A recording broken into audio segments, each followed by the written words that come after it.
Okay. People can hear people can hear Peter Moon talk about taking out the garbage when he returns. Anyhow, take over, Jameson.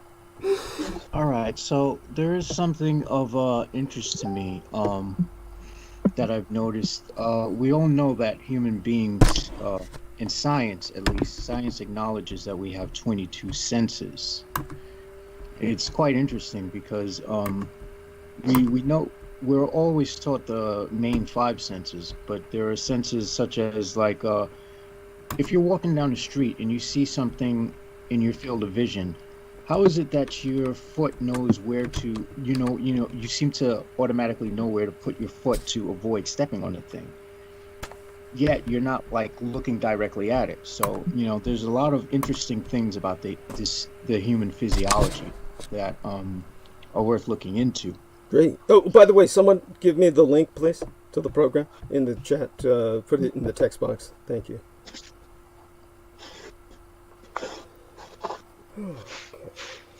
But what intrigues me is the idea of imagination. If you try to visualize something, let's say you all right. I'm going to give you the link in a second. All right. Let me get to chat. Okay. Okay. So, and there we go. Thank you. That's weird. All right. How come Derek Talley entered it and it didn't show up? That's strange, because I got the notification that Derek Talley entered the link and it didn't show up at all, whereas Jameson's did. So that's strange, but I'm glad that I have 2 people working on it, because otherwise I wouldn't get it at all. So let's get the share from here. Let's see if it's working. First off, audio. Hold on. Thank you. See if we get Hey, the Marcus Ricks, what's up? Okay, there we are. Good. So let's try the share link. Turn this off, get the share link up, and then let's see if that works. Oh shit, let's see if the studio is working. Okay, there we are. Studio's working. And everything good? We'll find out soon enough after I get this link working. By that I mean enter it, and then let's try the... Excellent, so we're hearing the echo.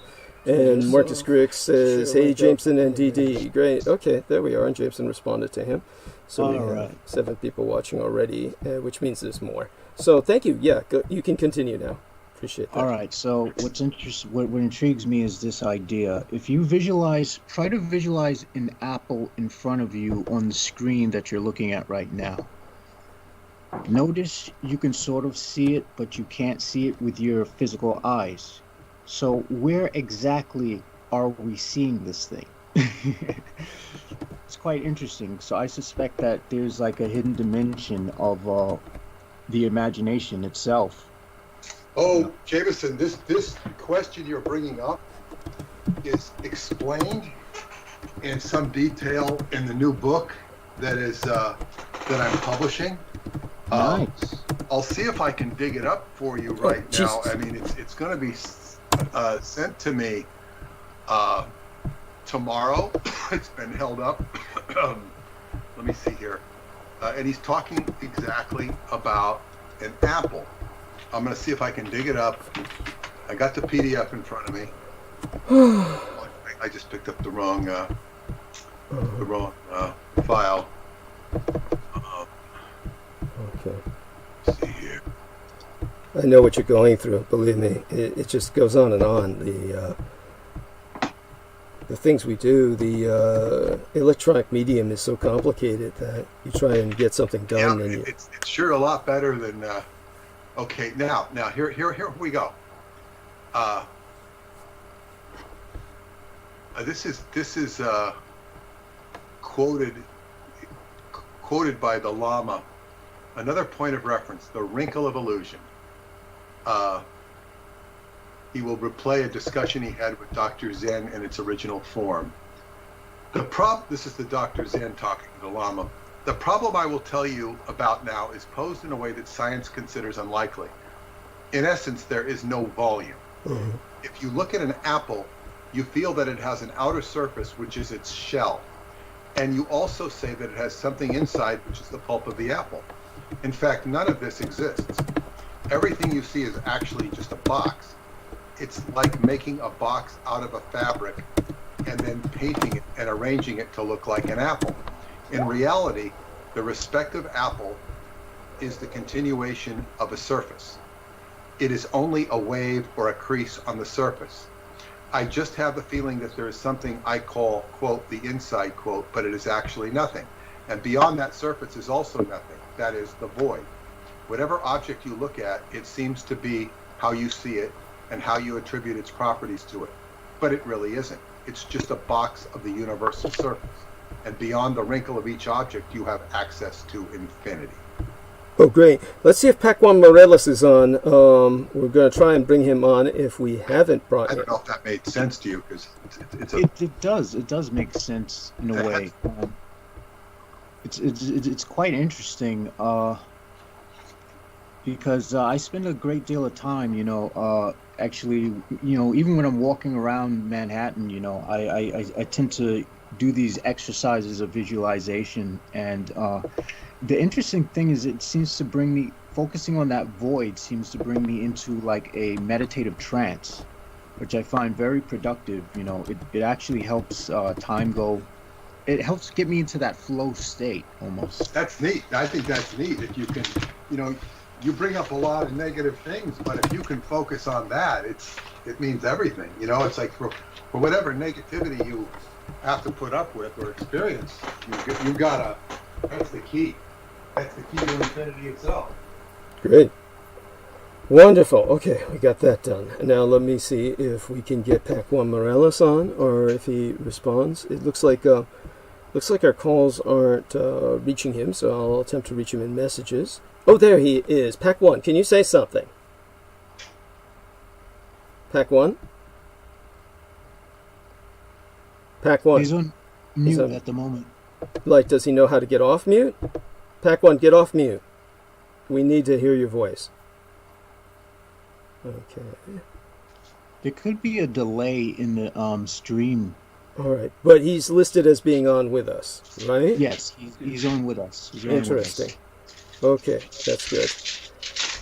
Okay. So I also go. I since we're not at the top of the hour yet, I would like to address something. I would like to address, Douglas. I'm sorry. No worries. Derek Talley. I wanted to say that I did not mean any disrespect to the rapper Scarface when I, stated what I stated last week. I said it in a very crude manner, but what I meant to say was that we need to, as a group of people, that are under siege of the white supremacist and the pedophile network, we need to be responsible for our health and well-being, because it seems that no one else is going to do this for us. So my only thing was to critique the fact that I often come across young black men who aren't wearing masks, or people who aren't wearing masks in places that are like indoor places where you should be wearing a mask. And we happen to be a group that happens to be most vulnerable to it. And the reason why I think we're vulnerable to it is because the medical industrial, the Mimo nanny sect complex, doesn't give a shit about our lives. So if we go to the hospital with COVID, they'll just send us right back home. Yes. Derek? Yeah, I understand.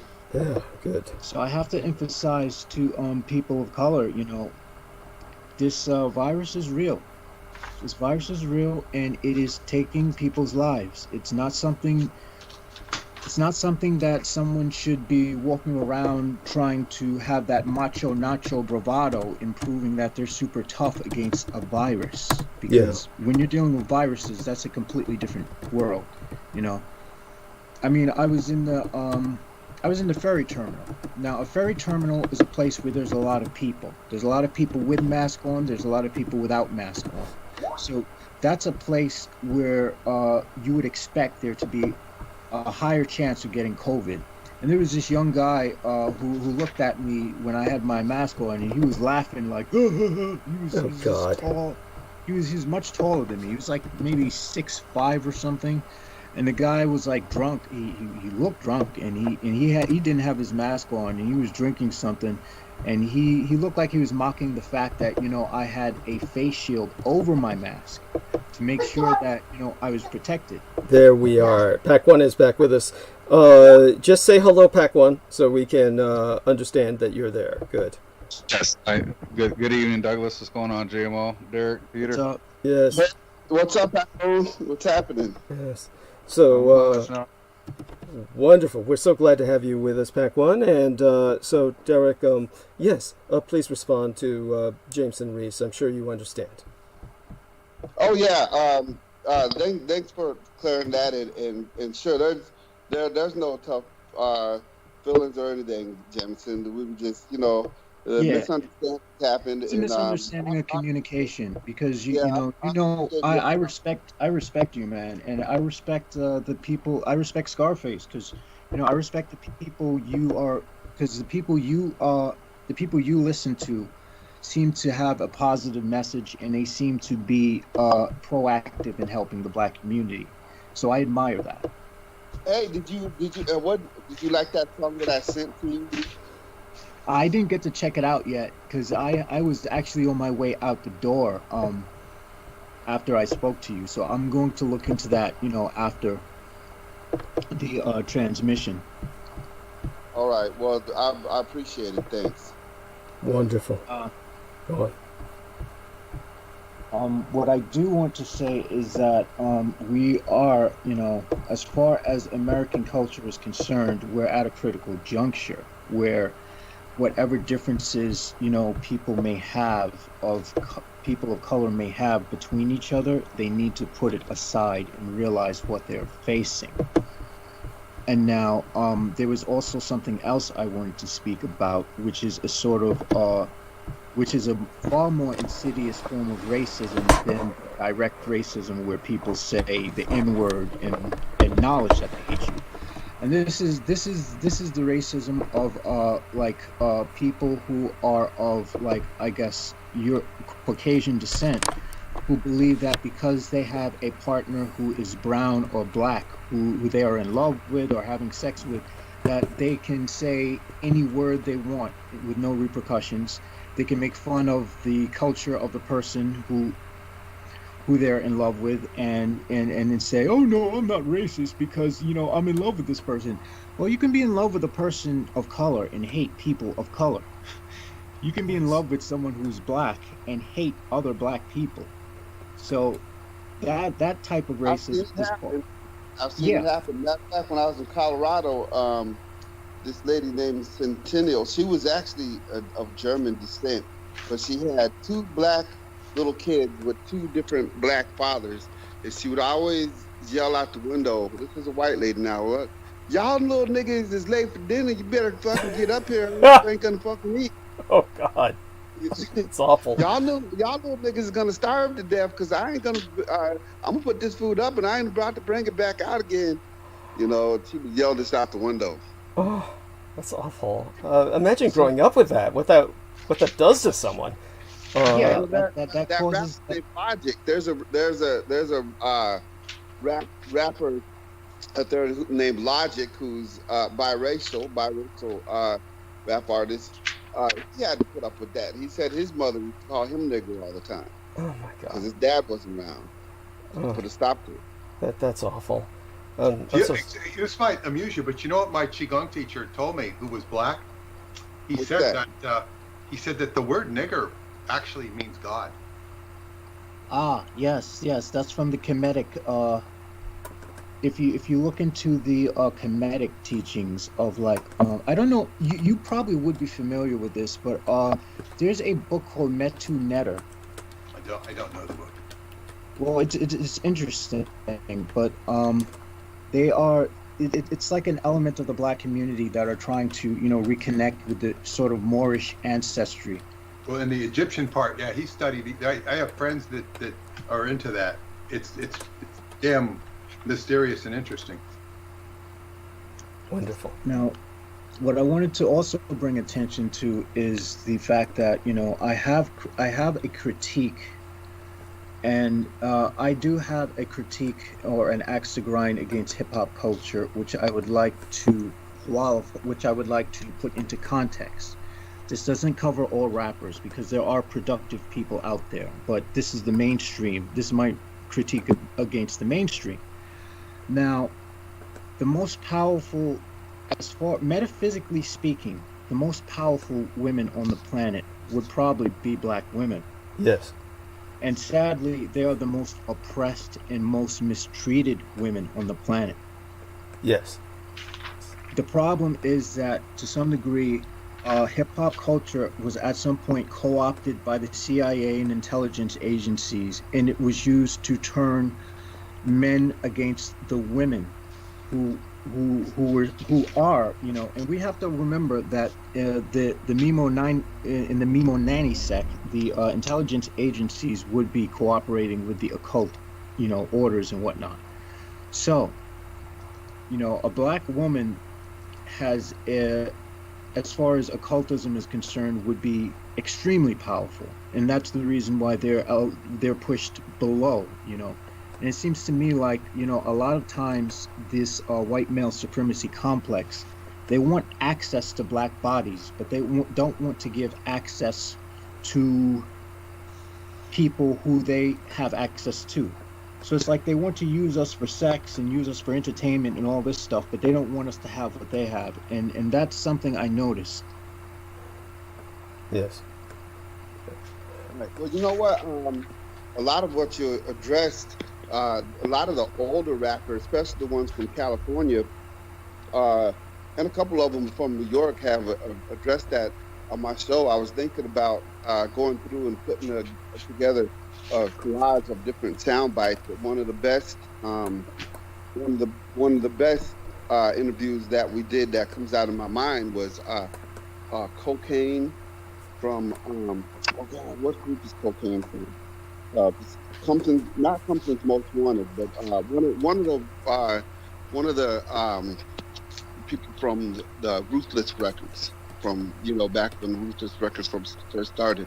A lot of those guys are older now, you know, and they're looking back and they see what part they played in different stuff, and then they're exposing a lot of what they went through. And Crazy Bone does that a lot too, from Bone Thugs and Harmony. They're exposing a lot of this stuff that's been going on in the music industry for years. And yeah, there's a deliberate, concerted effort to sort of squash, you know, because there was something. What brought this to mind was something I had discussed with you, Douglas, which is when you said, you know, Michael Aquino always hated, you know, about black people, how, you know, we had sort of access to these spiritual realms. Yes. A natural access. A natural access, something that doesn't, you know, require the intellectual jargon and the in-depth symbolic, you know, steps that you would see in something like the Golden Dawn or whatnot. Yes. Yes. And so yeah, go on. So it's quite telling, and I sort of noticed that, you know, every ethnos that seems to have been colonized and conquered seem to have that sort of flow to them.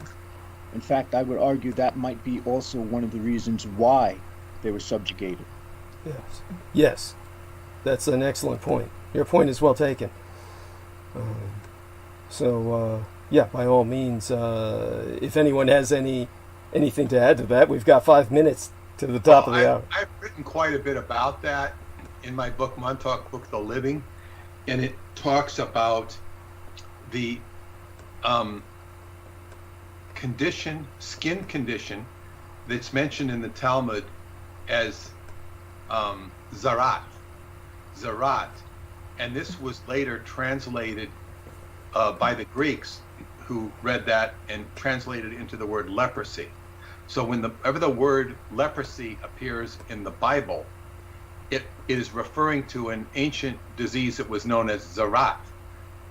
leprosy means spotted because of spotted skin. It is not the same leprosy that we know from the 1800s, modern leprosy.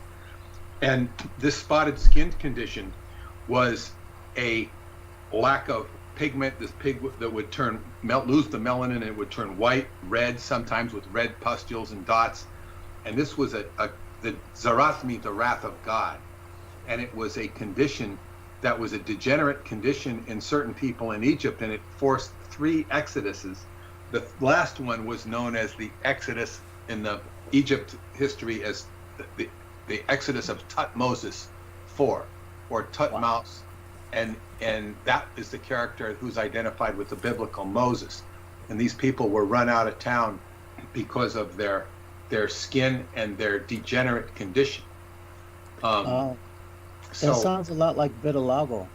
Yes, but it's I think vitiligo is related to that, but it's, in other words, what you had is it's kind of like when Douglas is talking about the vampires kind of taking over in a cunning way. That when he talks about the vampires, it's like there's a cunningness, and these so-called degenerates, for lack of a better word, are echoing, if not directly aligned with that same type of mindset of subjugating superior mindset. And it's all about let's take all of our abilities and let's dumb everybody down to be dumb like us. It's a very sinister process that goes on, and you see it all the time in mankind. Discount people's better nature.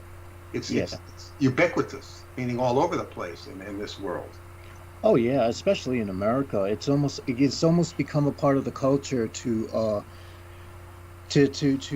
act or behave in a manner more stupid than you really are. It's acceptable. And if you start going above the curve, you're going to start attracting attention you don't want to attract. Yeah, and I've experienced, and I'm experiencing that, because I'm someone who comes across as more a maverick. I don't come across as, I don't try to fit in or blend in like a chameleon with the predominant culture that I'm associated with, which would be hip hop culture, black culture, and whatnot. I do my own thing. I'm an artist, And so what oftentimes it does bring a lot of discomfort towards other men, especially, men of color, men of color and men of Caucasian descent, get discomfort from it because I don't seem to fit like this expectation. Well, that's the classic predicament of an artist. And I was. You're right. That is a classic predicament of an artist. So whenever I meet somebody, I don't expect them to fit any kind of criteria. I mean, an artist itself, the whole thing about being an artist is you got your own thing. But the thing is, I don't go around disrespecting other people's artistry, even of other cultures. I got a buddy that likes bluegrass. I don't know anything about bluegrass. Couldn't tell you the first bluegrass art, but that's his thing. You know what I'm saying? Bluegrass. He's from Kentucky. His granddaddy played the banjo, and so he's in the bluegrass, and that's his thing. I wouldn't see any point of dissing him or dissing his music and telling him he's a piece of shit because I don't listen to it. Well, yeah, if we all listen to the same thing, life would be pretty boring if we all. Yes. Indeed. Okay, so we are at the top of the hour. It is now 8 of the 8th hour after noon in the Eastern Seaboard. And Atlantic time will tell us that we're, how would I say it? We're in the PM, the post-meridium.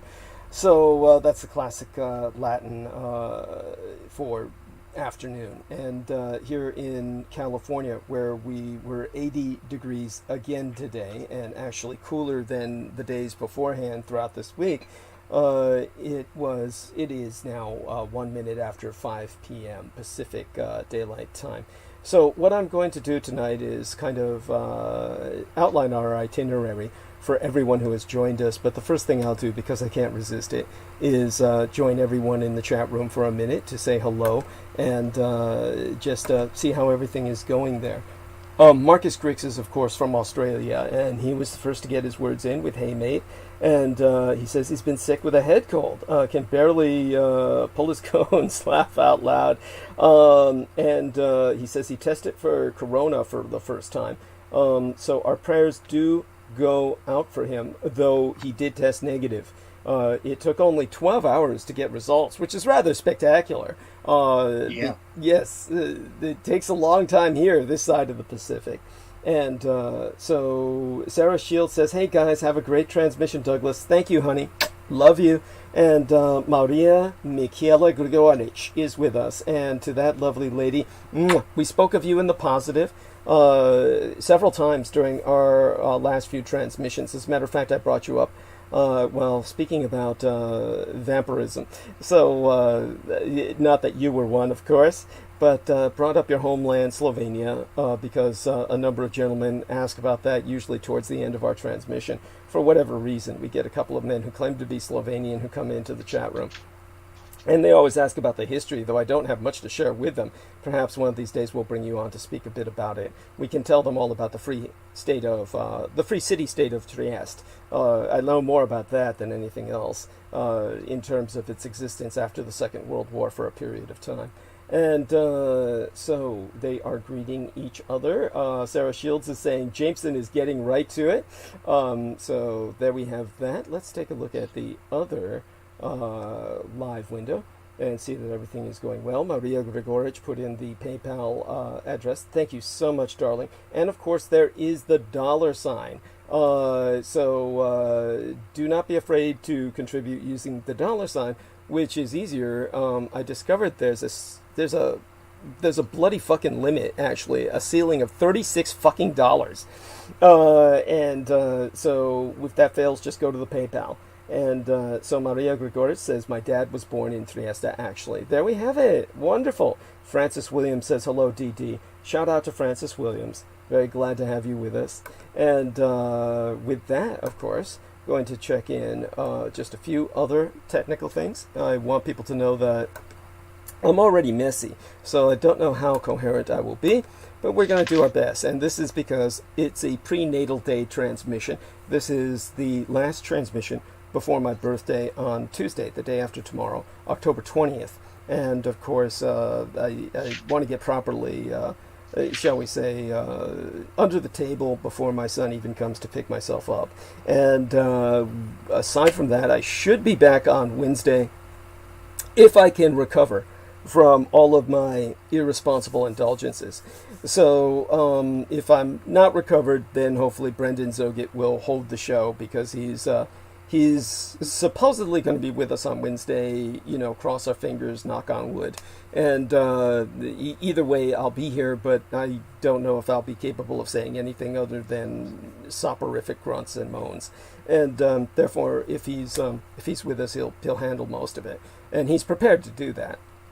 He's got plenty of things to talk about, and that might inspire me to say something through my haze. In the meantime, what we are going to do tonight is we're going to introduce a topic in which all the men involved with us are going to participate. I do want to ask one individual in particular whose schedule I'm not yet familiar with personally, Pac-1 Morales. Pac-1, how are you in terms of your schedule? You are able to hang with us just passively for about like an hour and then speak up, because I'm going to take as little time as I can, but I'm going to provide a kind of introduction to tonight's program while all of you kind of sit back, and then ask all of you to participate very aggressively. And so Pac-1, how are you for time tonight? Do you have enough time with us to do that? Yeah, tonight, Douglas, I won't be able to hang as long as I would like to. Understood. So by that, I'd like you to speak again so we can... Okay, he's breaking up. Yeah, about 2.5 hours ago. Okay, we're getting a little breakup from you, Pac-1. Can you say what you said again? I 2.5. I can't hang on as long as I'd like to. So you can hang out for about 2.5 hours, is what you're saying? Yep. Okay. Yes. Okay. Thank you for clarifying that. Then I'll make this as quick as possible, so we can get as much participation from Pack 1 as possible. Thank you for clarifying that. And one of the things that I want people to understand is that I'll probably get a bit into speaking about the vampires again tonight, continuing with that train of subject, after we address this particular issue, because it's basically an issue of the gang stalker again. And what we're going to do is present this in context so that people understand the seriousness of why we have to address this, and it's not the way for any normal person to deal with their gang stalker. I'm privileged to have these men with me, standing beside me. They will all be participating, and what I'll try and do is initiate with a brief introduction, as brief as I can make it, some of the parallels to the situation we're in now and why it matters, so that these men can back it up. The first person that we will turn to will be Pack 1 Morales. Now we're having some problems with his audio in terms of the quality of his audio, so I want to test that and refine it further by having him speak up about a situation report concerning his cousin. So Pack 1 Morales, please take center stage right now and give us a situational report for your cousin, because whatever condition he's in or whatever his fate or destiny, prayers will help. They'll help even if he's transitioning, as Mr. Peter Moon will attest. So please give us an update on what's going on with your cousin. So my cousin Luce passed away last night about 6 p.m., 5:30, 6 p.m. They took him off all the machines, and they did a trach on him, and he was holding on. You know, he was breathing on his own for a while, but he just kept getting full of mucus in his lungs and stuff. So I got to the point where the machine was getting clogged and everything. And yesterday they were gonna put a PEC tube in him or whatever, and that didn't end up happening. So they just put him pretty much on hospice, and he passed away. Passed away last night. I'm so sorry. Prayers are still called for, because they will help his soul ascend. He will still feel that. Right, Mr. Moon? You could provide us some context for me. I agree. It's he's in a different transition, and every positive thought. I'm sorry. What was that, Pack 1? I didn't say anything. Oh, okay. I was just saying I was sorry to hear that happened with your cousin, Pat. Okay. Thank you, Derek. Thank you. My condolences, man. I'm sorry to hear that. Yes, Yeah. This is terrible news. At the same time, to clarify for people, what Pack 1 is saying when they pulled, it sounded almost as if he said they pulled a trick on him. What he's talking about is the tracheotomy. So they inserted a tracheal tube directly into his throat. But what kills a person when they are stabbed or shot is not that this is what happened to Cousin Luce, but in a sense it may well have been a poison bullet, because he had a number of drugs in him that he doesn't really have a history of abusing all at once, and if at all, because there were unknown drugs in him that we have not tested for, simply because the test would be prohibitively expensive. So he was basically in a state where he was taken advantage of, and all of the money that he earned is missing. This is not the normal suspects, such as immediate relatives. We don't know who it might be, but it certainly wasn't his mother, who would have had was in no position to administer such a toxic concoction. But his death is, in a very real sense, suspect. I doubt it will be pursued to any great degree in terms of seeking justice in that regard, but Pack 1 may give us an impression of what he feels about that.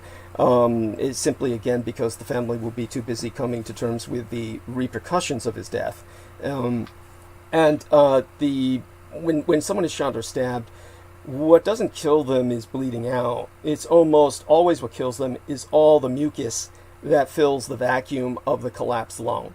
Our lungs are enormous. They take up an overwhelming part of our torso, which, if you ever see the movies of the attacking skeletons, is basically the whole of your body.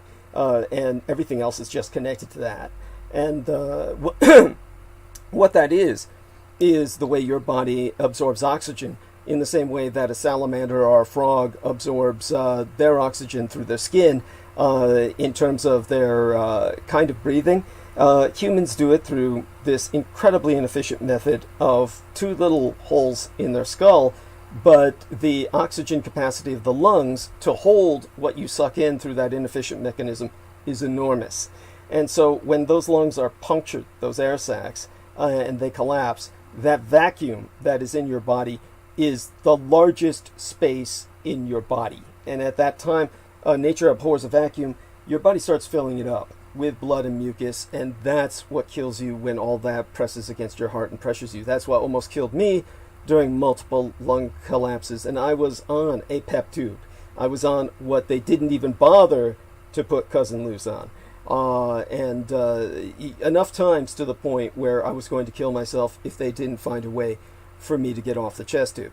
And so I underwent radical surgery to escape that imprisonment, which is why I'm ambulatory and alive today. This was, of course, a war injury. This was, which will bring us back to, of course, what we're addressing tonight. People claiming I was not in combat or that I was never in service. And, of course, their intent is to make the conversation about myself, which is, of course, not where the message is. But nevertheless, we will address it because it's an opportunity to educate people. And so Jameson Reese even feels that the spell that was cast in terms of a picture that was inserted into my channel, which was a screenshot by myself and a number of people of a man in a hospital bed, they feel that that was an allusion, or Jameson feels that that was an allusion to Cousin Luce. And I do not doubt it. There's no reason to doubt that. The attacks are not only against myself, but against everyone affiliated with myself, which is why we will address this tonight as a team. And so with that, I want to give it back to our man, Pac-1 Morales, for another few minutes and ask him to respond if he has any response to that, and to add any other situation report he wants to update us on. Balance this with some positive news, of course. Any positive things about your children, your wife, etc. Please share that with us. Remind people, of course, that your wife was in a very real sense a witness to all of this throughout, because she is a nurse and she's serving us and protecting us on the front lines in the COVID battlefield, because she has to risk her life every day in that environment. And I'm sure that added a challenge to maintaining Cousin Luce in life support. So give us what other details you can in that regard, and balance it up with some positive things in your life if possible. I know that's difficult at this time. Yeah, with Luce,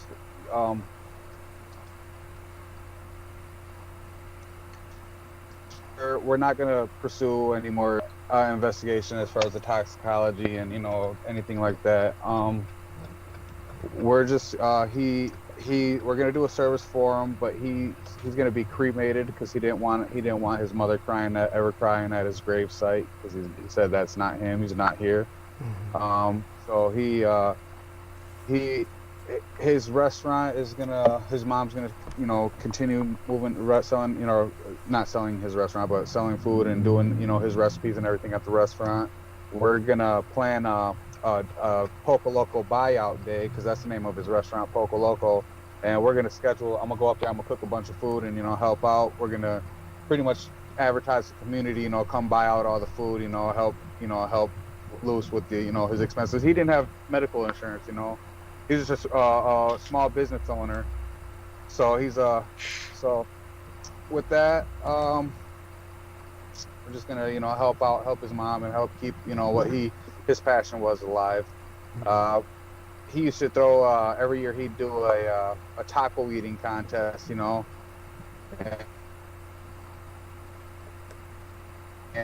he set the record or whatever, and I think we're going to continue that. The Taco King's Taco Challenge is what we're going to call it. Okay. Just pretty much keep his memory alive. And with me, it was pretty hard on me last night, but I know one, he's not in pain. He's not, he's good. He was a very good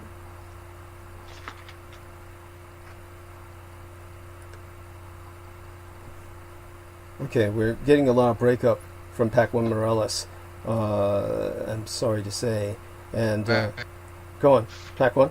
We're just getting you back now. We're having problems with the Skype in terms of your area, which probably doesn't get very good service. Yeah.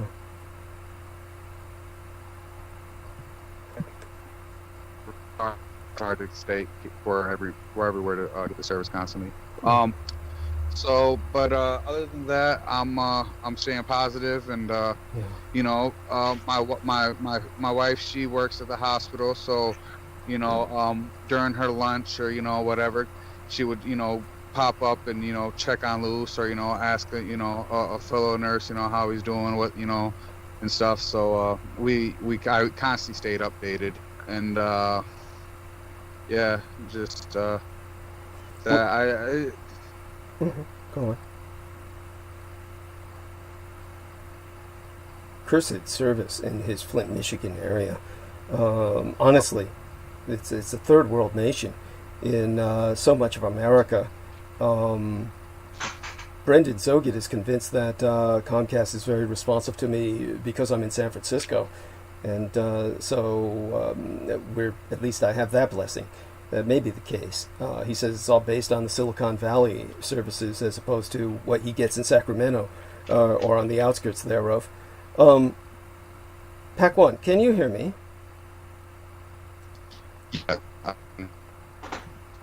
Okay. Can you hear me? Barely. Douglas? Yes, you're breaking up very severely. But we're getting you back now, and what I want you to do while we can hear you is to stick with us, and hopefully we're going to keep testing your sound quality throughout until you have to leave. But definitely tell us, you're a local business, so this won't get too much response except from listeners, hopefully in your area. I don't know how many we have in the Flint, Michigan area, but give everybody what contact information they need for your family, and if there is a GoFundMe, let us know about it. Whatever links that they can donate to your family or contribute, and as well let them know the phone number or whatever they need to establish, that they're going to help you with that buyout, or what you would call it, the sale for his. Please give us whatever information people need. Addresses. Okay, so let me. I can pull up the address here real quick. Mm-hmm. So the name of the business is Poco Loco, and it's located in Burton, Michigan, which is literally like 2 minutes outside of Flint. Like it's on the borderline of Flint and Burton. But the address itself is 4021 Atherton Road, and we haven't scheduled the day we're gonna do it, because right now, since Luce just passed away last night, they closed up. A lot of the workers, it really affected a lot of the workers and, a lot of people. So with that, we're just going to wait a couple of days, and we're going to take time to plan everything. But his Facebook page, if you'd like to go to his Facebook page, it is, pull up his,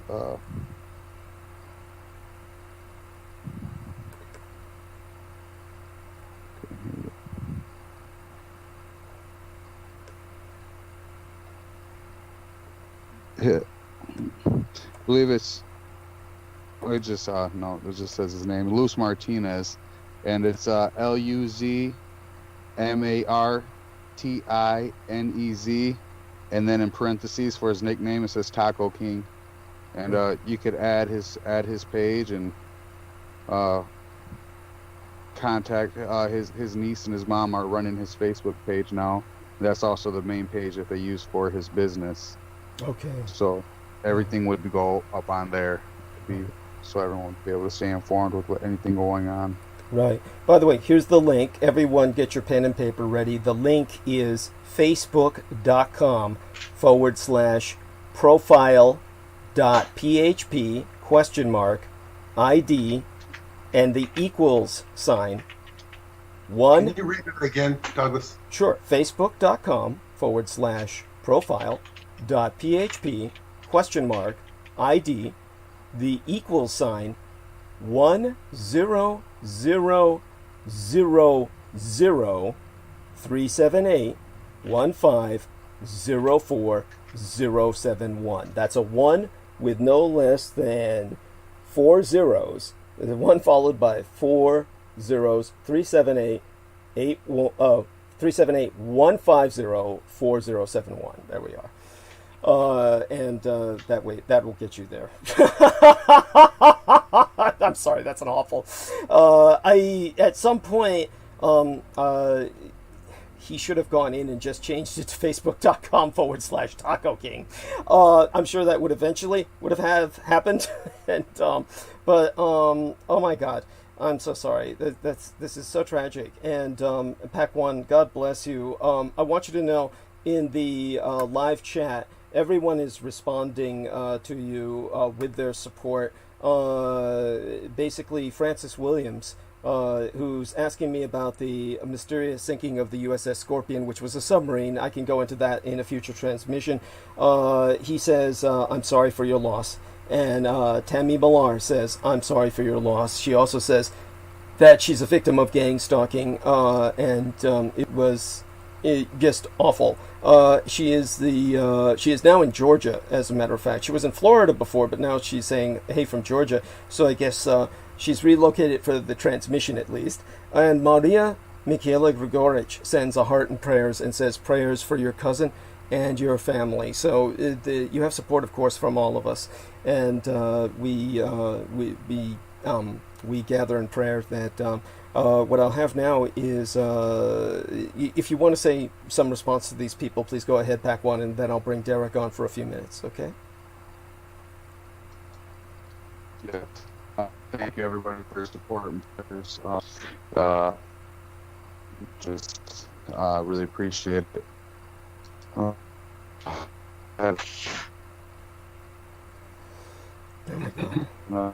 The breakup is just terrible. I'm so sorry. Hopefully, when you're speaking later, the bandwidth has settled. Yeah. And just go on. Go on, Pac One. I think we might be able to hear you. Oh my God, it's just awful. Barely. We can barely hear you. So no worries. It's not your fault. Yeah. So sorry that he's going through that. And all of this, of course, is par for the course. I definitely want everyone to maintain him in your thoughts, as well as his family. We're going to bring you back on, Pac One. What you can try, of course, is hanging up and jumping back on the call. And that might help. Let us know when you come back. And I'm going to bring Derek Talley on for a few minutes. And Derek, please tell us, first, I want you to give a situational report on yourself, how things are going now that you are back at work, how things are going at the swimming pool, what medical appointments you might be having. And then I want you to finish it off, because by that time Pac One may be back on with us, or at least his bandwidth may have stabilized. I want you to finish it off by what you would say to Pac One's family because of this tragedy in their lives, what you would say as someone who has addressed these issues before. But cover yourself first before you do that. Okay. First, thanks everyone, and I'm doing good. It feels good to be back at work. I just completed my second full week at work, and it's been exactly 8 months since I drove, because my last day driving at work before I went off on cancer treatment was February 7th, and I started my treatment on February 10th, and then I came back to work October 1st, and I had some computer work to do, and I had some training to do. Then October 7th was my first day driving again. So it'd been 8 months since I've driven, and it's just like riding a bicycle. Wow. Just right back. It was, and we've got some better trucks. Since I was gone, we got rid of all but one International, which luckily I haven't had that yet. But we've got a couple of new Volvo tractor trailers, tractors at least, and so it makes for a smooth ride. We have, we go to Kentucky a lot. Our Union City, Tennessee. We have a stop down there, and we're in Tennessee, and Union City Tennessee is like on the other side of Tennessee, but in order to get there, I have to drive most of the way through Kentucky. So I'm driving through Kentucky every week, to get to my stop in Tennessee. But I'm just right back at it, just like I never left. So it just takes some getting used to, when you get off of disability and then get back into work, and it's just like having a new job. You got to wait for your paycheck to kick in. But I was telling Douglas earlier. I was told my finances are tighter than a size 13 foot stuffed into a size 10 shoe. But luckily I'm making it because I made sure my main bills were paid and that the gas is full, my refrigerator's full. So that's the main thing. I got a way to get to work, and I got to wait until next payday. It'll all catch back up. If you've been living on disability for months and you've learned how to finance and budget and everything because you've had to do that, and then once you make this transmission and start making the real money again, it may take a while, but you'll get yourself back up ahead, and you'll be able to do some of the extracurricular activities that you wanted to do before, including helping out those that do a good job and that are fighting a good fight. So that's why I want to convince everyone to go to Douglas Dietrich's PayPal, the PayPal me .me/Douglas Dietrich. So I posted that in the chat room, and I'll post it again a little bit later. But it's cool being back at work. And, I listened to my audiobooks, and I actually listened to an audiobook that Douglas had recommended a little while back. That was The Cult of the Constitution by, I think, Marianne Franks is the name. Yes. So I listened to that, and that was a very good read. That was I was gripping the steering wheel the whole time listening to it. That's one of the ones that makes the audiobooks worthwhile. So there's a couple of points. The audiobook is one thing, but sometimes you got to get a hard copy because sometimes you want to go back over certain points. But that was a very good book. Then she's talking about the cult of the Constitution, fighting a lot of what we fight on this show. But then Marianne Franks was also a lawyer in some high-profile revenge porn cases, because apparently the ACLU is saying that revenge porn is freedom of speech, and it's not freedom of speech because by freedom of speech, their own definition, the ACLU says that the only way to counter bad speech is more good speech. But see, you can't counter someone doxing you on the internet. There is no counter speech. If someone puts your address on the internet, there's no counter speech for that. If someone puts up a hidden camera of you having sex or some kind of sex, there is no counter speech to counter that. You know what I'm saying? So that doesn't fall under their own definition of free speech. And then, of course, the NRA says, well, the only their doctrinal statement is the only answer to a bad guy with a gun is more guns. More on the street. A bad guy with the gun is a good guy with the gun, but who's the good guys and who's the bad guys? Well, the answers to guns on the street is more guns. And it's the NRA, the ACLU, they've all become absolutist in their doctrinal statements of what it is that they protect, and they're more about the letter of the law, not the spirit of the law, so to speak. So it's maybe we can get into that a little bit more when we get a chance to review that book. But I just wanted to say, Paco, I'm really sorry about your cousin. I love going out to Michigan. Now, when I worked in Chicago, we had a stop in Ecorse, Michigan. I don't know how far you are from Ecorse. But I used to go to Ecorse, Michigan a lot, and you know, Michigan is a very interesting place. I'd love to get a chance to go up there to Flint, Michigan, and try some of. Matter of fact, that's on my list. But then Pacone told me that he's going to be coming down here to Nashville area at sometime next year. So I told him to definitely get with me when he does come down here to the Nashville area. Let me know in advance. I'll take some time out and hang out with him. Show him the spots down here. Right. Definitely appreciate it. And with that, I want to bring Peter Moon on to say what he can about the subject. It's very important to all of us to, get his perspective on this.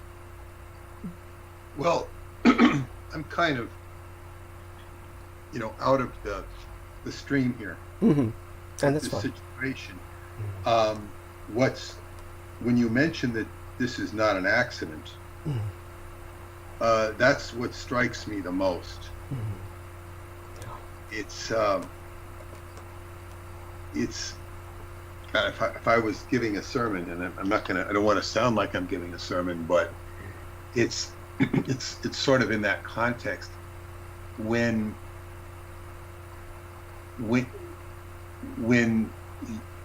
like what you bring to the surface, Douglas, what you bring to the surface, and the people you attract into your sphere, it's almost like,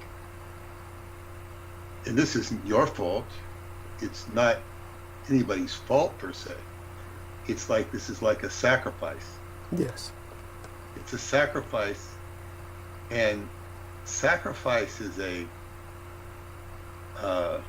something. It's disturbing in terms of theology, because when you go back into the biblical context, you have Abraham being asked to sacrifice his son, and it just seems so convoluted and stupid and ridiculous. And then you have this later gets reiterated in the Christ story. Like, what is this? It's best understood that, sacrifice, one of the things my Qigong teacher taught was to sacrifice means to make sacred. To make sacred. So sacrifice doesn't mean you have to, kill a rabbit or something else to make sacred. It's just making a sacred space. And all you can do when somebody passes away, there is a sacredness of his life. We were just, like, I was at a party last night, which is a birthday party of a friend. It was very, very unusual for me to do any such thing, to go out and go to a party of any kind or do anything of that nature.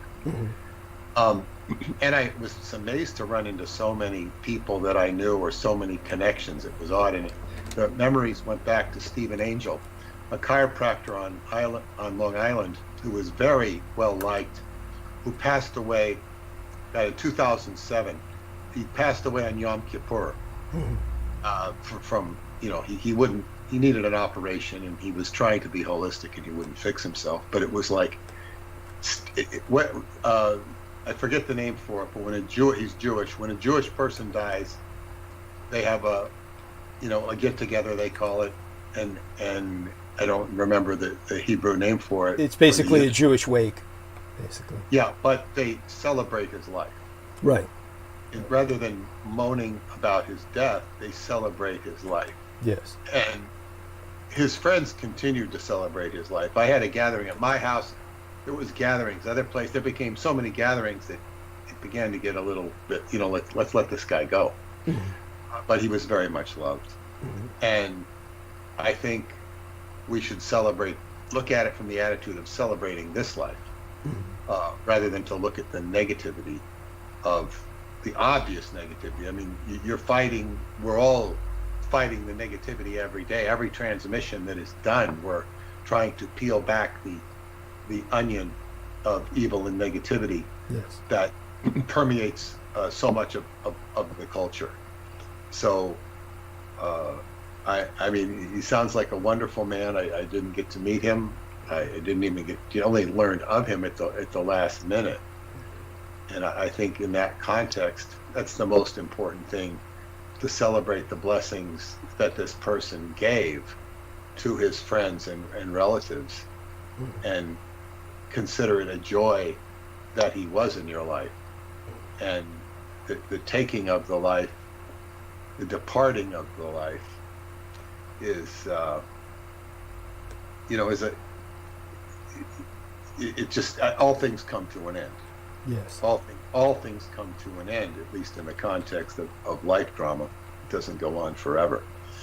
And it's interesting in the context of the New Testament, you have this, so people get so hung up on the, torture and crucifixion and all that thing of the Christ. They just attach to the misery. I mean, in catechism, it's like an implant that's put into somebody, a programming to bring up all the negativity of what happened in the Bible, instead of focusing on the resurrection and this wonderful gift that, in the context of the New Testament. I don't mean to proselytize for Christianity in any sense of the word, but in other words, the positivity that is supposed to be progressed. So it's like, okay, why don't you just be glad that there was this concept put into your head that you have eternal life and love and etc. and whatnot. This is the biggest challenge for individuals of any type, because people get so hung up on the negativity that's been done to them, and they can't get out of it.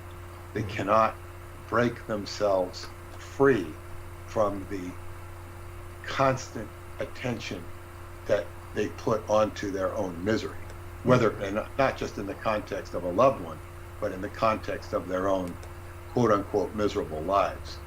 So it sounds easy to say focus on the positive, but it requires a dedicated focus. Paula says hello and sends her love. Wonderful. To Douglas, and she mentioned today to her friends, because we were out, and she said that it's very hard to focus on anything for 10 seconds. And if you focus on one thing for like you wake up in the morning and you focus on something for 10 seconds, it will manifest. This is how you manifest. But it's not easy to do something for 10 seconds. I said to her, I said to her friends, I said, you see, she's going to be a great spiritual teacher someday.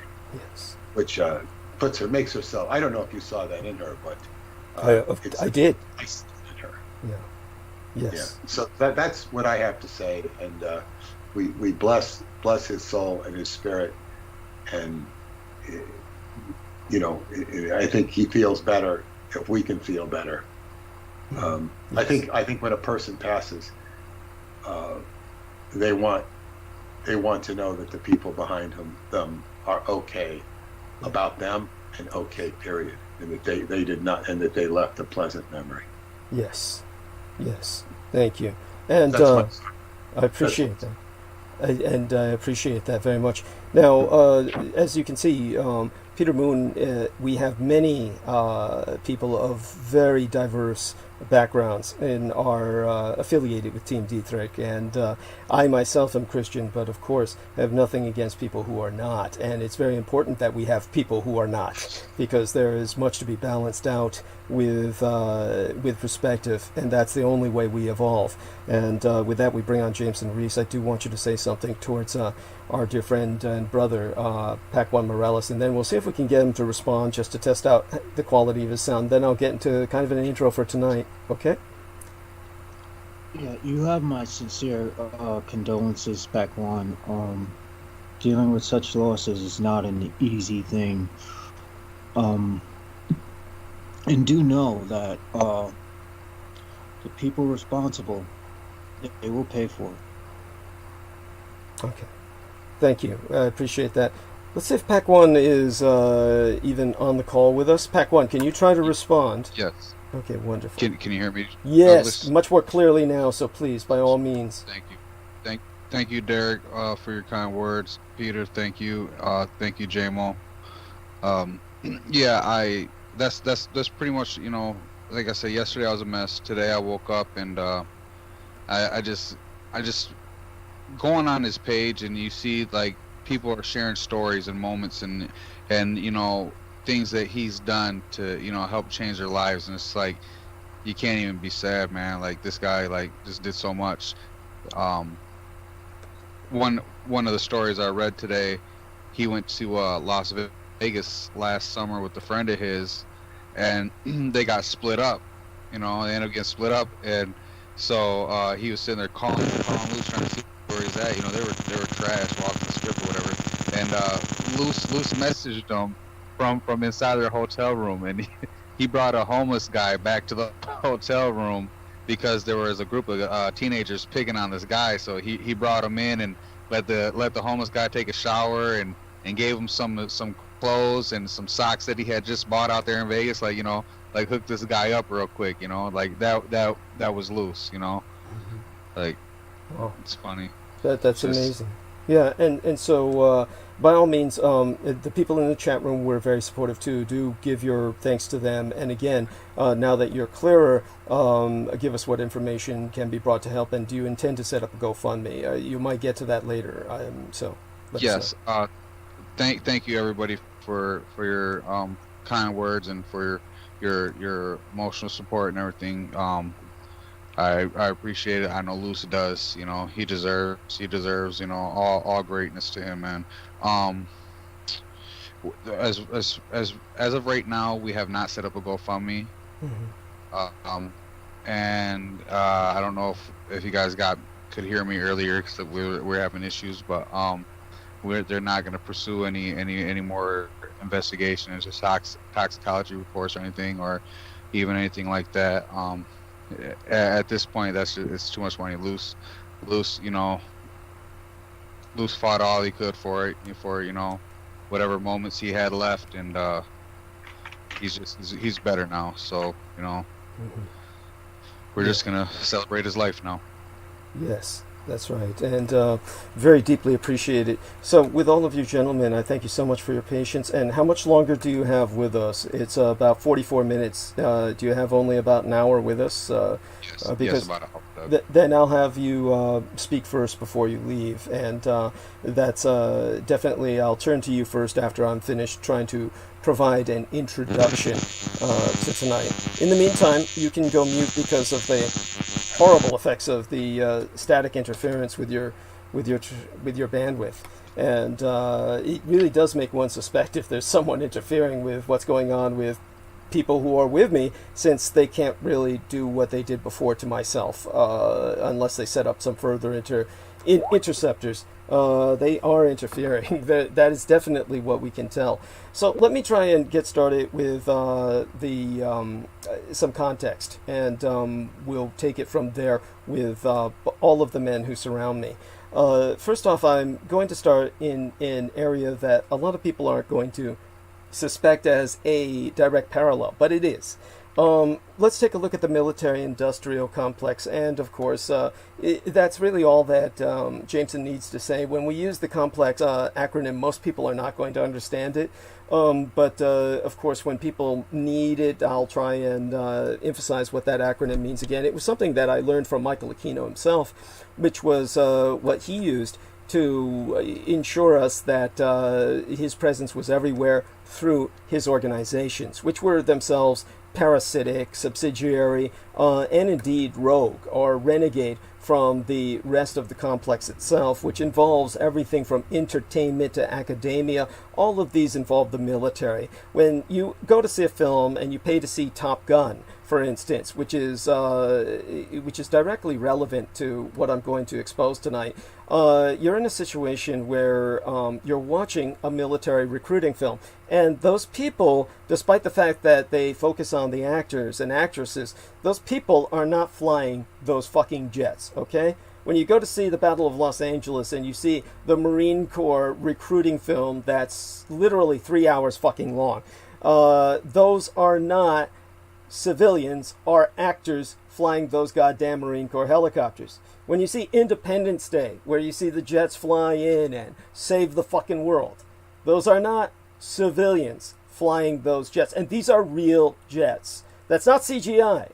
Though CGI becomes integrated into the edit, the majority of the time you're seeing actual planes because they're catering to the war geeks, the war nerds out there who are techies, and they will recognize it if they just do CEI, so they get the military to help. So when the military is helping with your entertainment complex, then they have a hand in what your entertainment says about them.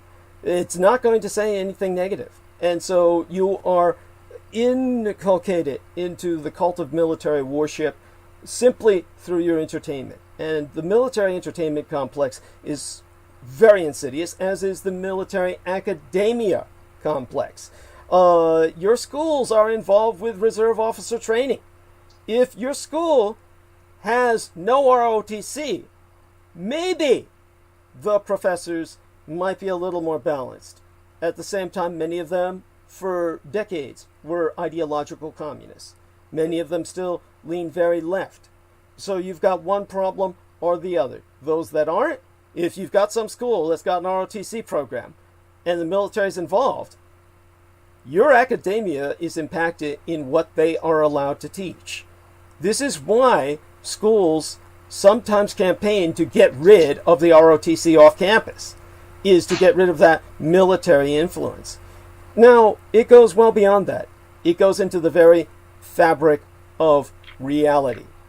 There is a tradition in communism, and yes, communism was around long enough where it's established its own culture and tradition, as brutally bastardized and ad hoc and Frankensteinian as it is. They've synthesized a norm or behavior, or a series of norms and behaviors that are incomprehensible to the mind outside of collectivism. Now, of course, communism and capitalism merge at both ends of the circle of politics. And that's why you have the confluence of both working seamlessly in communist China, which is the ultimate amalgam of communistic capitalism, or capitalistic communism. Either way, it's a threat to the fucking world. They are down the tubes in their reputation, in their failed propaganda campaign to escape from the onus of generating COVID-19 and leaving us all literally gasping for air. Now, in the early 1970s, in the war against communism, United States intelligence first picked up evidence of a reckless and incredibly skillful Vietnamese pilot by monitoring enemy radios. His name was Colonel Toom. That was his code name. Because in communism, there is a tradition called secret heroes. The reason that they developed this tradition is because communism is the ultimate populist movement. When you keep hearing the term populism, that refers to ultimately communism. And populism is used now by the radicalized right because they're veering us all towards collectivization. In terms of the collectivist societies, they could not allow for an elite in terms of personal heroes.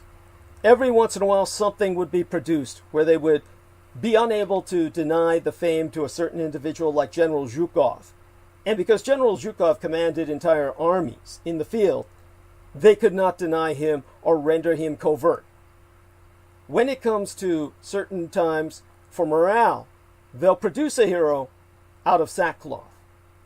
But the tragic irony is, just like the man who invented the AK-47, never made a penny off of it because he lived in a collectivized communist society and was simply put on a pension out of pity because the population demanded it, his rifles sell the world over, and had he been a capitalist, he would be a multi-billionaire. Because of this, medals were offered in a different sense, and so was credit. But when somebody became incredibly skilled, what the communist nations did was hide his identity because they could not risk a personality cult of the personal hero that would supersede the prime director, the chairman, Ho Chi Minh, Fidel Castro, or Joseph Broz Tito in Yugoslavia, or Stalin, or anyone like Mao. All you hear of when you turn towards a communist nation is Kim Jong-un. You hear of no communist individuals other than that. That is the idea. This is why communism fractures into personality cults of the supreme leader, Titoism, the Castroism, Maoism, Stalinism, Leninism. With Colonel Toom, his identity was completely hidden. He was considered so dangerous, he was struck from communist records. I know this because I destroyed all the records in the United States that verified his existence. He was the deadliest combat ace of the Vietnam War. He was the supreme pilot of the North Vietnamese Air Force. For those of you who don't understand the difficulties of combat, the Red Baron shot down 80 Allied airmen. And because he was so dangerous, they could not credit his kill to what ultimately killed him, which was a ground anti-aircraft gunner. One of the Tommies from Britain shot him down as he was flying too low to the ground, and that's how he died. They gave the credit to an American named Eddie Rickenbacker, who was a confirmed communist. A communist so radical in his desire to overthrow the United States government that during World War II, Franklin Delano Roosevelt exiled him to the Soviet Union. So this man had only 4 kills. It takes 5 to make an ace. But they made Eddie Rickenbacker an American ace, and the British and the Canadians and all the Allies who had been involved for 4 years of conflict before the Americans even showed up went with a program because no one wanted to give some underling on the ground the credit for the kill of a major enemy. This is the kind of propaganda that's waged in war so that you get an idea that only an airman, quote unquote a nobleman, can kill another nobleman. A false narrative. You can confirm this yourself. And so when it came to Colonel Toom in Vietnam, he downed as many as 14 American aircraft. Now, as technology progressed and war became more distant, it became more and more difficult to rack up large kills. During World War II, when you had thousands of planes in the air, you had Axis pilots rack up hundreds of kills. This is a fact. You can look that up yourself. Far more than the Red Baron. You never hear of them. The Americans have nothing that matches that. The most any American airman has ever shot down is something like 28, less than 30. The pilot named Richard Bong, I believe. And when it comes to Colonel Toom, for a third world countryman with no training, he shot down 14 American aircraft of the highest trained personnel and earned a Super Ace status. And of course, stories about this legendary pilot spread far and wide during the war. And this notoriety prompted General William Wallace Monmouth to make downing Colonel Toom the highest priority of the United States Air Force. That was their primary mission objective in the Vietnam War. And he sent out several missions specifically to hunt for this pilot. None of them were successful. And then in May 1972, Colonel Toom and his MiG, his MiG-17, with the number 3020, were taken down in one of the world's most memorable dogfights. And that story has been retold many times. And it's become a legend in the military. And yet, the Americans will tell you, and you can look this up yourself, that, well, Colonel Toom wasn't a legend. He was actually a myth. The Americans will claim he never existed. You can confirm that by looking that up. the Americans will say, there is no such thing as Colonel Toon. Now, every fighter pilot in the United States Navy has a saying. It's the axiom, the unofficial axiom of the United States Naviation or naval aviation, which is, if you're not cheating, you're not trying. And so Lieutenant Randy Duke Cunningham woke up aboard the United States Constellation on the morning of May 10th, 1972, with 2 MiG kills under his belt. He'd used Sidewinder heat-seeking missiles to shoot down North Vietnamese opponents on January 19th and May 8th of that year. And a recent increase at that time in enemy sorties made Cunningham and the other carrier air wing fighter pilots sure they'd have more chances to bag bandits, as they called them. And Cunningham, he needed just 3 more kills to attain ace status. And the aircraft carrier had plenty of time left on station, so he allowed himself to believe it could happen. And he had no idea he'd earned the balance in a single fight.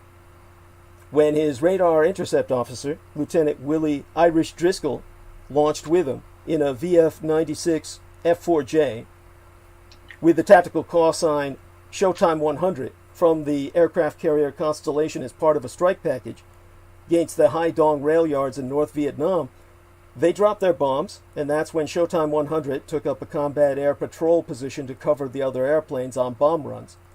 And then the American strike package was jumped by a group of MiG-17s. And Cunningham downed one of them with a Sidewinder after the MiG pilot overshot him. He climbed up to 15,000 feet, looked down and saw 8 MiGs tangled with Navy Phantoms. He rolled in on one that was threatening to shoot his squadron XO, the commanding officer, transmitting, "If you don't break now, you're going to die." And after the XO didn't respond to 2 previous calls to turn hard, once his squadron mate complied and was clear, Cunningham loosed another Sidewinder and killed his 4th MiG. And on the way back to the carrier, Cunningham spotted another MiG. Well, actually, he couldn't help it because it was coming straight at him head on. And in spite of his low fuel state, which would force him to disengage, he had no choice but to engage. And he wound up flying in front of the enemy airplane, which allowed the MiG to shoot at him with the nose cannon. And Cunningham made a hard pull into vertical. The bullets missed, and to his surprise, the MiG followed him up, something MiGs tended not to do because their airplane's climb performance lagged that of the Phantom so much. It was like World War I biplanes fighting against World War II aerodynamic craft. And yet what followed was one of the legendary dogfights of the jet era. Cunningham and his opponent mixed it up for several minutes, going from a high-speed vertical fight to a low horizontal rolling scissors fight, and the MiG had more maneuverability in the low-speed regime, just as a biplane is much better lower to the ground. And as the enemy pilot pulled his nose up for a shot, Cunningham, in spite of his low fuel state, selected full afterburner, put enough distance between his F4 and the MiG to avoid getting shot by an atoll missile, and Driscoll was in the back seat, strongly suggesting they keep heading east to the carrier to go home, which would have been the logical thing to do. But Cunningham said, "No, I want to be an ace!" And he turned back towards the MiG, and another rolling scissors ensued, and the advantage went back and forth, and finally the MiG, probably completely low on gas as well, which it couldn't carry much of, made a move to exit the fight, which allowed Cunningham to make one last-ditch move to fire his last Sidewinder, and it worked. And at first, Cunningham thought the missile missed, but a few seconds later, the MiG came apart. And so Cunningham became the first American ace of the Vietnam War just as it ended. Just as they were coming to close down all hostilities, because even though Saigon fell in 1975, 1972 was when Richard Nixon was Vietnamizing the war, which was his promise to the American people, which means Cunningham became the only fucking ace of the Vietnam War for all practical purposes. But his problems weren't over then. And before Showtime 100 got wet feet, it was hit by a North Vietnamese surface-to-air missile. He managed to coax the crippled fighter back far enough over the Gulf of Tonkin to avoid falling into enemy hands and winding up a prisoner of war. and after successfully ejecting both Driscoll and he were picked up by an Air Force SAR helicopter. And for his efforts on that day, Cunningham received the Navy Cross. Now, he left the Navy at the 20-year mark, retiring at the rank of commander after serving as a Top Gun instructor. Now, the interesting thing is, if you look this son of a bitch up, everyone will say that both he and his radio intercept officer were Top Gun graduates. And it's a lie. Because at that time, the Top Gun program was totally underfunded and was going to be shut down because it was totally impractical. Top Gun means you're training fighters to be the elite of the elite, which means that you get Russian defectors to fly Russian planes to combat them over the Southwest American desert until they score a virtual ace. And at that time, they become a Top Gun. This costs hundreds of millions of dollars to produce a single Top Gun, including paying the Russian defectors and providing them safe houses and identity protection. So no one wanted to support this program. It was insane. But after that battle was won, they used his name to fund the Top Gun program by saying he was a graduate of the Top Gun program, which effectively did not exist. And that's how Top Gun was born. As a matter of fact, when Cunningham left the Navy at the 20-year mark, he became one of the commanding officers of VF-126, the Aggressor Squadron, at Miramar. And he became the dean of the National School of Aviation and started his own marketing company, Top Gun Enterprises, which was part of the Top Gun filmmaking entertainment complex. And he became one of CNN's go-to military experts in the late 80s and early 90s, especially on the eve of Desert Storm. And that visibility brought him to the attention of Republican power brokers around San Diego, Cunningham's hometown. Now, the Democratic incumbent of the 44th District, Jim Bates, was vulnerable in the upcoming election because of an ongoing sexual harassment scandal. And he wound up breezing to victory and took office in January of 1991. Cunningham did, to take this guy's place. And in short order, he established himself as an outspoken conservative champion, and in many cases just plain outspoken. He brought the same intemperate disposition that served him as a fighter pilot to the Washington arena, flipping off reporters, calling gay service members homo faggots on the floor of the House while arguing with backers of a conservation amendment that would have saved nature. That act played well with the majority of his constituents, and he was reelected with ease 6 times, but it earned him the attention of the press.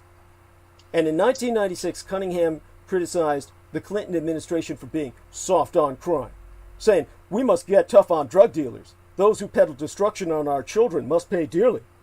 He voted for the death penalty for major drug dealers. And 4 months later, his son Todd was arrested for helping to transport 400 pounds of marijuana from Texas to Indiana. Now, Todd Cunningham pleaded guilty to possession and conspiracy to sell marijuana. Representative Cunningham broke down in court and pleaded with the judge for leniency in his son's case, which was the very picture of hypocrisy. And then in June of 2005, not that long ago, the San Diego Union Tribune reported that a defense contractor named Mitchell Wade had purchased Cunningham's house in Del Mar circa 2003 for $1,675,000 and put it back on the market a month later. Now, at the time, Cunningham was a member of the Defense Appropriations Subcommittee, and Wade's company, MZM Incorporated, started receiving tens of millions of dollars of defense and intelligence contracts. Now, the Union Tribune later reported that Cunningham was living rent-free aboard one of Wade's yachts docked in a harbor in Washington, D.C., and that he was throwing parties for underage girls aboard the yacht on a regular basis. So the FBI raided his home because he was fucking girls after drugging them who were under 18. And the MZM corporate offices on the 1st of July, 2005, got their door kicked in by an FBI team. And a few months later, Cunningham pleaded guilty to tax evasion, conspiracy to commit bribery, mail fraud, and wire fraud in a bargain to avoid being outed as a pedophile. Now, among the many bribes Cunningham admitted receiving were the house sale at an inflated price, the free use of the yacht, a used Rolls-Royce, antique furniture, multi-$1,000 Persian rugs, jewelry, and a $2,000 contribution for his daughter's college graduation party. And so, when he announced he was resigning from Congress, Cunningham read the following statement at a press conference I'm going to read to you now. When I announced several months ago that I would not seek re-election, I publicly declared my innocence because I was not strong enough to face the truth. So I misled my family, staff, friends, colleagues, the public, even myself. Of course, my note here, my interjection, he neglects to mention all the young girls aged 12 to 14. How he misled them. For all of this, I am deeply sorry. My interjection again. He's sorry he got caught. The truth is, I broke the law, concealed my conduct, and disgraced my high office. I know that I will forfeit my freedom, my reputation, my worldly possessions, and most importantly, the trust of my friends and family. The young girls never come up again. In my life, I have known great joy. Ooh, I bet. And great sorrow. Yeah, like when he got caught. And now I know great shame. He's actually shameless. I learned in Vietnam, he has to bring that up, that the true measure of a man is how he responds to adversity. I cannot undo what I have done, but I can atone. I am now almost 65 years old, and as I enter the twilight of my life, I intend to use the remaining time that God grants me to make amends. Now, Cunningham wound up serving a mere 7 years in a minimum security satellite camp near Tucson, Arizona, complete with swimming pools and tennis courts. He was released to a halfway house in New Orleans in February of 2013. I can tell you he now lives in Arkansas and still receives his Navy retirement pay, as well as a pension for 14 plus years as a congressman. Now, because of him, legislation was introduced to prevent convicted lawmakers from receiving their pensions, but that died in committee. Oh, what a surprise. But the San Diego Tribune, the Union Tribune, received the Pulitzer Prize for the reporting surrounding the takedown of Congressman Cunningham. And now, these same motherfuckers tell you there wasn't no Colonel Tomb in Vietnam. They say he doesn't... Excuse me, Douglas, disambiguation. It's the Congress that's telling us there was no colonel, or the Chinese telling us there was no colonel? The U.S. military, and which as a branch of the U.S. government, which means that the U.S. government is telling you Colonel Tomb did not exist. Understood. I thought that the communists were saying that because what the communists say is we have secret heroes and we don't talk of this. So okay. What they say when people ask about Colonel Tomb is they say, Colonel who?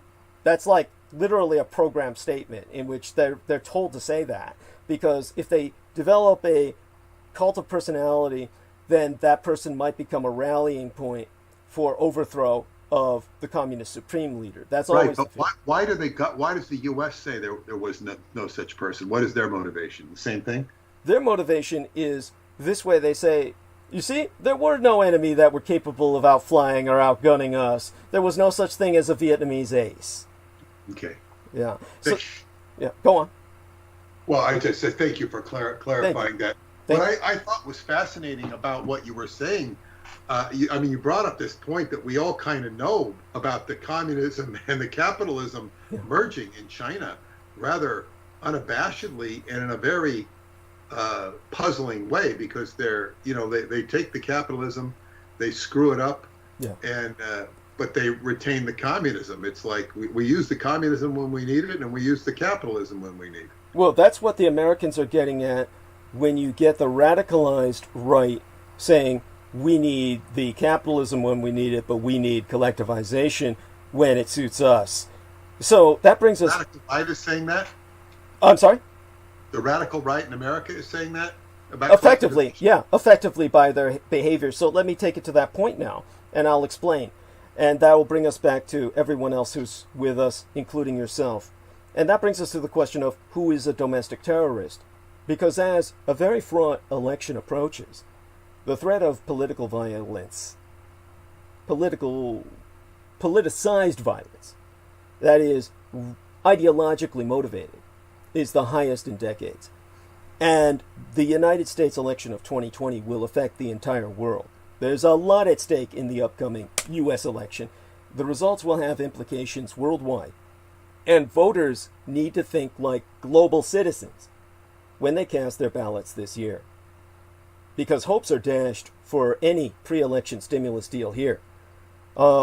Just a brief on the economy. And Senate Majority Leader Mitch McConnell has all but quashed the Trump administration's hopes for a big stimulus proposal before Election Day, which is going to be disadvantageous to McConnell's own party. Now, McConnell favors a pared-down approach to coronavirus aid and said he will not consider any stimulus package over $1.8 trillion United States dollars. However, the ongoing stimulus stalemate is pushing more people into poverty. And stimulus measures in the early days of the pandemic helped bring the poverty rate down from 11% in February to 9.3% in June. However, again, continued economic woes, our problems have brought the rate back up to 11.1%, higher than it was before. And jobless claims are ticking back up too. About 898,000 Americans have filed for first-time unemployment benefits just this week alone. Last week, actually. Our numbers for this week aren't in yet. Now, that brings us to a very short brief on the coronavirus situation because this impacts terrorism. The U.S. is approaching 8 million cumulative coronavirus cases and averaging more than 50,000 new infections a day. That's a sign that the difficult winter so many health experts have predicted is already approaching. And former New Jersey Governor Chris Christie says he was in intensive care for 7 days while he fought the virus on life support. And contrary to President Trump's own experience with COVID-19, he says his experience should show people that they need to take the situation very seriously. And meanwhile, a big global study by the World Health Organization concludes that remdesivir, the experimental antiviral drug, has no effect whatsoever on the recovery of hospitalized coronavirus patients. The WHO calls these results beyond disappointing. That brings us to the growing threat of American political violence, which will bring us back to Roundtable. Everyone who has listened to myself over the years knows that mine own adoptive son is gay and that he was legally married to the man who be his husband on the 26th of June in the 2015th year of our Lord.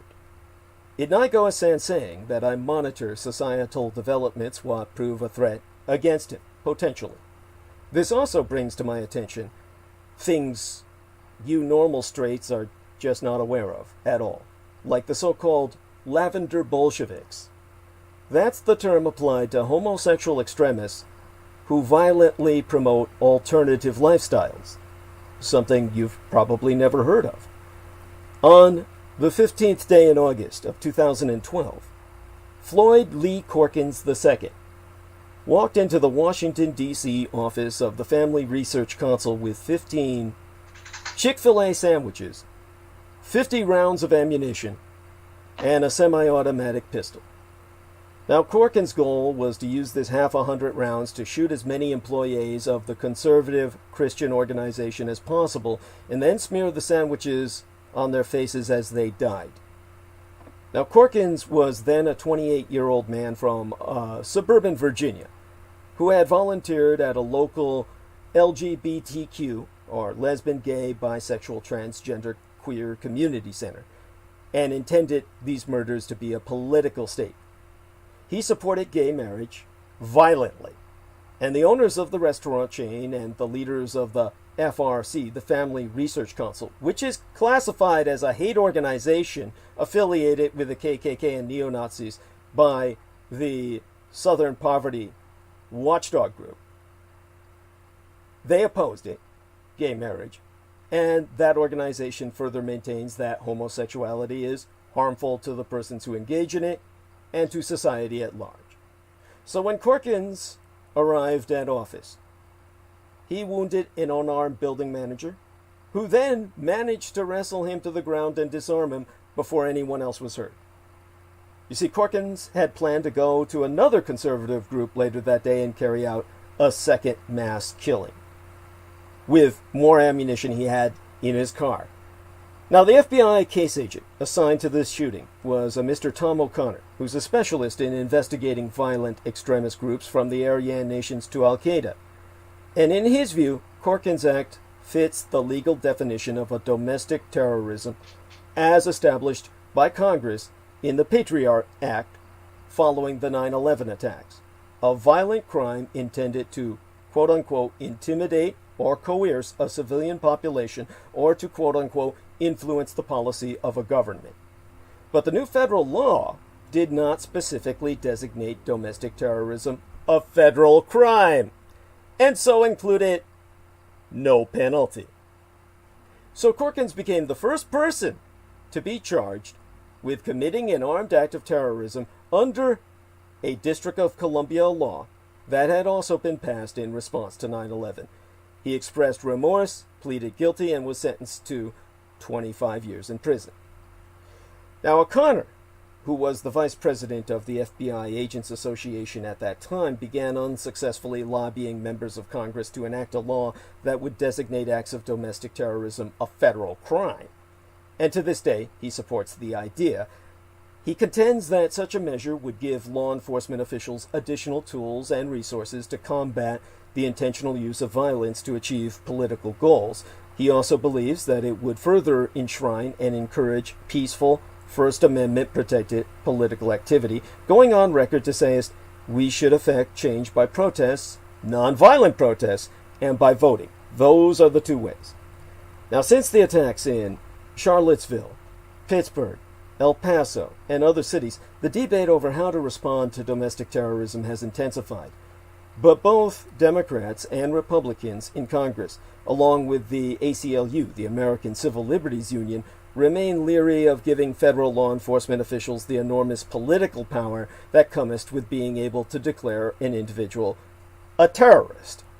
They cite the Bureau's history of illegally surveilling, harassing, and profiling political, racial, and religious groups, from black civil rights organizations personified by Martin Luther King Jr. himself, to the John Birch Society, to Muslim Americans. And opponents also point out that some protest groups on the left and the right, such as Greenpeace and organizations that oppose abortion, intentionally break the law during demonstrations. And so they say that making domestic terrorism a federal crime is both unnecessary and a recipe in and of itself for suppressing dissent. But O'Connor argues that failing to confront the rising number of perpetrators of political violence carries a higher set of risks, and concludes that the coronavirus pandemic, mass layoffs, and apocalyptic campaign rhetoric have created the greatest potential for political violence in these United States that he has ever seen in all 23 years of investigating extremism.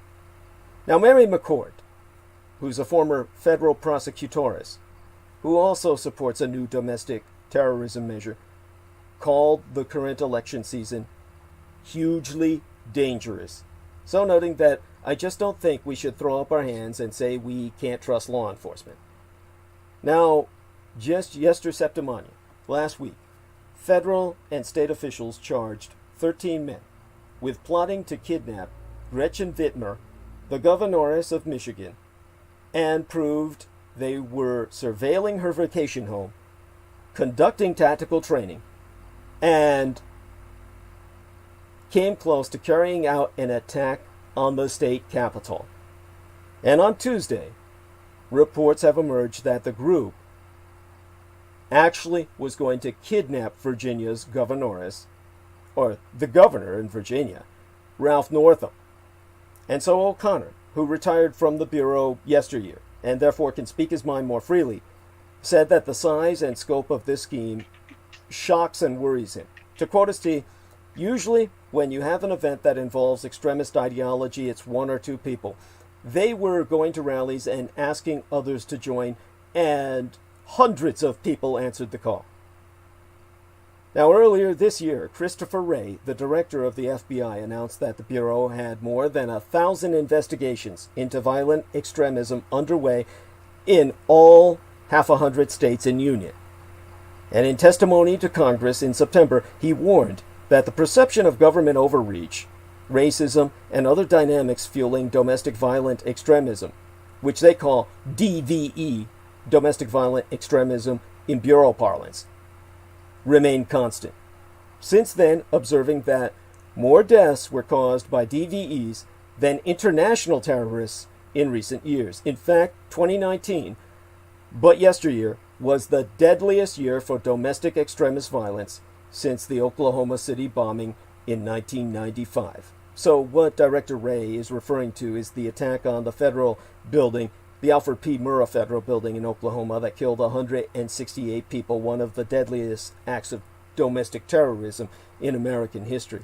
And here we are, a quarter of a century later, and O'Connor and other experts are confirming that rampant online conspiracy theories, the new American religion of QAnon, are adding gasoline to the radicalization process, the true legacy of Michael Aquino, from whence the very Q derives from. And O'Connor, who said he strives to be nonpartisan, accused both political parties of inaction, saying one side wants the white supremacists to be prosecuted and the other side wants Antifa to be prosecuted. It should not matter what the person looks like when they commit an act that looks like domestic terrorism.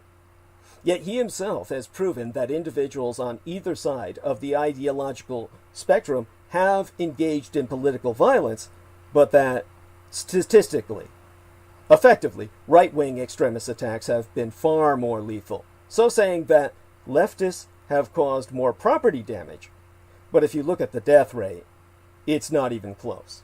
They've killed nobody, whereas those on the right have killed everyone on record. And he classifies the Michigan plot as a textbook domestic terrorism case, so testifying that it's extremist violence based on anti-government political views. It's political violence, call it what it is. Now, Matthew Feldman, a professor at the University of York who studies right-wing extremism, said that November 3rd has all the hallmarks of being the trigger moment, that all hell will break loose the day after election. He attests that polarization is growing on both sides, but he too acknowledges that the far right represents a more lethal threat by orders of magnitude, confirming that at the fringes on the right, a narrative is building that the left is stealing the election.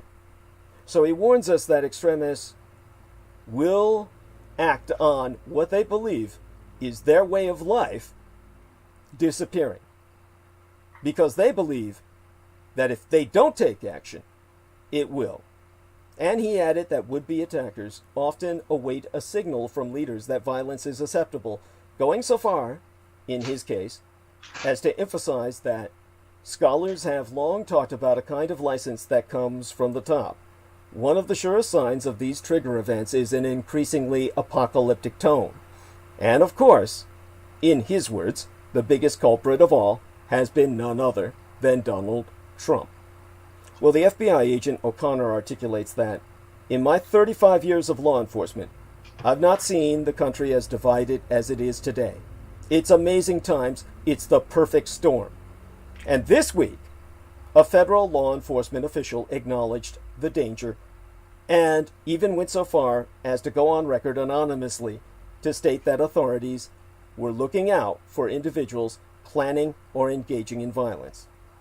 However, while Agent O'Connor insists that we'll take appropriate action. The greatest responsibility lies with the president himself and other elected leaders.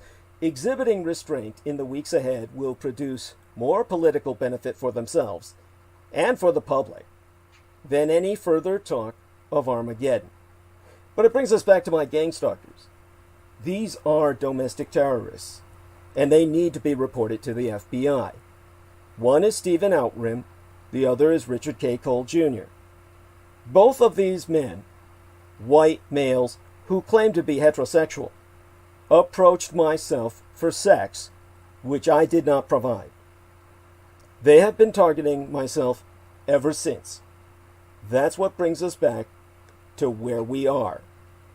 Now, it's going to take us first to Jameson Reese. And because we have so few minutes left with our man, Mr.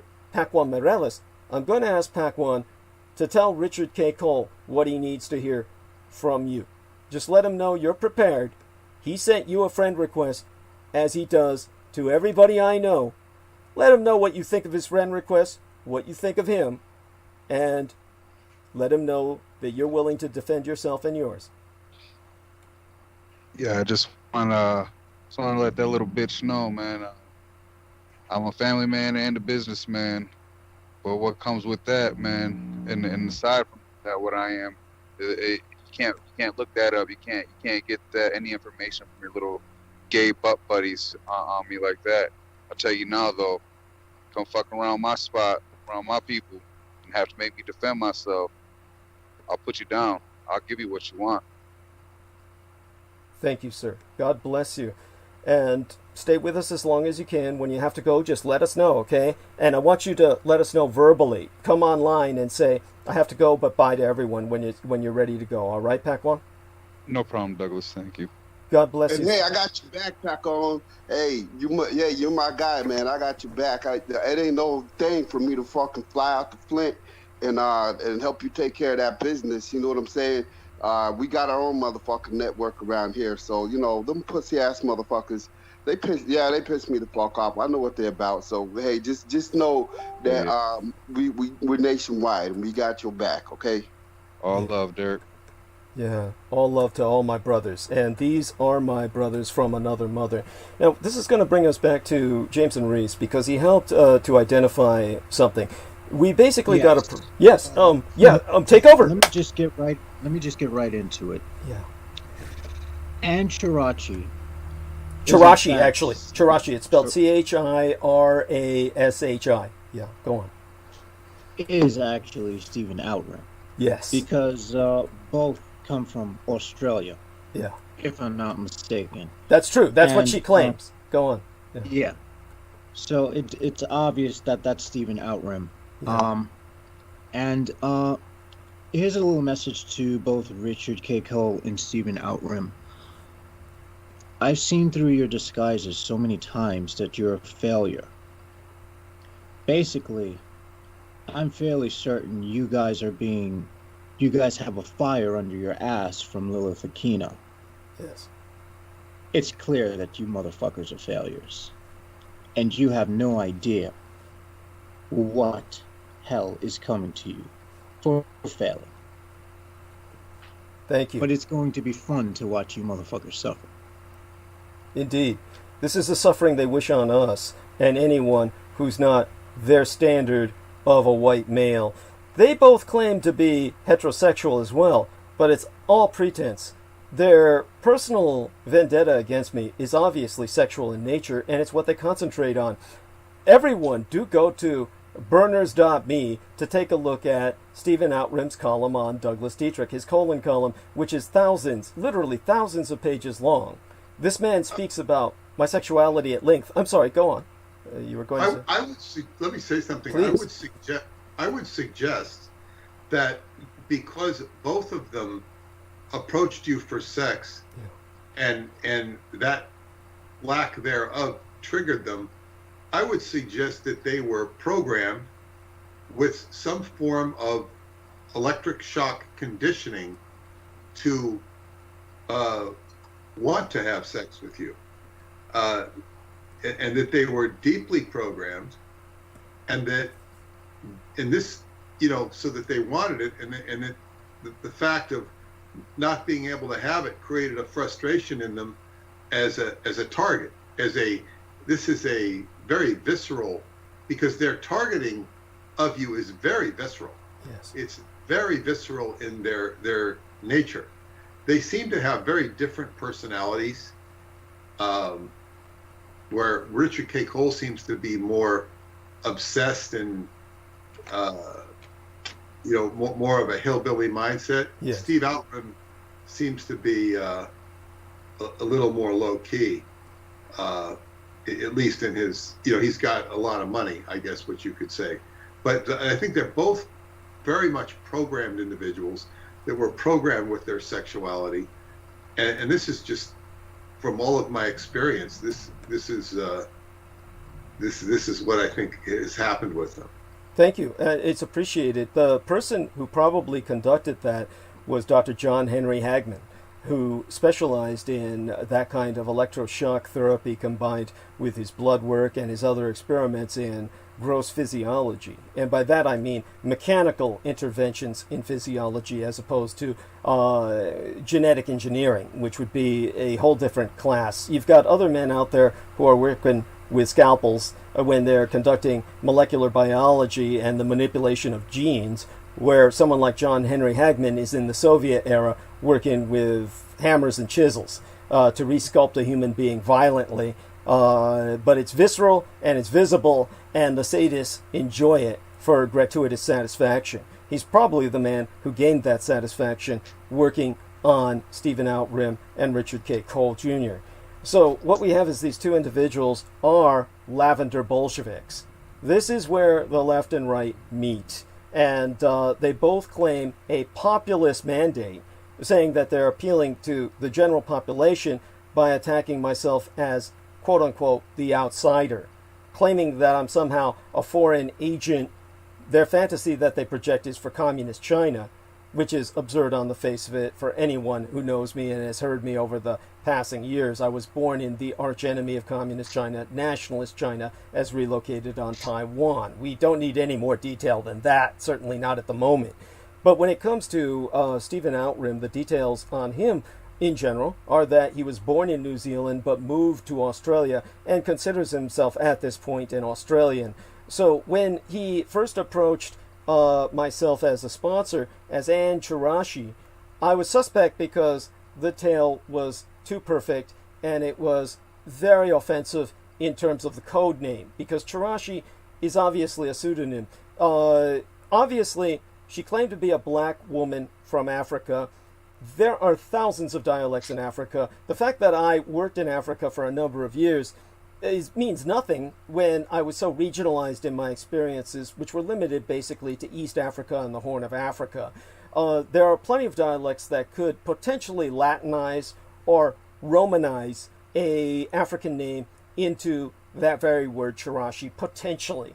But the potential for that is very slim, because Chirashi, if you look that up in the Latin spelling, the Romanization of the Japanese word, it is a dish. It's literally a Japanese dish of raw fish over steamed rice.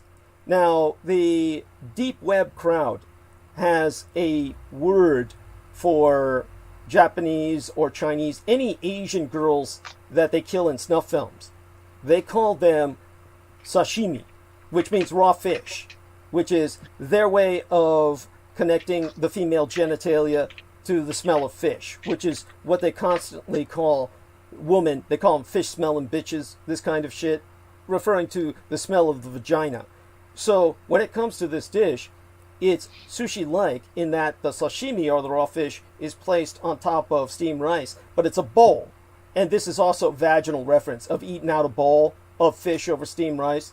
So that's what's called chirashi. It is a snuff film term for killing after sexually raping a young Asian girl and then devouring her body in an act of cannibalism, or eating pieces of her off her bone while she's alive. That's known as chirashi.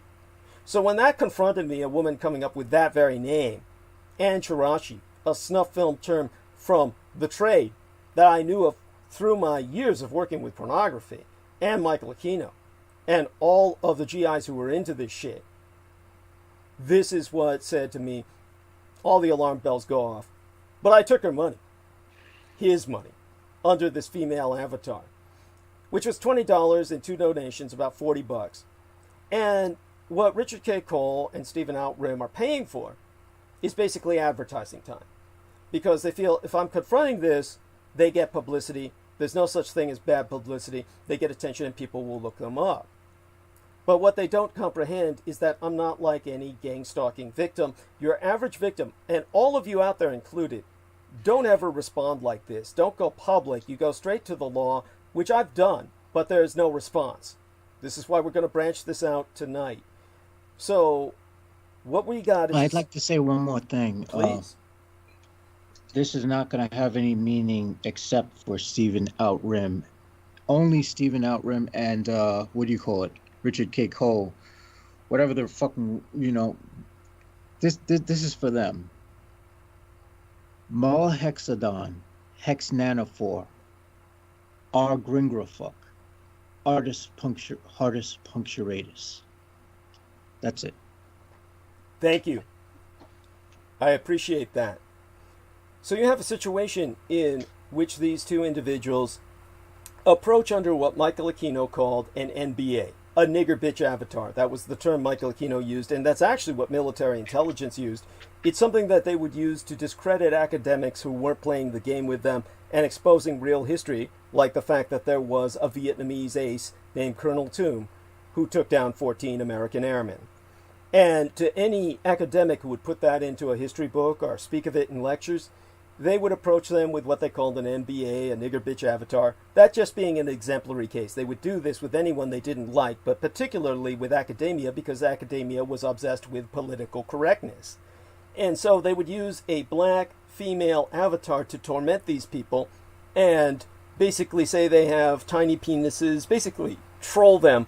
And then white men would foolishly often respond and discredit themselves, because then it would be exposed, oh, look, there's this black woman who, this white professor finally lost his cool and said, get away from me, negress, I can't take anymore, or whatever. And this would totally discredit entire careers. So they use this old trick, and they claim that she's a black female from Africa who married a German man and lives in Australia. Again, suspiciously cosmopolitan in nature. These things do happen, and they happen fairly commonly. So it's nothing to dismiss on the face of it, but what exposed it was that as this individual, bear in mind, anyone born in Africa, they come from cultures that are thousands of years old. Just because you know not their histories doesn't mean that they don't have histories of their own. You just don't know them. These aren't all a bunch of half-apes who are following Tarzan around in the jungle. They've built their own cities that are lost in the jungles of Africa after the mass destructions of colonialism. These are the people who have their own magic, their own traditions. So then this Ann Chirashi, with a name from a snuff film terminology lexicon, comes up to Jameson Rees and says, teach me about magic. There's no black African woman in the world, sourcing from her own culture and traditions, steeped in the magical traditions of Africa, which the very logic and rationale and paradigms of how they interact with the world are heavily permeated by magic. No one's going to go ask some young black African American in North America to teach them about magic, because they'd be teaching him. So when she approached Jameson Rees with that, that's when it became obvious this is an avatar. What Michael Aquino used to call, back in the days when we depended on paperwork, a paper pussy. Then for the public, they would call it paper people, when they're talking about false dossiers created for the role an agent would assume in a foreign nation. It was a paper person. So here we go with what we've got, this approach to Jameson Rees, who rebuffed Ann Chirashi, and he'll tell us a bit about that story. You can tell us what your experience was with this, your interaction. All right, so this person decided, they wanted to know about magic, and at the time, I sadly did not put two and two together. But what So I just gave them a bunch of links. I gave them a bunch of links to sources and sources that were on the web, basically, to so that they could look for themselves. I didn't give them any of my personal secrets or explanations at all. And they started to say, "Oh yeah, I'm spiritual. I don't resonate with religion and all this other stuff." I was like, "Okay, that's fine." And I linked them to a video of a guy, I think Damien Eccles. They were like, "Yeah, I'm familiar with him," and so that right there made me think, wait a minute, you're familiar with him? How is that possible if you don't know anything about magic? Thank you. And so so then the person was like, "Oh, they started to give me these links about Gunner 65," and I'm like, "Okay, well, then like, something's wrong." And I told them, like, this guy is super sour because he couldn't get because he wanted, Douglas Dietrich to fuck him in the ass and all this shit. And then she's like, and then she sends this message, "Oh, who's Gunner 65?" And I'm like, "Yeah, you sent the name of that person in the link and you're asking me who they are?" Thank you. Then they start to hit the chat like, "Oh, who's Gunner 65?" And I'm like, what the fuck? But by this, Jameson is referring to our latest episode in which they entered the chat room. Yeah. Yes. Yeah. And it's just so retarded. Is that it's like the person, whoever they are, masquerading as which is Stephen Outram. He must be so fucking drunk and shit faced that he doesn't even remember what the fuck he said. It's true. Which is pretty fucking pathetic. He always reeked of alcohol. He reeked of alcohol when he met myself, and he never bathes. He feels that bathing, in the ancient European tradition, it was believed that exposing yourself to hot water would cause pneumonia, and he says he follows the ancient European traditions because that's upholding his white ancestry, his white culture. So as a white supremacist, he doesn't bathe. If you can believe this is the mentality of these people. And he's overweight to boot. Yes, it's unimaginable. Yes, that's in his first girlfriend, who was effectively his live-in wife, effectively what they call legally the common law marriage. She tried to sue him for just these reasons, saying he never bathed, even though they lived in a sprawling multi-acre estate with multiple restrooms and showers. He always said, "Oh, the showers are too far away for me to get to," and shit. But she finally realized this guy just doesn't bathe. And so she was suing him for all the suffering she endured for many things, but among them the stench of his body, which is overwhelming. And so he's a fucking walking petri dish already. Yes. He's the epitome of a plague-bearing fucking demon or something. He's Nurgle from Warhammer 40K. Yeah. That's fucking. Well, it's no wonder why he can't remember anything, because his brain must be afflicted with so many bacterium and parasites that it's not funny.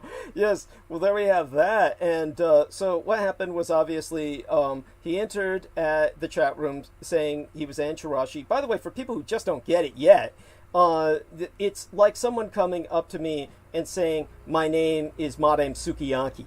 Okay, it's to come at you with the name of a Japanese dish is offensive because it's like a racial slur. It would be like somebody pretending to be a black chick coming up to Derek saying, "My name is Fried Chicken." Thank you, or chitlins.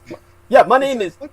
Yeah, my name is Missy Chitlins. My name's Missy Chitlins and shit. That would be, yeah, so if you put it in that perspective, maybe Americans can finally get it, just how absurd this is. So, basically, they might think they're getting what they're paying for, but we're going to put this in a perspective so that people understand why we're using this to educate everyone. First off, when it came to the video link that was basically sent to my mistress and manageress, Selena Khan, it was Richard K. Cole proud that he made it onto quote-unquote an interview.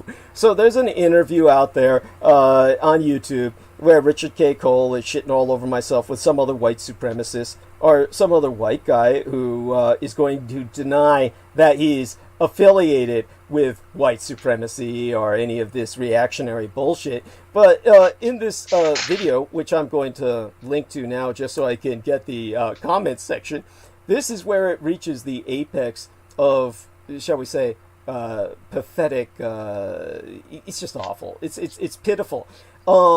You've got this thing where they've got this little video, and it's got an eagle, globe, and anchor in the lower right-hand corner where the person's icon is supposed to be, meaning that Gunner 65 identifies himself with the logo of the Marine Corps. Now, bear in mind, this is a man who never served a day in combat and was booted out of the Marine Corps early without serving a full hitch for his sexual issues. So you've got this individual who's on 70% disability, which your tax dollars pay for. And this is what we're going to get to. You're paying him to do all this. He sits at home all day in Plattsburgh, New York, on his computer, attacking me on your dime. You are paying for this because he gets 70% disability and is considered unemployable because, oh, boo-hoo-hoo, he doesn't have money enough to become a woman, which he felt he had gender dysphoria, and he hates my son because my son was a woman who could afford to become a man. So there we have that. And he uses the subtitle of his video, Points on the Curve, which is, of course, a play on my own term, arc of narrative. I always use the term arc of narrative not as in ARK, like Noah's Ark or the Ark of the Covenant, but ARC, as in an arc, an arch. So when I talk about the arc of narrative, it's like an arc of character development. It is part of the history or the story, which that's all that history is. The difference is it true or is it false? And here you have, beneath the video, in the comments section, well, one thing you have is Samantha Halcombe, which is a porn station linked. Isn't that delightful? He's got a porn station linked to try and show he's straight, because it's a heterosexual porn site. So if you click on Samantha Halcombe's comment, it's, guess what? Asian porn. It's all Asian girls. That brings us back to Chirashi. So these guys are really into Asian nookie, what they call yellow pussy. And since they got yellow fever, they are into me, because I'm the closest thing to an Asian girl that's still a man. It should be noted that Chirashi has absolutely no videos, no playlists, no channels, no discussion, no about, no anything. So it's and it says joined August 21st, 2012. It's obvious that's Stephen Outram. Oh, do me a favor as the moderator, and block her channel. Put the cursor on the flag, and when you click the flag, it'll give you an option to block. So block the channel from our channel, or give me the link to that channel so I can do so later. But continue with what you were saying, okay? Yeah, I have that on my other computer, so let me see if I can access it on this one. Sure, you don't need to do it right now. You can give the link to me later, and then what I'll do is I'll take care of that. I'll block it from our channel. We can at least take care of that. And if they keep coming back, of course, they've got help from rogue elements of the government. But here's the comment from Ann Chirashi above the Asian girls porn channel that he put up there to try and show he's straight. Ann Chirashi, of course, is saying, I was a fan of Douglas Dietrich, discovered him recently, and found him interesting and entertaining. And of course, they add that in there.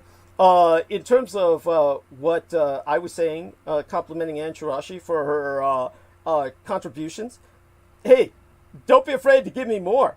If you want to give me money under any pseudonym, you're welcome to do so. I'll give you a compliment on air, and I'll tell everyone that I appreciate what you're giving me. So there we go with that. Anyhow, she goes on to say, this is actually Stephen Outram talking, I was shocked and stunned by your expose. Yeah, at the poor quality of it. Yesterday I tuned into his transmission and asked about you multiple times in chat. That's when she came into the chat room, or Stephen Outram in drag, asking, and that's when Brendan Zoget took care of him, and Jameson Reese answered him as well. Said, got no answers. Asked Jameson whom I was speaking to about magic. and he basically told me never to get in touch. Serves me right for supporting people with outrageous claims. Now I know the white man is always right. Oh my God. Now, that's so fucking obvious. And Gunner65 says, I appreciate your comment, and Jameson Reese is especially mean-spirited, and Dietrich uses him as a chat monitor and attack troll. Now, has Jameson Reese ever attacked any individual involved with these people? Not till now, and for every good reason. He says, one reason they will not comment about this interview is that Dietrich does not want his followers to listen to it. If he does mention it, they will be to viciously attack me using defamation and slander, as he has done since 2016. Do not beat yourself up about being deceived by Douglas Dietrich. I have communicated with many of his former closest supporters who express the same feelings. The important thing is that now you know the truth and can no longer be deceived. The white man is always right. I mean, this is where they're at. This is what it comes down to. The great white father figure. Oh, I have a nice joke. It turns out that, you know, Antarashi was disguising as a black woman. That's not a black woman. That's Stephen Outram after not bathing and showering for years. But that's an insult to raw fish. There we are. There we are. That's what he smells like. Yes, thank you. That's after it's gone rancid. After it's gone rancid. Yes, there we are. And I noticed that Jameson Reese has entered in his own comment. Let's see how long that stays up. Let's see how long these people who cry for free speech. Now, I want everyone to know, Jameson Reese's comment is in the thread of this video. We'll see how long it stays up. So do me a favor, Jameson, take a screenshot of your own comment, and then you can come back later and see if they leave that up, because they're always screaming First Amendment. Let's see if they honor the First Amendment. And I can guarantee you they will not. But if they do, even funnier. Was that Pac One trying to say something? Because I heard all this stuff. So I'm sorry. I was trying to. No. I'm gonna get off here. I'll probably get on later on and jump in and check out on you guys. I'm gonna head off for a little bit. So Understood. Just want to say thank you for having me on. Thank you everybody, and appreciate all the love and support. You know, you guys are all amazing people. You know, so fuck these fags. Thank you. You know, not nothing against homosexuals, because those people, they can be cool, but those guys are fags. Fucking bitches. Thank you. All right, love you guys. God bless you. Love you too, bro. All right. Good night, Pac-Con. Yes. Peace. Good night. Good night. And hopefully he does check in with us later. And he recently finished reading a book by Peter Moon, and he was telling Peter Moon how many of his points were being ripped off by various venues. We'll have Pac-One speak of that in the near future. In the interim, people see what the situation is, and everyone will be able to put some perspective on this. The thing that Peter Moon can help put some perspective on is why the blogspot of Richard K. Cole Jr. Is attacking the fact that my Red Undead book was completely censored. And it's not just Amazon. Anyone who has a used physical copy would be able to sell that used physical copy on eBay. Since I brought attention to the fact that the book is missing, I noticed that it's gone way up in searches concerning my name, and that it's been totally obliterated, essentially incinerated out of physical existence. Bear in mind, it has an assigned ISBN, as we used to call it in the book industry. That's ISBN number. That doesn't happen until there's a physical publication or a recognized publication online, if they produce only electronically, like a PDF format. If that were the case, you'd be able to find a PDF. There is no PDF. There is no physical book extant. And yet, Richard K. Cole is claiming that the Red Undead has not been censored. I can't understand why this is even an issue. But understand, this is very similar to the Americans saying Colonel Toome did not exist. You yourself might ask, why would that matter? Why wouldn't the Americans say that many of their airmen fell to a Vietnamese air race? But you see, the Americans cannot admit that there are Vietnamese air races.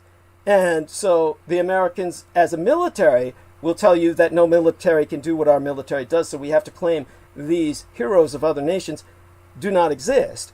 So they literally deny their existence. This is blatant revisionism.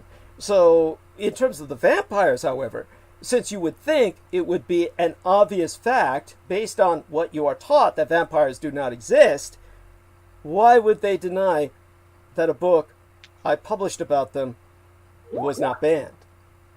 And Jameson Reese will be right back with us, but one of the points that I make is that if I say things that these men, these fags, Stephen Outrim and Richard K. Cole Jr., or even Michael Aquino or any of their ilk, say Douglas Dietrich is patently crazy because he says comments that, or makes claims, they say outrageous claims. As a matter of fact, what Richard K. Cole says on his little video is that Douglas Dietrich makes outrageous claims, that he is a revisionist historian. So if all of this is true, that what I say is absurd on the face of it, I'm the son of Adolf Hitler, the Japs won World War II, why would it matter? Everyone should be able to tell that, hey, this guy's crazy, and just move on. And yet, they attack me relentlessly. As I said, their desire is to make myself the issue. I am not the issue. The message is. Well, that's the whole point, is that they're taking the issue off the message, and there's something to be said about people who just, it's one thing to criticize somebody and dismiss them. It's another to have a obsessive compulsive disorder to the point where you're obsessing about them and continually deriding them publicly. What are they getting out of it? They are, they have a diseased mind, and they're not. The issue is what you're bringing up, and they don't have any context. They don't understand the context of who Douglas Dietrich is and what he has to offer. They do not value it, and they're dead set against whatever value you have. And this is the issue. It's just counterproductive. It's like having somebody on a baseball team that sits on the bench and aggravates all the players, and puts firecrackers in their locker and shit like that. That's all they are. They're just a detriment. They need to be run out of the clubhouse. Thank you. There is that, but it almost makes it sound innocent in the sense of a derangement. When we take a look at their actual context, the context in which they operate, you have someone like Gunner65, which is Richard K. Cole Jr. He says, Douglas Dwayne Dietrich is known for his history of making outrageous claims which are unsubstantiated and easily proven to be false. Of course, they all say this, and of course, everyone can look up anything I say and find out that everything I say is true. He says, Dietrich is not a credentialed historian. He is a revisionist with an entirely false persona. Now, this is what's interesting, because much of what he has on his own blogspot, which includes pictures of my family, tends to back up everything I say. He tries to warp it into a context where it does not, but there's really, when you read through what he says, aside from a negative spin he's trying to put on it, much of what he says is what I've said. And then he basically says, with the exception of researcher Stephen Outrim, I am the only person to investigate/research his claims and publish the results. Dietrich has been largely rejected by the ufology/conspiracy and exopolitics community for his lack of credibility and anti-American, anti-veteran views. This is the context. The context is your military has a vested interest in your buying into the ufology, conspiracy, and exopolitics. Exopolitics. Very well said. Very well said. Useless following. These people are no better off than Democrats or Republicans. The people that follow this stuff, and it's unfortunate. But people, you have to remember that people have the typical person who is working, how can they not be a working stiff? They work their job, and then they have so much time to buy their groceries, do their errands, come home, maybe relax, maybe exercise, maybe watch TV, and then they're going to joust with conspiracy or intellectual anything. So they're not a professional. Some people become professional obsessive, or just read a lot.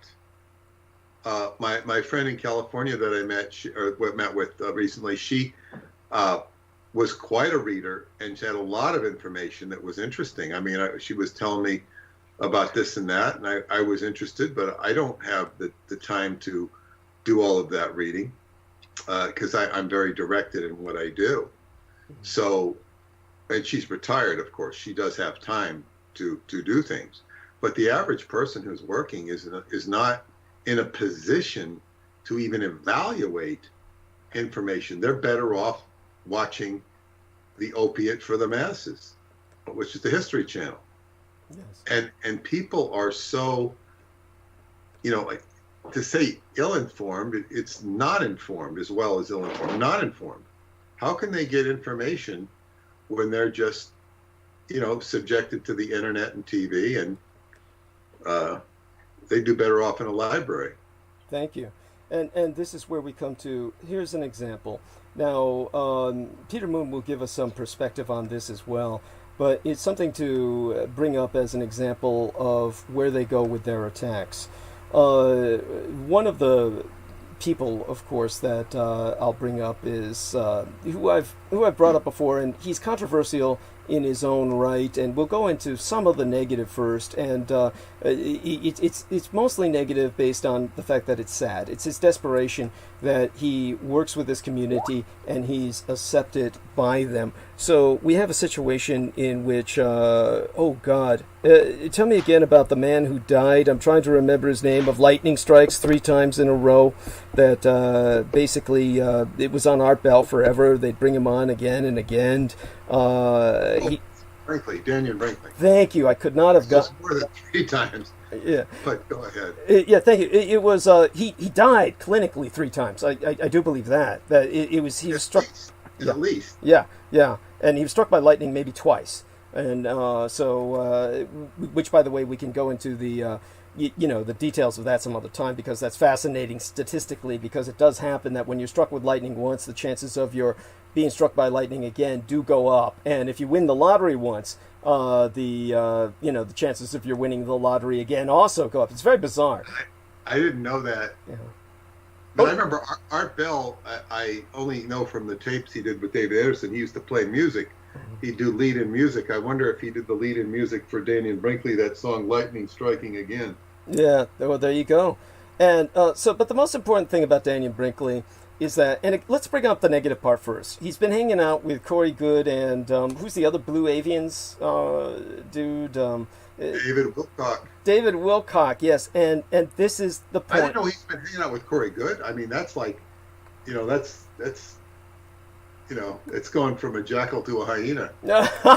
So maybe he hasn't done that. I simply think that whoever's hanging out with David Wilcock sinks to the level where they're dealing with Corey Goode. I don't know if that's true. I mean, Wilcock can give an audience to somebody. Okay.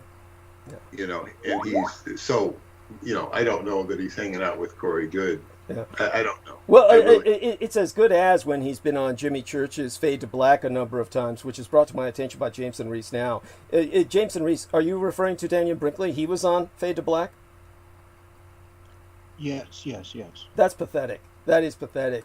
But that shows you where it's at. And it's a situation then where basically Daniel Brinkley he needs to feel accepted. And the crowd that he's found is the very crowd that Gunner 65 is alluding to as the quote-unquote in crowd. So what Gunner 65 is saying is that you're somebody if you're accepted by the ufology, conspiracy, and exopolitics community. Exopolitics, by the way, for those of you who don't know, because most of you are probably not that crazy, exopolitics is the field where we're interacting with alien races and the politics that are involved with the Greys as opposed to our politics involved with the Nordics. Now, bear in mind that abductions, alien abductions, when people experience them in Europe, everybody in Europe reports tall, blonde Nordics. When Americans get abducted, they all report little Asian, caricaturish Greys with no genitalia. Like a playoff on, that's the post-hypnotic playoff installed by the military government, your junta that actually runs your state. They basically play off Asians have no dicks, is the stereotype. So the little Greys with almond eyes, like Asians, have no penises. In Africa, they report bat-like humanoids, is what I'm getting from Jameson Rees, and they vaguely remember something like that. I haven't done the research that I should have, but yeah, that makes sense. But you see, how is this possible? Well, exopolitics is supposedly the answer to that, saying, well, the tall blonde Nordics go to Europe because of the Nazis, and the little Greys come to America because, the Asians love us so much, or something stupid like that. This is exopolitics. This is a level of derangement and insanity which probably most of you cannot even imagine. So you get people who are claiming they are exopoliticians. At that point, you're off the radar. You're off the chain. It's so fringe. You're off the cliff at that point.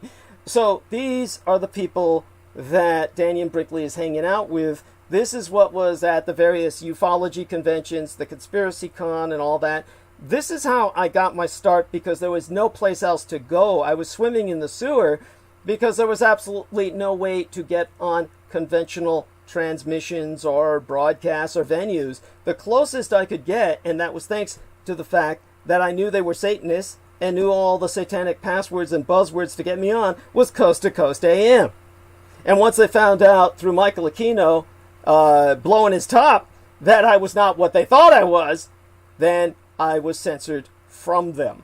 And so we had this situation in which here I was working with this crowd, could have become part of that crowd if I were not, quote unquote, anti-American, anti-veteran. This is where we get to the crux of the matter. It is your military that wants you to believe there are aliens so they don't expose the fact that Japanese and other Asian prisoners of war were tortured to death forever and their bodies were never sent home but are kept in pickle jars where they're paraded as aliens. And if you don't understand that, just look up Jackie Gleason being flown by the president to see the alien bodies. And this was how they disseminated the aliens at Area 51. They perpetuated that notion forever, was originally through Jackie Gleason, who was the Dan Aykroyd of his day. Douglas, I think they could take these bodies and they could maybe take them out of the pickle juice and,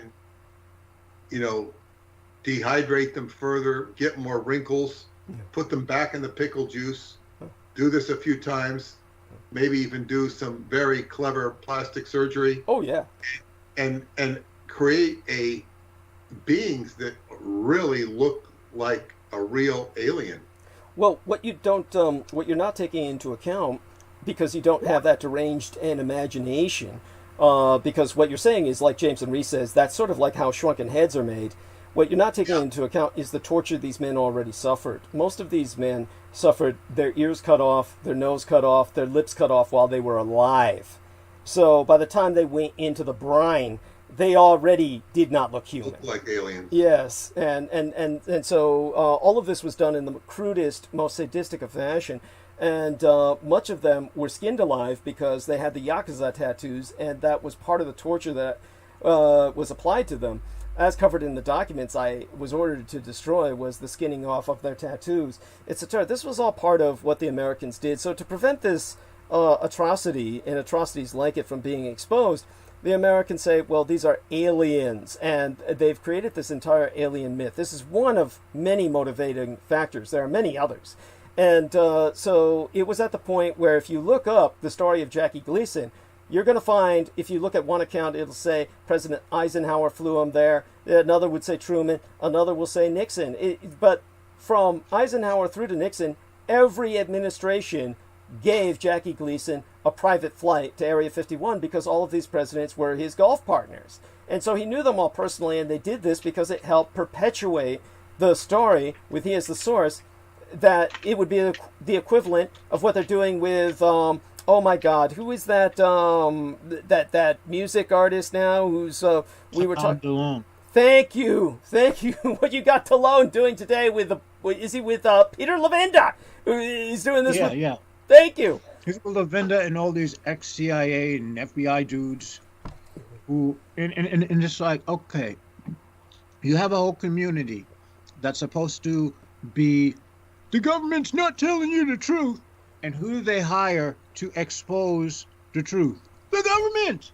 Thank you. How the fuck does that make any sense? Well, thank you. This is what brings us back to the veterans issue. By the way, do me a favor, Jameson, and get a screenshot, a screen capture of that thread of comments underneath the Mr. Richard K. Cole Jr. Oh, I got it. Okay, already. did you get the one with the Asian porn site, Samantha Halcombe?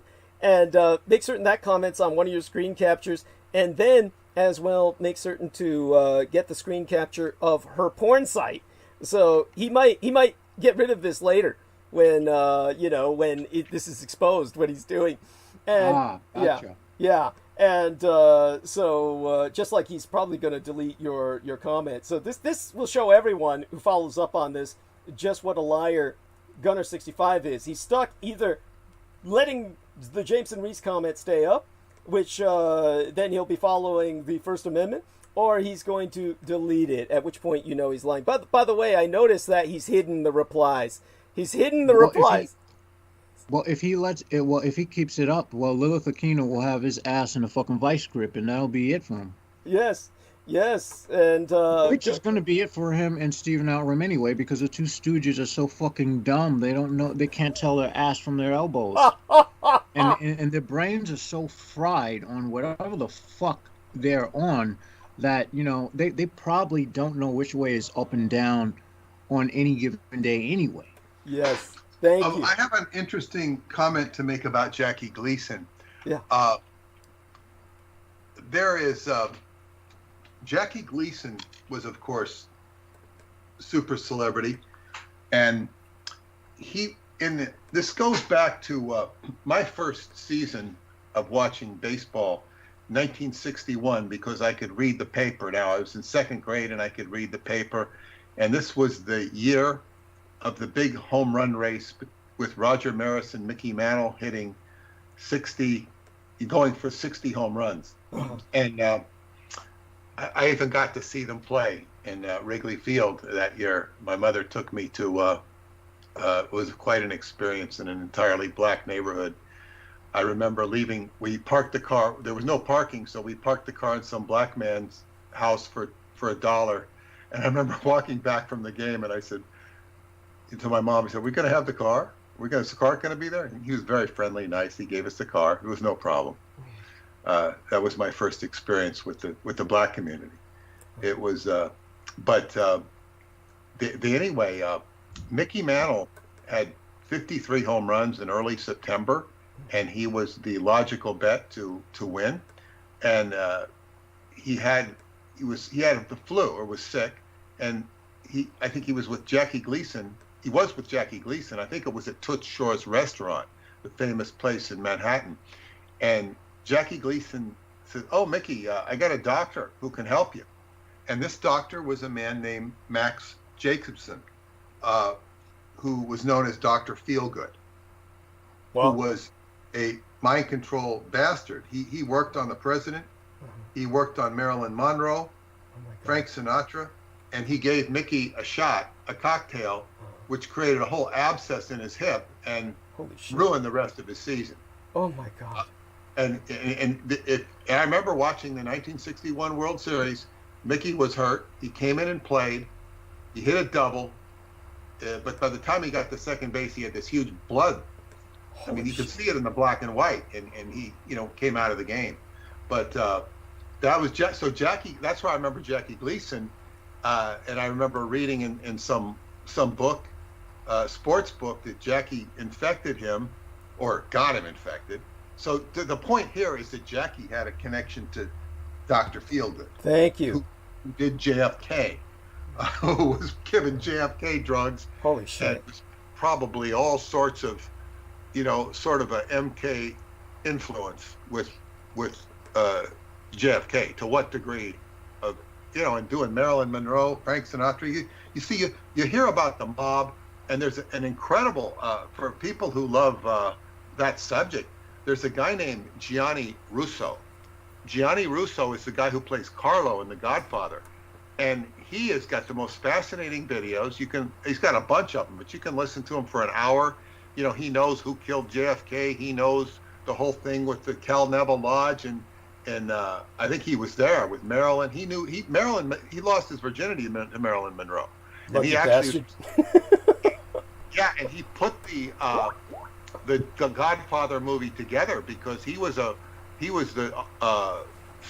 known as the kid for Frank Costello and the mob. He was like he was one of them, but he wasn't somebody who went out and did hits. Fascinating story of Gianni Russo,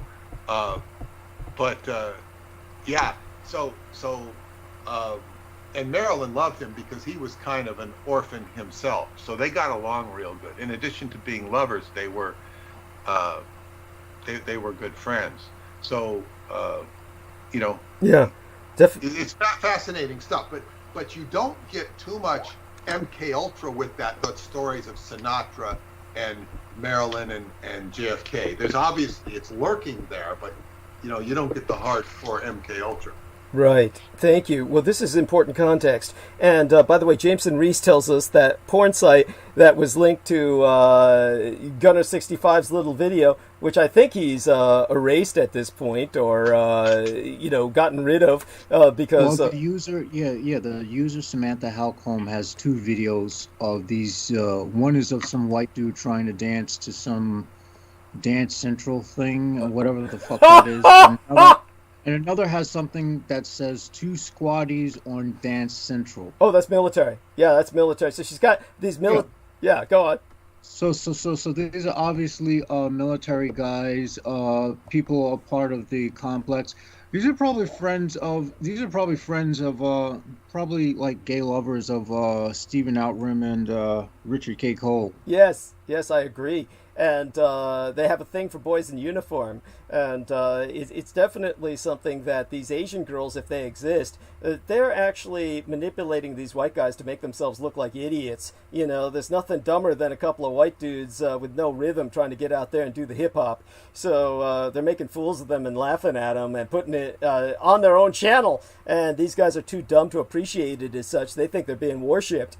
But in terms of Daniel Brinkley, and this is the important thing that needs to be emphasized, we have an individual that is obviously part of this crowd. And you have to ask yourself, what's he getting out of it? And this is not to defame Daniel Brinkley. Honestly, Daniel Brinkley does enough damage to himself simply by hanging out with these people. This is not something that is been beneficial to himself.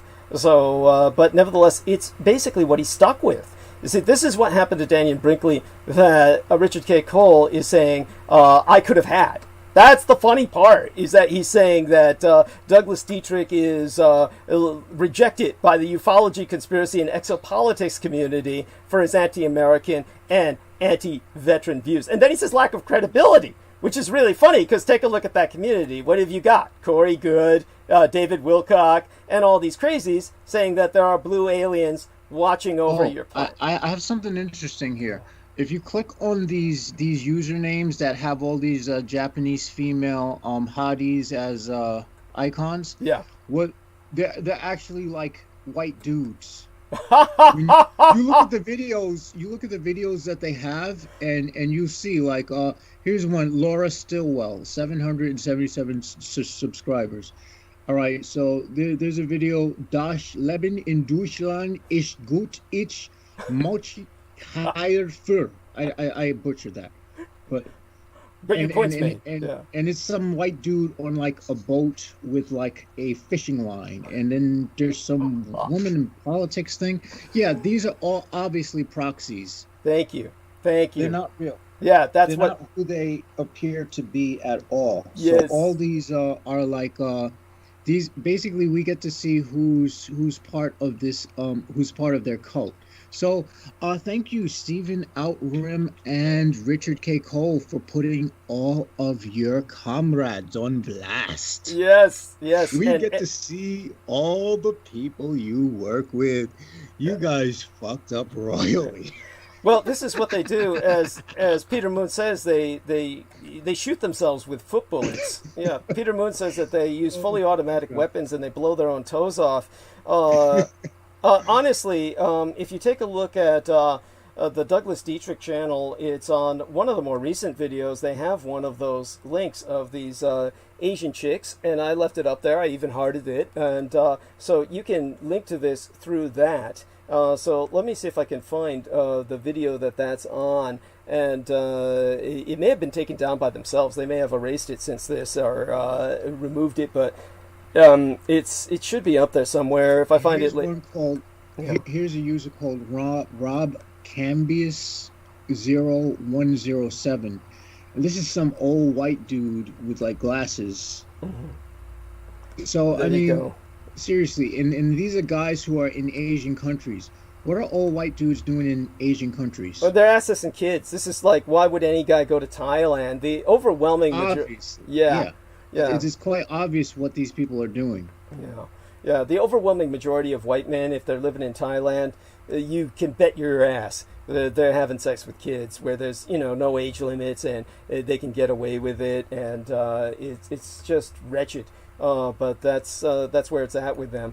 And here's a Petrotech 98, which has an Asian female icon, and the two videos that they have is a white woman teaching about fitness and working out. 2 videos. This is totally bogus. Yeah, thank you. And I'm betting that most of the people who viewed it and most of the followers were probably bots. They were probably programmed bots. Yes. From other proxy YouTube channels that they use to make their own views go up. Thank you. Because you can program bots to do that. Yes. Well, they've got the resources for it. This is what brings us back to the veterans issue and Dannion Brinkley. So Dannion Brinkley is part of this crowd, which is supposed to be the in crowd. And this is the lunatic fringe. So this is sad, but that's where Dannion Brinkley landed, because he basically, that's Art Bell. He basically got dependent on Art Bell. And there's another important point here, Douglas. Yeah. From what I understand, from my ex-girlfriend who used to know Dannion quite well, because she was fascinated with, she had her own near-death stuff. Right. And she said that I mentioned this before on the air, that Art had been a paramedic in the military, and he had X amount of sympathy for Dannion and sort of took care of him. Right. But what Dannion, she said, had done was, because he'd been dead and been on the other side, he actually did a lot for a group created called Compassion in Action, Yes. which had to do with compassion for hospice and treating people on their deathbeds with compassion, because it's amazing how uncompassionate caregivers or professional caregivers can be. And there's been a lot of strides that he's been helpful in making groundbreaking compassion for people. There's still a lot of work that needs to be done in that area. But the point here I'm saying is, because he was dead, he's like representing the dead. Yes. And the question now becomes, which dead? It's like, there's probably a lot of military dead that he's, like, that are quote unquote in back of him, like in Asia, all of your ancestors are still with you. Right. And so I'm saying is, this gives now here we're talking about the politics of the dead, right, which is something that I think is very important in the context of all of this, especially with our deceased friend. Mm-hmm. It's like there are certain people that, even though they're dead, are representing, you know, all the Aquino factions of the world. And there are your own parents. There are, each one of us has dead ancestors that are standing behind us in some capacity. Right. And when we take Daniel, it's like, yeah, he's done some good things, but who is he representing here? Right. And what are his, how has he been compromised, quote unquote, on the other side? It's a rhetorical question, but I think you might have something to say about that. With Absolutely, absolutely, and that's what I'm getting at. This is where we come to the quote unquote veterans issue. Now, bear in mind that many of the people who are in ufology and conspiracy, including Art Bell, who people will say started it all. You know, he started it all. It's all bullshit, of course, because he wasn't the first man to talk on this kind of subject. He was just in the right place at the right time, like the Beatles. Exploited it to the detriment of the subject. Thank you. And he said so himself. In attacking his subject, he would say, anyone who takes my show seriously is out of their head, out of their mind. And, you know, Jameson Reese says John Keel arguably started it all, and perhaps in the popularization sense to a degree in America, but then we go back to Charles Fort, right? I mean, you know, we could go on and on. But in terms of Art Bell, he was, of course, ex-military. And you're talking about a man who was part of this veterans community. And Jameson's saying, yeah, as far as speaking about it on radio. And yeah, in terms of Art Bell, he got insinuated into the public consciousness by the military-industrial complex. He lived in Pahrump, Nevada. He was, you know, outside of many areas where they conducted nuclear tests. He was someone who definitely was involved with the local politics. He got the sheriff elected and reelected again and again. He made the sheriff's career by advertising for him in Pahrump and promoting him. He was extremely wealthy by reason of his radio contracts. Yeah, beyond all reason. And this obvious... He was wealthy before that with, he was involved in some business, I think with cable or something. I don't know what it was. Yeah, it was, we're talking about an extraordinarily wealthy individual, and yet everybody thinks he's homesy and folksy and just one of us because he talked like a man with a beer in his hand and because he was living in a fucking trailer like white trash. You know, and so they all thought, oh, this guy is, you know, he's one of us. And no, he's not one of you. And but in terms of Daniel Brinkley, here's where we get to the meat of the subject. Basically, what this man, Richard K. Cole, is saying, and he's exposing it all right here, Dietrich has been largely rejected by the ufology, conspiracy, and exopolitics because of his anti-veteran views. The anti-American thing is preposterous. Basically, what they're saying is I'm anti-white. So white to them is American. And I'm not anti-white, not in a generic sense. I'm anti-white American in terms of white American privilege. And that exposes itself here because Gunner 65, Richard K. Cole Jr., takes full advantage of that white privilege to continue his life of domestic terrorism. He is a domestic terrorist. Make certain you say such in context of his video. Make certain you say such when you report him to the FBI and the Veterans Administration, which we will get to. But the point is, this is an individual who at the same time will acknowledge the person who's part of that community would be Daniel Brinkley. Now, Daniel Brinkley is in this very gray area, and Daniel Brinkley helped myself out, was very kind to me, was nothing other than positive towards me.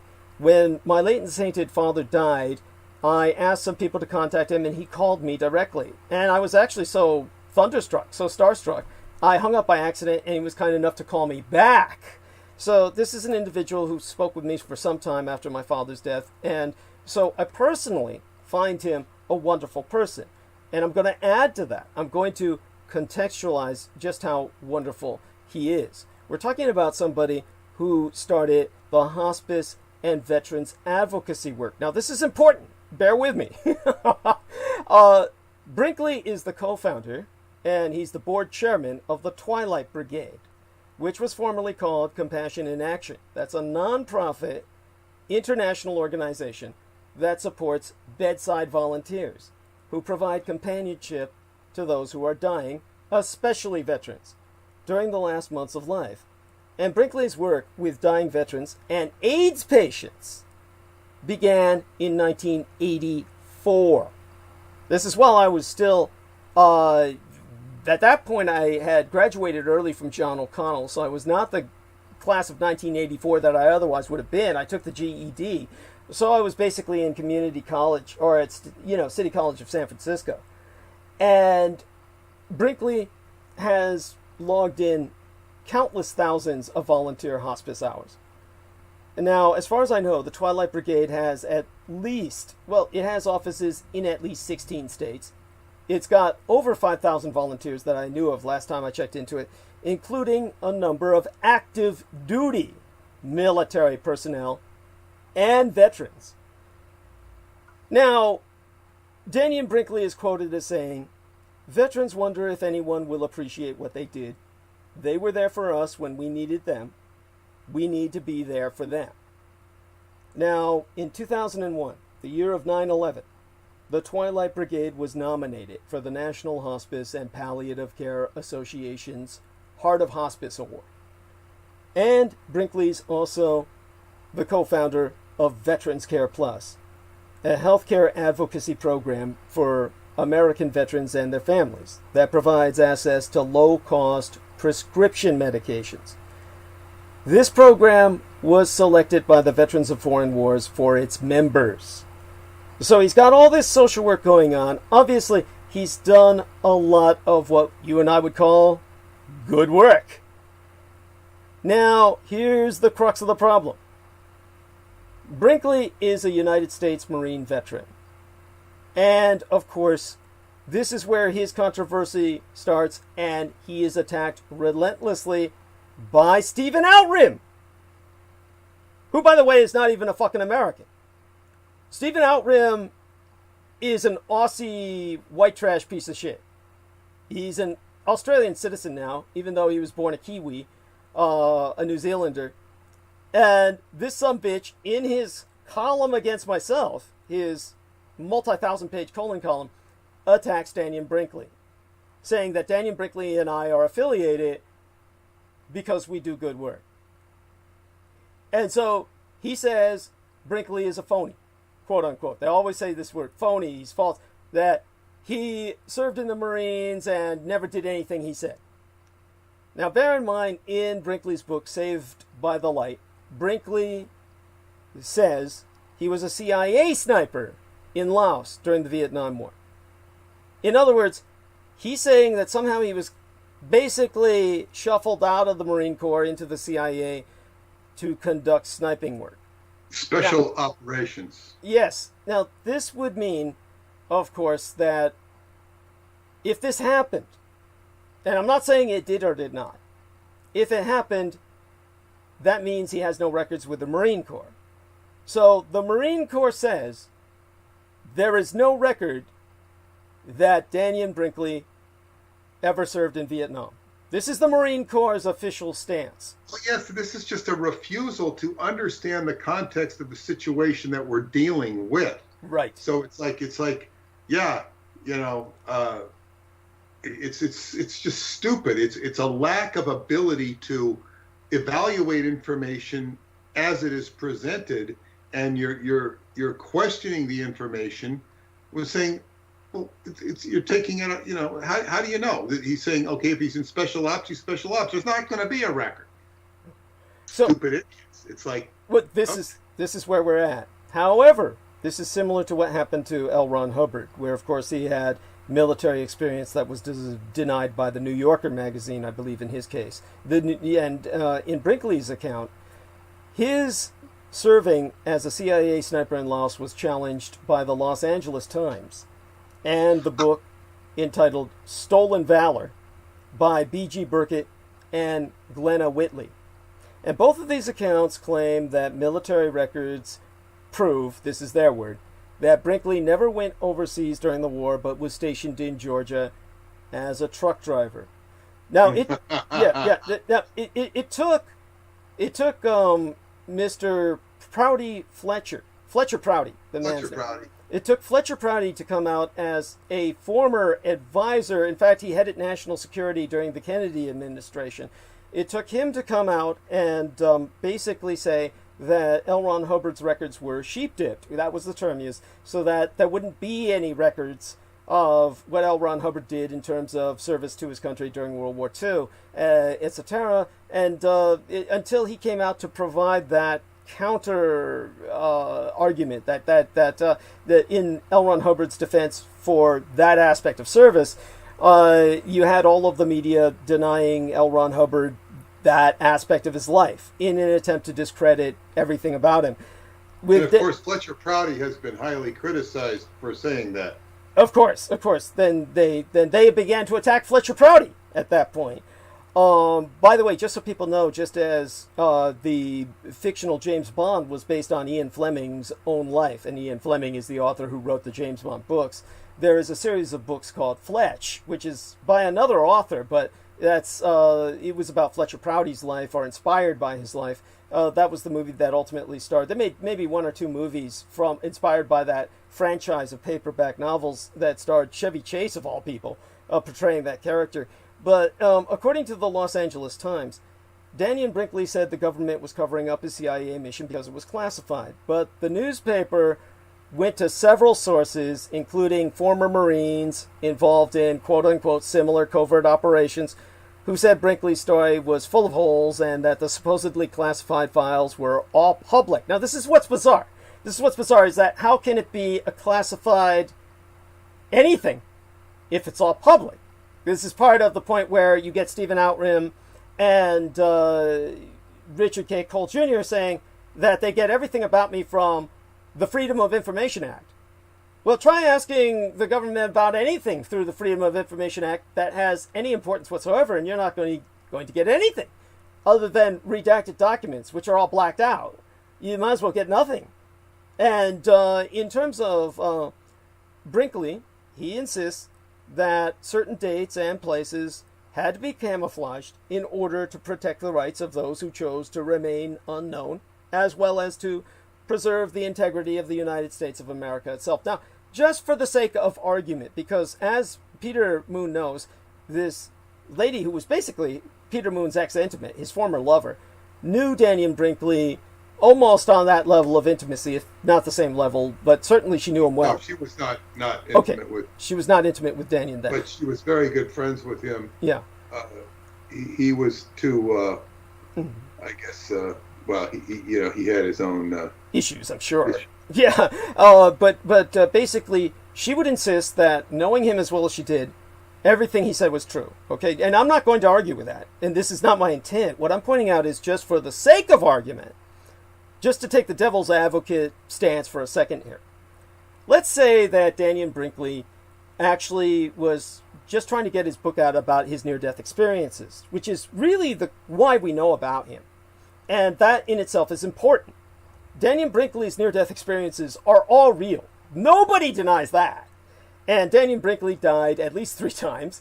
He was struck by lightning at least twice. And you're talking about a man who has every right to write about these experiences, and they are valid, and they're valuable. He's a contributor to the human experience. Then the publishers say, well, people want to know more about you, and if it's just some generic guy that dies, it's not enough. Let's just, for the sake of argument, and this is not what I'm saying happened. This is just what you'd call a hypothetical that's presented for an example, for a point I'm trying to make. Let's say the publisher said, let's sex up your life. And this way the book will really sell because now they've got someone that they care about who died. It's not just like, a truck driver who died. It's not like, we'll say you were super special forces military and that you killed all these people, but this helped make you a good man. And this is what Art Bell would say. Art Bell would say, before he died, Daniel Brinkley was a son of a bitch. And then he'd have guests trying to defend Daniel Brinkley saying, oh, no, he was impish. He was like, and Art Bell would shut them up and say, look, shut down and shut up. He was a son of a bitch. And this is what Art Bell would say. Then he died, and he was a nice guy. And this is how Art Bell would present it. And this fed into that that thesis that he must have been horribly scarred, was militarily dehumanized. Let's say none of that happened, and he was just a truck driver in Georgia throughout the Vietnam War, and then he had these near-death experiences, which alone vindicate a life in terms of what he shares with us. But then the publisher said, sex it up, and he went with it, and they seduced him into saying something that wasn't true. And if they did that, then what does it matter in the end with everything he's ever done since? This man has gone out and worked thousands of personal man-hours in which he's personally held the hands by the side of veterans who are dying in bed.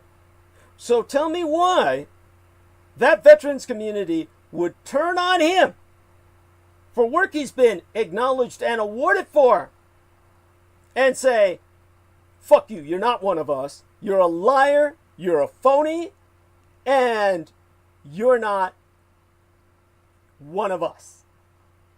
A quote-unquote special forces elite veteran. So what is the motivation behind that goes back to what Peter Moon was saying. What is the threat that Daniel Brinkley represents as a speaker for the dead? What is called, in military intelligence terms, a necroscope. What you have is an individual who is doing the opposite of what the military wants. If you ever take a look at Art Bell's other guest, John Lear, who, like Daniel Brinkley, was brought on ad nauseum. John Lear would say, I worked with the CIA, I was in Air America, I was an ace pilot, I was flying all over, Vietnam, and by the way, we never shipped any drugs. This is what John Lear would always say. And by the way, we never shipped any drugs. That's all a myth. Which is like, you wonder even why he bothers. It's like, who cares whether you ship drugs or not? Because when I bring up the drug issue with Air America, it's to bring historical context for why the Vietnam War was even going on. So if a guy worked for the CIA and was shipping drugs, what would be the onus? Why would he even care? He could say, we did what we did, and I did what I did because I believed that it would help America strategically, or we would have wound up sucking hind tit. So I did what we did because we had to, because that's what helped finance our effort to fight communism. But instead of that, he says something completely stupid like, nah, we never ship drugs. Which patently is just absurd on the face of it. It doesn't even make any sense. At that, he just discredits himself. He'd have more credit if he went with reality. But with John Lear, that's the guy who came back and told everybody on Art Bell over and over again, when you die, don't go to the light. Go to the darkness. Go to the darkness. Always go to the darkness. That's what Daniel said? No, this was John Lear.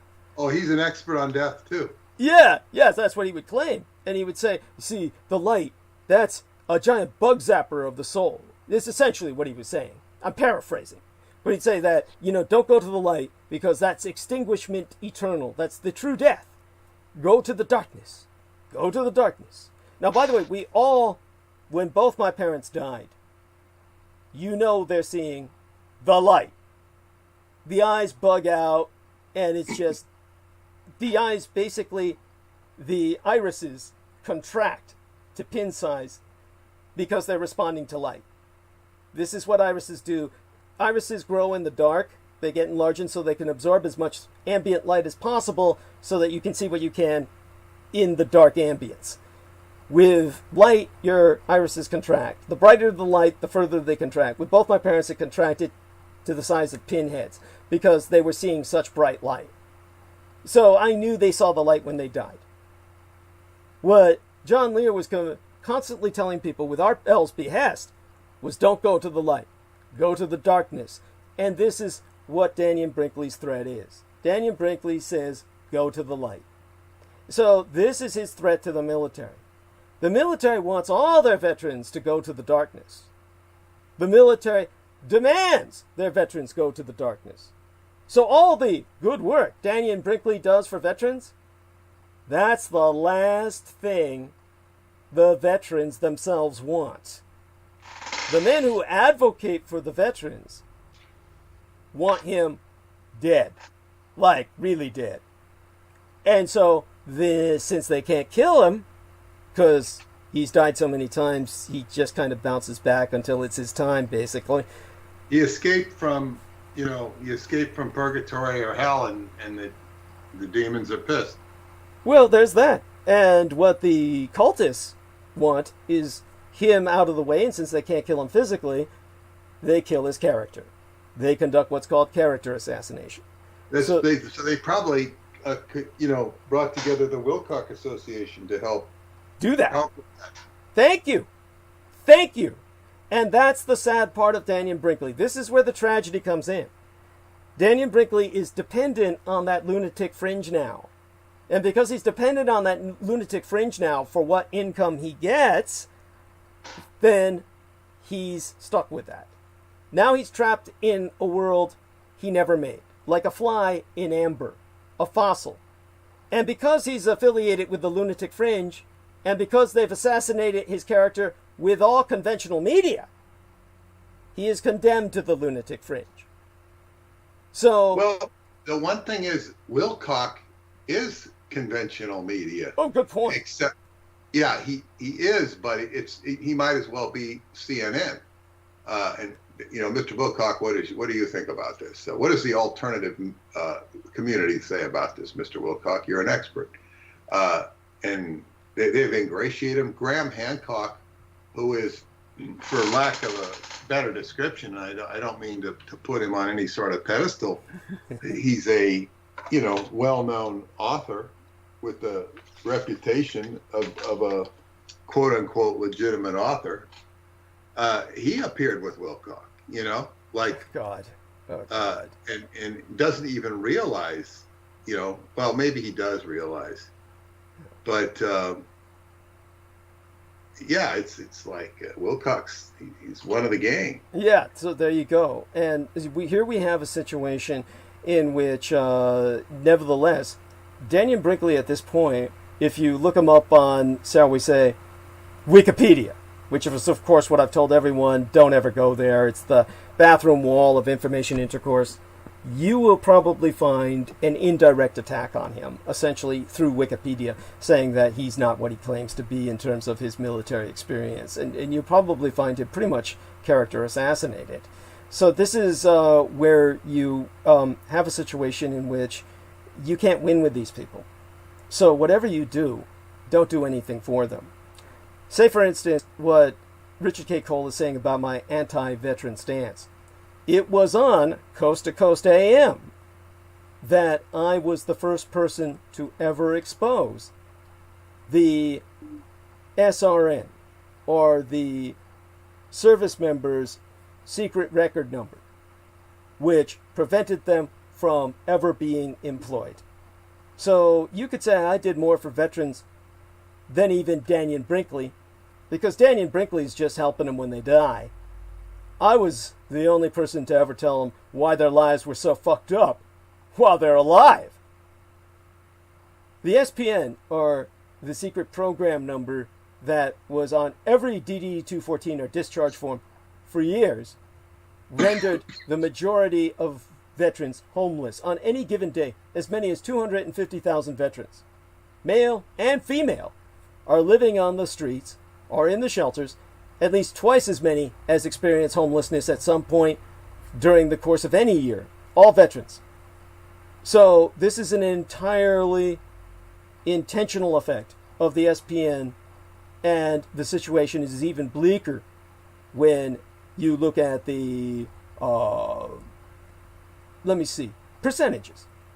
So the veterans comprise about 6% of the overall population back in, say, 2004, last time I checked. But they were 23% of the homeless. And of all homeless men, 1/3 are vets. And today, veterans comprise an overwhelming 9% of the population. We're talking about a population that's equal to, say, for instance, almost like the number of black people. But 42% of them are homeless. And 1 in 3 homeless men is still a veteran. So essentially, half, 46% of homeless vets are my age, which means they're over half 100 years old, or older, compared to 20% of the civilian homeless. So the number of homeless male and female Vietnam-era veterans is greater than the number of service persons who actually, as officially acknowledged, died during that war. And even though almost half of homeless vets, 47%, served during Vietnam, they also served in World War II and every war since, not to mention peacetime, which hasn't existed technically since 1990, per Title 38 of the U.S. Code itself. We are in an illegal state of war. The pursuit of armed conflict sans declaration of war. So, the National Coalition for Homeless Vets cites federal figures, which basically say that more than 67% served our country for at least 3 years and 35% were stationed in a war zone. So all of this is due to the Report of Separation, your DD-214.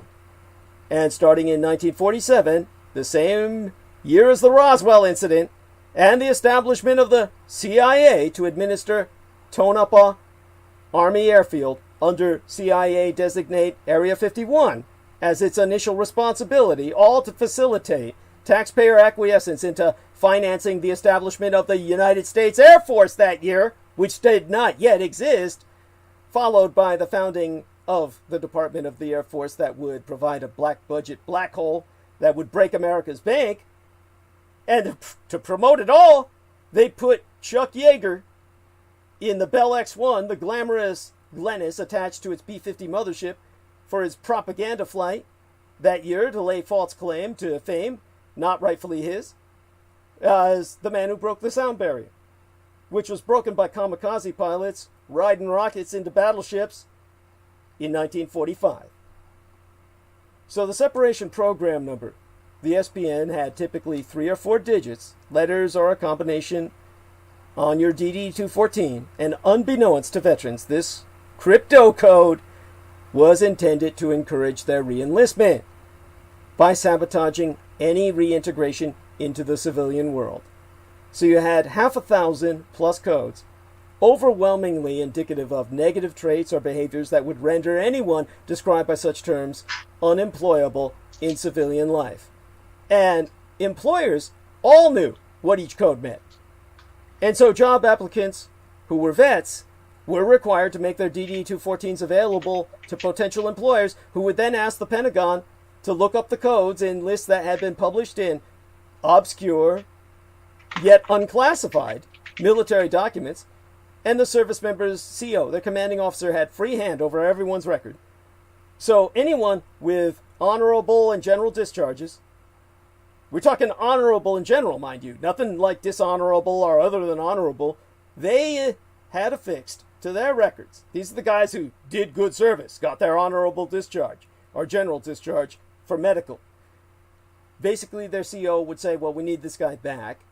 So the SPNs would say they're homosexual, bisexual, depending on which letter number combination, alcoholic, antisocial, AWOL, absent without leave, which means they're a deserter, bedwetter, criminality, discreditable incidents, either civilian or military, were insinuated, drug use or drug abuse, failure of selection for promotion, financial irresponsibility, indebtedness, obesity, pregnancy for the woman, disloyalty or subversion, schizoid personality, security risk, separation for concealment of a serious arrest record, sexual deviant, sexual perversion. These were separate categories, by the way, deviant and pervert, shirking, unfitness for duty, homosexual acts, which is another separate discharge from pervert and deviant,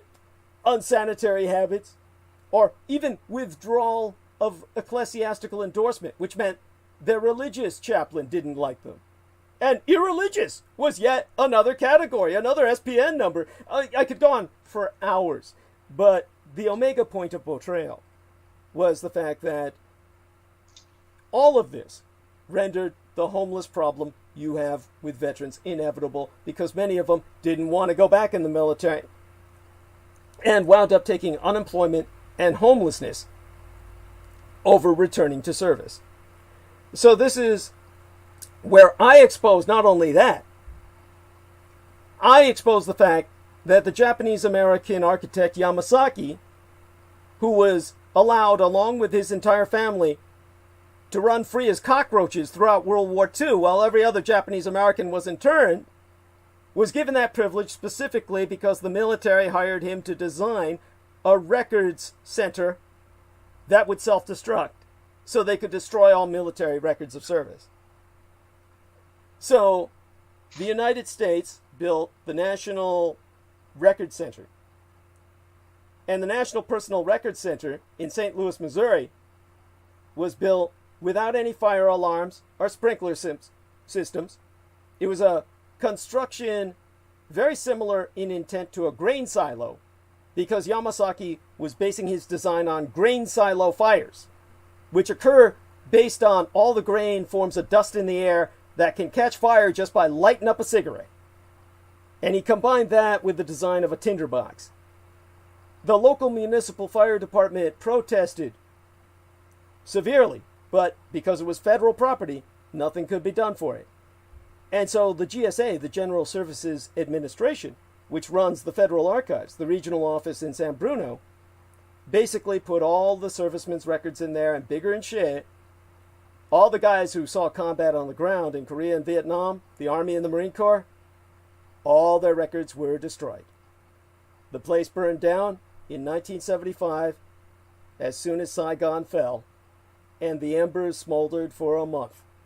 But the Federal Archives Agency had saved the U.S. government billions and billions of dollars in veterans' compensation. Not to mention the side benefit that both Lee Harvey Oswald, James Earl Ray's, L. Ron Hubbard's medical records, any celebrity medical records you could imagine, all the dossiers were destroyed along with everyone else's.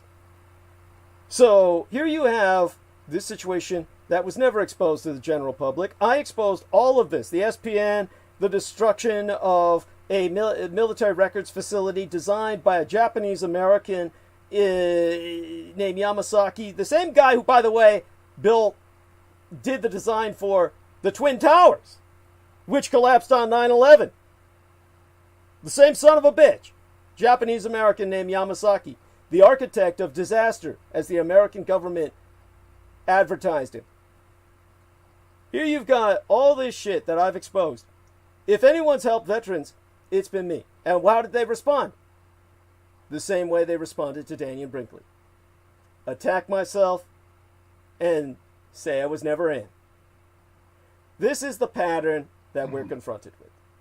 So when you're confronted with this pattern of, just say he wasn't there, why is it that all the veterans join in?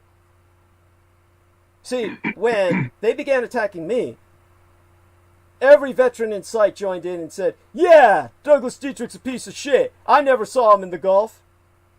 Jesus Christ, you had the largest Marine Corps action in Marine Corps history was the Gulf War. That was the largest deployment of Marines in the entire history of the Corps.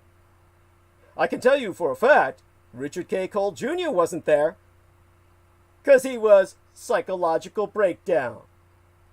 That's on his own records. That's why he gets 70% disability. But then all these Marines are saying, I didn't see Douglas there. When I was approached by a Marine once for wearing a Gulf War hat, Marine Corps is a logo that I never had on my hats because I hate the Marine Corps so much. So I get the generic caps that just say Gulf War veteran. They're almost impossible to find now. They're all affiliated with service branches. Basically, I was approached by a Marine who asked me about Al-Jubail. And when I brought up what happened to me at Al-Jubail, he knew I was for real. And this was a white guy. And he said, yeah, now I know you really were in. So you see, Stephen Outram claims in his colon column, he looked up Al-Jubail, and he says there's no such place when it's the largest port in the House of Saud. Now, every time I expose these sorts of things, they go back to their columns and they edit them. But look through the columns and you can see all their lies and contradictions. Now, one of the men who recently died, comparatively speaking, killed himself because Gary States exposed him as double dipping, collecting both his pension and his retirement which is completely illegal, ripping off his fellow veterans, ripping off you, the taxpayer, John Lillier ran a site called This Ain't Hell, but you can see it from here. And their address was thisain'thell.us. Now, it's a ransom, malware, theft of personal information site.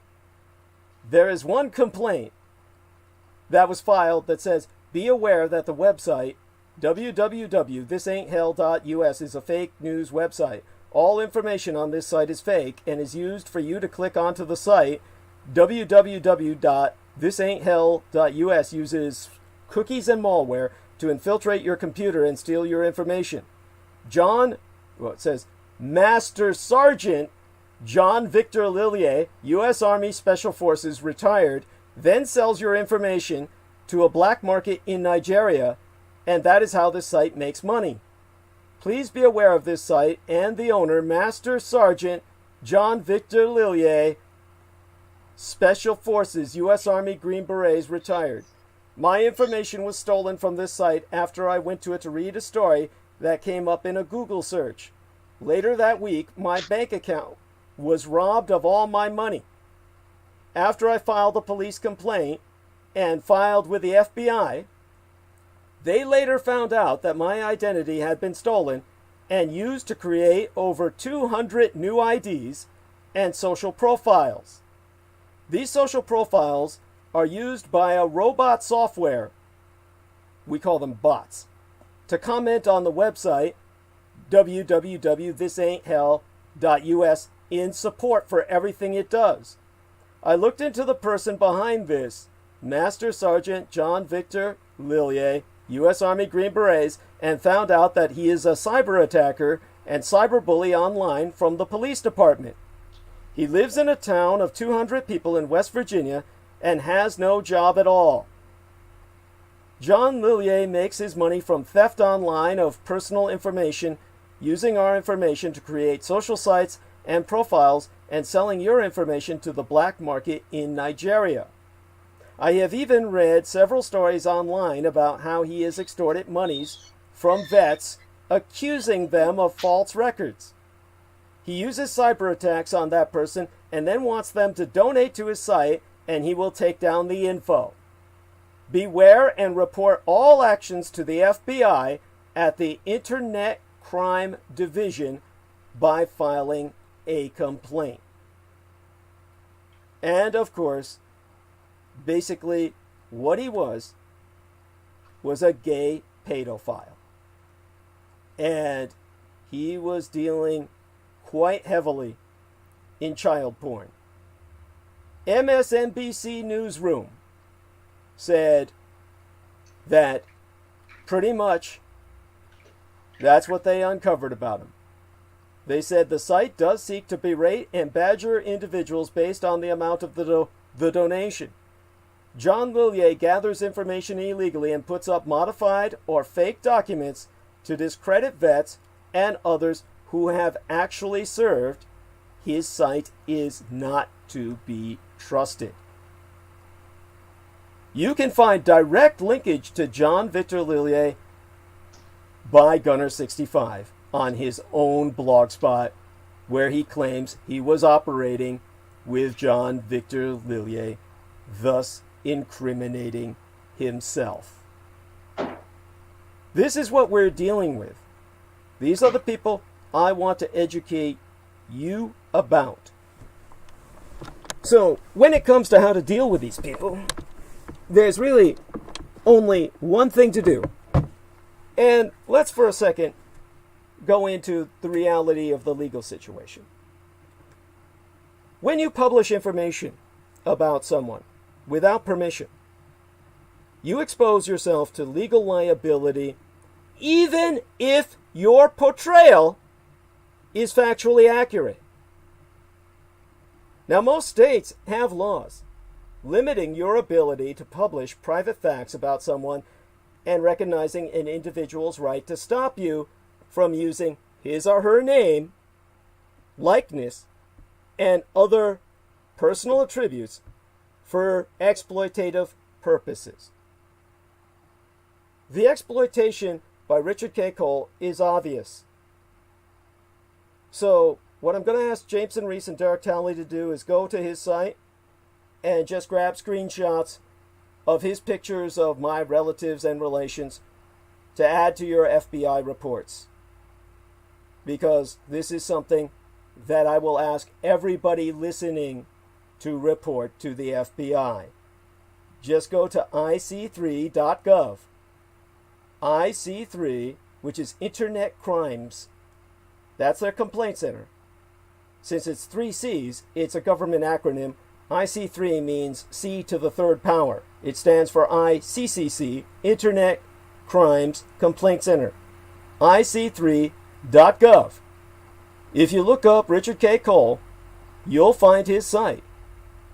Complain about the fact that he has photographs of my relations, alive and dead, and is using them to spread false facts about myself, fake news,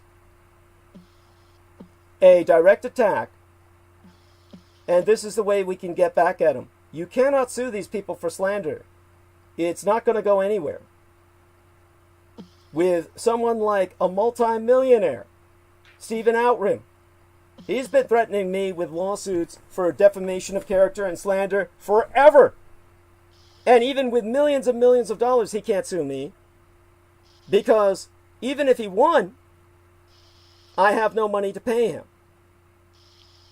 Now, all these laws, most states have laws limiting your ability to publish these private facts about someone and recognizing an individual's right to stop you from using his or her name, likeness, and or other personal attributes for exploitive purposes.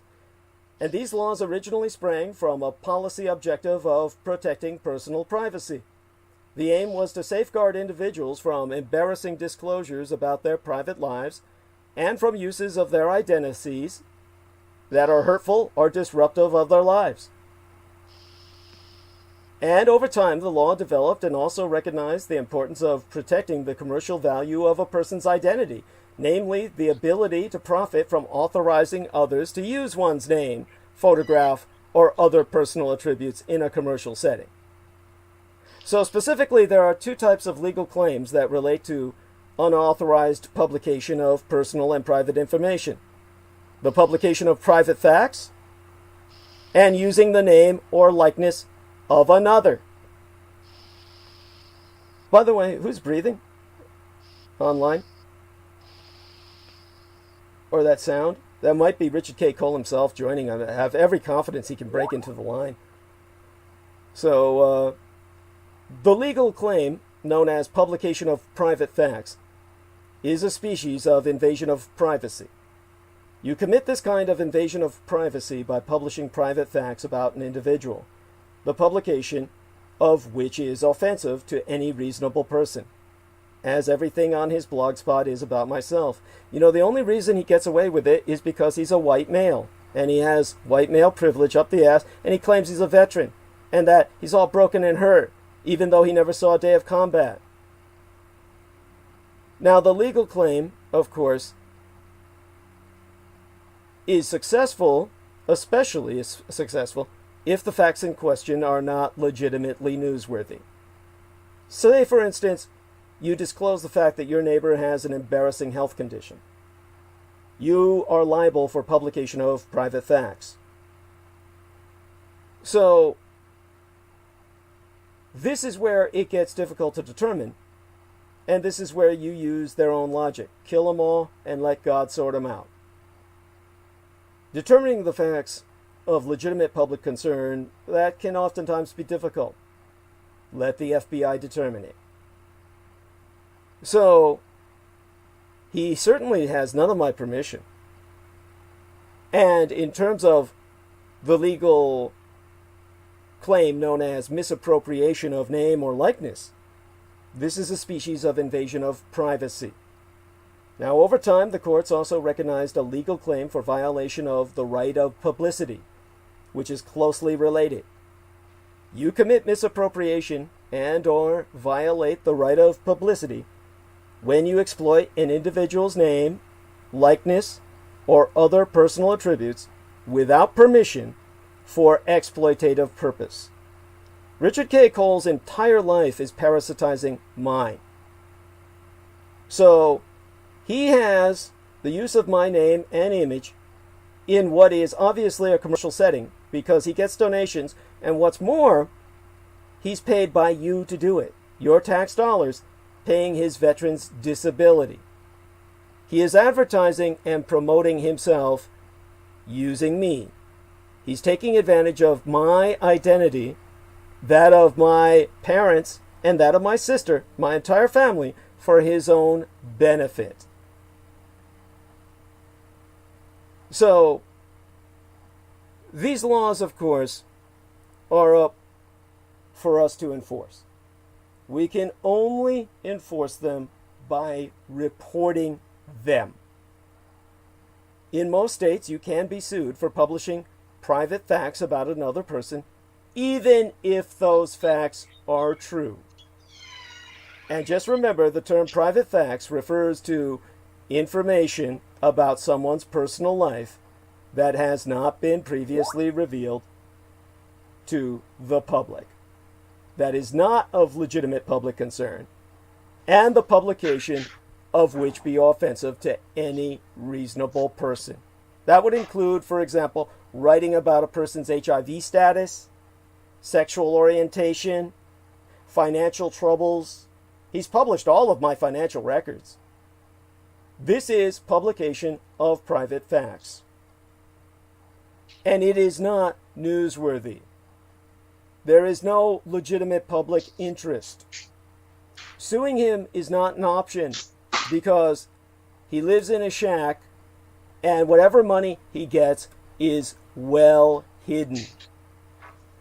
So remember now that when it comes to reporting this, there are several ways to report it. Now, by the way, let me get what I sent to Derek Talley, and I'll provide that to Mr. Jameson Reese as well, which he will include in his report. And let me see if I can recover that. And this is what we will work on tonight. And I will tell everyone what to do in just a moment as to where to go. Now, let me see. Derek Talley, if you're on, go ahead and come on with us. And I'm here. make certain to send everything I sent you about Richard K. Cole to Jameson Reese. Get his address and send that to him. Okay?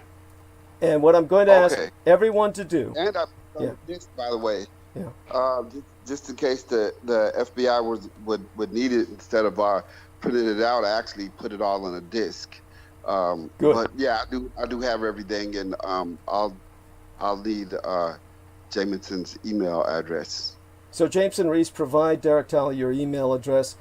What I want everyone listening tonight is to report Richard K. Cole Jr. to the United States Department of Veterans Affairs, Office of the Inspector General. Now, you submit your complaint at www.va.gov/OIG, which is an acronym for Office of the Inspector General, /hotline. So once again, that's www.va for Veterans Administration .gov, G-O-V for government, /OIG, Office of the Inspector General, /hotline. I'm going to repeat that a third time. www.va.gov /OIG /hotline. And you can call them free. The Office of the Inspector General at 1-800-4888-244. You report Richard K. Cole for exploiting your tax dollars for domestic terrorism. That's 1800-4888-244. Richard K. Cole Jr. is a lavender Bolshevik, a domestic terrorist. Report him for a reinvestigation of his veterans' benefits. You want his case opened up for investigation. Remember, report Richard K. Cole Jr. to the Veterans Administration for reopening his case of disability. Reopening his disability case for investigation. That's 1-800-488-8244. Report him tonight. Submit your complaint at www.va.gov/OIG/hotline. Again, call 1800-488-8244. 488-8244. And make certain that you ask that they reopen and investigate the disability case of Richard K. Cole Jr. Where you report him as a domestic terrorist is to the FBI. That will be at www.fbi.gov/contact-us, or his cybernetic terrorism reported to ic3.gov. ic3.gov, but you want to call the FBI and tell them about this at 1-855-/tell-FBI. That's 1855-835-5324. That's 1-855-835-5324. I'm going to repeat that a third time. 1855-835-5324. Submit your complaint that a domestic white male supremacist terrorist is defrauding the public on our tax dollar via Blogspot, via misappropriation of identity. That he's providing false facts, misinformation, exploiting another person without their permission and consent. But most of all, get his disability case reopened for investigation. This man is doing all of this on your tax dollar. You're paying him to do this. Tell the VA you want it to stop. He's obviously fully employable. He claims he's a fully employable investigative journalist. Have the VA investigate his investigative journalist stance and tell him he can get a job. He can earn his living like anyone else because he's dedicated himself to earning his living attacking others. If he's fully employable as a journalist, if he's a fully qualified investigative journalist, he can get a job and work for a living like you and I. So make it certain you demand he get back to work. Tell the VA to reopen his case and investigate why he's on disability. End of story. And Derek, tell the public he's put up photographs of your family. Yes, he did. And I went and got as many screenshots as I could. And you sent me some screenshots. And so when I went to the FBI, they sent me to that website. I posted it up there, the ic3.gov. Yes. And they have a very easy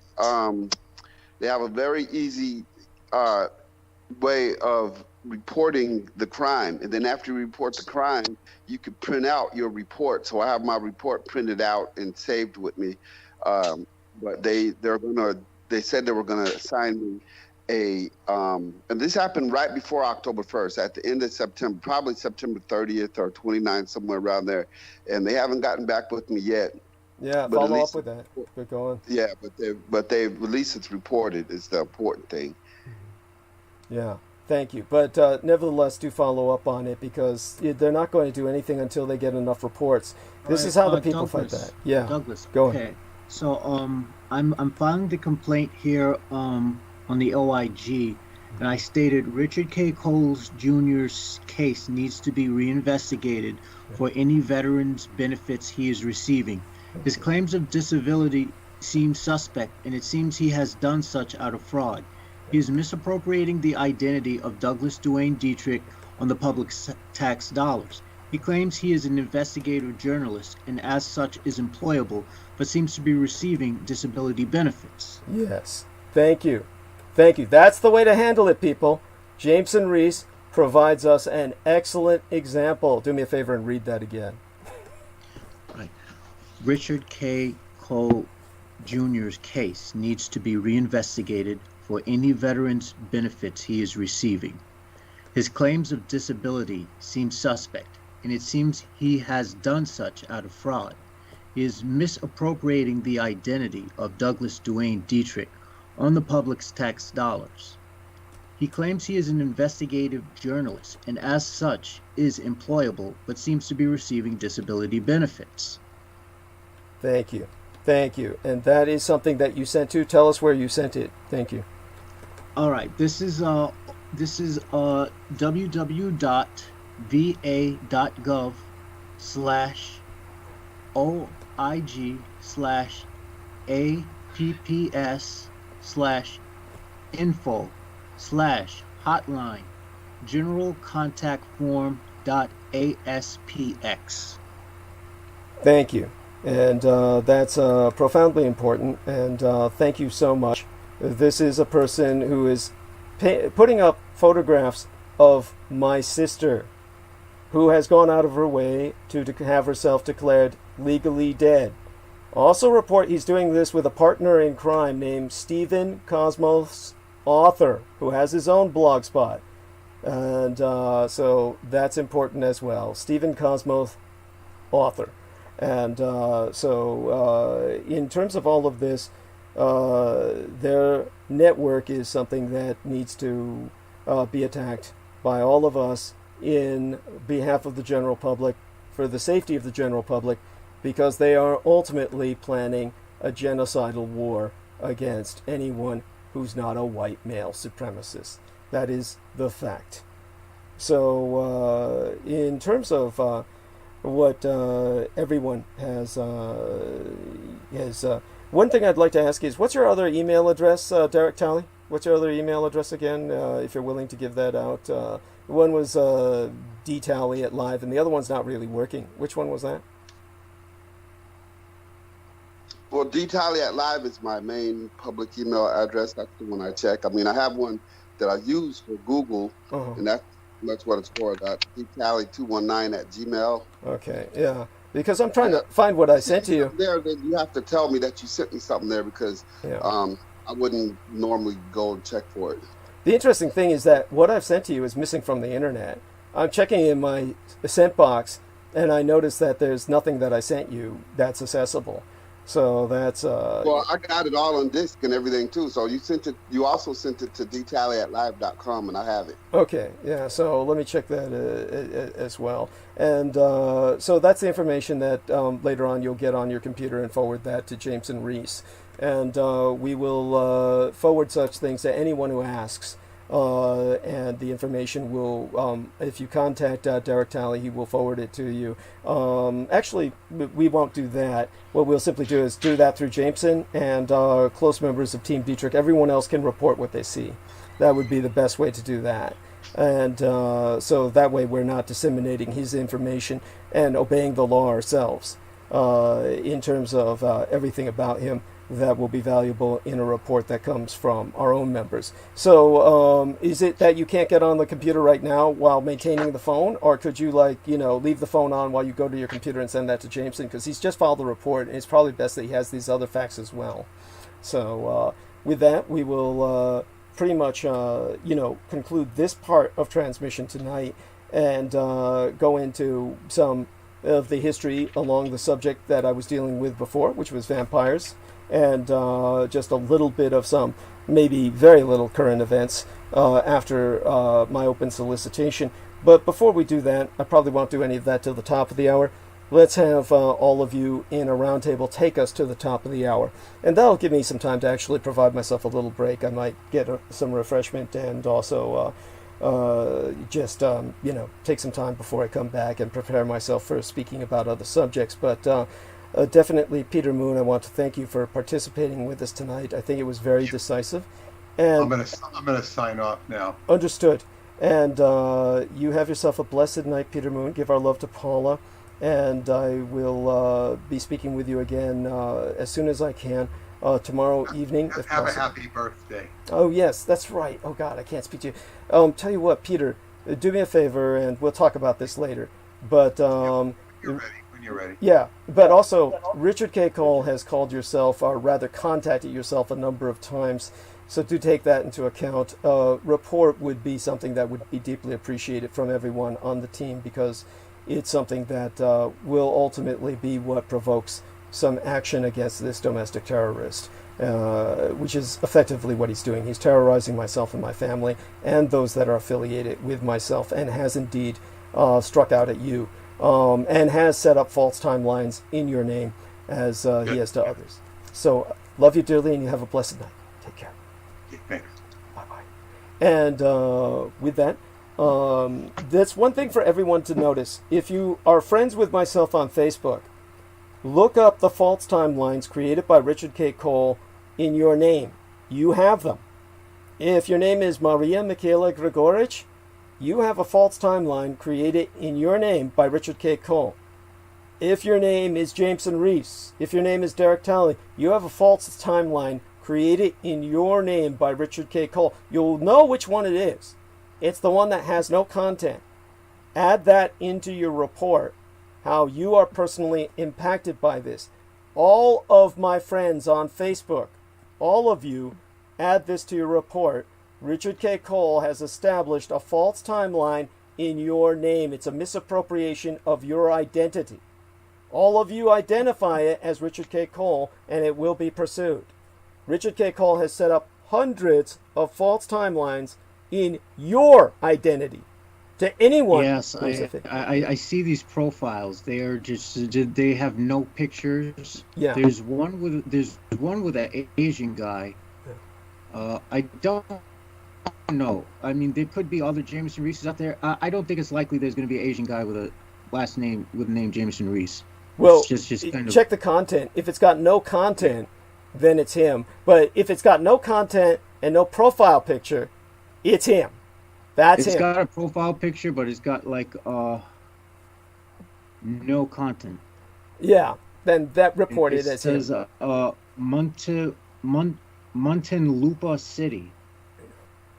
Well, there you go. Yeah, that would be like someplace in the Philippines where Richard K. Cole spent a lot of time fucking boys. So that's the city in which he was fucking young boys in the Philippines. So I mean, there's other Jameson Reeses out there. I do know that there are 9 within the United States, Yes. based on what I pulled up. There are 9 with the full name Jameson Allen Reese. Yeah. But the thing is, my Facebook profiles don't use my name. yes. I use Cook Eye Monster. Yeah. So, Yeah. Well, if you've got people using the full name, that alone is suspect. But what everyone else recognizes, you have a profile out there. If you're a Facebook friend of mine, you are going to find a profile of yourself with no picture and no content, but it will have your name. That is Richard K. Cole. Report that to the FBI as his stealing your identity and using it online. That's what he's doing. Because he plans on ultimately downloading child porn onto all those false timelines and saying that I'm running a child porn network with all my friends on Facebook. That's what he's going to do to you using the child porn he trades in. Ask why the FBI never investigates him. They have no answer other than he's a white man who claims he's a veteran and claims I'm disabled, pity me, even though I never saw combat. This has got to stop. You're paying for this. You are paying for this man to be doing what he's doing. If you want to stop him, report him now. You've got all the information, you can play it back later, that you need. And Derek Talley will send it to Peter Moon as well. You have Peter Moon's email address, Derek Talley? SkyBooksUSA.com. Yeah, okay, yeah, I thought so. Yes. I don't know if Skybooks. that's wanted me to send it, but yes, that's fine. I can send it there. Yes, skybooks.usa.com. And let me check out if that's exactly the email address as well. I'm sure it is. And, it's at skybooks@yahoo.com for his email. skybooks@yahoo.com. Got that? Yes. Okay, good. So he'll get that information from you as well. So all of that is very important. I believe everyone played their part tonight very well.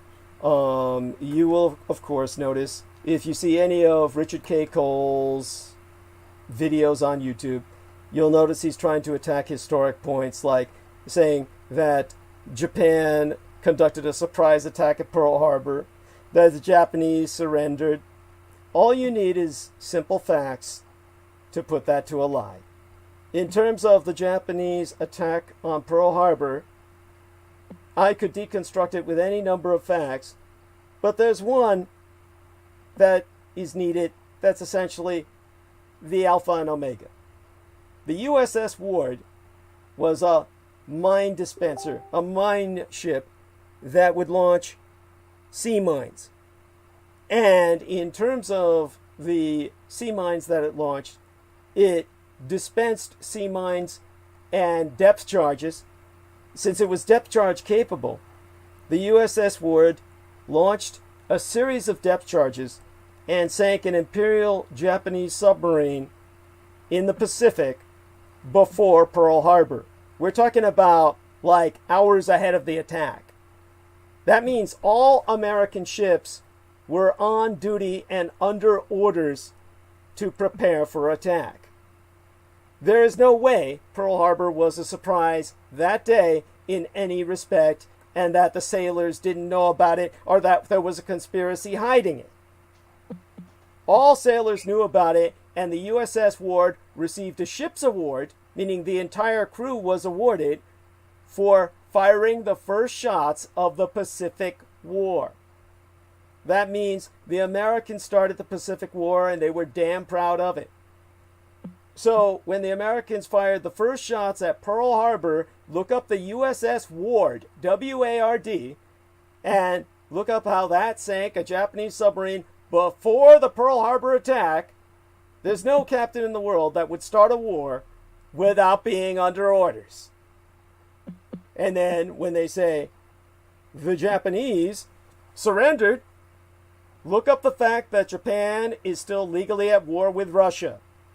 The Americans claim the Japanese surrendered unconditionally to the Allies. Well, how are the Japanese still legally at war with Russia? Not just the Soviet Union, but motherless Russia. Because they didn't surrender to the Allies.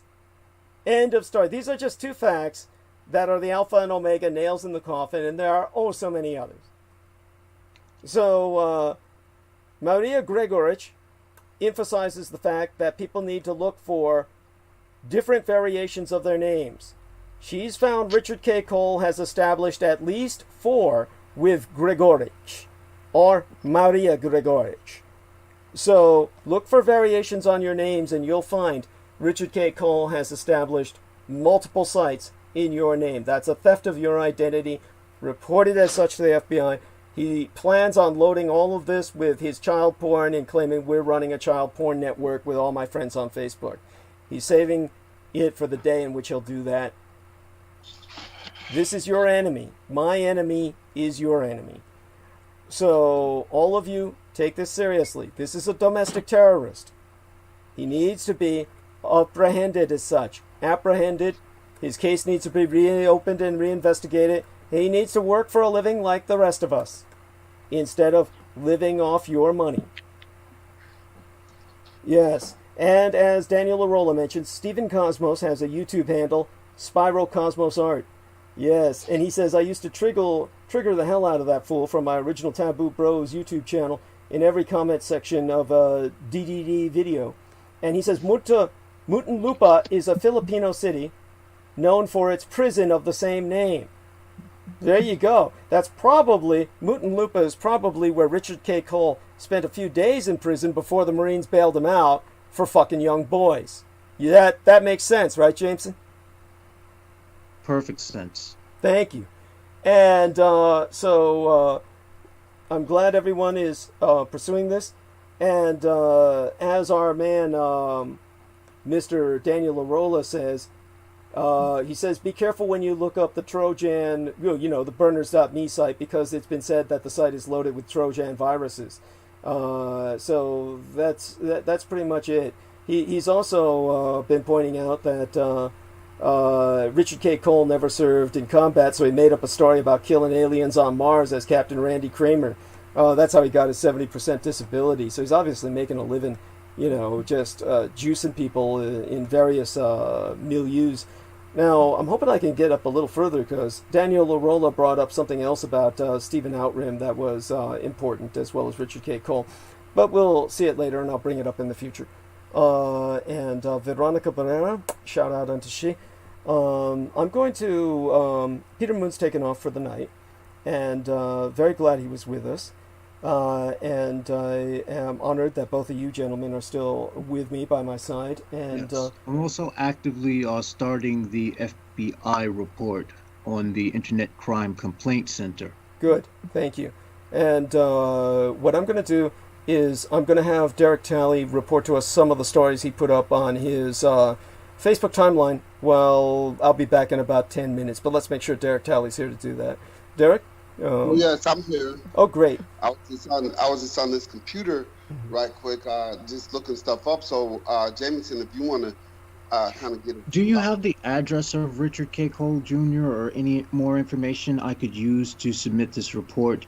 Well, let's send that personally. I don't have his address or anything. No. No, actually, you've got everything. I sent it to you. I have everything that Douglas sent to me, and that's what I'm looking up right now on my computer. So. Let me try and look that up too, so I can send it to our man Jameson. Let me see if I can find it. The interesting thing is that I find that everything that I've sent to anybody about Richard K. Cole is effectively wiped from the internet, which shows you the power of the cult of the Kings of Edom, which is effectively a branch of the government. You could literally say it's a service branch of the government, because they are basically, they're that potent. So we've got they run this country. They run most other countries too. So it's the closest thing to what the idiots call the Illuminati. Oh, it's the deep state. Yeah, this is what it is the deep state. So let me get this to you. I'll forward this to you. Give me just a second here. And I'll get this to you first in the private messages on Facebook, and then I'll send it to you in an email. So let me cut and paste this. And there we are. This is what I was looking for earlier. And I was looking for this, which I had sent to our man, Mr. Derek Talley, and couldn't find it. Because it was scrubbed, but now I'll send it to you, and I'll send this to Selena Khan as well. Let me get this up here to, there we are. As for Peter Moon, send him this as well. And that should give everyone a starting point. And this in case... Excellent. Okay. Now Yeah. I could slam this motherfucker. Good. And I really, really loathe this piece of shit. Thank You you. have no idea. Well, thank you. He's a man who deserves every iota of loathing that he gets. This is the kind of trash that we're dealing with. So when it comes to anything that I've presented to the public in the past, we have to come to some critical point where something needs to be done. Tonight is that night. Everyone take advantage of that to actually do something. And with that, since I know both these gentlemen are busy, what I'll start with is the solicitation. When I'm done with the solicitation, I'll ask them again if they're able to take over for a bit. And so in terms of tonight, our prenatal day, our pre-birthday transmission, definitely want to thank everyone for joining us throughout the night. Oh yes, that was it. Daniel Arola was saying something about Donald Trump earlier, and if he could repeat that in the comment section, I would appreciate it, or even send me a private message. He was talking about various maybe sites that were linked to Donald Trump, various kinds of militia sites or something like that. I think it was important what he said about Donald Trump, but I can't scroll up that far to retrieve it on the chat room, the way the chat room is structured, or within the live stream. So Daniel Arola, do me a favor and send to myself what it was that you had said earlier about Donald Trump, further up the live stream. And I look forward to receiving that, and as well, I'll give another try about that. It was something about out-rimming Trump earlier. He said, right before Veronica Barrero said, hola, to Sarah Shields. And so then we have that. And with that, let's take a look at my struggle. Now, all of this, of course, is Mein Kampf, my struggle. But my struggle be thine own. So contribute to the struggle at paypal.me/Douglas Dietrich, where we now be accepting contributions via PayPal Holdings Incorporated at douglasdietrich.com. And in all due acknowledgement unto our own personal hero, we asketh of everyone moral and our fiscal support on behalf our dearest English brother in battle, John Henry McMills Warrington, whom you can friend and follow via his own Facebook timeline at facebook.com/John.War. And of course, you can subscribe to his maggot channel, our maggot channel, at youtube.com/C/Magator, which itself be spelled MAGGOTAUR, he being the property manager thereof, who also serves as Team Dietrich's or Dragon's ultimate post-episodic producer, and our final productions archivist at douglasdietrich.com. For were it not for he, nigh all videographic works of the internationally recognized renegade military historian would have been lost. So, if financial aid no be prohibitive per budgetary constraints, electronically relay monetary assistance via PayPal, where you can donate to the Maggot Man, which is simply the Celtic phrase for attention seeker, John Henry Warrington, McMills Warrington, by clicking send on your PayPal account page and entering his email address, john_war@hotmail.com. Now, as for Daniel Arola, he says, Twitter recently did take down many NBA, meaning what the intelligence community calls nigger bitch avatar profiles, that were pretending to be black people that support Donald Trump. There you go, gentlemen. I want Derek Talley and Jameson Reese to both respond to that. I'm sorry, I have to drag you both out of... Finally. Yeah. It's almost common sense that, you know, no black person in their right mind is going to support Trump. Thank you. That said, with the exception of Kanye West, who does not have what you would call... He's not a man in his right mind at all. He's gone. That motherfucker is like, he makes Dennis Rodman look tame. Oh shit! Yes, some would argue he doesn't have a mind at all. Derek Talley, do you have something to say about that bit of news? No, I'm gonna have to co-sign Jameson on this one. I'm not but we don't claim. Well, you know what? It's funny because before we stopped claiming him, he stopped claiming us. Once New York came and got him, he's like, I'm with those motherfuckers. Fuck Chicago. You know what I'm saying? And we were still trying to hold on to him as being one of Chicago's own and congratulating him and telling him good job for, you know, making it to the majors and out there. But then we seen who he really was. And then when he said fuck Chicago said fuck him. And then, you know, he's on his own thing right now. I know he probably still holds grudges against remember Obama called him a jackass? You remember that? President Obama called Kanye West a jackass, and I think that affected him mentally too. Maybe that's one. Maybe, you know, I ain't trying to make excuses for him, you know what I'm saying? Because before that, remember, he was saying George Bush doesn't care about black people. And we kind of thought he had some kind of consciousness to him. You know what I'm saying? So he kept putting himself out there politically, but then he he had plenty of time because he's been speaking out since George Bush was president.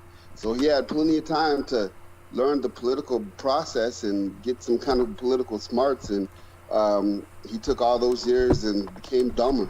Yes, most people don't grow wiser, they just grow older. It's so sad. So thank you, both of you gentlemen. I'll go on with the solicitation, and when I'm done with that, I'll ask you both again if you can conduct the roundtable whilst I, do my thing and come back. I want everyone, of course, to understand that John Henry Warrington was an individual who was, in a very real sense, my creator, because he enables my electronic persona, which interacts with yourself in cyberspace, to exist at all, in the sense that we have a legacy to contextualize my personality in. Otherwise, I would have nothing. Honestly, this man took it on his own initiative to download all of, most of what I published on YouTube into his own hard drives, and personally was able to reconstitute my presence on the internet when I was scrubbed completely therefrom, no less than thrice or 3 times. And in that sense, of course, he's the Akashic, well, he's the bridge between the Akashic records and the material data matrix. So if anyone deserves any financial assistance, it would be, aside myself, it would be John Warrington. I would ask for it for Derek Talley, but he's promised me he's not going to spend any money until he's, till he gets his paycheck.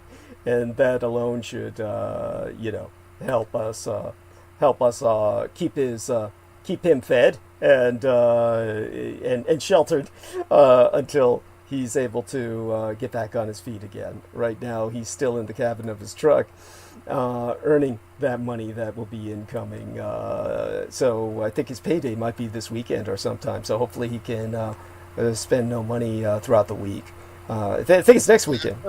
Friday, so I have to go through Friday. But like I said, I got a full tank of gas and I got a full refrigerator. So, the Lord has blessed me this much to where I don't have to ask for anything. So, but I really appreciate the fact that I have a place to go. Like if I did need something, but I don't want to abuse that. And I want to thank everyone that's thinking about me and continue to pray for me. God bless you. And don't forget to give Selena Khan her due credit. Yes, because when I did come and ask for something, Selena came through for me and she helped me out. And it was a big blessing for me. And I thanked her privately, but I want to thank her publicly too. So thanks, Selena. Love you. Thank you. And now you, too, can do your part to help in the fight against total annihilation. Spread the word about Douglas Dietrich, that he, the biological son of Adolfus Jacob Hitler, which you can find out more about at douglasdietrich.com/2019/05/08/Douglas Dietrich, son of Adolf Hitler, fighting against white supremacist neo-Nazis. Confer while there a footnote on my biosire, which explains the full meaning behind my biological father's name, the name what made the man, and spread the word thereafter far and wide to all and sundry that the scion of Adolf Hitler, Douglas Dietrich, is alive and well and resident in the city and county of San Francisco, and if at all possible, encourage these others you share that with to electronically relay their contributions at paypal.me/Douglas Dietrich. For people are forever asking, Renegadus Humanus Arma Ab Massa Erudicio, the renegade human weapon of mass instruction, what they can do to fight the pedopathophilocracy, such being our present Slavo-Western government by patriarchy of pathological pedophiles. You can all help spread awareness by supporting myself. We have a new contribution page on douglasdietrich.com where you can make a donation online using either thy credit or debit card. Simply goest to douglasdietrich.com and click the yellow donate button. We've gone from code red to code yellow, a far better conditional status. All sponsors will be granted exclusive electronic access to both my videographic and audio recorded archives, through to this year, from the 2011th year in our Lord, the very year mine own late and sainted matriarch, the Grandma Dame Lin Zuchen, Takabayashi Hideko, was murdered, assassinated in immediately aftermath San Juichi Sensemi, the 3/11 terror attack against the Fukushima Daiichi, or Big One cluster of nuclear power plant facilities on site, the 7,000 isles of the Greater Japanese Empire, when 'twas deemed by much Native American cosmological reckoning that the first rays of the dawning of the sixth world broke upon us, and magics could again be worked conjointly with Mother Earth to redeem the folk upon her. They're not on YouTube anymore, whereon the intra-global crises analyst Douglas Twain Dietrich long agone established his high-profile visibility platform per rationale o personal security by way of public promotion. At any rate, let me check in to the lovely Maria Gregorich, who has been so wonderfully helpful. Don't forget, when you're filing that report with the FBI, she points out the fact that they need to take this seriously. Include in their report, everyone, include in your report a request for the FBI to check the IP address of all these fake Facebook accounts. They originate from the same place, Richard K. Cole Jr.'s IP address in Prattsburgh, New York. So make certain to emphasize that the FBI follow up on the IP address of the stolen identities that Richard K. Cole is creating. That's important. Thank you so much, Maria Michaela Gregorich. God bless you. I really couldn't do this without all of you doing what you do. And this is indeed life-threatening. And it's life-threatening not simply to myself, but all of you. These people are planning a war of extermination. Do not forget that. And if you do not fit with what their ideas are of the norm, you will be exterminated. This is their ultimate intent. These are people who have mass murder in mind. Do not doubt that for even a moment. And what they're planning is to eliminate you if you do not fit their ideal. And their ideal, of course, is sick. You're either a master or a slave. And they intend to have most of us either on the auctioning block or in a mass grave. So, with that, to get back to the solicitation, only on contribution will thy membership be processed within 48 through 72 hours, between 12 to 3 days, for full access to all mine archives, meaning all those videos that John Warrington saved, aside those on the Maggot Douglas Dietrich channel, and the YouTube channel named Taboo Bros 2, spelled TABOO, space BROS, space Roman numeral 2, as managed by the mixed martial arts maestro, Daniel Arola, whom you can visit at facebook.com/Daniel.Arola.3 of Damage, DAMAG, Daniel Arola Martial Arts Group, Incorporated, Cali Combatives. Optionally, mail either checks or money orders, never cash, to the personal residential address of the Mr. Douglas Dietrich, which itself be listed on douglasdietrich.com/donate-2. The most important thing being that people regularly donate what they can within their means.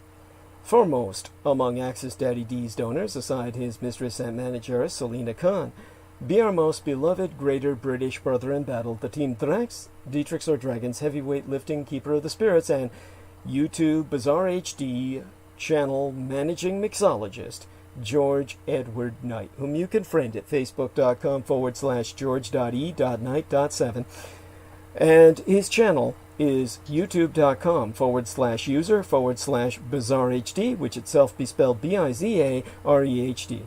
He being mine own personal hero, who has substantially delivered towards my salvation from the streets, and whose self-produced videos entitled How the United States Won World War I and Why We Are Still Legally at War with the Failed Reich both be factually substantiated per mine own expositions. And, of course, he is working on a third video in production, which is trailered on his well, his channel, Bizarre HD. And you can watch the trailer, and that will be for his upcoming production. Sometime to be published. I need to get him some information before he actually publishes it. And that is, of course, going to be the Thousand Year Realm-In-Exile, or the Third Reich, subtitled The Third Reich's Flügelrad and Hanabu Technology. Indeed, the last Dietrich, son of Dietrichs, or son of a dragons, Anglo-corrupted as Draculas, expositions via YouTube would not be possible sans generous benefactions from my listeners on a monthly basis. The Amerasian agent of the Peacock Angel, Tavush Maliak, be the only person on the surface of this world with the insider knowledge and experience necessary to lead thy resistance against the Russo sub-satanic occupation and anti-godly insurgency. It bearing no end of emphasis that Judy, Anglo-corrupted Jedi, literally Master D, or the Master of Enlightenment myself, is not paid to articulate mine expositions, and have never once been remunerated for my services rendered unto thyself, and all thy holdest dear, at incomparable sacrifices to myself, most tragically of all mine loved ones, in my most singular and quite unenviable role as the ultimate public informant at personal risk, still at large. Your taxation cannot support myself, as I be denied access to the United States Department of Veterans Affairs, benefits and or services, due dishonorable discharge. So again, go to paypal.me/Douglas Dietrich and enter mine remunerative compensation.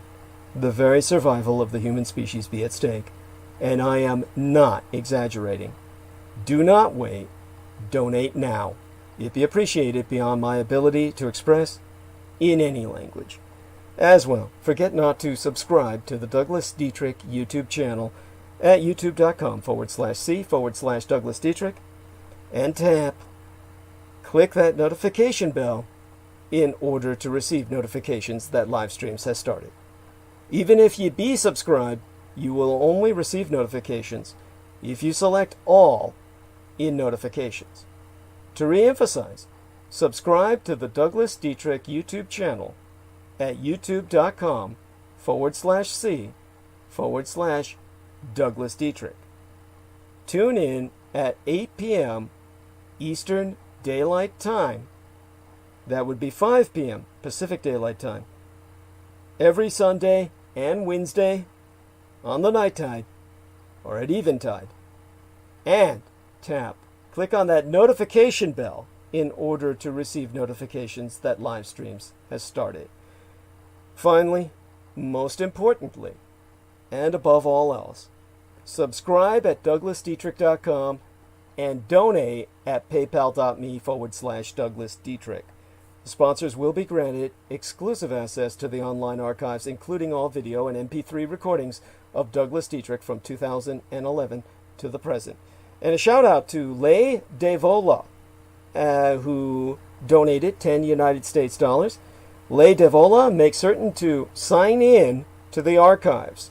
And if you have any problems, turn towards my manager, Selena Khan or John Warrington. They're far more familiar with the operation of the site than I am. I mean, I could go without even the password. I really don't know what to do with it. So with that, I'm going to ask both gentlemen, Japes and Reese. I heard a breathing, or I heard Derek, one or the other, or both. Sorry, that was me. No worries. Okay, going to ask you to take the stage for a matter of some 10 to 15 minutes, and I'll be back, and everything. Yes, all right. Thank you so much. Alrighty, let's see what's happening in the world, because I myself have no clue what's going on. I have to admit, I have not been paying attention to anything outside of my daily journeys to Manhattan, which seems to have been fun for me. Okay. Well, let's see how many ways the world... have you looked into that kidnapping of that Michigan governor at all? Do you have anything on that?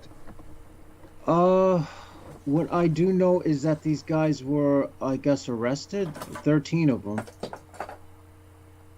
That's all I got. I haven't really paid much attention to it specifically. Yeah, because you know what, the reason I haven't I've paid a little bit attention to it, but the governor herself doesn't really seem to take it that serious. I don't know, because the thing is, I also have to look at it. There's two ways of looking at it. Either, it's a political stunt, or B, there's the possibility that she's so scared and that she realizes that there's so many people, because what I did hear is that they were able to get, these guys were able to get hundreds of people to rally behind them.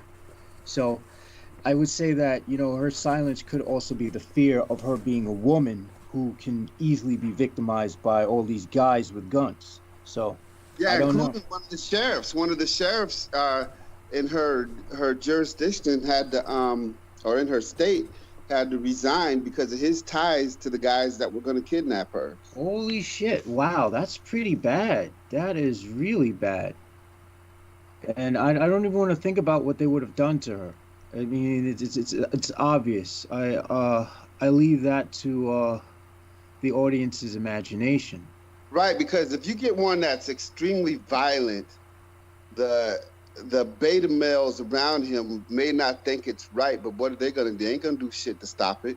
You know what I'm saying? One of them gets a little bit too out of hand, but if he's the alpha male, and then you got a bunch of beta males just standing around saying, well, maybe we should, Maybe we should do the same thing. Yeah. So they'll probably, one of them will try to rape her, and the rest of them will just join in, because that's just how these guys operate. They're pieces of shit.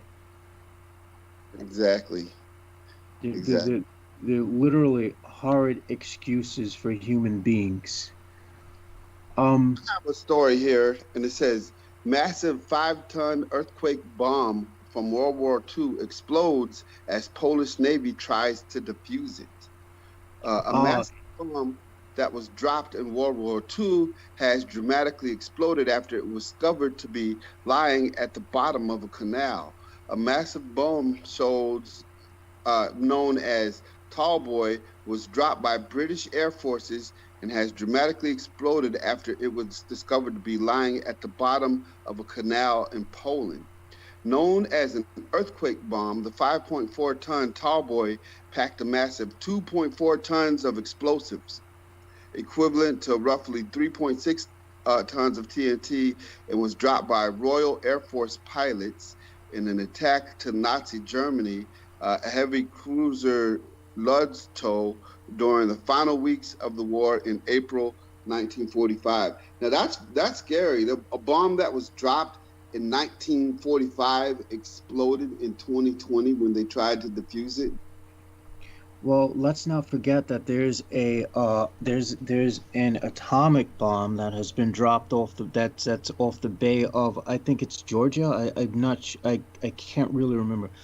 It's either that or like one of the Carolinas or something. It's in that vicinity in the south, in the Atlantic, where the Air Force had lost a nuke because a plane went down and the pilot had to abandon it. They claimed that the thing was not live, so that it wouldn't, so it wouldn't detonate. But I think that they're just trying to keep hush about it. There have been attempts of people in the Bay to search for this missing nuke, but there's been no attempt to find it. And again, I tend to think with the technology we have, as far as what we have in the sky, if they wanted to find it, they could find it. They just don't give a shit. Yeah, exactly. And you know what this kind of reminds me of? I'm a person who kind of thinks like in biblical terms. Sometimes I see news stories, and then it kind of reminds me of things that I've read in the Bible. But remember when they said there were weapons of mass destruction in Iraq? Well, they were lying when they said that, but even though they were lying when they said that, they were actually in a roundabout way telling the truth, even though they didn't know they were telling the truth. Because when you turn to Revelation chapter 9, and this is referring to the Euphrates River, which runs through Iraq and Iran, Persia, Babylon area. It said, saying to the six angels, it says, and the six angels sounded, and I heard a voice from the four horns of the golden altar, which is before God, saying to the six angels which had the trumpet, loosens the four angels which are bound in the great river Euphrates. And the four angels were loose, which were prepared for an hour and a day and a month and a year to slay a third part of men. And the number of the army of the horsemen was 200,000, and I heard the number of them. So that's like 200 million men or that were going to be killed, or 200 million men and the horsemen. But it all starts because as we speak right now, there are four angels. The Bibles call them angels, but they're basically weapons of mass destruction at the bottom of the Euphrates River right now as we speak. And there's no way to know what they are until that time happens. After that time happens, the Euphrates River is going to dry up. But yeah, it just kind of reminded me of that, because you have something that's set off to designate to explode or take the lives of 200 million men that are just sitting there right now for a certain day, a certain time, and a certain hour. Well, I think that is more metaphorical, though. I because if we talk about revelations, we seem to see that this is something that recurs over and over again in cycles. So the revelations isn't like just an end time prophecies. This is something that has continued to happen again and again. Some argue that this was actually something that foretold the fall of one of the Roman emperors. I think it was Nero. I'm not certain. But, if we look at it from a more metaphorical point of view, we can see that, I don't think they're talking about literally the Euphrates River. I think that might be a metaphor, because the Euphrates River is one of the cradles of civilization. It's one of the Garden of Eden. So that's actually how we know when someone says Armageddon is coming. The first thing I do to check to see is if the Euphrates River is still there, because and you are right about these cycles happening over and over again. You got types and anti-types, and my thing is that the reason we see these things happening over and over again is because there's a war going on in the heavens right now as we speak. And that war that's going on in the heavens is playing itself out in the earth. And I would argue that what we're seeing is, because I take a more psychological approach, being read on the works of Carl Jung, I think that these are more of what we would call human archetypes. So I would say that, these are metaphors. Like the Euphrates River could be any river. It could be Ganges River. It could be Hudson River in New York. It could be anywhere. So I'm thinking that this is just a human phenomenon that seems to replay itself through people, culture after culture, age after age, all over the world. But when you read the Old Testament, I forget what it was. One of the prophets was told to actually throw a book into the Euphrates River. That's, a book that was sealed, and throw it into the Euphrates River. I'd have to find it now that I brought it up. But it's just like we're expecting every day to be the same. When we wake up, we expect the sun to be up, we expect the moon to be out. But the reason the sun and the moon were created was not to give us light, because light was already created before the sun and the moon were created. They were created for signs and wonders. And when everything culminates to an end right before the war of Armageddon and right before Jesus comes back, things are going to be different. And I think the book of Revelation is 100% accurate, especially due to the fact that everything about Jesus' first coming was 100% accurate. So it's a literal thing. Just like people are always asking, do you think this person is the Antichrist, or do you think that person's the Antichrist? Well, the word Antichrist is never used in the book of Revelation, but it's talking about one particular person that calls himself the beast. And there's three players: the beast, the false prophet, and Satan himself.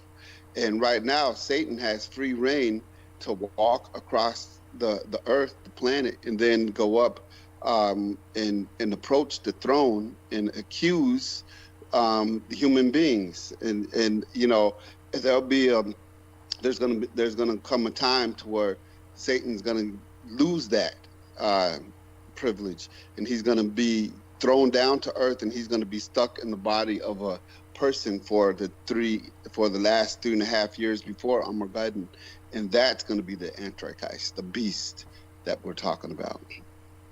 I'm not too sure of that, but what I do know is that and this is because I don't share the same faith. I'm an occultist, and I actually respect Satan. So, honestly, if that were true, I would say, please hurry up, get this over with, because honestly, the human race has been on this grind for way too long.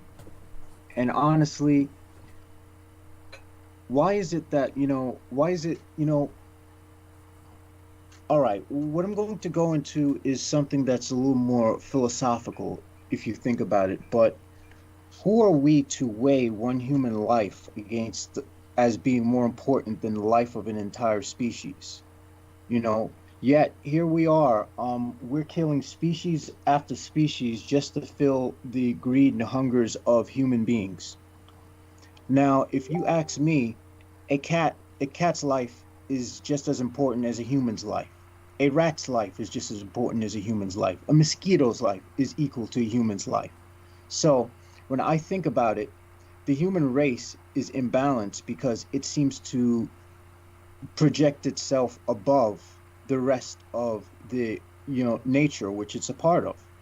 And the human race, I would accuse the human race of hubris in that sense. And so in that sense, I would say, if I had to choose between the extinction of a few species and the human race going on, or the human race dying and those species being able to live on, I would choose the human race dying. Well, there is, for one, the human race was given authority over the other animals in Genesis. I don't believe that. I don't believe that for 1 second. I believe that. And the thing is, after Jesus comes back and after the war of Armageddon, the curse that came with the fall of man, a lot of that's going to be lifted. And there's even the lion. It says the lion is going to lay down with the lamb. The child is going to be able to pick up the serpent. So the lion itself is going to become a herbivore, just like the lamb. So the lion's not going to eat the lamb. We're not going to eat. I don't think that's what it's saying at all. When Jesus comes back on the earth, there's we're going to go back to living with not me, probably not me and you. I mean, but the people who are on the earth at that time that survived through the war of Armageddon, as they repopulate the earth, them and their children are going to be able to live throughout the whole 1,000 years. Well, I hate to break it to you, but there is going to be no repopulation. The human race is going to go extinct within the next 10 years, and that's absolute. There is going to be, save for the Third Reich that escaped into exile and has branched off into a new species in the Unterland. Aside from them, there is no returning for the human race. The surface is going to be uninhabitable because we, like the idiots that our species is, decided, we'll deal with global warming in the next 10 years when it gets bad. We're not going to listen to science. We want to make money. The human race deserves to fall. If I were an angel, I would condemn the human race to fall. Hell, I mean, if I was Satan, I would say that's what Satan has. He has condemned the human race to fall. I mean, the very first question that was in the Bible is one of the most racist statements that are in the Bible. When Satan said, God said you could not eat from every tree in the garden. Well, his whole thing was to get the human race to fall in the first place. Now we know what global warming is because there's good people out there warning us about the global warming. But then you have to acknowledge, but money, that's the root of all evil. It's the fact that people love money. The Koch brothers, everybody's taking the sides of the corporations because they want the corporations to own everything in the corporations to make all the money and then trickle down. Like, what does Ronald Reagan say? That trickle down economics. It doesn't work. It doesn't. That's a myth. That's one of the most weirdest things I've ever heard about. Give all the money to the rich and let the rich trickle the money down. That's not how it works. That's not how the real world works. They use that. That's what you call social engineering. That's a mind fuck. What really happens is they take the wealth and they keep it for themselves, and they hoard more wealth, and they slash things in the process to cut people off from wealth to make more people poor. This is the reality of things, so the trickle down effect is a myth. It's a myth, just like the myth that America won World War II. It's completely it's easy to debunk. And as far as the again, I don't think I can see eye to eye with you on the biblical stuff, because even when I was a Christian in the past, I found it really hard to look at any of this stuff literally. It seemed impossible. It seemed, because for one, if technically, if God's almighty and Satan, tempted mankind to do whatever it did, then that would mean that in reality, God is the reason why mankind fell, because God allowed Satan to do that. Or rather, if God gave Satan his own will, basically, if you split off from yourself, that thing is still a part of you. Now see, in order for Satan to exist, God would have to have divided himself. In other words, Satan is an aspect of God. So Satan and God are one and the same. They're inseparable. They're not inseparable. God is the creator. Satan, Lord Lucifer, was a created being. Okay, there's another mistake. Is Satan and Lucifer are not the same being at all. And now I'm going to speak to you from an occult standpoint. Lucifer is a dark angel. Satan is not an angel. He's a sort of god, but he's a sort of demonic essence in and of itself. They're completely different beings.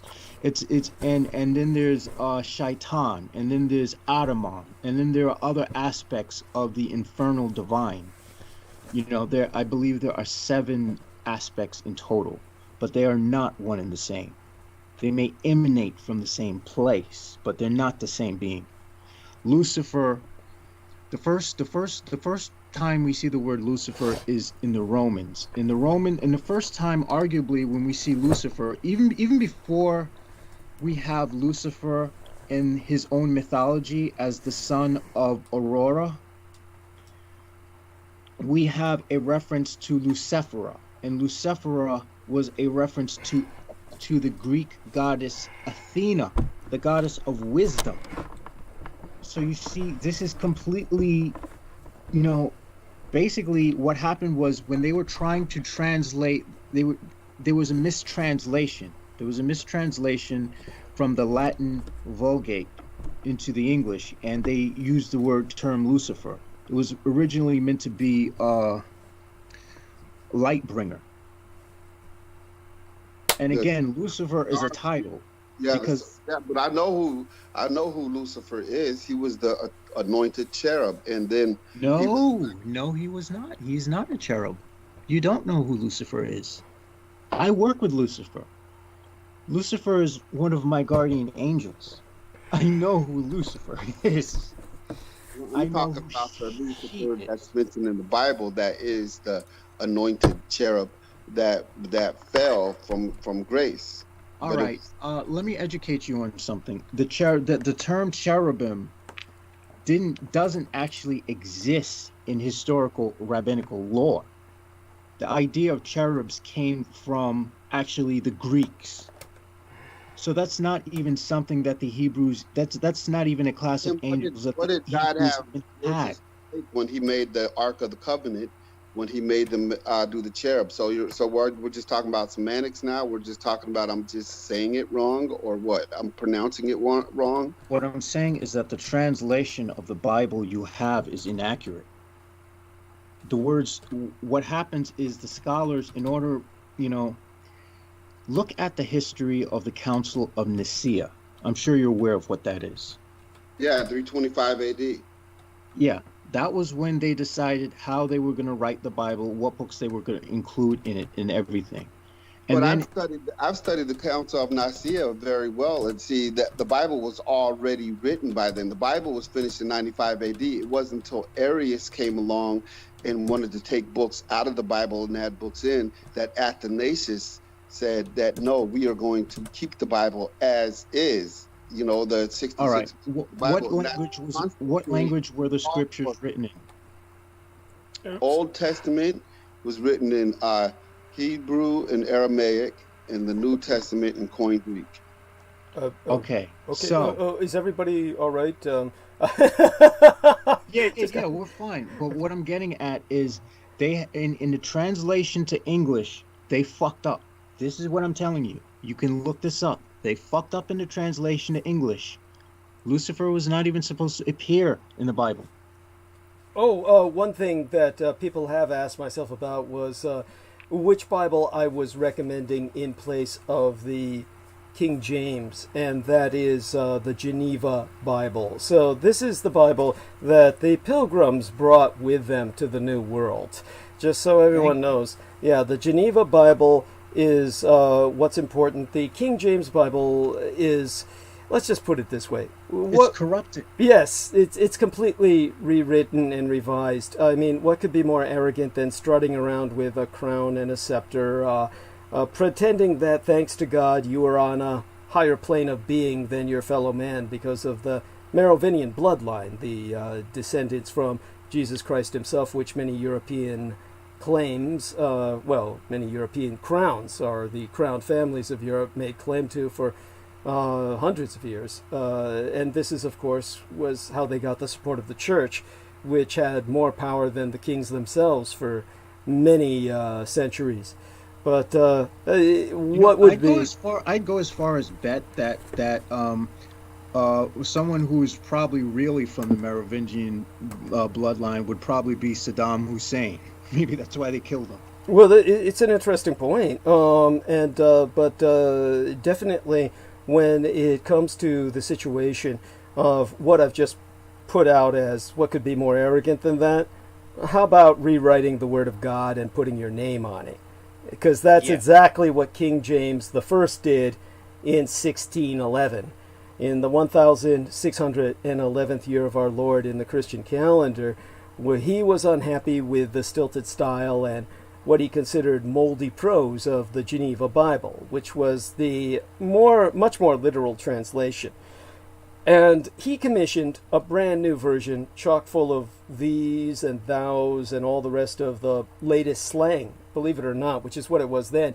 Kind of like what we would call Ebonic or jive talk. That was what Shakespeare was in his day. And in terms of the Bible that he produced, let me get into this in a second. I'm just going to answer Our Lady Maria Michaela Gregorich here, who brought out the fact that she looked up what Richard K. Cole was producing under her name, and she found Maria Gregorich with no photo or about info, timeline, and even though it was completely empty of any posts or anything else, there was one friend, and the friend's name was Liliana Aquino. So that was her false timeline produced by Richard K. Cole. So make certain to screen capture a screenshot of whatever false timeline was produced for any one of you out there who's a friend of mine on Facebook. Then you have a false timeline created by Richard K. Cole in your name. Screen capture it because he might delete them after tonight in a mass panic.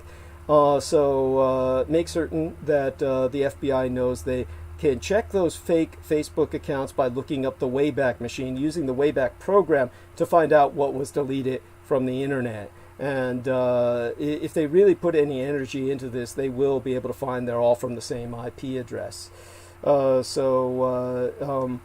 Definitely, it's something that I want people to take seriously. This is a person, of course, who's been threatening myself, my family, and my friends forever now, and that includes anyone who listens to me, including yourselves. Anyone who just casually Facebook friends me gets a false timeline produced by this son of a bitch, and he intends to drag you all down with him in this plot.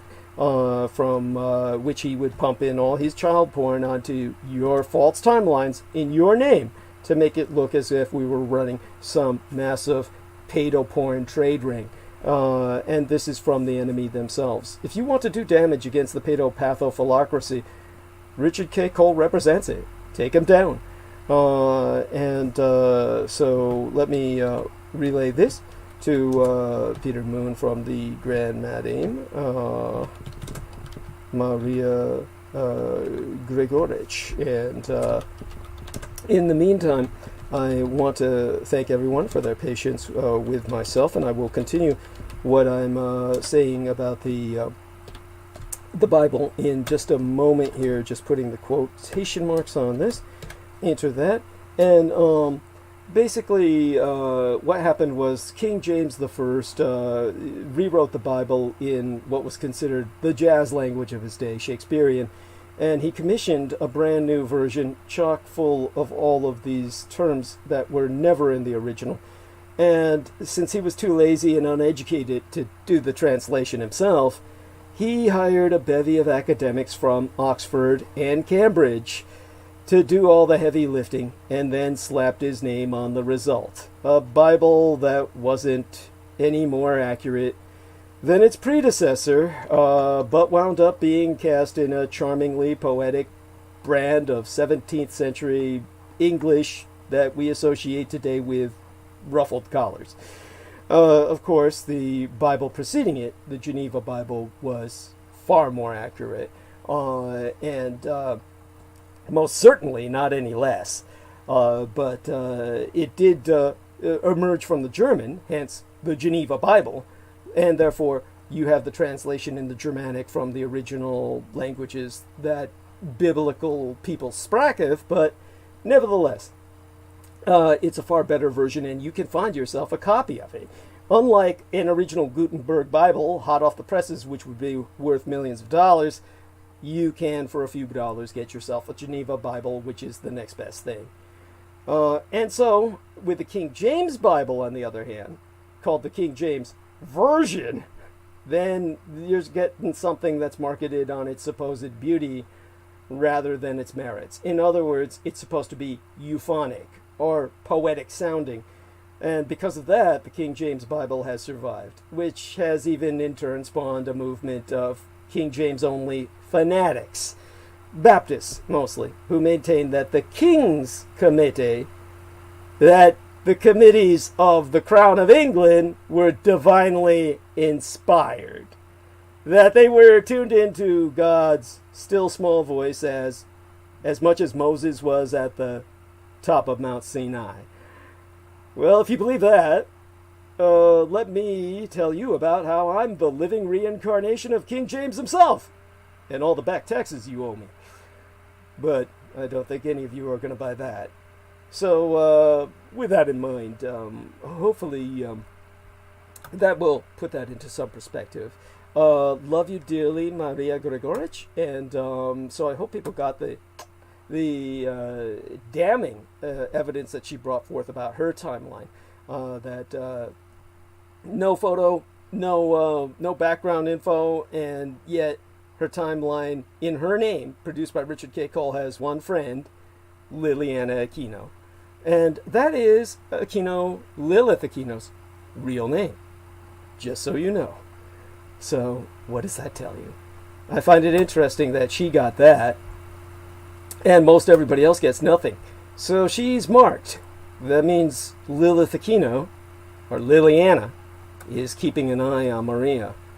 probably. It's telling that it's quite interesting you say that, because she also got sick.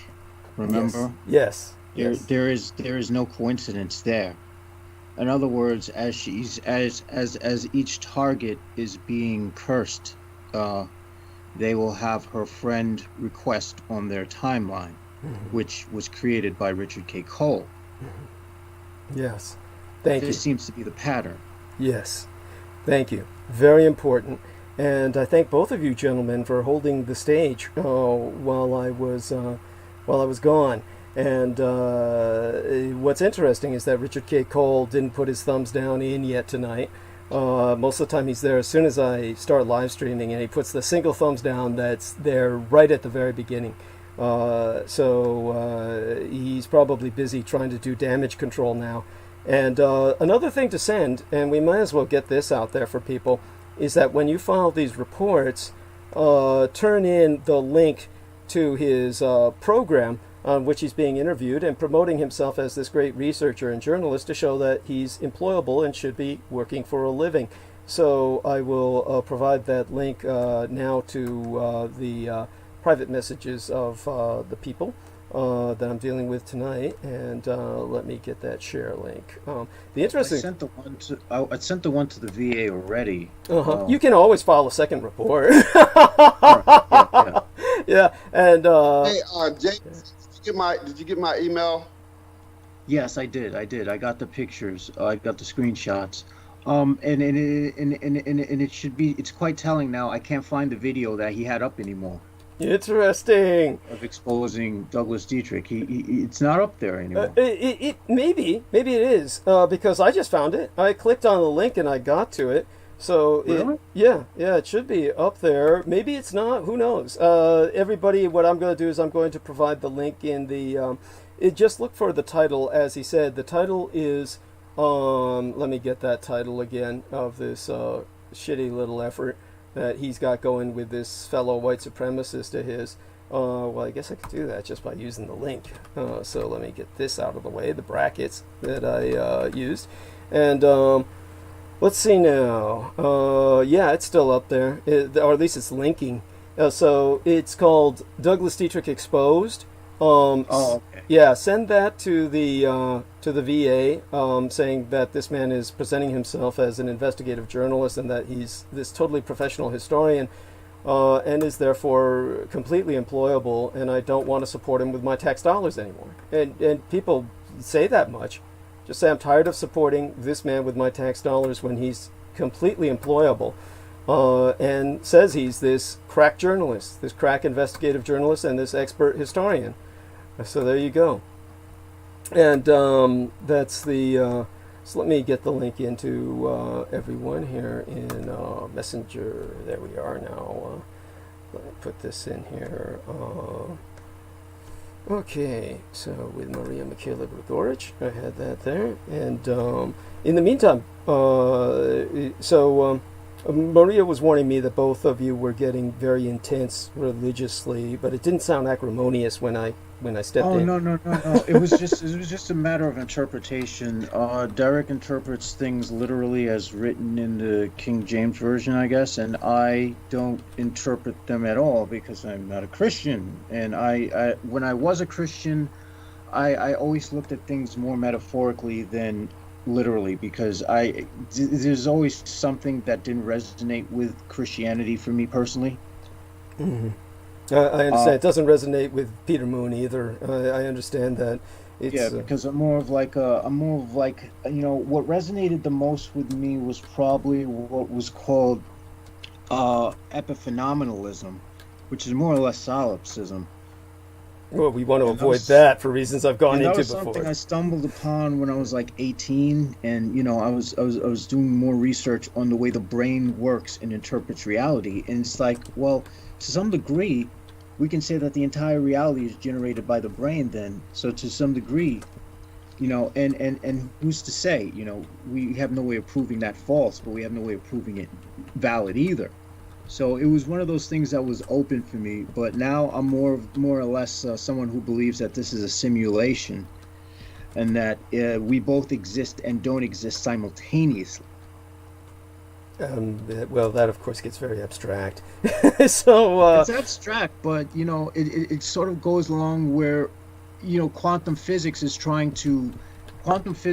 hits that abstract point, and the thing is that they're trying to bring it back down. They're trying to ground it the best they can by removing the abstraction from it.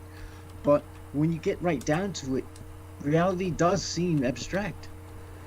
It's dangerously close to solipsism, but I understand what you're saying.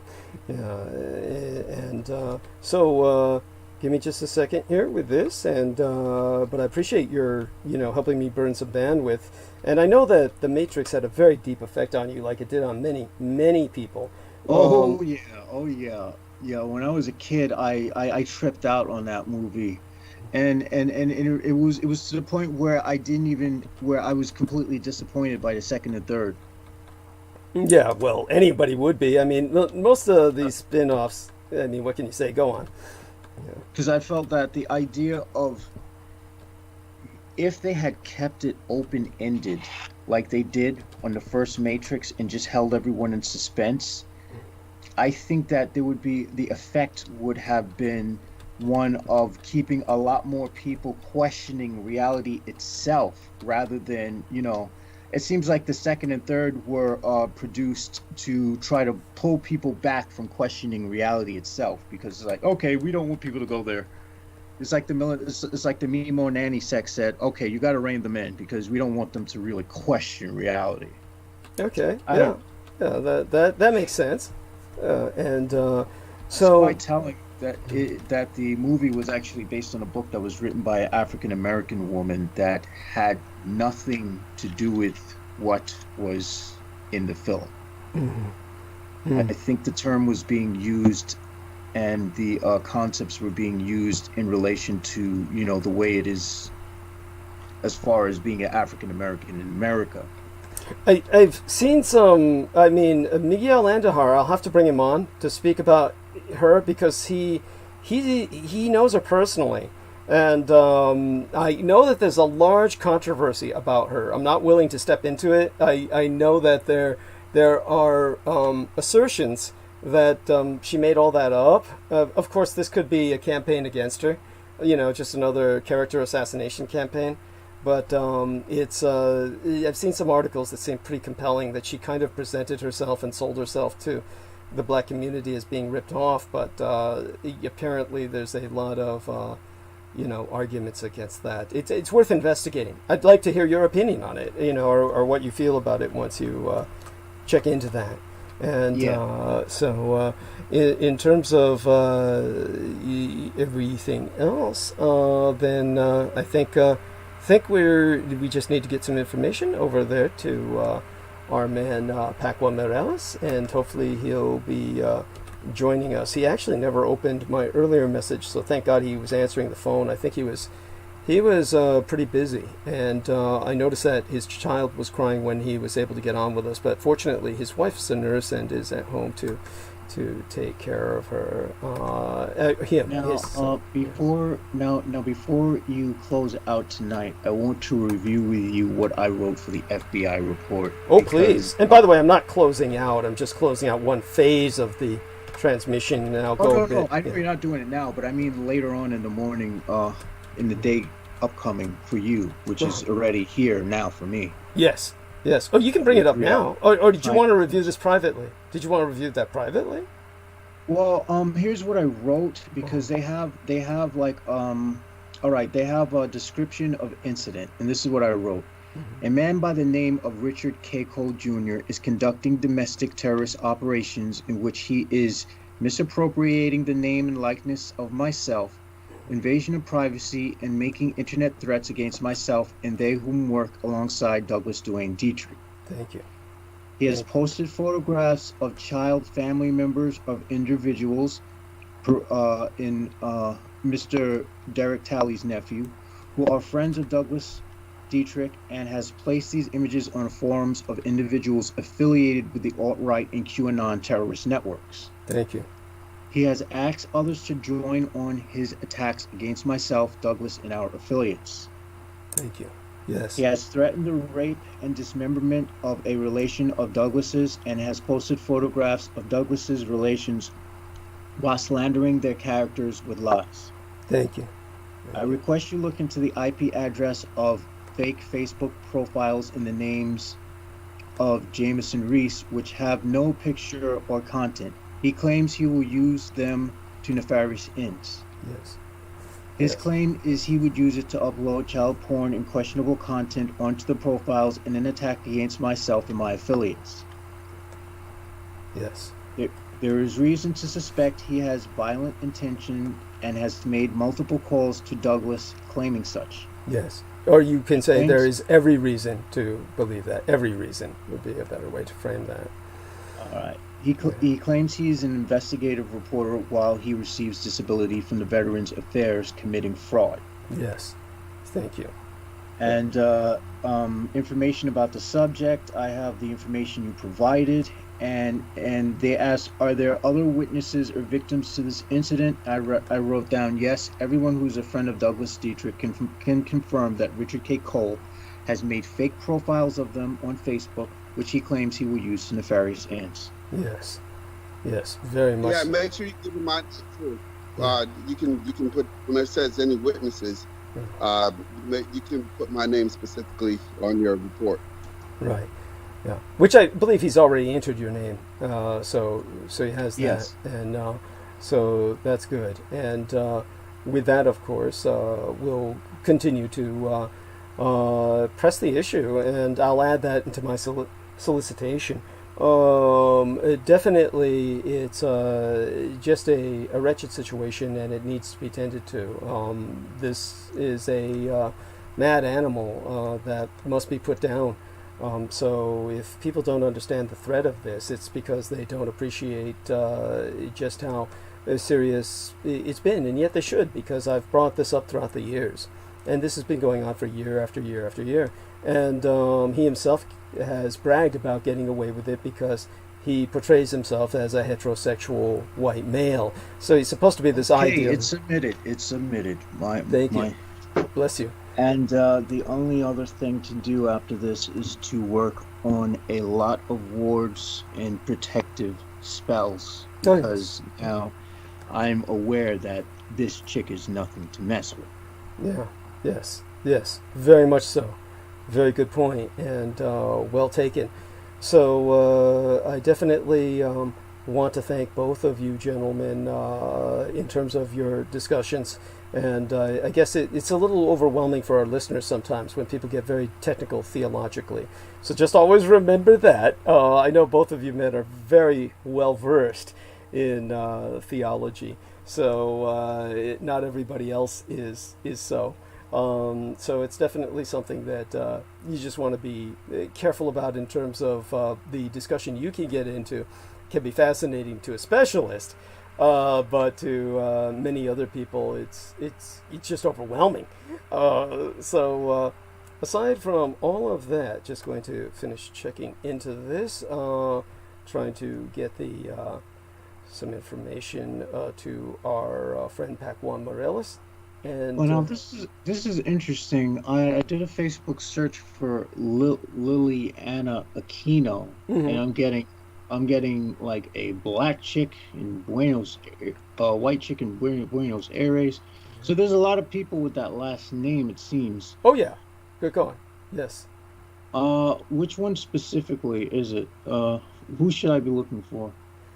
I knew that Liliana was like her real name. She took the Lilith as just a kind of a perversion and inversion of the actual archetypal figure Lilith. So if you simply look up Lilith Aquino, though, is when you'll get more about her. She's managed to get that imprinted in the general mindset of get people to identify that with her.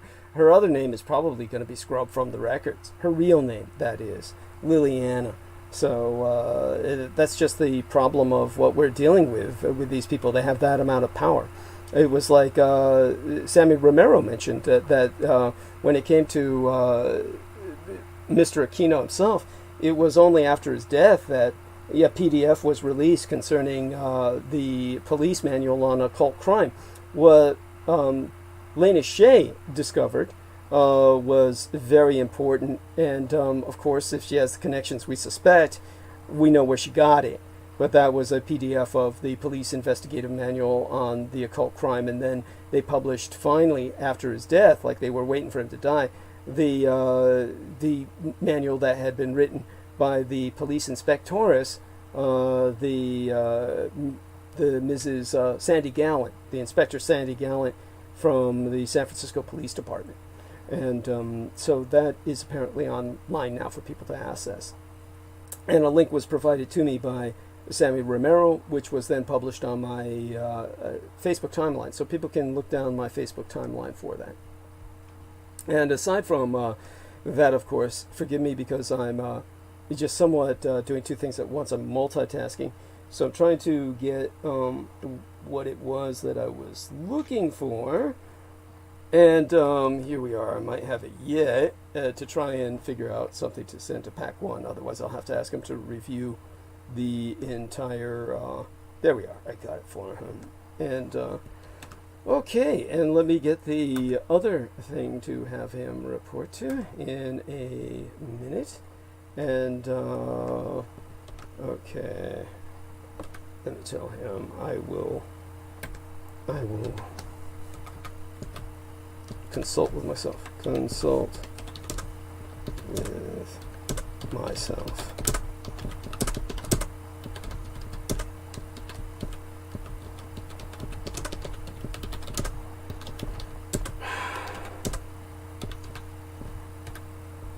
Okay, that is out of the way. All right then. So now that I've given the solicitation, gave a shout out to that wonderful individual who provided myself $10 towards expenses.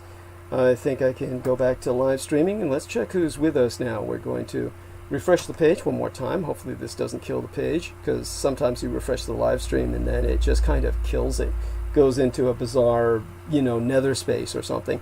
And then it takes a while for the exact stats to get back up again in terms of its accurate reading. Then I refresh what's on the YouTube itself, and we still maintain a number of audience. I'm actually surprised, and I'm pleasantly surprised. I want to thank everyone, because we've maintained essentially the equal number of people listening now as was listening at the start of the show. And not only that, half of the audience, over half, put in a thumbs up as statistically registered by YouTube. Of course, once it's published and uploaded, then you find out that it's orders of magnitude more were listening than are registered as concurrently listening by YouTube. What they register is only whoever's listening at any given time or one time, so it's simply an average they're presenting. So when Peter Moon, for instance, was saying, oh, there's 37 or whatever that are viewing, it's almost like it's representative of only those that are viewing at any given time. So then they begin to aggregate and kind of bunch up into a more solid number by the time that the YouTube video is published. By the way, just for everybody's entertainment and amusement, shout out to Salman Sheikh. Salman Sheikh is our Muslim brother from another mother, who's also a Freemason, which should feed everybody in the conspiracy world some fodder. But Salman Sheikh is a wonderful individual born in Pakistan, who is a dear friend of mine who makes contributions regularly, fairly regularly, almost on a monthly basis. And in terms of Salman Sheikh, he is on YouTube doing video game walkthroughs. And I notice he'll do a walkthrough of a video game, and he gets thousands of hits. I mean, like, maybe hundreds of thousands of hits. So there you go with that. I think that goes to show you where people's priorities are. Is let's watch a walkthrough of a video game as opposed to listening to the information I'm providing tonight. So that's where we're at. It's how do I say it? And then you wonder how much of what I've exposed historically about vampires is going to be stolen by authors, television series, well, everyone you could think of, where I will never be credited but you're going to see facts that I've brought up probably be integrated or incorporated into various storylines. I mean, you can take that to the bank. And that's essentially where we're at in the United States. It's a sad state of affairs, but as I've told people before, you can't copyright history. At the same time, you're going to have people presenting it as fantasy and then copywriting it. That's where we're at. And so aside from all of that, it's, how would I say it? About time maybe that I get started, talk a few things. Maybe I don't know. What do you gentlemen think? Should I go on for a bit longer? I mean, obviously, it's a long while before we reach 12 hours, and I doubt that I'll go the full 12 hours tonight, but I said that before, and then I wound up doing so. I might do that tonight. But let me see. We've got, a lot of concurrent viewers. We've maintained. So in terms of the hours spent so far, we've had 5 hours. So it's close to half the program time. I could rightfully give myself a break, but I might start into the subject.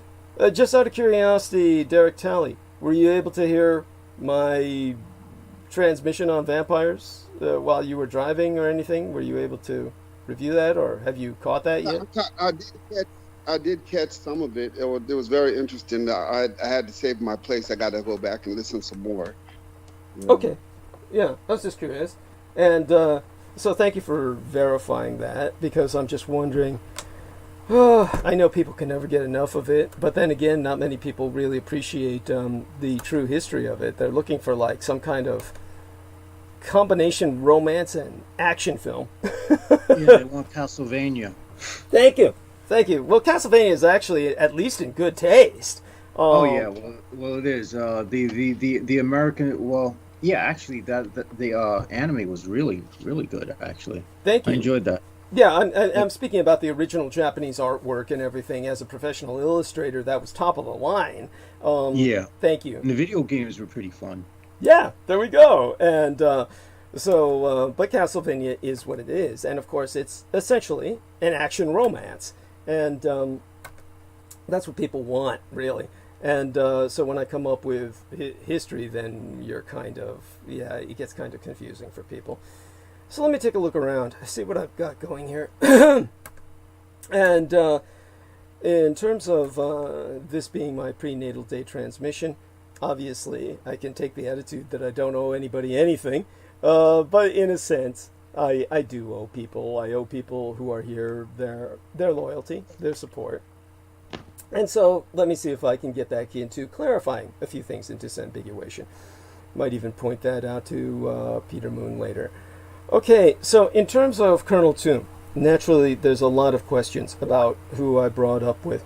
And Colonel Nguyen Toom was his full name, or Toon is what the Americans called him, as a racist pejorative, as in like Toontown, Toon, like cartoon, because to them all gooks were just cartoons or inhuman animation figures. He's one of the names, of course, that is rightfully immortalized in military aviation, like Baron von Richthofen and Eddie Rickenbacker, for anyone who knows their stuff. As a matter of fact, our man Jameson Reese is taking a short break right now, but one of the things I'll bring up when he returns is that Americans probably encountered Colonel Toom when they were about 10 years old. Most of our listeners would have been at that age when they were playing Chuck Yeager's Air Combat on their father's computer. Because in one mission, you fly against the Vietnamese ace, infamous, they tell you, for having scored 13 air-to-air kills, as opposed to the 14 in history. Now, of course, Toom would have been the only Vietnamese pilot named in that game, and maybe some Americans might have been curious. And so just remember the top scoring American pilots in Vietnam, by comparison, at their highest kill ratio acknowledgement, have only 5 kills each. So that means the Americans have to deny Colonel Toom existed because his kill ratio was more than double any Americans. Now, on paper, the air war over Vietnam should have been a grossly one-sided contest. The United States Air Force and Navy, the strongest air arms in the world, opposed the ancient jets, or the Korean War era, Cold War vintage jets of the People's Army of Vietnam, PAVN, or the Vietnamese People's Air Force thereof, averaging 70 warplanes in the early years of the air war was all they could get in the air. They peaked at about 200 planes they could get into the air near the end. And yet it was far from one-sided. The Vietnamese received extensive technical assistance, training, and replacement aircraft from Russia and China, and they also drew upon decades of experience fighting materially stronger opponents. Now, the Vietnamese MiG fighters launched hit-and-run attacks on United States attack formations that flew on predictable schedules, inflicting heavy losses even on supersonic F-105 Thunder Chief bombers. Ground-based radars guided Vietnamese pilots into perfect ambush positions. And American aviators, in turn, had rules of engagement prohibiting them from firing missiles at unidentified aircraft or attacking enemy airfields. The Vietnamese ultimately lost more aircraft than they shot down in air-to-air combat, but they forced many air raids to abort mission and ditch their bombs without dropping them on intended targets at all. Now, the NSA, National Security Agency, which Michael Aquino himself later became affiliated with, had signals intelligence units spying on Vietnamese radio communications that the Americans now claim be responsible for Colonel Toom's rise to fame. And another tactic the Americans used to deny his existence is to say he was really a Russian pilot.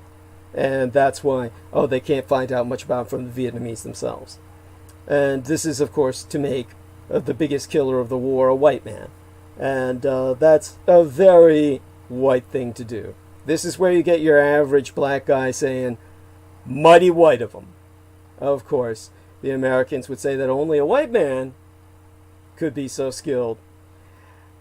And in terms of the NSA report, it was made public, of all things, through the Freedom of Information Act that gives people a kind of beginning to an arc of narrative. You see, the NSA could identify each North Vietnamese pilot by his own unique call sign, which, according to this document, SIGINT, or Signals Intelligence, this is CIGINT, all uppercase. SIGINT analysts became familiar with many of the unseen North Vietnamese flyers and built case histories on individual pilots, their ranks, organizations, number of missions flown, even their combat records. And this is how they discovered Colonel Toom. An airborne outlaw in the image of a Wild West gunslinger, and the first SIGINT confirmed enemy ace. And again, to clarify, an ace is a pilot who has shot down at least 5 enemy aircraft. Now, in the NSA's account, Toom was such a serious threat that the commander of the United States 7th Air Force was obsessed with shooting him down. And the NSA alerted the general every time Toom was scheduled to fly. The report concludes with a detailed account of how the Red Baron of North Vietnam single-handedly wrecked a strategic bombing mission. A photo also circulated of an MiG, a MiG-17, numbered 3020, 3020, with over half a dozen stars on its nose, each star representing an American plane shot down. Well, this could only be the fighter of the infamous tomb himself. Now, Jameson Reese, while you were gone, I was telling people how most Americans who encountered Colonel Tomb did so in a video game, Chuck Yeager's Air Combat, which they were probably playing on their dad's computer when they were 10 years old, which includes one mission when you fly against Colonel Tomb.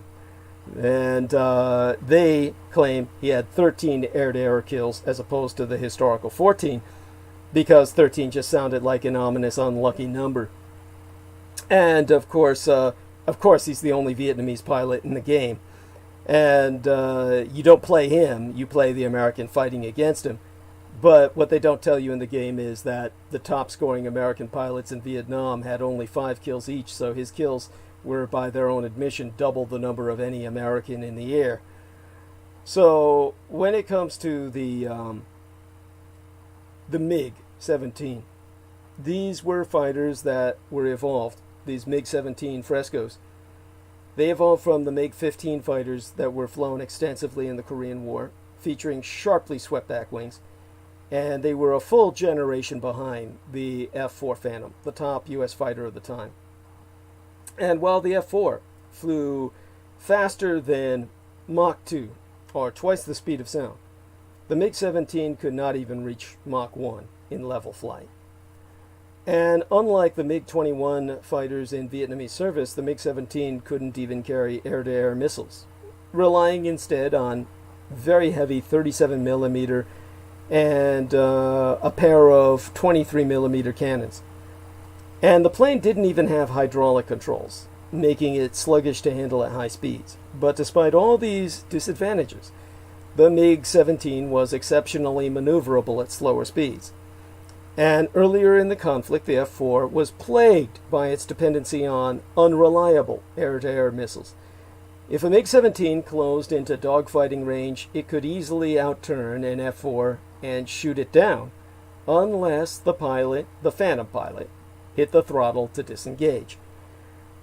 Now, another photo that made an impression on the Americans depicted a slender MiG-21 fighter, technologically a close match for the Phantom. It was numbered 4326 and had 13 victory stars under the canopy. And this too was known to be Colonel Tomb's fighter, because no one else could have scored so many kills. Now, in terms of the Colonel's last battle, again, circa 1972, the United States began Operation Linebacker, which was an intensive aerial bombardment campaign against North Vietnam that lasted half a year, 6 months. And on the 10th day of May that year, 11 North Vietnamese fighters and 4 F-4 Phantoms were shot down in a series of sharp engagements. But for Navy Lieutenant Randy Duke Cunningham and his backseat radio intercept officer, Lieutenant Junior Grade William Irish Driscoll, the 10th of May was the best day of their lives.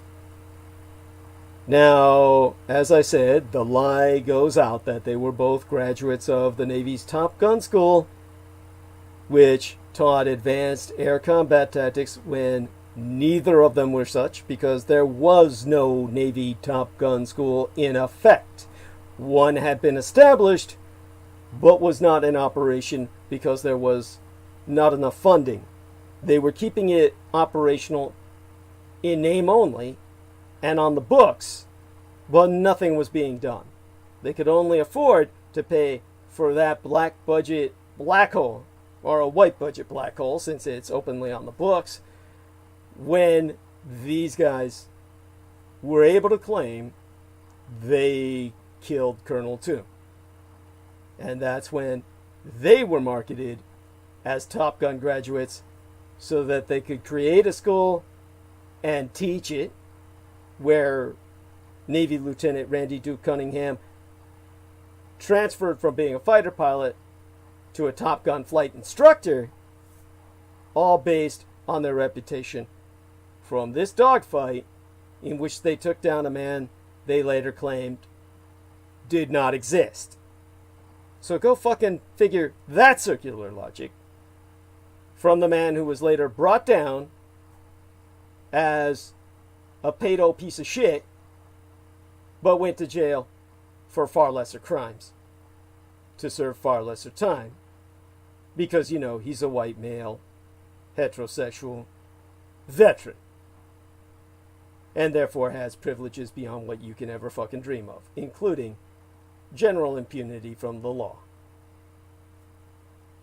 So these boys, these two white trash pieces of shit, had 2 kills to their name already.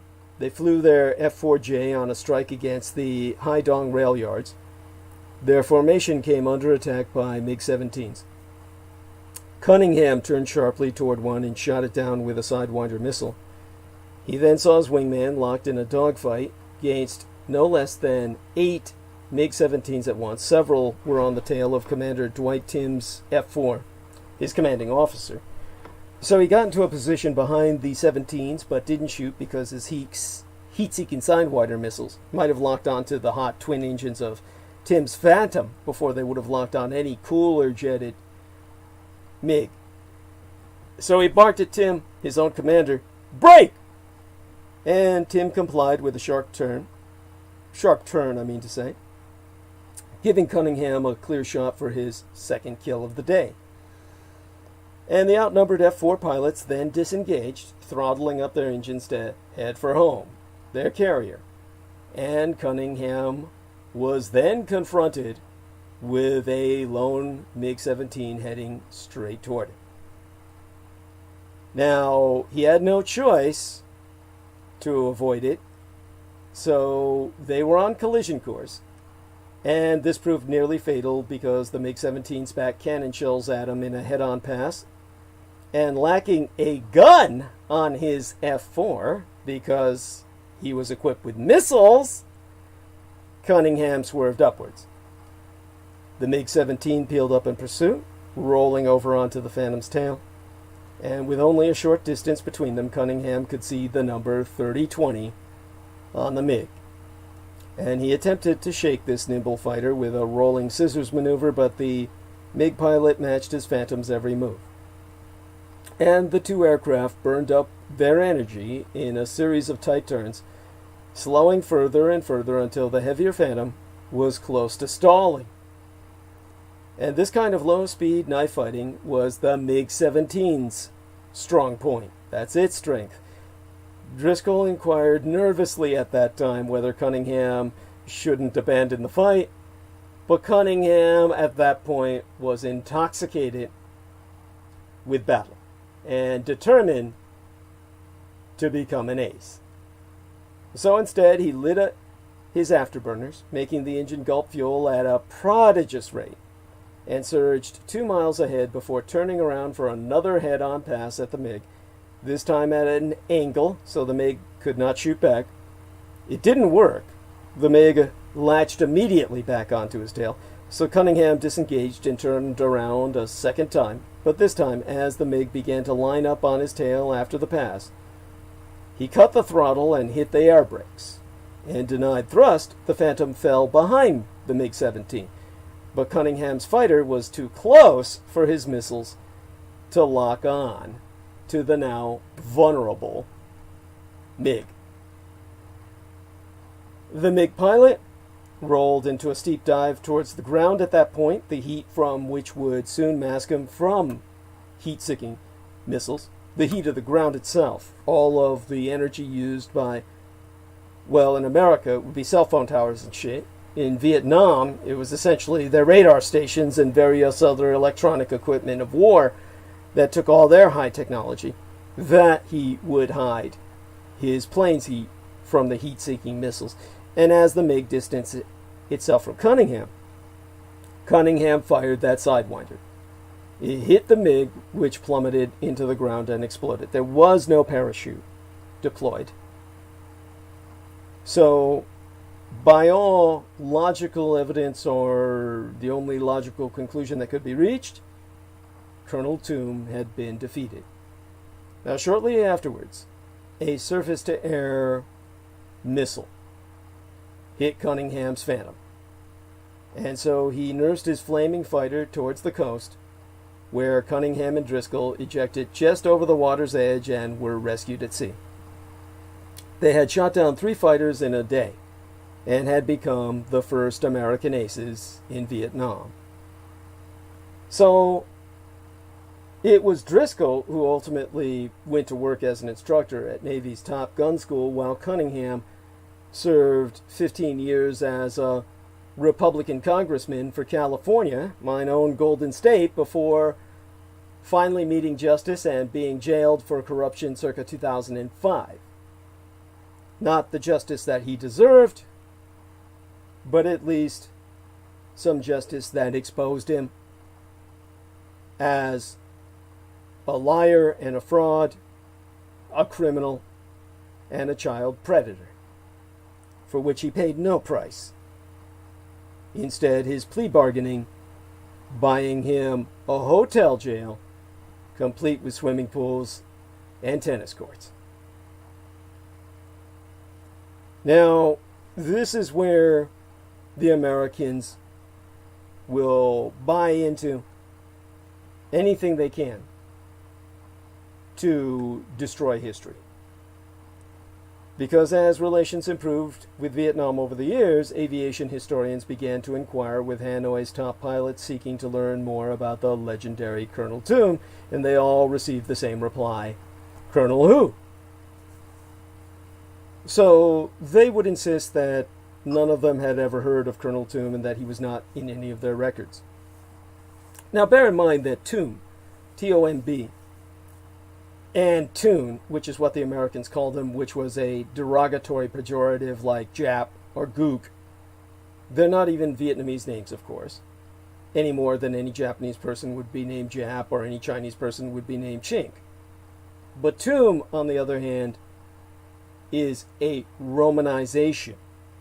The NSA Romanized the names Tuan or Ton, T-O-N-H, and Tuan is T-U-A-N. These are Romanizations of the Vietnamese language, mind you.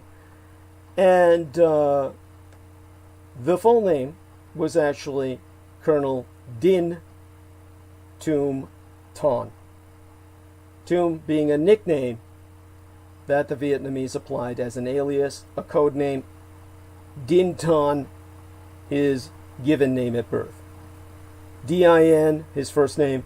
T-O-N-H, his surname. And that name, of course, is unknown to Americans today. The Vietnamese who know of it don't speak of it because of communist policy not to, despite what Americans would assume of any propaganda advantage. That's not the way that the Vietnamese or any communist country interprets such accomplishments. They view high achievers as a threat, and high achievers are usually killed or exiled, or, for their own sake, completely scrubbed from history.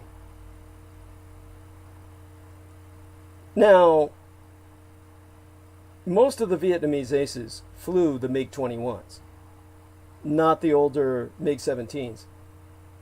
And as a policy, didn't switch plane types back and forth in general. And so the Americans argue that logically there doesn't seem to be any reason the Vietnamese Air Force would cover up its highest scoring ace, because such an individual would have been highly celebrated, and other pilots lost in action had been commemorated and not erased from history. But you see, this depends on the politics of the individual and whether or not they were going with the communist program. So the Americans try to use this to back up their claim that Colonel Tomb isn't a legend. He's merely a myth. But the Vietnamese, their government and their military, have never publicly disavowed Colonel Tomb. And of course that brings us to the communist tradition of secret heroes, where, like a superhero in American comic books, in their universe, the superhero's universe, nobody knows their secret identity, or certainly not in general. Only key characters who are their love interests or their enemies or people involved in their personal drama may know their secret identity. But the general public, in general, does not know a superhero's identity. So too in the communist world, the tradition of secret heroes is that there is a secret identity. And the hero simply is meant to represent the state, the embodiment, the personification, the corporeal or physical incarnation of the state. When someone like Colonel Tomb becomes that accomplished, they are no longer an individual. They are the state. That's the communist perspective. Then there is that rare category that you get, which only communists know of, the secret hero. So the Americans went on to claim that Colonel Tomb was a Russian pilot. During the Korean War, Russian pilots had flown in communist Chinese and North Korean Air Force units. In fact, thousands of Russian technical advisors assisted North Vietnamese forces during the Vietnam War. But post-war, no Russians have claimed to have flown in air-to-air combat in Vietnam. Russia vehemently denies any involvement, and there would be no real reason for them to do so, to deny their involvement had they been so involved. Now, the U.S. pilot Colonel Jack Broughton claimed in his memoir Thud Ridge that he had seen a Russian pilot in the cockpit of an opposing MiG-19 with blonde hair and blue eyes. Now that's quite a feat of perception, for you to be able to identify an enemy pilot's hair color and eye color through helmet and goggles that almost all pilots wore by that point in history. Now, there is one Russian credited with shooting down half a dozen American planes in the Vietnam War. But he was the commander of a SAM battalion, a surface-to-air missile battalion. Jameson Reese says, yeah, that motherfucker Colonel Jack Broughton has X-ray vision. He must be a real superhero. There we are, yes. In which case he didn't need a plane to fly, right? That's, there we go. And then again, as I said, the only Russian credited with shooting down 6 American planes, making him an ace, was doing it from the ground, in charge of a SAM, SAM, or surface-to-air missile battalion. Of course, other Americans, the armchair generals, the war nerds and geeks, claim that Colonel Tomb is an amalgamation of 2 separate pilots. Din Ton, who then became Toon, and Dang Ngoc Nu, whose name was spelled D-A-N-G, N-G, well, that's his first name, middle name N-G-O-C, and that's Ngoc, and his third name, his surname, his family name, Nu, N-G-U. Vietnamese is a very brutal language. His name is Dang Ngoc Nu. You probably couldn't pronounce that by the spelling. Now, the latter, Dang Ngoc Nu, scored more aerial victories, while the former had a reputation as a maverick prone to lone wolf attacks. Supposedly, Din Ton would sneak into formation alongside American fighters, waiting to see how long they took to notice his presence. I use the term supposedly because while the Vietnamese explained that this is what he would do, the Americans vehemently deny it, saying that's physically impossible. But they're Americans, so why should you believe what they say any more than you would believe the Vietnamese? If anything, the Vietnamese story makes much more sense. But both of these pilots flew MiG-21s, not MiG-17s, and neither were present for the air battle of May 10th of 1972. And so, the aviation historian, Tom Cooper, he has theorized that SIGINT, Signals Intelligence, picked up the call sign of Lê Thanh Dao. First name L-E, middle name T-H-A-N-H, surname or the family name Dao, D-A-U, which is like Taoism, the way, means the way, the man of the path. Lê Thanh Dao, a Vietnamese ace who historically has 6 kills to his name and was known to be flying that day. But Lê Thanh Dao flew a MiG-21 and was not shot down that day. In fact, all the pilots that I've named survived the war. And so the NSA report that comes to us publicly through the Freedom of Information Act concludes by saying, when the air war was at last winding down, Comrade Toon, decorated and promoted, was a forward ground controller, directing MiG reactions to United States air operations. Well, if that... Remember, the NSA is the organization that Michael Aquino was a part of. Ask yourself if you trust them. That brings us to the ultimate question. Who was Lieutenant? He probably retired as Colonel. Lieutenant Cunningham's opponent. Now, of course, the Navy doesn't have the same ranks as the Army and the Marine Corps, so the guy probably had a rank of captain when he retired and then became a congressman and started diddling chicks who were underage. So, some argue that the opponent of Cunningham that day was a senior officer of the 923rd Fighter Regiment, who would therefore have the personal authority to ignore orders to disengage. Now, in terms of the person who died that day, the Vietnamese Air Force claims that was a pilot named Nguyen Van To, who survived the loss of his plane.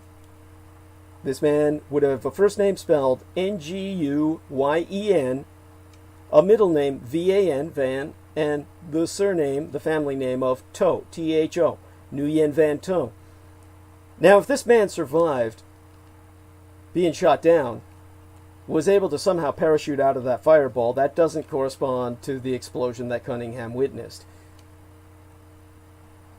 Now, one thing that we can tell you with every confidence that you can confirm this on your own is the fact that, to invert a popular saying, the Americans didn't need to invent Colonel Toom because he already existed. So, what some could say is that the real Colonel Toom could have been Nguyen Van Cock, and that was not Nguyen Van To, but the same name with a different surname, C-O-C. And he was Hanoi's top-scoring ace that they acknowledge officially. He had 9 air-to-air kills in his MiG-21. The MiG-21 he flew was numbered 4326.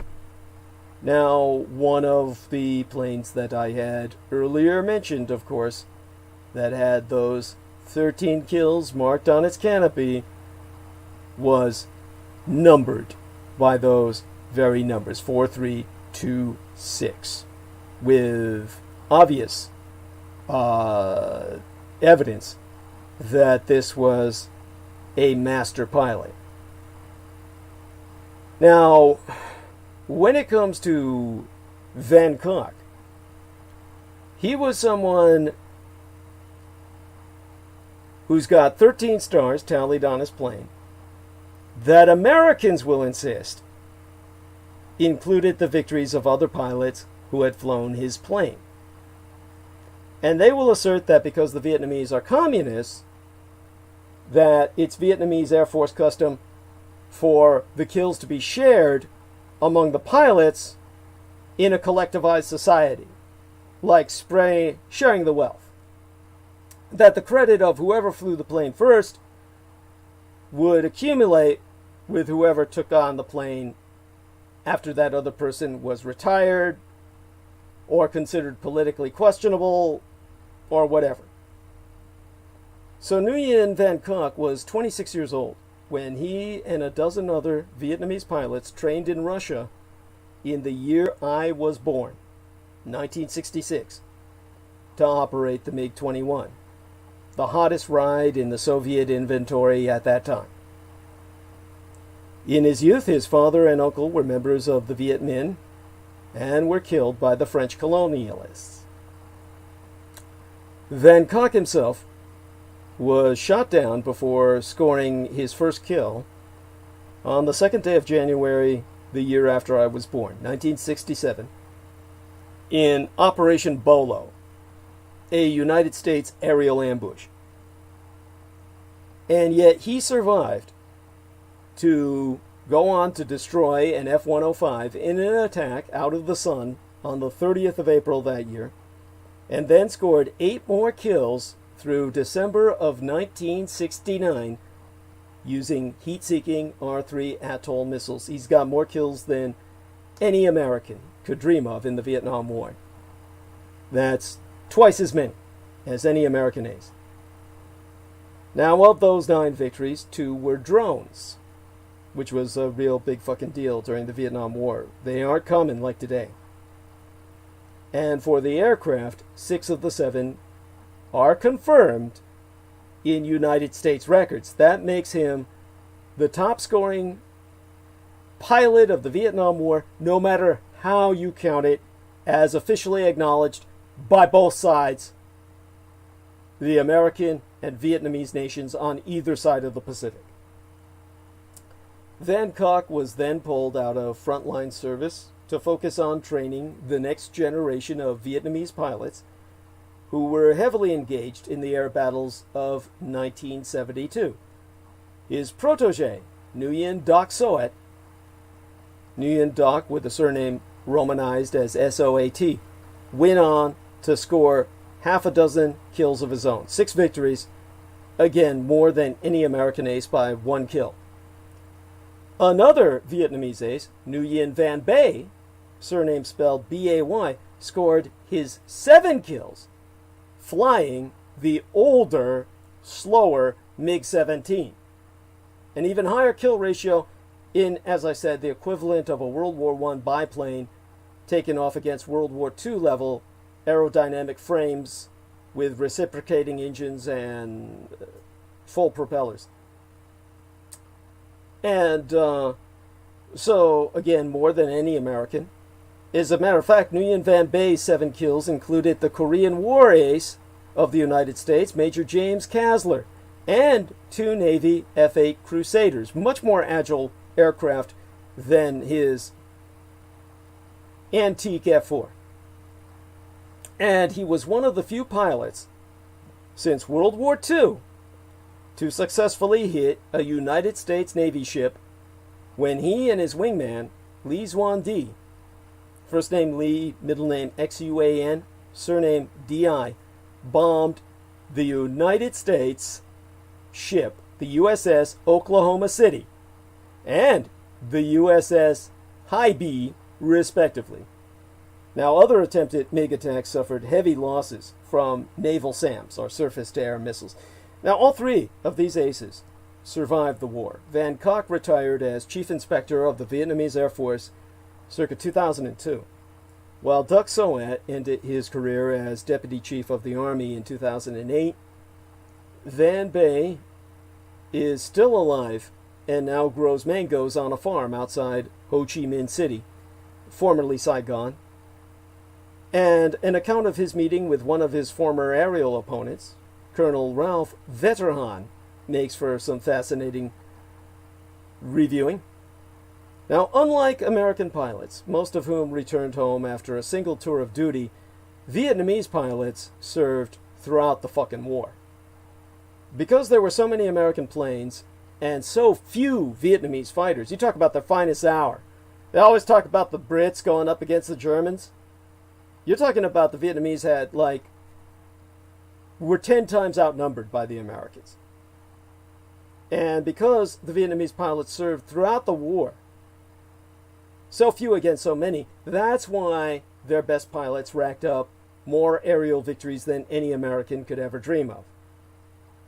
In all, there are 16 Vietnamese aces recognized in the Vietnam War by the Communist Vietnamese government and by the United States.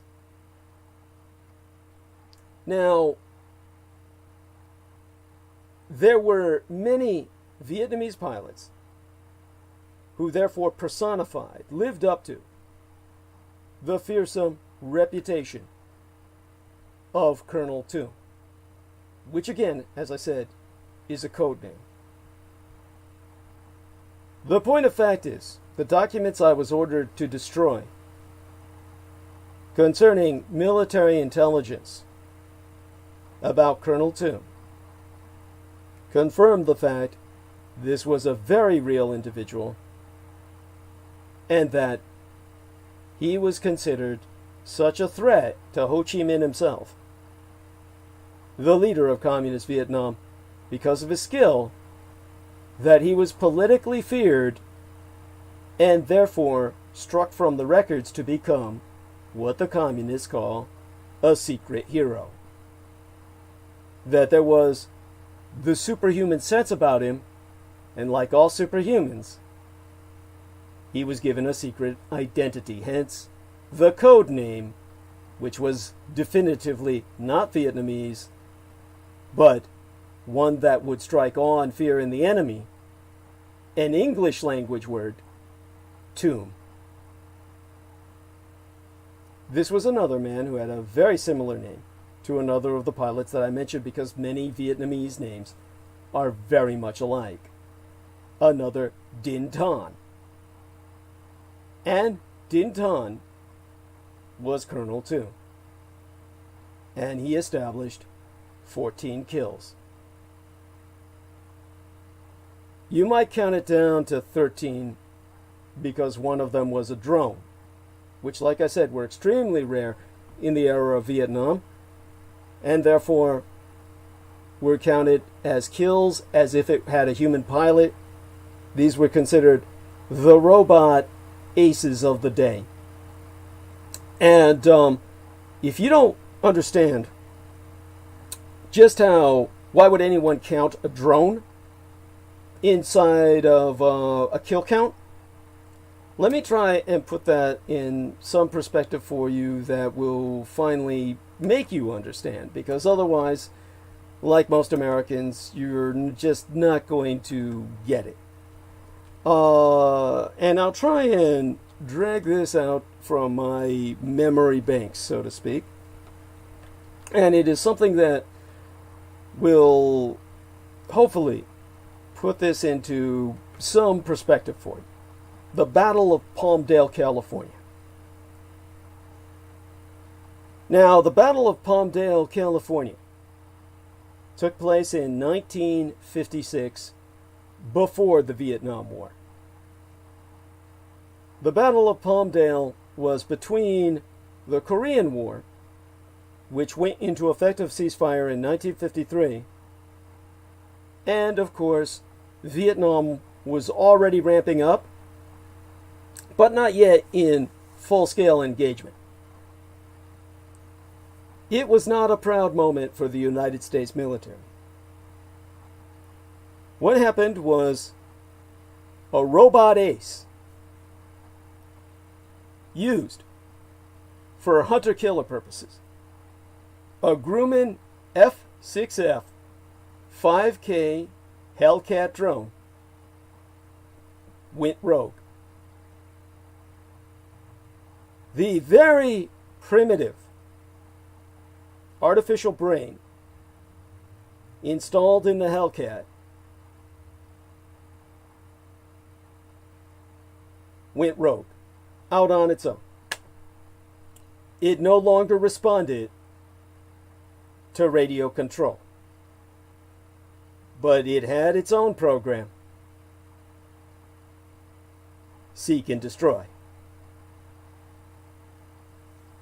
So the United States military dispatched 2 F-89 Scorpion jets that started a calamitous pursuit to destroy the Hellcat. These state-of-the-art interceptors were armed with no less than 208 rockets and carried cutting-edge military targeting technology. And yet, even though the Hellcat drone wasn't fighting back, instead determined to take its own course to an objective destination of destruction nobody knows, the pilots of the jets could not take that drone down. The Hellcat flew away from them without a scratch. In their attempt to destroy this renegade robot, the best of the best, the pilots of Top Gun left a path of destruction through Palmdale, California. Now, by sheer luck, no lives were lost during this incident, and that in itself is a religious miracle, because it took no less than 1,000 firefighters to deal with the aftermath of that chase. Those pilots tore up Palmdale so badly that the citizens of Palmdale, California, called in an enemy attack from an unknown enemy. Well, it turned out it was their own Air Force. As for the robot drone,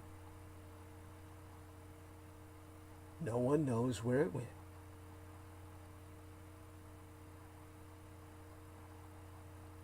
That's how hard it was to kill a drone in the days of the Vietnam War era. In fact, if you killed a drone, you were considered to be better than a human pilot, because no one was able to take drones down in those days. So the fact that Colonel Toom has 14 kills and one of them is a drone, and the other 13 are human, you can believe me, he was more proud of taking down that drone than he was some stupid white trash piece of shit. Because no white trash piece of shit could take down a drone.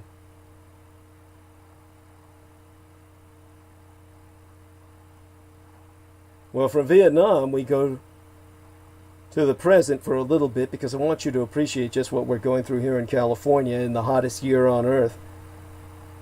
My fellow Californians, aside from suffering United States Air Force attacks, have sweated through large swaths of this last September.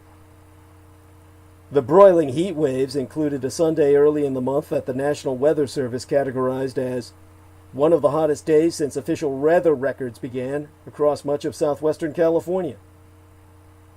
And new data released Wednesday, midweek last, by NOAA's, the National Oceanic and Atmospheric Association's National Centers for Environmental Information, show that September 2020 officially ranks as California's hottest September since record-keeping began in 1880.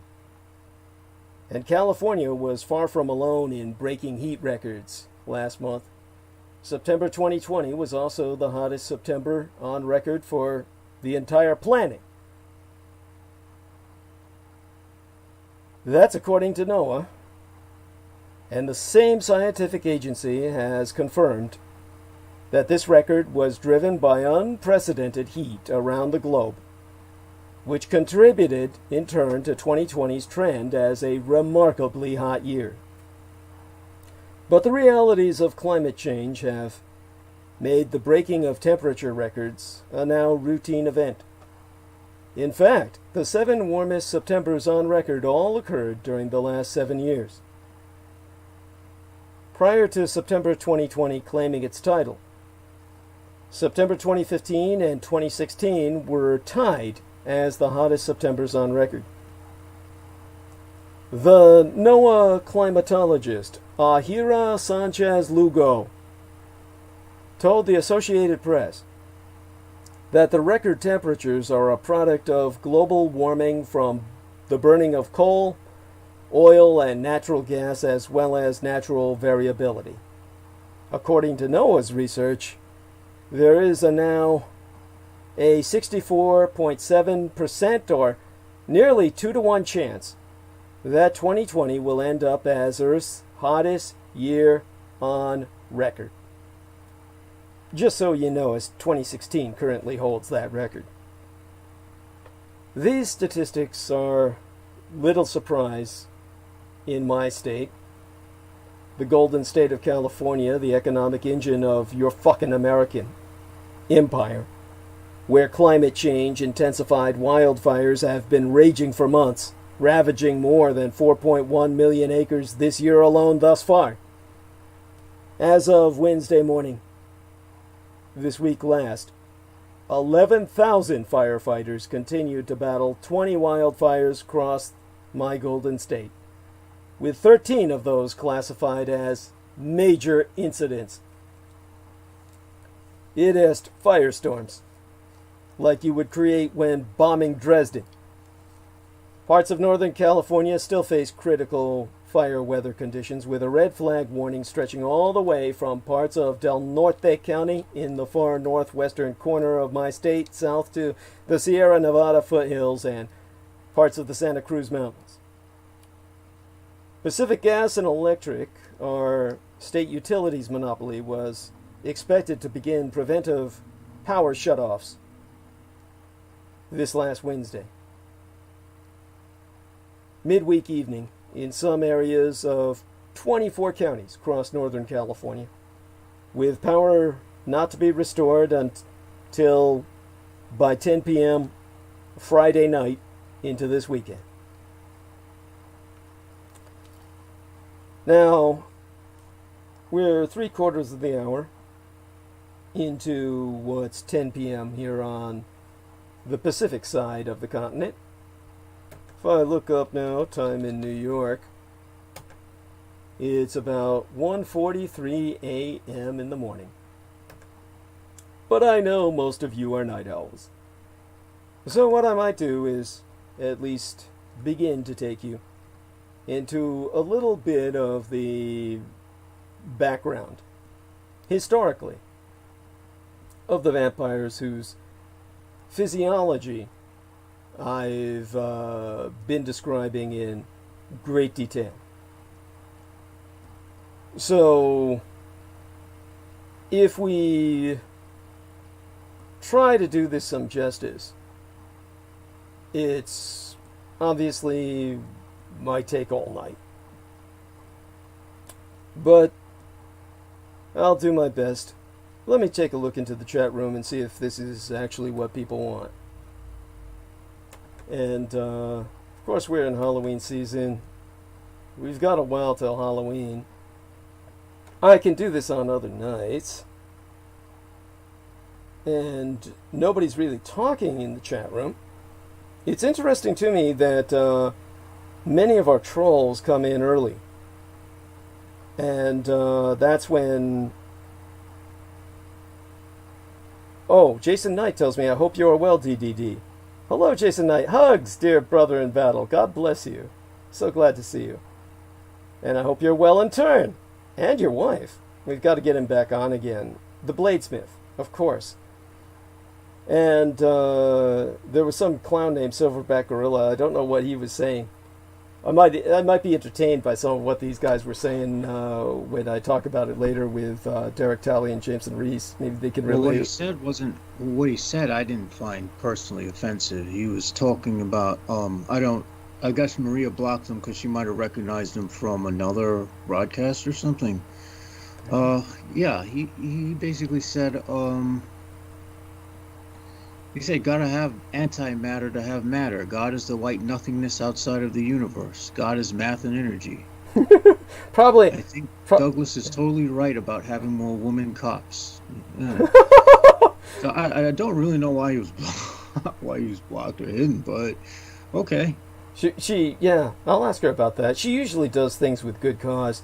I like what you've informed me about as well. Jameson Reese says they start up again around 3. The trolls, that is.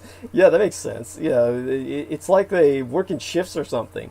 Yeah, they work in shifts. They have this thing where they figure that there's usually a drop off around 3 o'clock where people so at least that would be 3 o'clock my time, which is 2 hours from now. And then things start to pick up again around 5 a.m. when some of the other people who are regulars around that time start to come back on. Mm-hmm. And between that time, they seem to pop up in just little spurts. Okay. Yeah. Because I remember that's when we had that guy who was pissed off and he was like, "You're offending rat culture." Which I found quite hilarious because I don't remember dissing the entire culture. Yes, well, there we are. And though, of course, it has that background, which is yeah, definitely there is we won't get into it, but well, the problem is what I don't like is you're either with us or against us mindset. Thank you. And that's how you know a culture has been co-opted. Because that's very American intelligence community. Yeah, I understand what you're saying. Of course, this is the situation that we're in right now because we have a reality in which there is no other option. Say, for instance, you're black and male in particular. There's no compromise here. You're either going to understand that this situation is a life and death struggle in which you have to participate in a united front, or effectively, you're dead. Yes, or you're dead. Or you're dead. Thank you. And it's that way for myself. It's that way for Jameson Reese. It's that way for Derek Talley and many people that we know. So now let me see. I'll decide whether I've got the energy to at least take on a bit of the history behind vampirism, or I can go into some aspects of the physicality again. And either way, it's a kind of how would I say it? It's just spur of the moment almost. I guess I'll just get started from the historical perspective because that's probably the best way to give people some background. And if I can't finish it tonight, we'll take it on when I return. And we'll just take that for what I'll speak about after Brendan Zogit has to take his leave of us. Now, I would say that in order to do this some justice, we'll have to go into a bit of communist history in Russia. And upon expulsion from the Royal Russian Law School of Kazan University, circa 1891, for forging his own certificate of graduation, Vladimir Ilyich Ulyanov, pseudonymously Lenin of Kazan, founded and headed the more hubristic and militant branch of Bolshevism, gathering 21 co-conspirators in St. Petersburg on the Baltic, then the capital of the Russias. In his day, the capital of all the Russias, Great Russia, White Russia, or Belarus, and the Ukraine, or borderland that year. Now, Lenin of Kazan opened proceedings by announcing that the score of them, 1 in 20, one being he and the other 20 men around him that were present, would conquer planet Earth with but 12, a single batch of a dozen revolvers among them. And they then proceeded based on the organization that was then resolved by the United States Army Special Forces psychological and sociological analysis teams, headed by Colonel Michael Aquino, to operate on the principle of the score, meaning the 20. Score means 20. What was discovered by an analysis of revolutions throughout history, the world over, by special forces, United States Army Green Berets, for their own purposes, their own mission statement. Bear in mind, the U.S. Army Green Berets is responsible for inciting revolution. Their original mission statement, forget what you see on Rambo movies, was to be force multipliers. A force multiplier does not engage in combat. The original conception under John F. Kennedy, who has the Special Forces School of Operations named after himself, was an armed version of the Peace Corps, meaning that you send the Green Berets in to literally get the villagers to dig trenches for latrines, disinfect their wells because their well water could be a cesspit of infection, get vaccinations for their children, lead a healthier life with guns. Because the idea is that you have a friendly population behind enemy lines, take up arms, and fight that regime which the United States considers the enemy.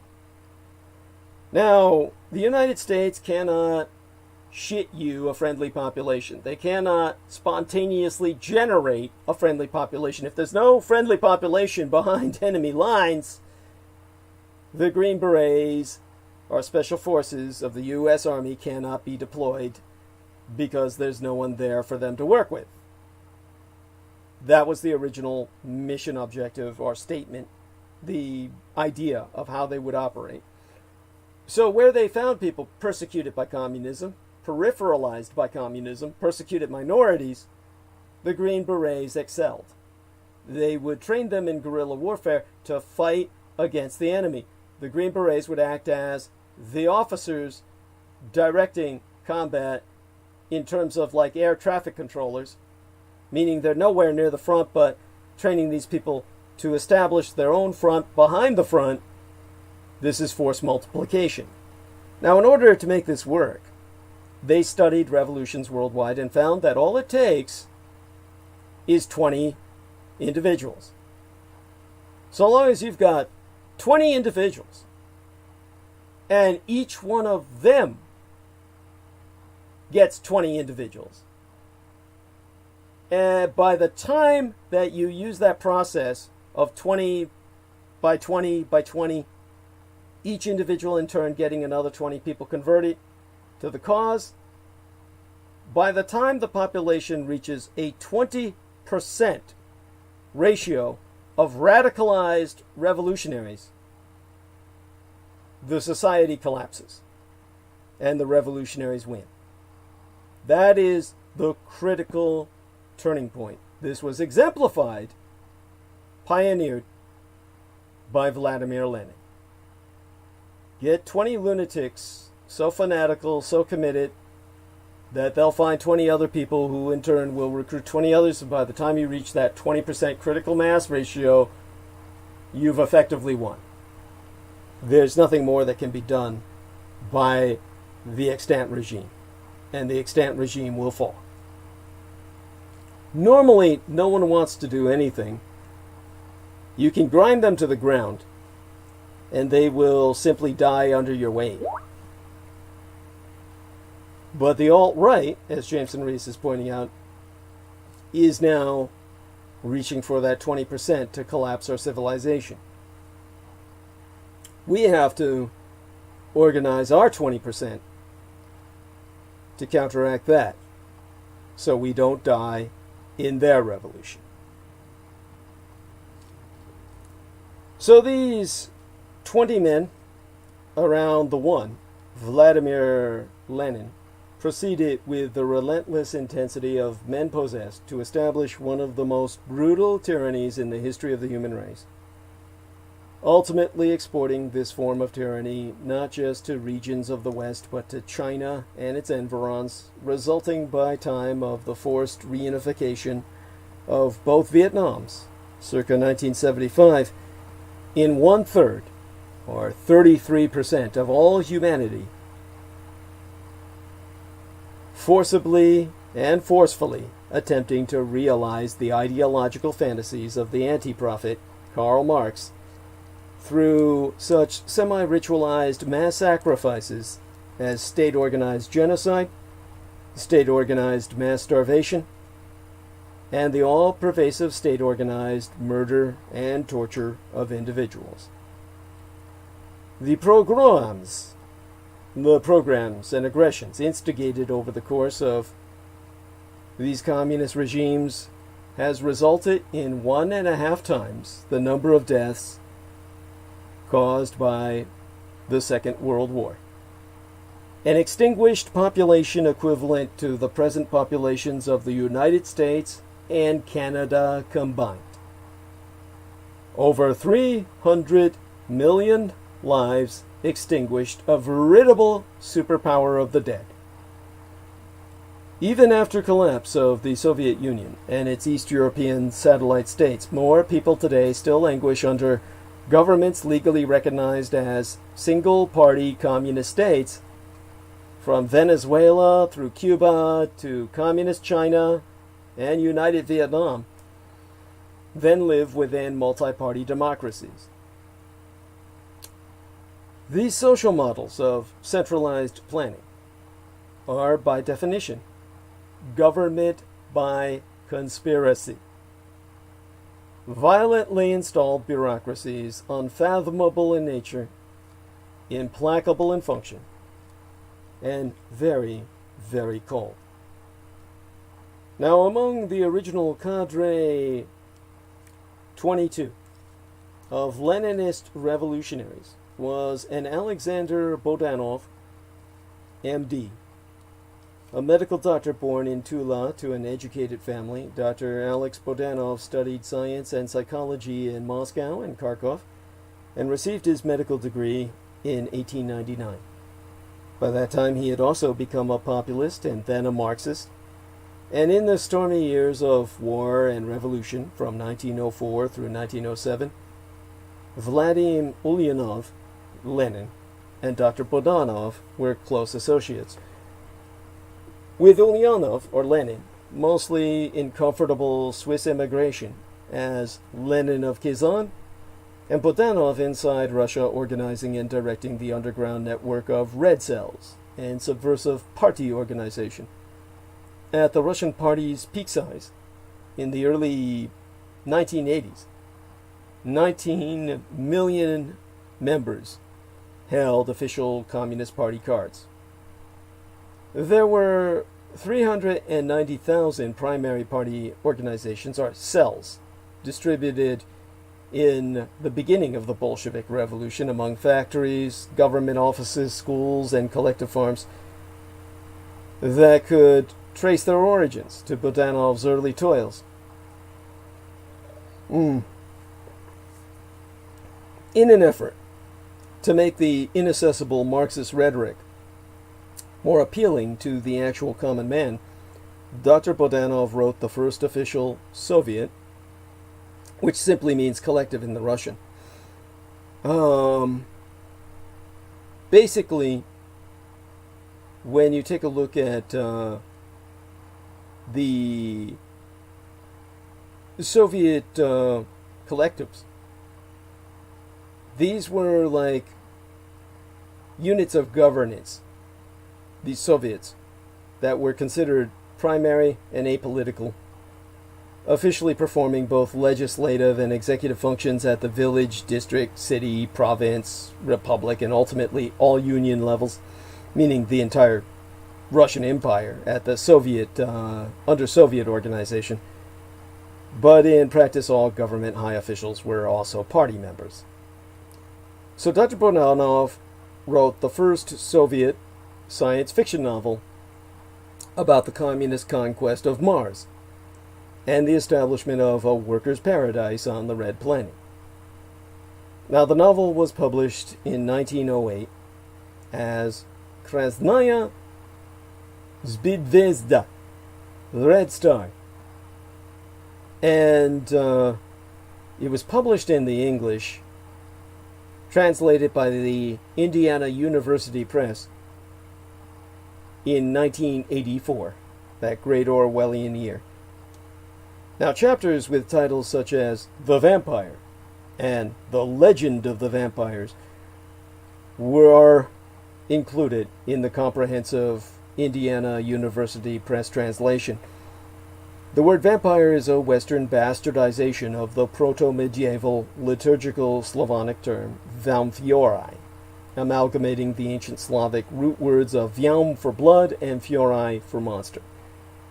And this Eastern Slavic term spread westward into the Balkans, where it was adopted by the Southern Slavs, Bulgars, and other early Yugoslavs, and received vigorous circulation.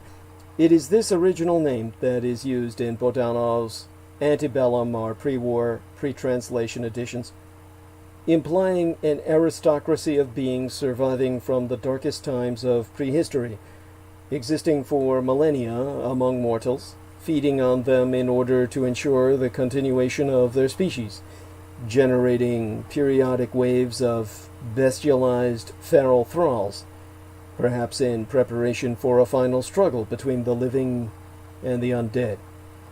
Now, such a parasitic subspecies with pretensions to station came to symbolize the hated nobility, the very antithesis of modern mass man's popular utopianism, but an inseparable facet of the primitive Rus, Russian psyche, or soul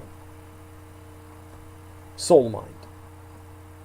Now, with the express agenda of infiltrating the army of Tsar Nicholas II Romanov, the last Rusin sovereignty, to recruit vulnerable, wounded, and psychologically traumatized veterans towards the cause of world revolution, Dr. Bodanov served as a military physician on the front lines of the Great War, the first war to end all wars, presented in hindsight as World War I. A war which for Russia was a two-front catastrophe that lasted 13 years, from 1904, with the Russo-Japanese War, until Tsarist abdication in 1917, a debacle whose horrors he had foreseen in his utopian literature, his fiction, science fiction.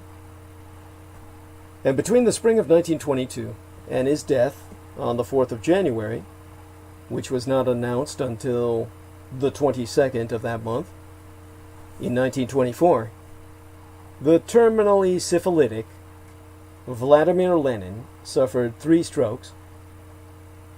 His wife, Nadezhda Krupskaya, was not his love, as Lenin of Kazan sought satisfaction with his secretaries.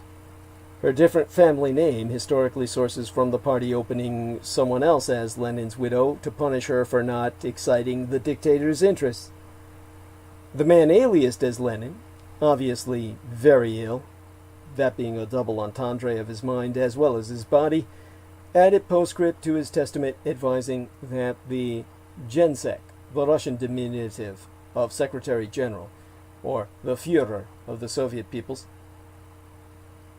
be removed from positions of power at the center because of his character defects. Here he was referring the dying Soviet leader in his own condition of terminal syphilis or venereal disease, was giving the Secretary General of the Central Committee, the key decision-making body of the Communist Party of the USSR, Yosef Vissarionovich Djugashvili, aliased as Stalin, the opportunity to seize power by his very attempt to prevent him from ever being rewarded such.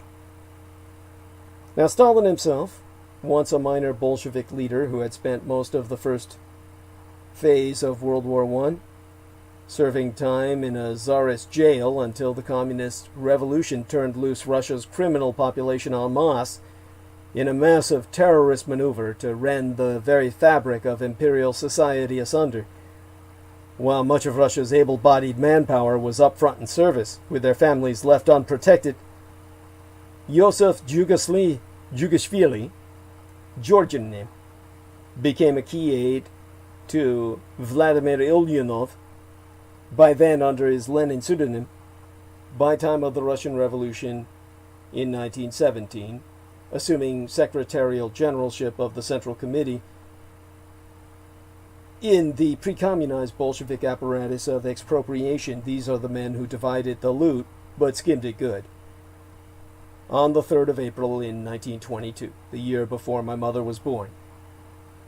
But the man, aliased as Lenin, soon expressed doubts about Yosef Jugashvili's fitness for office of the Secretariat, the administrative center of the Communist Party, and would have removed him had he, Ulyanov as Lenin, not died. Catastrophically for all mankind, this man called Lenin's warnings regarding Jugashvili would be ignored. At the Second All-Union Congress of Soviets, Stalin took power, and the world then paid the price. The Gensec, as he was known, immediately allied with Grigory Zinoviev in the battle against other Bolsheviks for total power, and ultimately took such, leading to the assassination of Trotsky in Mexico City, utilizing none other than Zinoviev's extensive Comintern or Communist International networks for wet works or liquidation, infiltration, and logistical support of such terminal assassinations. And, of course, thenceforward, Jugashvili conspired with Nikolai Bukharin to launch total and immediate imposition of socialism and a revolutionary war against the Imperial Germany that had defeated Imperial Russia so decisively. Lenin wanted a somewhat slower march to socialism and peace, however transitory, with the Berlin, whose German authorities had permitted Lenin himself and his closest associates, his lieutenants, passage through Germany in April of 1917 to neutral Sweden and therefrom on to Russia, in hopes his presence would destabilize Russia and help Germany win the war, which it did.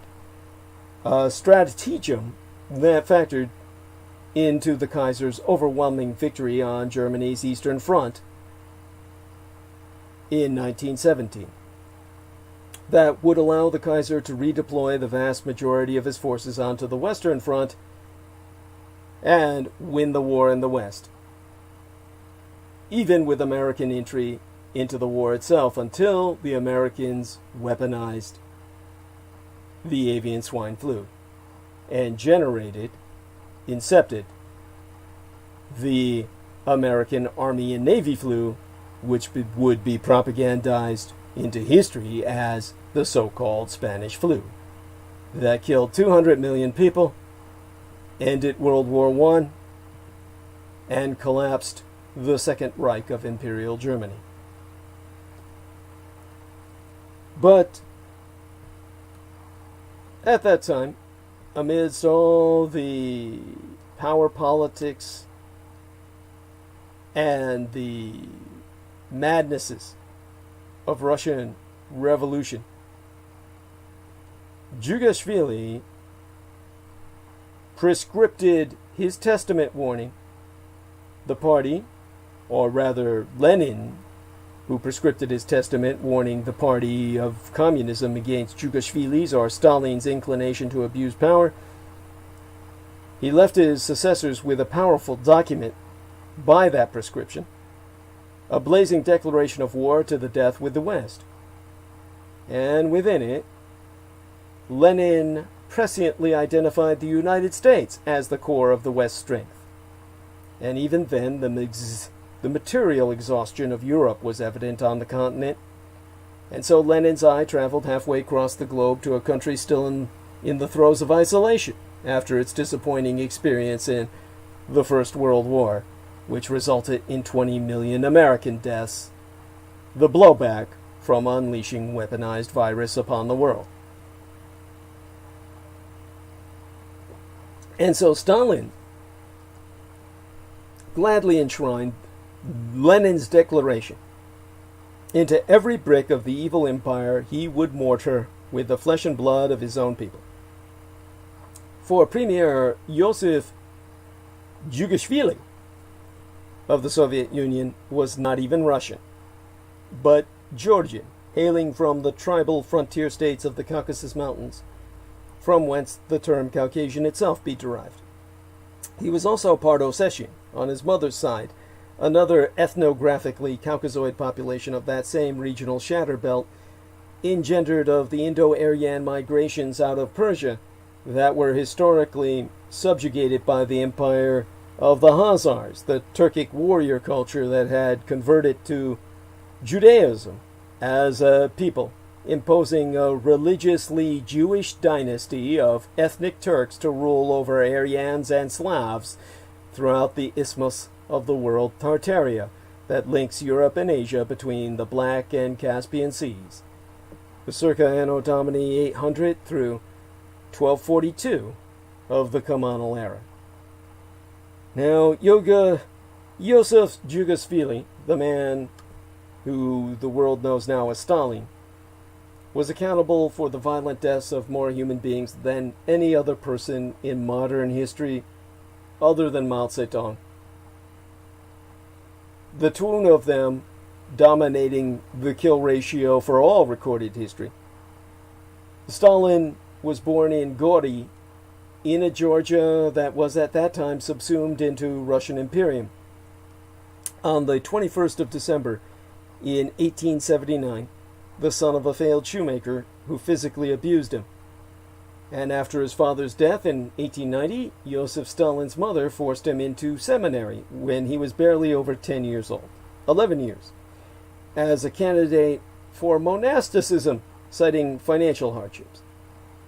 Now, the capital of the nation of Georgia is Tbilisi, or Tiflis, where Joseph Djugashvili would eventually earn transfer to study and commune more intensively for 5 years from 1894 through 1899 at the Tbilisi Theological Seminary to become a priest, until his excommunication for summoning daemons, a fate to damnation taken so seriously that it was preceded by a full 2 years of inquisition as to his motives and state of mind, during which time he was kept to reflective confinement at the expense of the church itself to provide opportunity for repentance prior to expulsion. Now, after over a decade, 11 years of communal support within the house of his forsaken lord, Stalin was formally pronounced a soul lost to God and cast out in 1901, forcing him, so his many apologists claim, at 22 years of age, and without any journeyman's trade to fall back on, to turn to bank robbery as a way of life, a professional path that would lead to no less than 7 arrests, repeated imprisonments, and multiple sentences to exile under the criminal alias of Stalin, meaning Man of Steel. Now, Stalin was no lone wolf. His background of brotherly communalism in an environment of seminarian isolation excluded any preparation for singular survival. He immediately joined the highly politicized criminal underground that was logically dedicated to the overthrow of Russia's Tsar Nicholas II as their personification of legitimacy. In 1903, the young gangster joined the most effectively run crime ring in the Russian Empire, the Bolshevik Party, masterminded by a frustrated attorney whose terrorist persona was Lenin. Now, someone's coming on who might have something to say. Is that our man Pac 1? Or Got DC? got disconnected. Oh, okay. Thank you for The rejoining. internet literally just went down. Holy shit. I don't know what's going on. I think Time Warner might be working on the cables. Okay. Yeah. Well, But I'll try to stay on as long as I can. okay. If you feel that that's impossible, that's oh, take a look at Shock 1999 says, Germany beat Russia? Haven't you ever seen a Hollywood film? You must be one of those deniers that Steven Spielberg warns of. He's being sarcastic, of course, and he does emphasize that, which I knew by his tone. Yes, I do appreciate that, though. You have to. He's not clarifying it necessarily for myself. He's clarifying it for many other people who might not understand his sense of humor. But Jameson Reese is letting us know he has an unpredictable connection tonight. Yeah. So, if anything, if I just drop off automatically, that means that I was disconnected, because usually, even if I wind up falling asleep I usually stay on till the very end. So, yeah, just letting you know that, just giving you guys a heads up right now. Thank you. So do give me a hint that you're still awake and alive and with us every once in a while. Gotcha. Yeah, and definitely appreciate your giving us a forewarning of that. After all, let me take a look at time in New York again. Of course, Jameson can simply tell me that. It's 2:16. 2:16 in the morning. And let me take a look at the number of hours that we've been on. And we'll see how long I can take our history lesson into full operational mode with everyone. We've been on for almost 7 hours, so we've got like potentially 5 hours left. So how are you feeling about tonight? Do you feel you won't personally make it that long? How are you feeling? No, I'm fine. I'm fine to push until I'm fine to push until you finish 12 hours. But the question is whether the connection will hold. Understood. Because this actually happened a few days ago, where we were without internet for several hours, and I had no idea why. And it turns out that Spectrum was doing work. Okay. If that happens, we know what to assume. And yes. I thank you for the forewarning. In the meantime, I'll go a while longer at least. And thank you for your being personally prepared. Deeply appreciate it.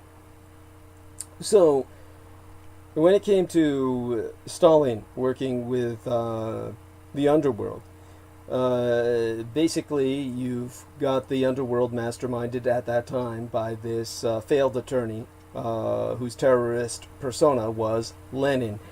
And that's when Brother Yosef, using the term brother from his seminarian days, spent the next dozen years organizing shakedown strikes, clubbing opponents, staging robberies, and fomenting anti-government violence in Georgia as well as Russia to raise an income via monetary demands for cessation of crime waves. And by 1912, at the time, Lenin granted him made member status in their Bolshevik Central Committee. The name of Stalin was known and feared for want of apprehension.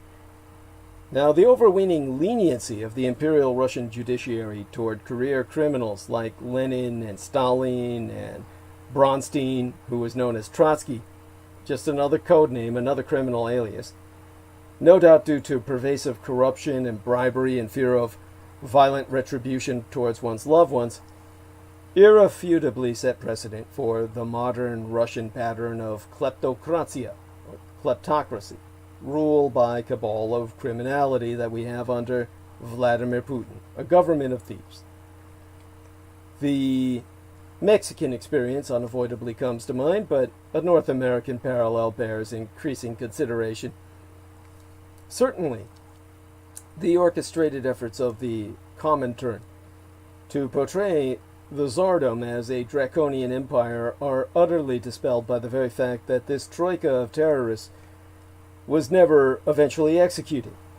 Such mercy was not reciprocated to the family of the Russian monarchy, it being common knowledge that Tsar Nicholas, the Tsarina Alexandra, their 4 daughters, and their son, the Tsarovi Alexis, as well as their loyal servants and remaining attendants, were brutally butchered in the cellar of an old merchant house in Ekaterinburg during the night of the 16th and 17th of July, 1918, by a special Cheka team led by Yankel Jurovsky, a man personally selected by the foreign aristocrat Dzerzhinsky. And, of course, without going into all of that, less common knowledge just indisputably confirms this atrocity was never the result of any collective decision. Vlad Lenin simply ordered the extermination of the family of Russia's last Tsar as a spontaneously vindictive act of psychological warfare, a simple vicious field expedient to undermine the morale of the approaching White Russian or royalist or merely anti-Bolshevik forces, because he knew well that the ill-disciplined criminal rabble that followed himself solely for opportunity to plunder the countryside would never withstand attack by the White Guards advancing into the area in which Lenin held the Romanov dynasty hostage for ransom, and concluded this outrage as a last stab of vengeance, if he had to go down fighting justice. Now, in terms of Slavonic liturgical ontology, the war between God and Satan being played out through human history was manifest in the person of the Orthodox Christian monarchy as a bastion protecting man's world from the djevol, the devil. By this perception, the mass assassination of the last Tsar and his own marked a cosmic triumph for hell itself. And within the framework of the Slavic faith, this could only herald the coming of the true Antichrist and ultimately the Last Judgment. Now, such a paradigm encompasses the personal tragedy of the Romanov family into a grander tragedy of apostasy and desacralization, the death of the Orthodox state intervening between heaven and earth, and this in turn imbues the deaths of the Romanovs with religio-historic profundity. With them died Holy Russia, and with Holy Russia died the Orthodox Christian world. And their deaths were but the first in what became known as the Red Terror, when the Cheka arbitrarily executed real and alleged enemies of the Soviet state with utter and relentless impunity.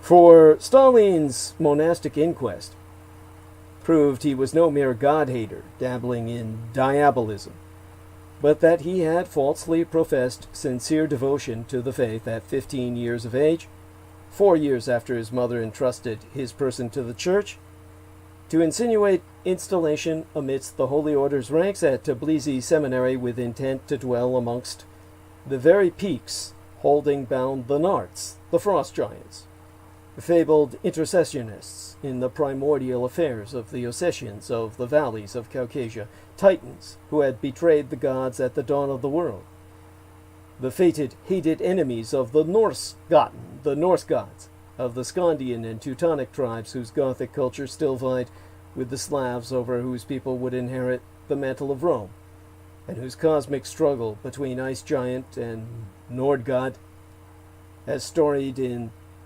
the pagan faith of yore, in heathenism, would usher in the end of gods and man. Stalin was accused of nursing a lonely plot to shake them loose from their icy chains by casting the church-damned sorceries of his mother's bloodline, for reasons he refused to confess. It was implicated upon his excommunication that Brother Joseph had forsaken selfless pistis, or faith, and lusted for selfish gnosis, or knowledge, the antediluvian or pre-flood lore, to be gleaned from such inhumanly savage discarnate proto-gods revelating the fated whereabouts of races preceding the advent of Adam-man, the arts of transmogrification of man into animal and animal into man, the compulsion of monsters, the enslavement of disembodied souls, the revivification or the revitalization of the dead to impose subjugation on the living, secrets from the dawn time that the Narts had legendarily imparted unto the mythopoeic Circassian Eden of the Maiden Valley, today the Ajishe in northwest Iran, at the heart of which is now the Greater Azeri regional capital of Tabriz.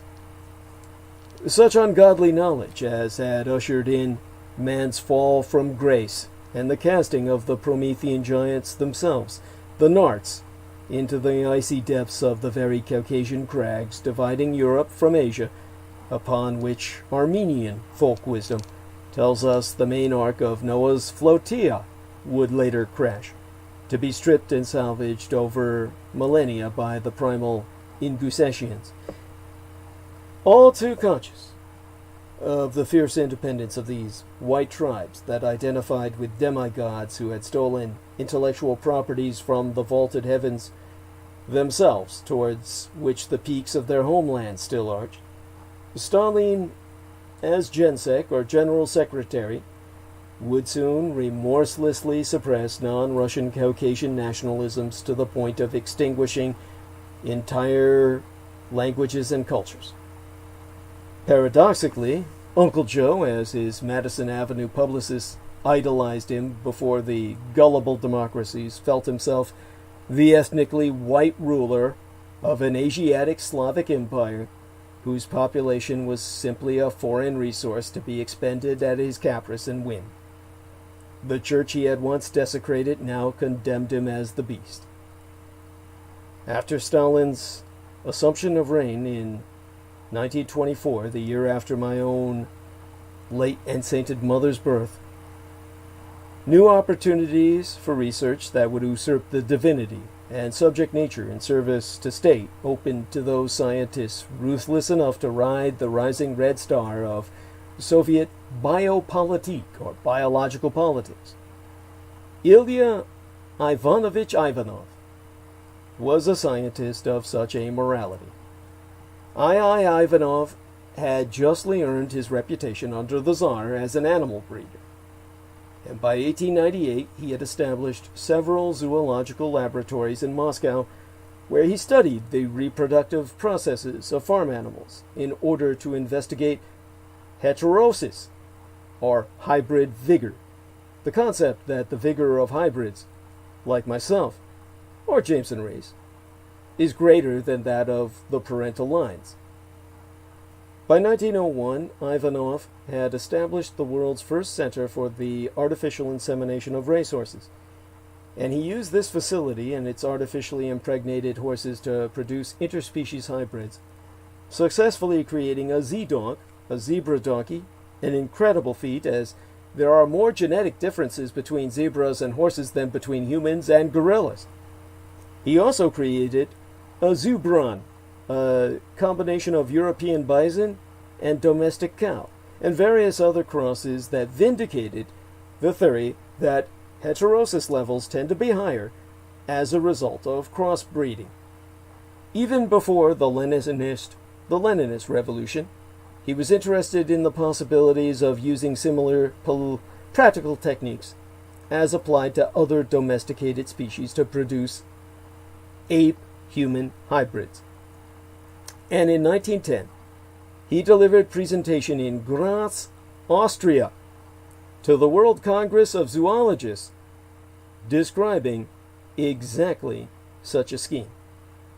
Ivanov exploited his fame, rightly earned, from preserving endangered species for the Tsar and, well, for Tsar and country, using artificial insemination to entrance Stalin with the idea that hybridization between apes and humans held the potential of breeding for the Red Army a new race who would be both uncomplaining workers and super-strong ratnik, or warriors, unafraid of death and untempered by compassion, a living war machine, as the ideal was described by the Politburo itself, the Politica Bureau of the Communist Party. The Soviets needed strong animals for their monumental transformation for the economy, and Stalin would get slaves who would be completely obedient. Indeed, his primary motivation for instigating a perpetual policy of autogenocide was to eradicate the very Slavic Russian peoples he had conquered, to pave way for this hybrid race of primitive anthropoid creatures who were resistant to hunger and useful both as ambulatory oruji, or self-mobile weapons, and railroad laborers without any sense of volition, obviating the need for any civilian population to feed, and police with the veneer of civilization. And herein lay the ultimate ideological enmity between Bolshevik communism and National Socialismus, nationalist socialism. The Russian and International Communist Reds rejected textual Marxist racialism, which Hitler incorporated, for Engelian revisionism, or the revisionism of Friedrich Engels, just as most people take the stance of the apostles over that of Christ. And the Russians took the stance of genic hybridization to close the ring of evolution full circle between Homo sapiens and pan-troglodytes, whilst the National-So̶Ialistiche Deutsche Arbeiter-Partei, the National Socialist German Workers' Party, upheld the torch of genic purification to elevate the Nordic ethnos to an Aryan ideal. When Adolf Hitler, still a student of art in Austria, learned of this lecture, he dedicated himself to the destruction of communism as the ultimate threat of the human race that would take us back to the apes if they succeeded.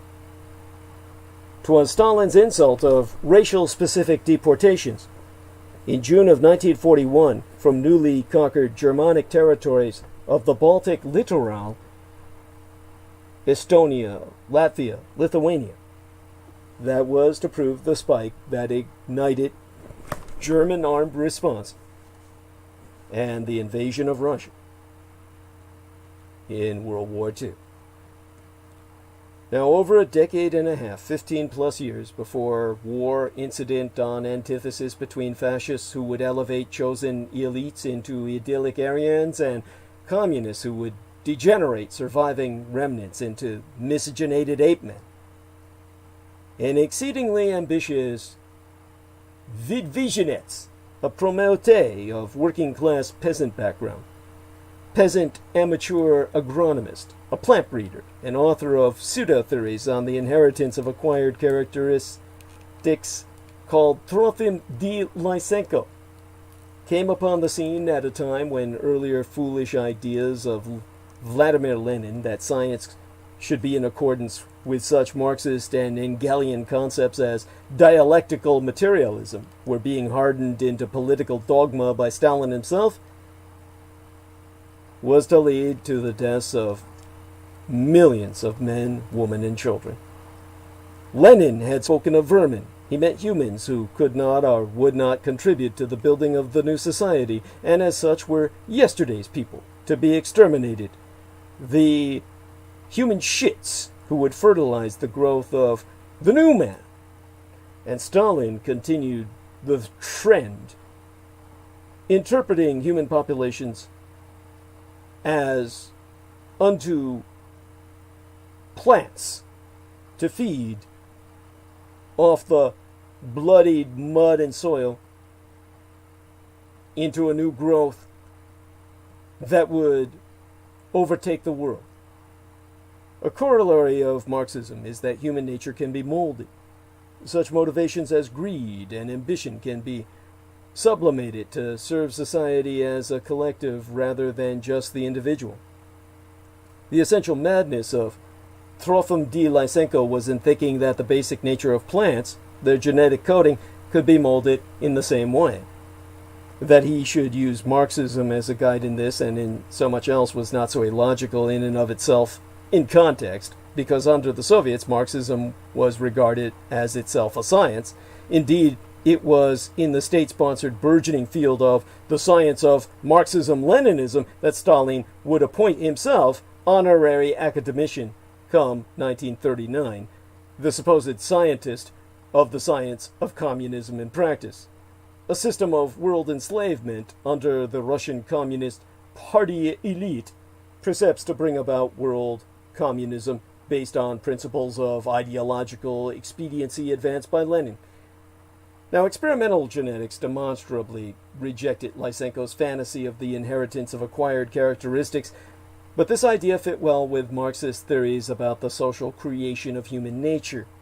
The Soviets imagined that a society transformed by revolution would generate a superior socialist man by providing a better environment that in turn would nurture desirable traits through the relentless application of merciless force to eradicate the socially retarded and exterminate the antisocial, thus transplanting the agronomic separation of wheat from chaff into human evolutionary dynamics, within a matrix that interpreted the sacrifice of millions as the generation of societal fertilizer for cultivation of a new genus, Homo novus, the new man, Ivanov's chimerical collective of hybrids, the incipient Soviet nation of man-apes, deeply rooted in the mass sacrifice of the old Homo mortis, the dead man.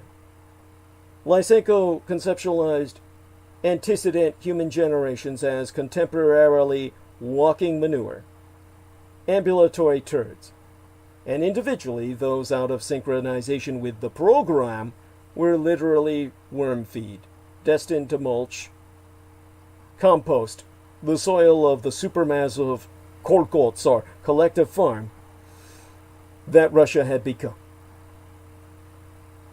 While men were being planted into the ground via mass graves, plants were being trained or indoctrinated to withstand withering conditions and fatal terrains, diverting precious grains from fertile breadbaskets like the Ukraine to reseed them in the wastelands and tundras of Siberia and the taiga, with intent to breed ever hardier strains inured to such environments via generational exposure, an exercise in futility from conception, destined to harvest naught but artificially induced deprivation of essential sustenance for the baseline Russian population, a phenomenon indicative of their anticipated obsolescence.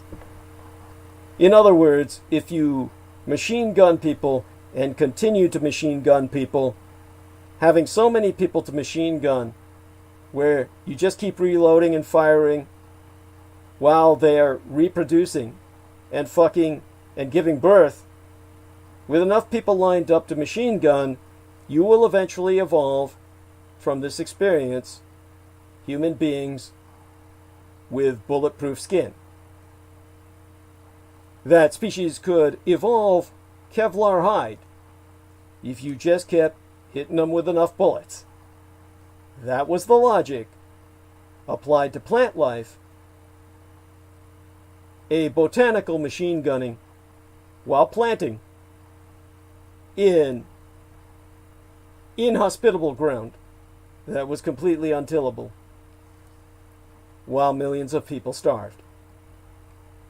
Now, Dr. Bodanov, whom I had mentioned, who had written the science fiction book entitled Red Star, in the years of emergent Stalinism, Lysenkoism, stood aside from politics and immersed himself more and more in scientific activities. The pseudoscientist Lysenko was ultimately to become deputy head of the USSR, or the Soviet Union Supreme Soviet, the bicameral body of government instituted by their 1936 constitution, by which he effectively ruled Russia, rather administered it, while Stalin ruled. One of Dr. Bodanov's major concerns was blood transfusion, a technique that became popular in World War I. Bear in mind that this procedure was still a crapshoot, as blood typing did not yet even exist. So to Bodanov, blood transfusion acquired metaphysical overtones. It was a way to rejuvenate the exhausted human organism, and it was a symbol of the future of collectivized medicine, in which the proletariat would replace each other's body parts routinely, like the Cybermen on Doctor Who. If everyone was able to share body parts, including the liquid organ of blood, then everyone would eventually become one. So in 1926, Dr. Bodanov founded the IBT, the Institute for Blood Transfusion, and devoted himself to a series of experiments aimed at improving the technique as a way to realize his dream, first described in Red Star, the novel, which circulated in hundreds of thousands of copies in the 1920s, of enabling the comradely exchange of life, as he phrased it.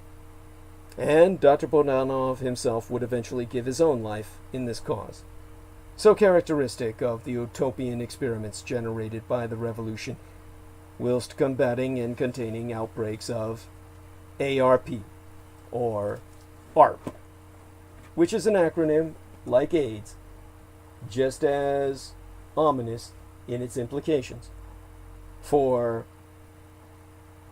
agenital rabid porphyria, which means a rabid porphyria that was not sexually transmitted, but instead transmitted, well, you could get it by sex, but you could get it almost like COVID-19.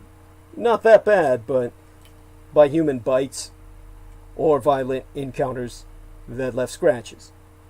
A normally rare but serious condition that very likely prompted mass vampire syndrome during the Middle Ages, in olden days recognized as the Nosferatu tumor, the Nosferat contagion.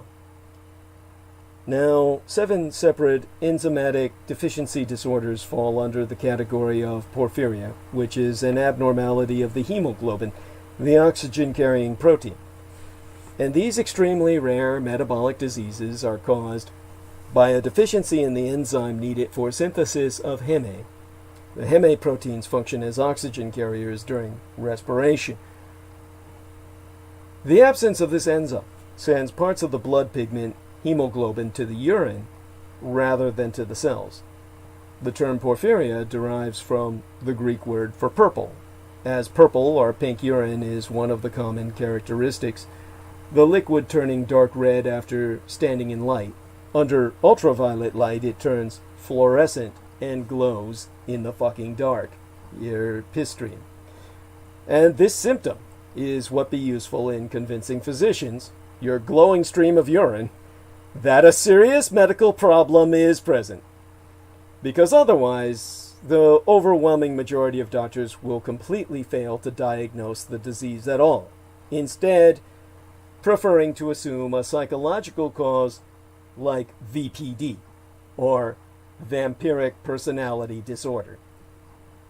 Now this is understandable, but totally inexcusable, because porphyrins accumulate to toxic levels and attack the nervous system.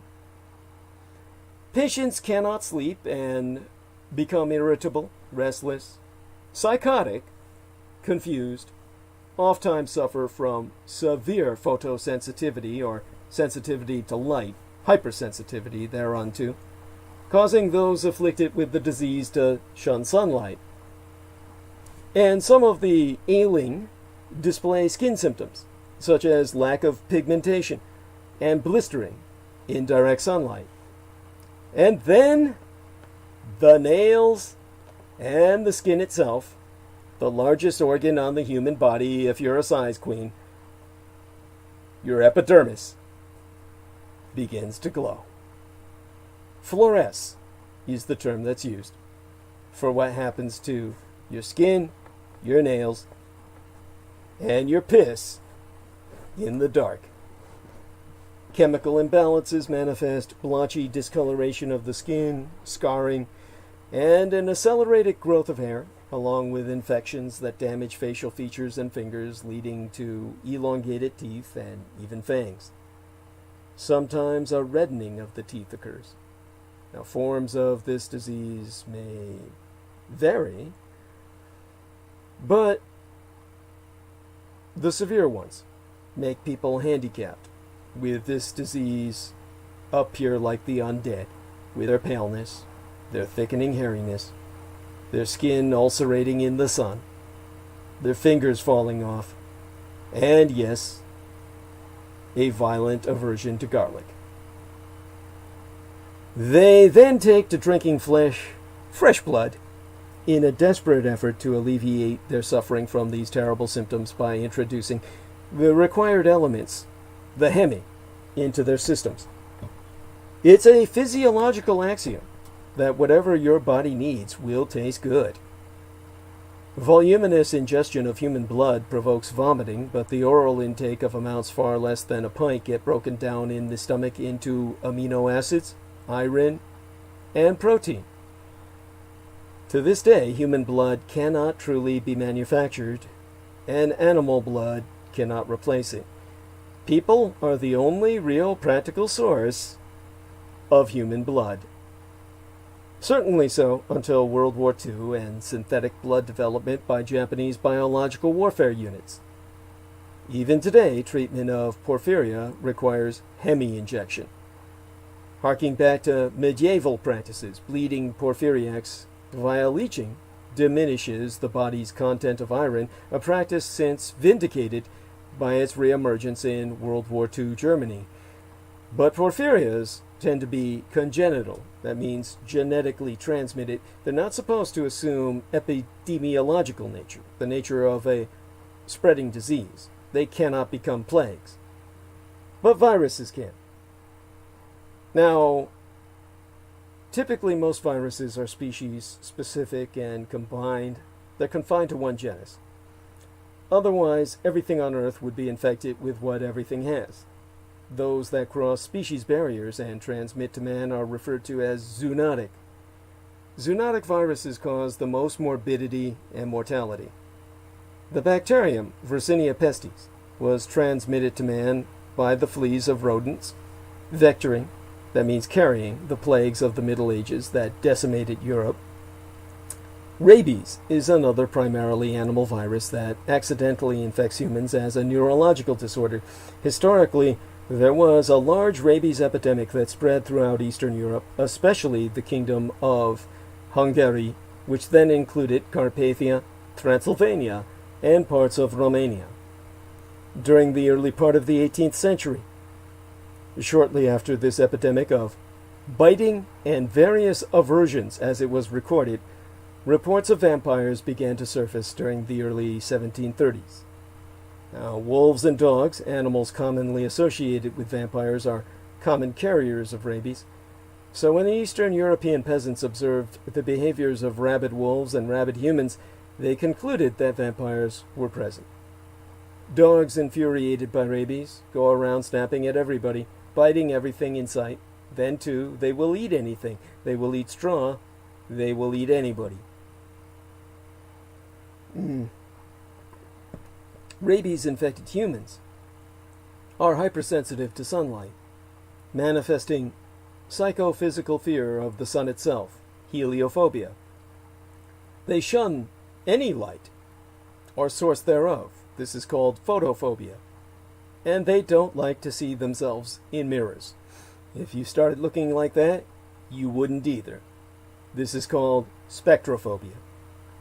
Those afflicted with rabies have aversion to strong odors, i.e., the smell of garlic.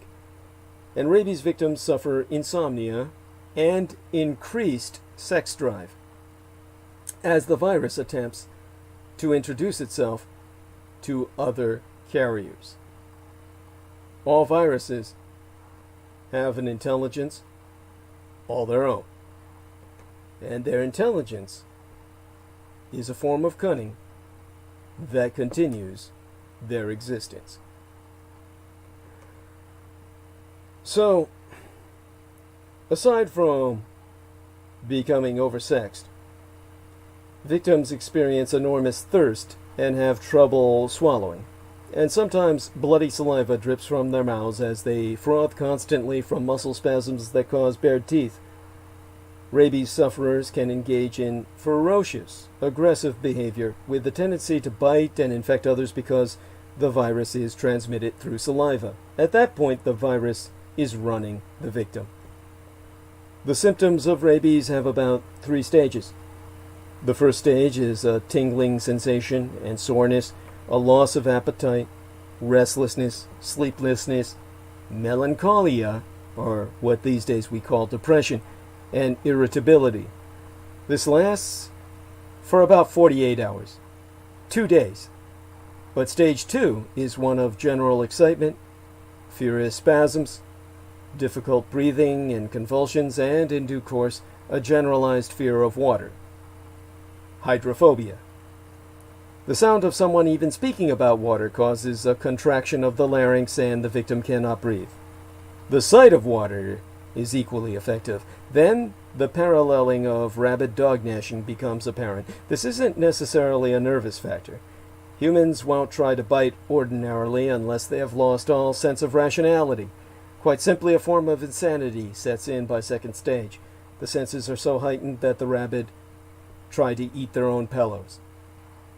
By stage 3 of ARP, or agenital rabid porphyria, it is Russian rabies specifically, the infected hypersexual porphyriac walks the night with pallid, fluorescent skin and nail, red fangs bared, and frothing bloody fluid at the mouth, spasming and snapping his or her jaws shut convulsively, stalking victims to rape and desanguinate, drink blood from, yet repelled by garlic, unable to look in mirrors, and afraid to cross water. Bear in mind all this while glowing in the dark. The syndrome is eventually terminal in effect, the unrelenting spasmosis of musculature producing systemic lactic acid buildup that leads to severe abdominal pain and constipation, and this ultimately weakens the rabid infectae and forces them into stupor, at which point sanitary necessity in underdeveloped environments like medieval Europe and post-revolutionary Russia demanded immediate burial. Many such prematurely interned individuals would inevitably recover buried alive. The very nature of the disease often inspired public exhumations in impacted regions, and another symptom of vampirism frequently mentioned in old accounts was that vampiric cadavers had ravenous appetites, which caused them to eat their own shrouds, the linings of their coffins, and sometimes even their own fingertips. Even today, bodies are still exhumed to assess the dormant bacilli of viral proteins of plagues under study. More recently, such disinterments were conducted to revivify the American Army and Navy flu, H1N1, hemagglutinin 1, neuromodase 1, avian swine flu. Russian rabies was apparently a long dormant surviving strain, just like that, opportunistically revitalized by the unprecedented urbanization concomitant with the fetish of industrialization so integral to the communist state and its mobilization for total war to enforce the dictatorship of the proletariat on all mankind. The overcrowding induced by forced relocations intended to turn peasant into factory worker led to flashpoints of rabid humans attacking fellow laborers with intent to ravish and sangroidal, to breed and bleed, betraying this strain as inducing acute intermittent porphyria, AIP, agenetically, meaning without heritage of bloodline, in a form more serious than any congenital porphyrias or inherited such diseases known to medicine. Dr. Bodanov interpreted the reemergent Nosferat contagion as a mutation of ambulant bubonic plague, a mild form of the Black Death marked by mild fever and tissue swelling. Now, testamentally, there had been repeated clinical correlations between outbreaks of plague and outbreaks of vampirism. There was no reason why a disease which may have been prevalent in medieval Europe was no longer known in modern medicine. He theorized that the Black Death, which hit Europe around the 15th century, contemporaneous with the reign of the historical Dietrich or Dracula, might have been going around for centuries, sans causing any alarm whatsoever, but that something changed the organism. A mutation arose somewhere along the line that was being transmitted in highly pathogenic form, sans any identifiable zoonotic vector that could cause endless deaths. This had probably been a chronic, low-level phenomenon throughout the history of Tsarist Russia, kept quiescent by general underdevelopment and the isolation of communities such economy entailed. Equally, in Bodanov's own eyes, A civilization might have been hit by a tremendously virulent organism. This organism could have changed so that there was no sign of it today. Thus it was quite possible that vampirism or lycanthropy, the werewolf syndrome, lycos being Greek for wolf, lycorexia means a craving for raw meat, and per Roman mythology, Jove, Jupiter, king of the classical Hellenic gods, transmogrified the cruel, cannibalistic king Lycaon of Arcadia into Adolphias,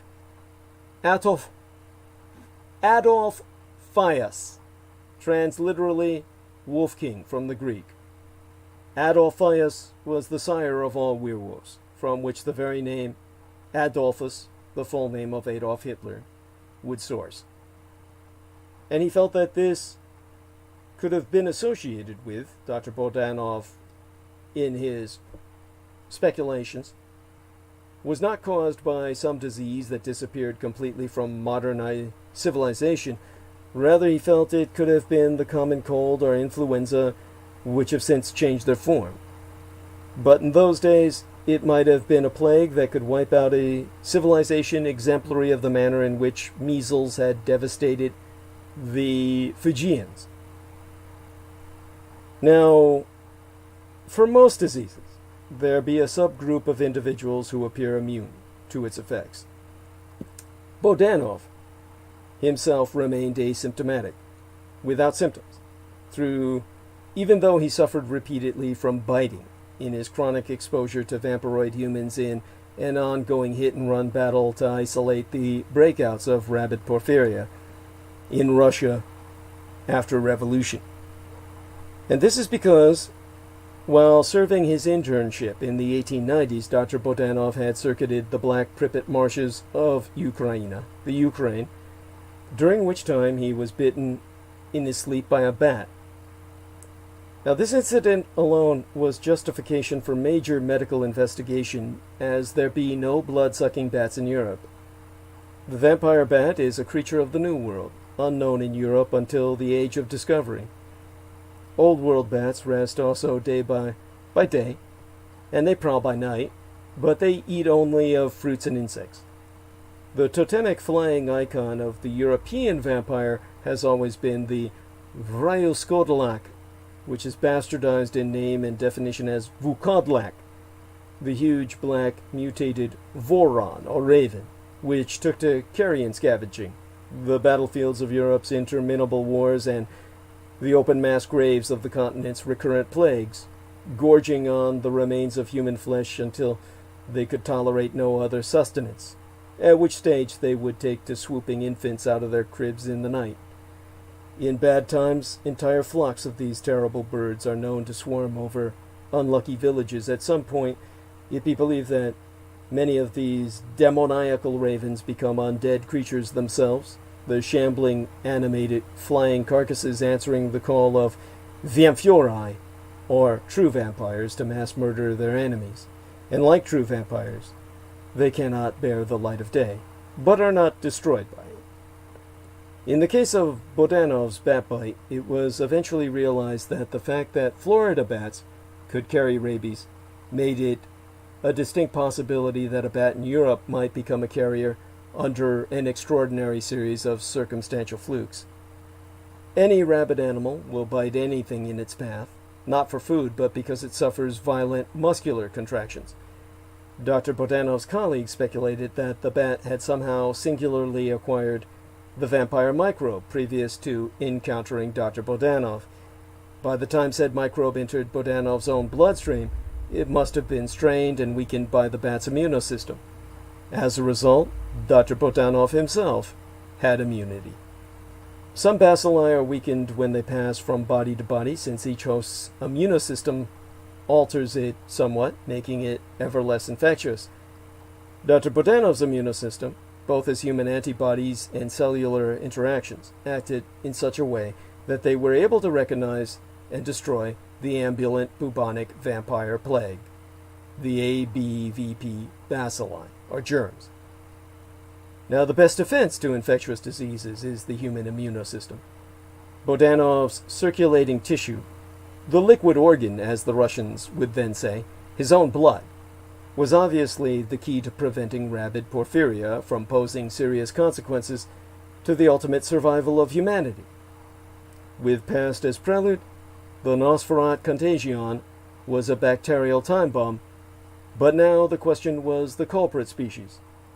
The black marsh bat was mammalian, as are humans, expediting infection, but the encounter event had been so singular. The plague appeared to be human-specific, since any dogs recovered in the various hot zones, often simply impacted factory blocks with resident labor facilities, seemed perfectly fine, and therefore immune to both microbial vampirism and blame as the carrier. The bacillus itself obviously wasn't airborne, or vampire victory would already have been self-evident by the time the Soviet Union closed in on itself as the Hermit Kingdom during Stalin's original lockdown. Nor could the disease be vectored by agents that could travel easily through the air, such as mosquitoes, flies, ticks, mites, or fleas. If any of these vectors effectively carried the pathogen, the ongoing Russian Revolution would have been a very different shade of red, a great de-evolution into anarchy, an almost inconceivable prospect, considering that more Russians perished in the First and Second Russian Revolutionary Civil Wars than in the Third Russian War, comprising World War II's Eastern Front, with 33 million lost in the Russian versus Russian anti-monarchist, anti-Menshevik, or anti-minority struggles, compared to the 27 million lost against the Axis and the World War II uprising of anti-Soviet nationalities. Fatality rates, of course, are always much higher in internecine or civil conflict than in international conflicts. Civil wars are the cruelest wars by definition. Neither side recognizes the legitimacy of the other. There be no honorable adversaries, only traitors. By definition, the fighting takes place on home territory, and by definition, friend and foe are difficult, if not impossible, to distinguish. The First and Second Russian Civil Wars, however, occupy an even lower dimension of brooding Slavic horror, tragedy, and despair.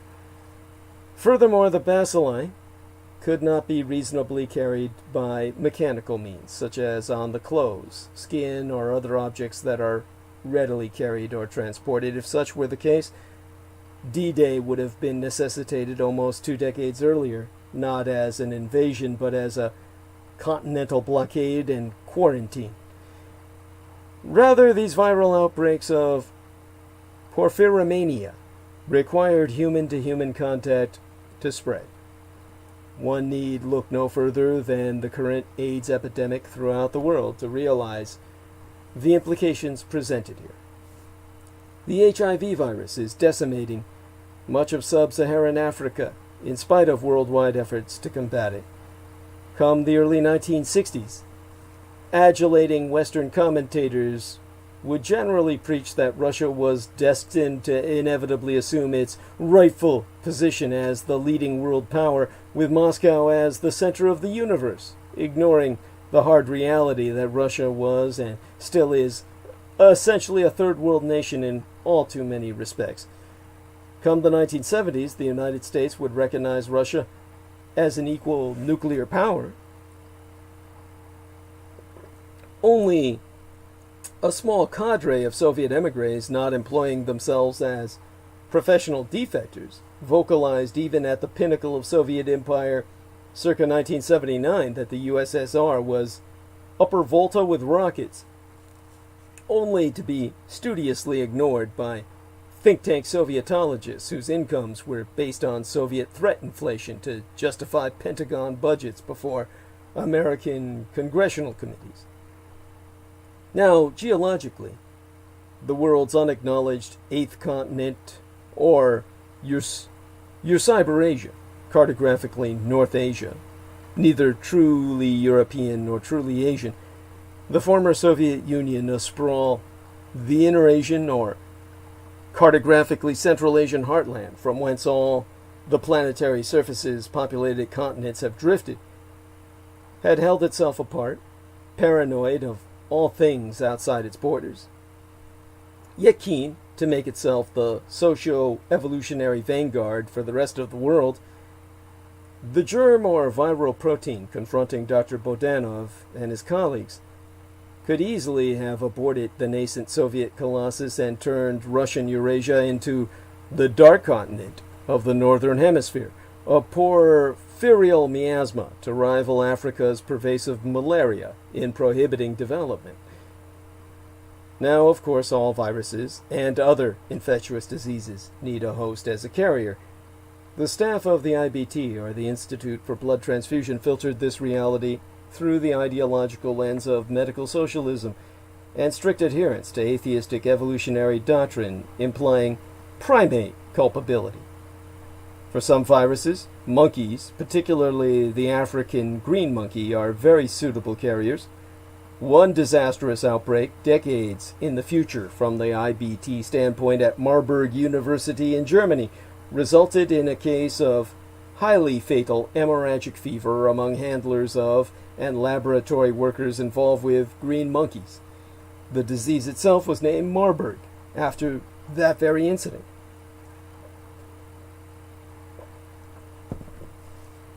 It is mistakes like that demonstrate the seriousness of these viruses. A carrier is any person or animal that literally carries a specific infectious agent in the absence of any visible clinical disease and serves as a potential source of infection unto others. One example of a famous carrier many may be familiar with is Mary Milan, aka Typhoid Mary, an immigrant Irish woman who spread typhoid fever through her professional cooking during her 38-year career. She definitely had typhoid, but presented no symptoms of the fever. Wherever she traveled, she infected those around her with exposure to the typhoid bacillus, ultimately killing enough victims to help inspire Stephen King's novel, The Stand. Now, in 1927, after some horrifying false starts in hybridizing killer chimeric half-ape, half-men, the short-lived results of which were tolerated as collateral research byproducts of the Supreme Soviet only because the USSR was now locked in an intense covert genetica, or gene race, with the still capitalist and pre-democratic Roosevelt Socialist administration, United States, to create subhumanic trans-species, both world powers motivated by diametrically opposed economic rationales toward supplanting the majority of their populations, and both earning ultimate National Socialist or Nazi ideological enmity by their cultural commitment to interspecial downbreeding. I. Ivanov decided expedition to Africa would help him to attain his stated objectives.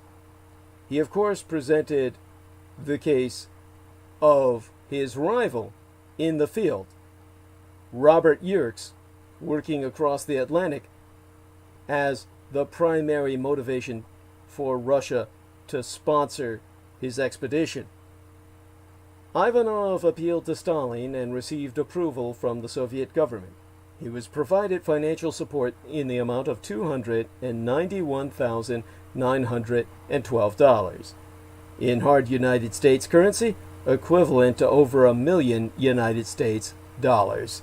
In today's U.S. currency, that would be many millions, for expedition of international exchange, as the soft Soviet ruble was functionally valueless on the world market. An enormous amount of money for the impoverished socialist state to spend, while in the midst of suffering both famine and plague in aftermath of the most ruinous series of civil wars in human history.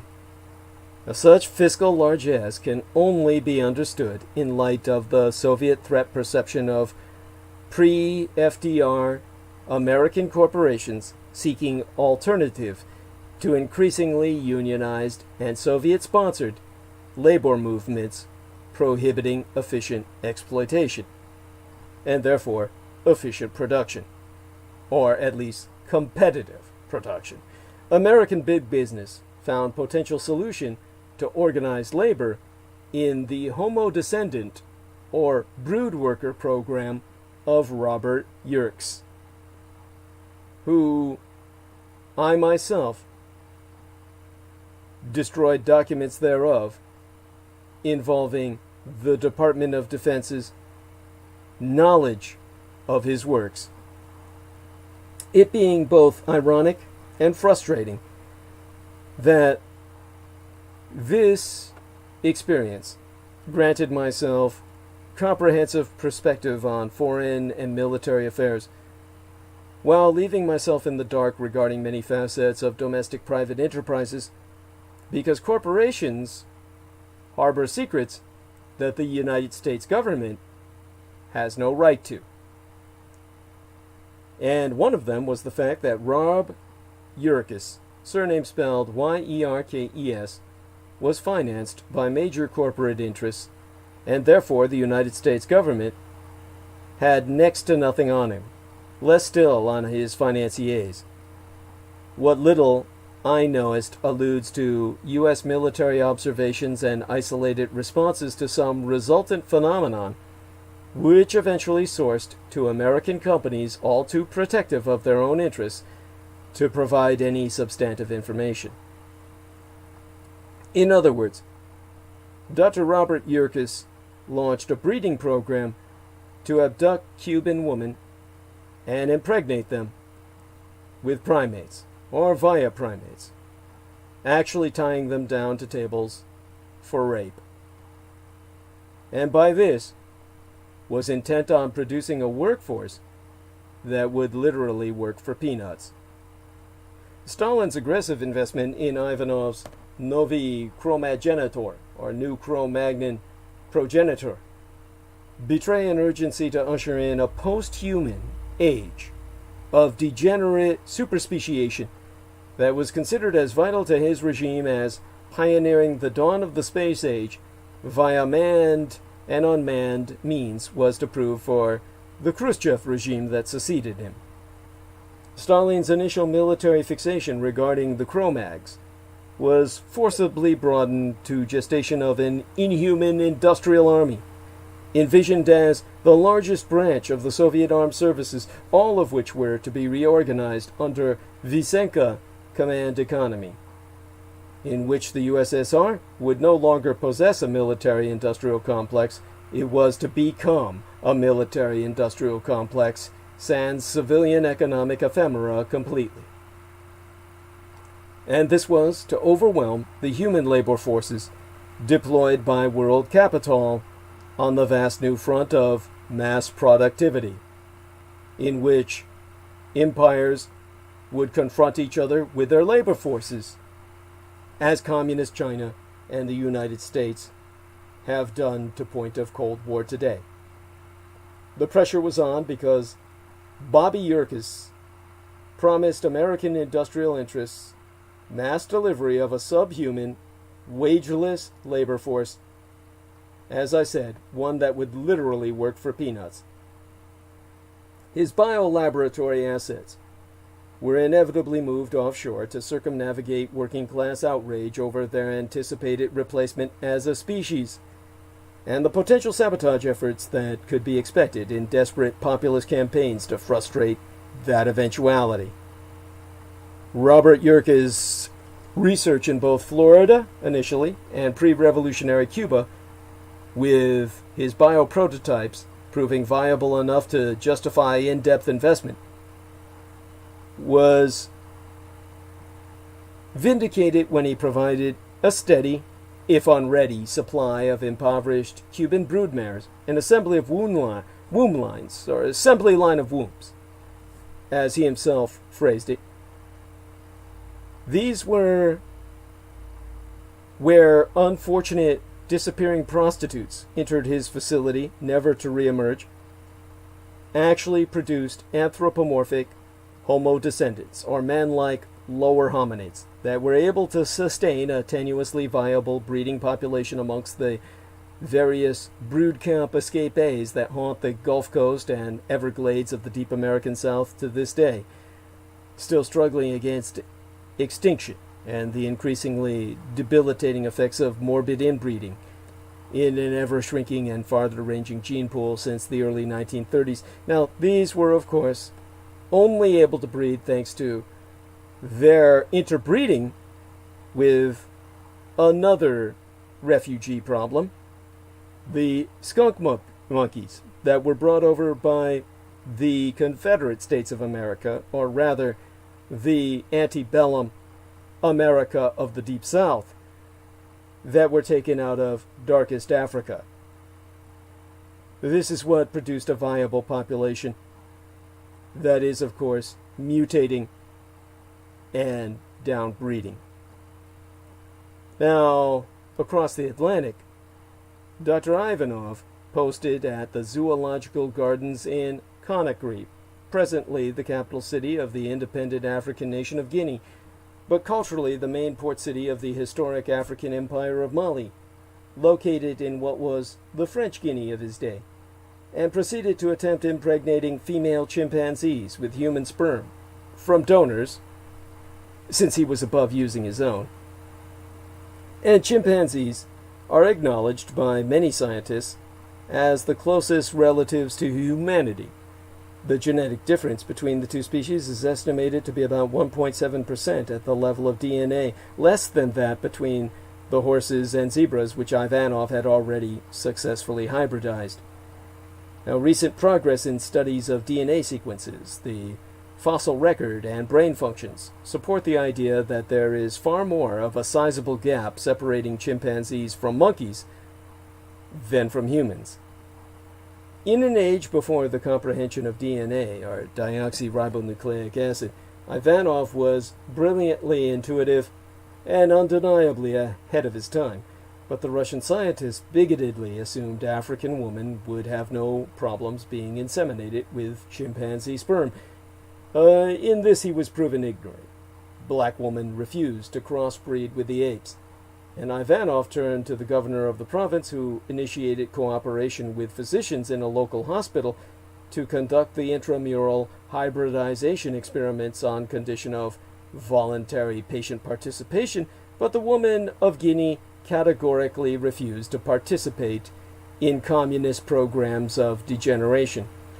And so Ivanov was left with trying to artificially inseminate human and ape females with the other species' sperm via criminally covert means, until his exposure that same year by the Free Russian Diaspora and their anti-communist newspaper Russkoye Vremya, after which Ivanov was forced to flee the vengeful local population of Conakry with a collection of apes, including 2 of the 3 chimps he had attempted to impregnate. The third died en route, delivering a monster thrown overboard by outraged crew members of the vessel transporting Dr. Ivanov and his subjects, an act of fear that Ivanov was physically helpless to prevent and no doubt considered an unspeakable loss to science.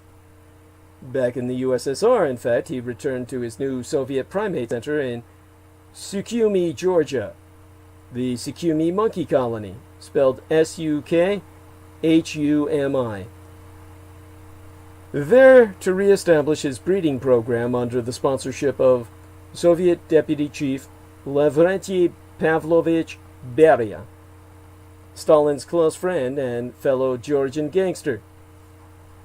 L.P. Beria was to prove the main organizer of the Soviet state security system, at that time acting as his communist dictator's butcher in the Caucasus. Beria was first chairman, or at least at first chairman, and then commissar of the Georgian police state, the NKVD RSFSR, the state political directorate under the NKVD, the Narodny Commissariat Vnutrenik del RSFSR, are the People's Commissariat of the Interior of the Russian Soviet Federated Socialist Republic. Now, he had Lavrentiy Beria already participated in the course of half a decade in a series of destructive rampages. And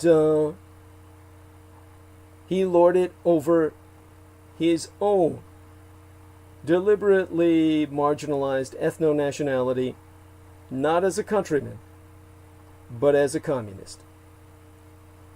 And the Russian Federation's NKVD, or pre-KGB parameters of police function, showed that the Georgian GPU, or the Georgian Soviet state, was reorganized under Beria in such a manner that the Georgians basically felt they were under a program of extermination.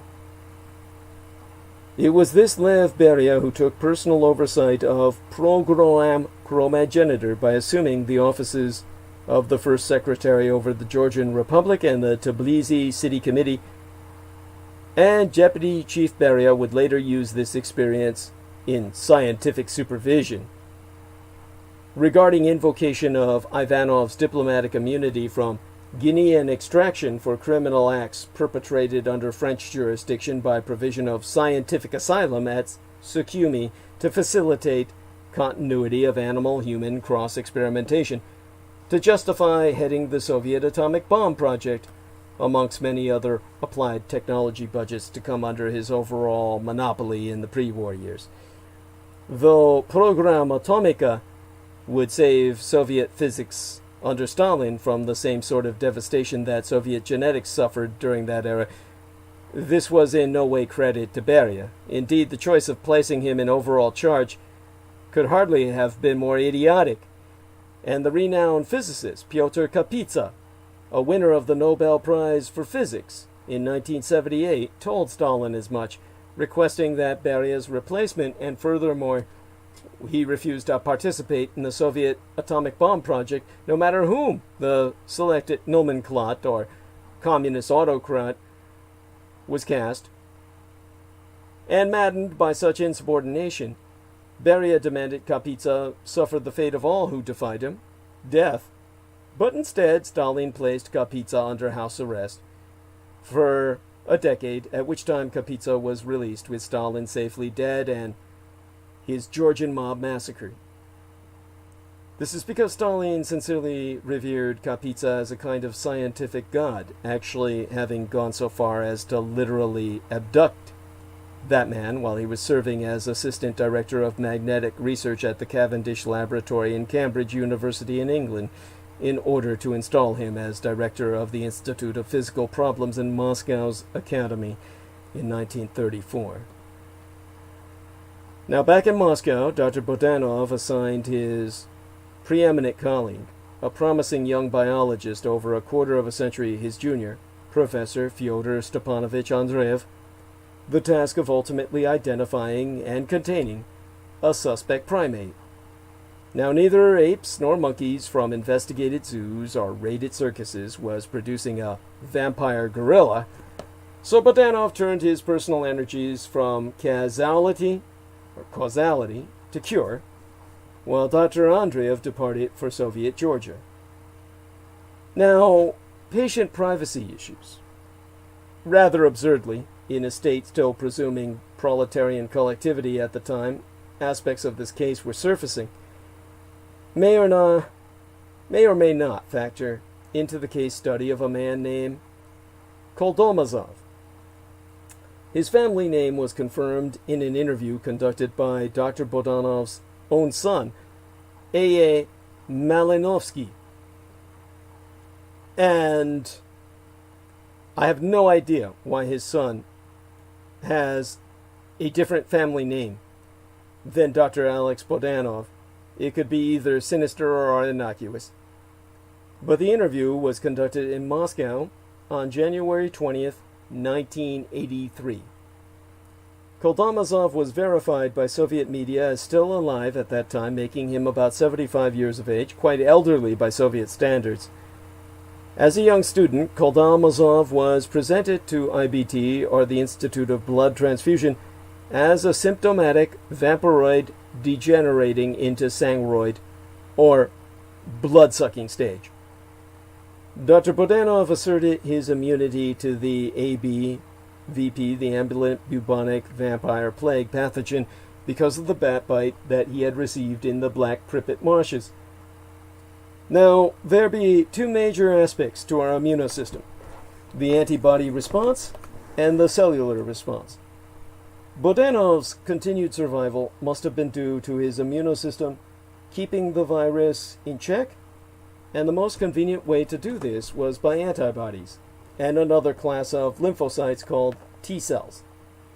These would be in the circulating tissue, as the Russians interpreted this phenomenon, we call blood, and hence accessible to reproduction by serum technologies current in his day, i.e. transfusion. If his ongoing survival was instead due to cellular response, i.e. certain T cells, destroying newly introduced viruses, thereby allowing him to coexist with ABVP in his system, there were no contemporary technologies with which to share his fortune with others. There was only one way to find out. In blood, humans have about 10 grams per liter of gamma globulin, the component that contains human antibody. Bodanov's circulating antibody would have been of a higher percentage than usual because he was actively immunized and the pathogen was epidemic, constantly challenging his immunosystem.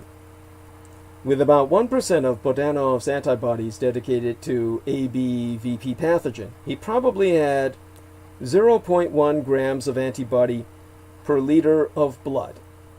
0.1 gram is the same as 100 milligrams, or the equivalent of about 0.003 ounces. Patients who routinely receive gamma globulin injections typically receive anywhere from 200 milligrams to 1 gram per injection, and for Bodanov's human antibodies, the ones his white cell lymphocytes generated in response to the bite of the ABVP carrying bat, to be able to inactivate and destroy Koldamazov's contagion, Bodanov rationalized that he would need to conduct a total liquid organ transplant, essentially transferring his immunosystem with it into patient Koldamazov. It is a total blood transfusion.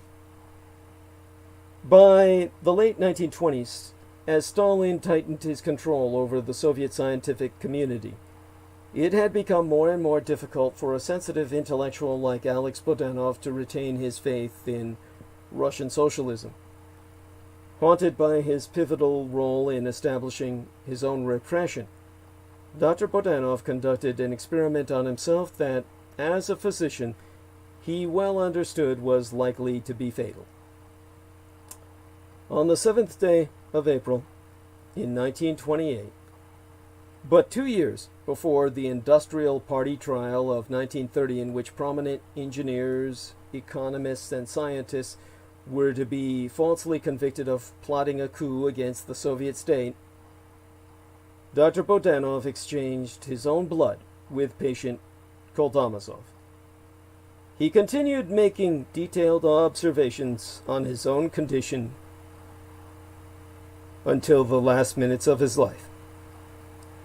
His colleagues were amazed by the nonchalance with which he approached death, loyal to the attitude of his own created character, the fictitious Martian physician attending the room for the dying in his own novel, Red Star, who remarked that death was only death and nothing more. Indeed, Dr. Bodanov's death bore a striking resemblance to that of one of the main characters of his novel, Engineer Many, who is confronted by the Varkolach, the pre-monotheistic god of vampires, a night-black and ravenous aspect of cosmic predation described in Russo-Romanian lore as cyclically swallowing the sun or the moon, and thereby causing eclipses, who cometh to him in a vision towards story's end, appearing as the only image many's mortal mind can contain without shattering into insanity, that of the founding father of the ancient Martian ducal house whose title he has disclaimed. Bodanov's literary Earth and Mars are not simply two different planets. They manifest in accordance with the philosophy of Marxism, his fiction in striving to popularize two successive socio-biological epochs of capitalism and socialism, with Mars as socialist and thereby red, and Earth as capitalist and thereby blue, representing a higher form of social evolution in Mars, and the appearance of the Varkolach, the pre-monotheistic god of vampires, representing the iron logic of history itself, calling on the literary hero of his novel to perform the reactionary role demanded by his family's feudalist lineage and the re-establishment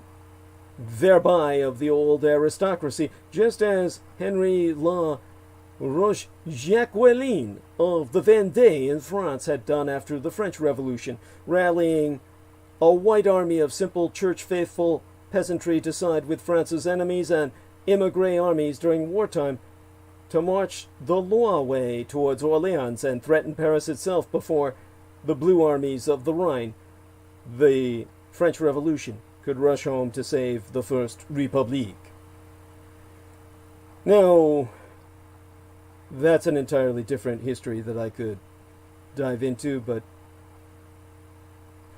let's just go back to the novel of Dr. Bodanov, where, realizing that the elimination of aristocratic relics such as himself would expedite the rise of popular opportunity, the character commits suicide, hoping that the greatness of death will fuse with the greatest act of creation, the moment which will conclude our life, only to pass its soul on to our brothers, whomever they may be.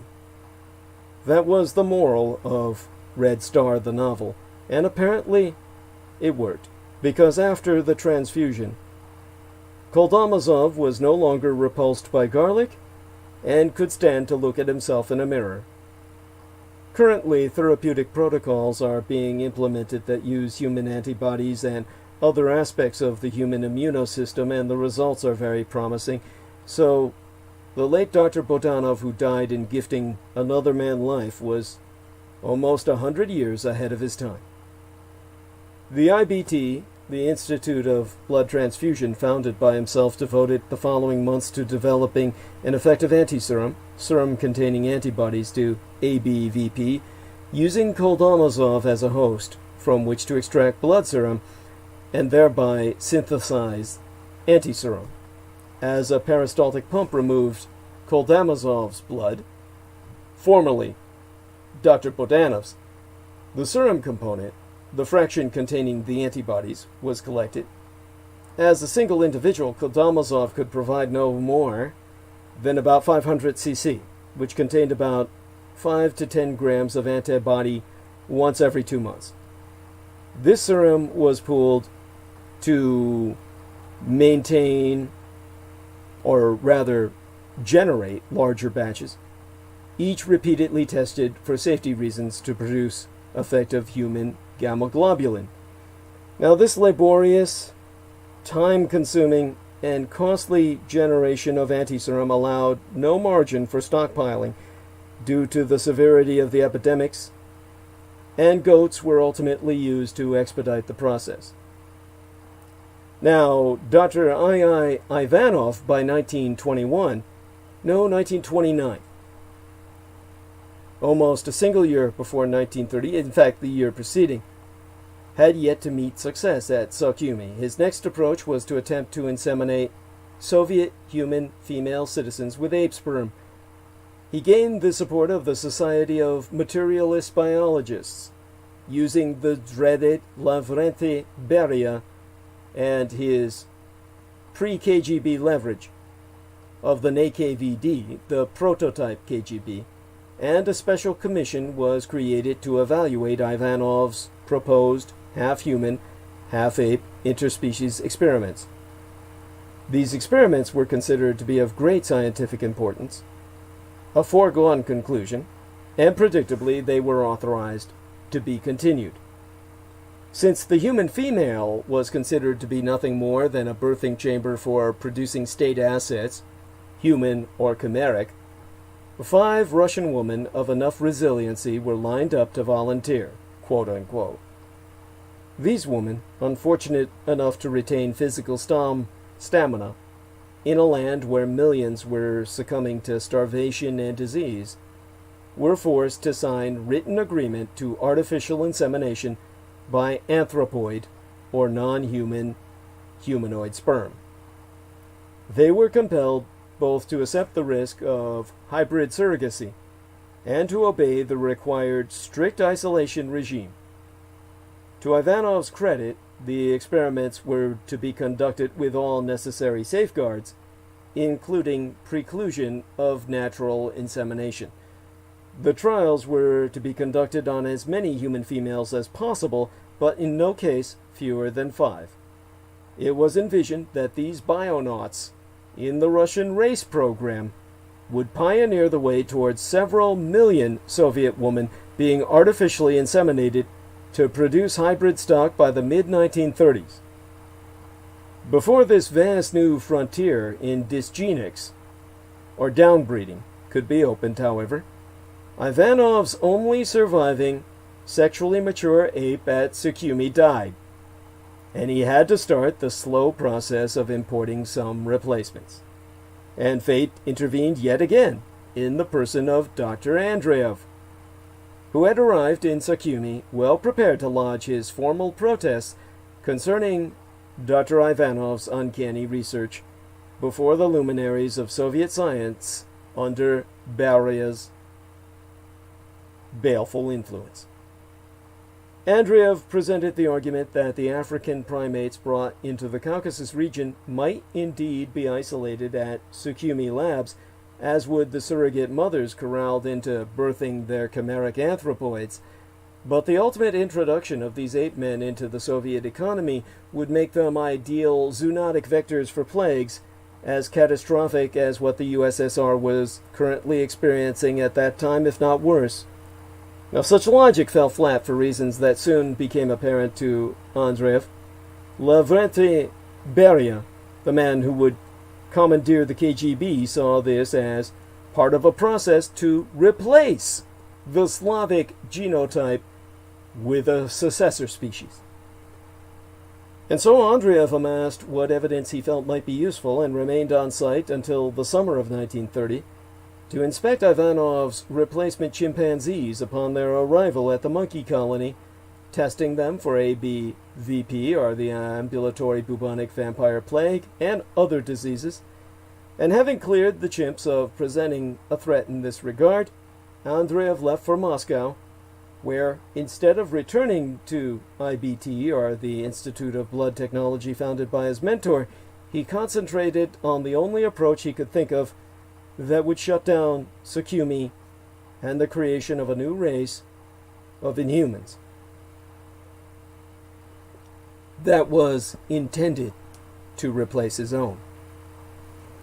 Meanwhile, the IBT had dedicated itself to a tireless 2-year campaign, selflessly sacrificing their staff in the name of true communism, as exemplified by the Institute's own founder, until the ABVP epidemic was sharply curtailed and ultimately contained by 1930.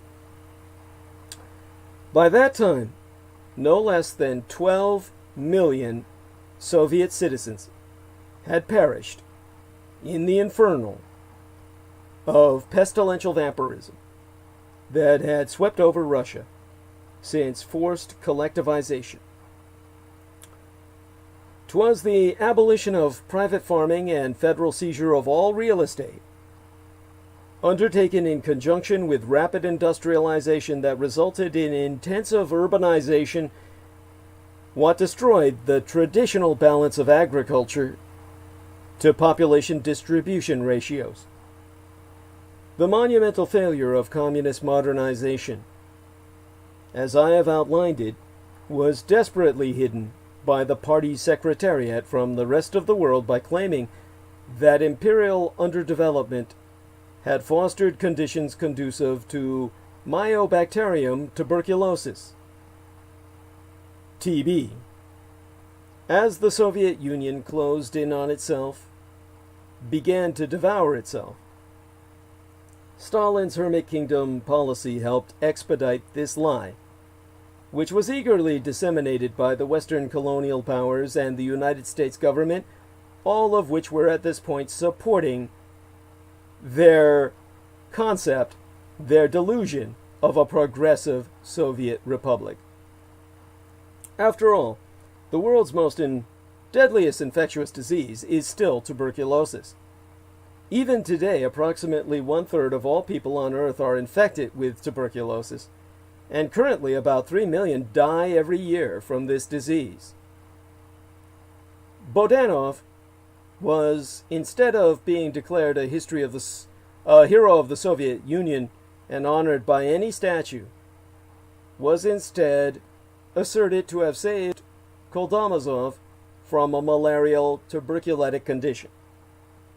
And the world medical community was kept ignorant of the worst Nosferatu plague since the twilight of the last Dark Age. Throughout this period of coordinated suppression of what today might be interpreted as a virus that may well have threatened man's continued dominance of this planet, Stalin's charlatan, T.D. Lysenko, was steadily promoted up the party's agricultural ladder and reached the Moscow Institute of Genetics in 1930 as well, contemporaneous with the IBT, or Institute of Blood Transfusion, being convicted as a staff, as a facility body of counter-revolutionary conspiracy. After the show trial I've already articulated, many staff members were sent to secret laboratories under the control of the OGPU, the Objedenioi Gosударственной Политическое Управление, the United States Political Administration, the United State in the singular, implying unified state responsibilities regarding control of the local GPU offices. And this, of course, was under Beria, the man who ran the precursor to the KGB, the NKVD, the Народный Комиссариат Внутренних Дел, the People's Commissariat of Internal Affairs, the Soviet state police, the Soviet state secret police force, functioning as a merged body of the OGPU and the main state security directorate. And both of these administrative bodies being interdepartmentally integrated with the gulags, the prison system of the Soviet Union. Now, again, that's something I could go on about for hours, but this was where, in the gulagery, the prison system of the Soviet Union, were organized the Sharashka camps of scientists and engineers forced to serve the Vysenka bureaucracy, practicing their craft for the greater glory of the socialist motherland, and not surprisingly, without the theoretical inspiration of the late Nikolai Bukharin, who was shot after a show trial on the 15th of March in 1938, to formulate Vysenka policy. The OGPU jurisdiction was largely over-organized and slow to produce results. All too evidently, some personalities impact history by absence as much as by presence. Now, in terms of Dr. Andreev, after almost half a year of petitioning Stalin with lurid scenarios that irritated the dictator's pathological paranoia, Dr. Andreev, who wisely left Beria out of the picture, convinced Stalin that Dr. Ivanov's hominoidal creations were intended for biobitva, or combat bioneering, in a power play against the Politburo itself. And as the 1930, the year thereof, drew nigh, Stalin was already imposing a general crackdown on Soviet biologists in consequence of the repeated failure of various agricultural plans, and Dr. Ivanov was no more immune than the IBT had been.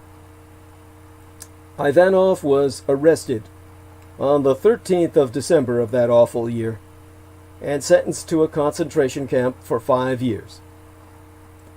The OGPU, which was later the NKVD and then the KGB, commuted his sentence to 5 years of exile in Kazakhstan, and there he worked for the Kazakh Veterinary Zoologist Institute until finally relieved from imprisonment or internal exile circa 1932, dying of a stroke just a few months later on the 20th of March.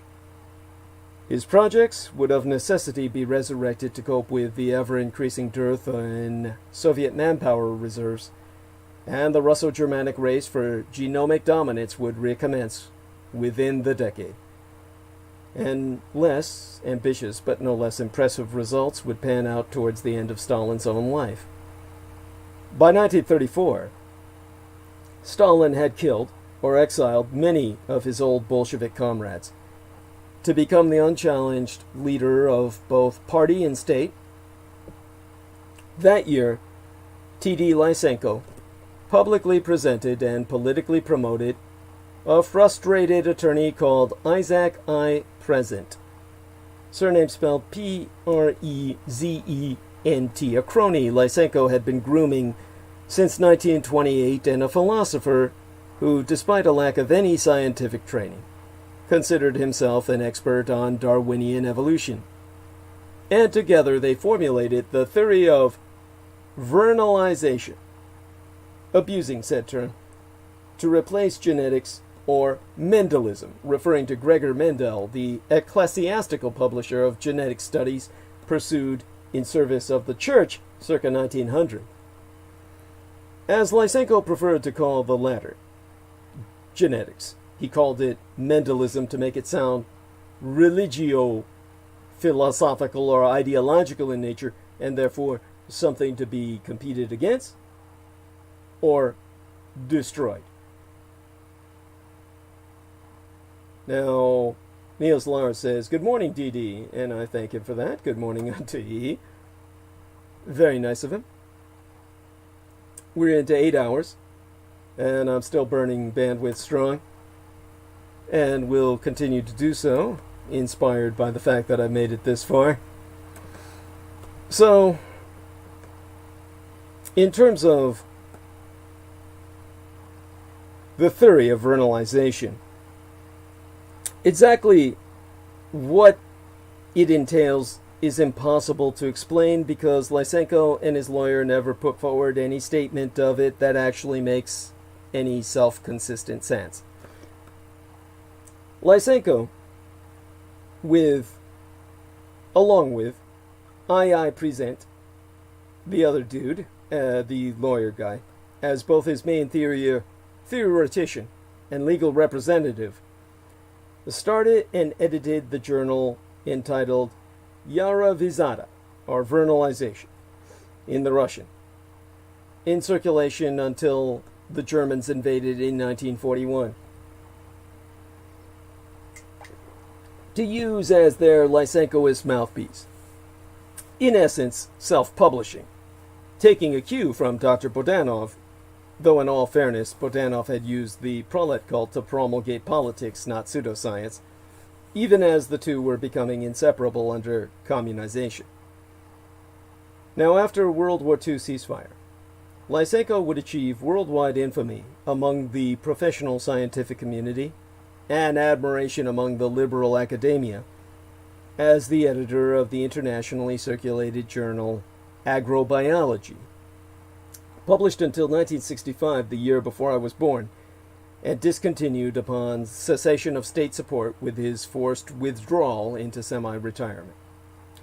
But in 1935, Lysenko was proclaiming his new theory of heredity, which rejected Mendelian genetics entirely, and instead claimed environment as the prime controller of how organisms developed.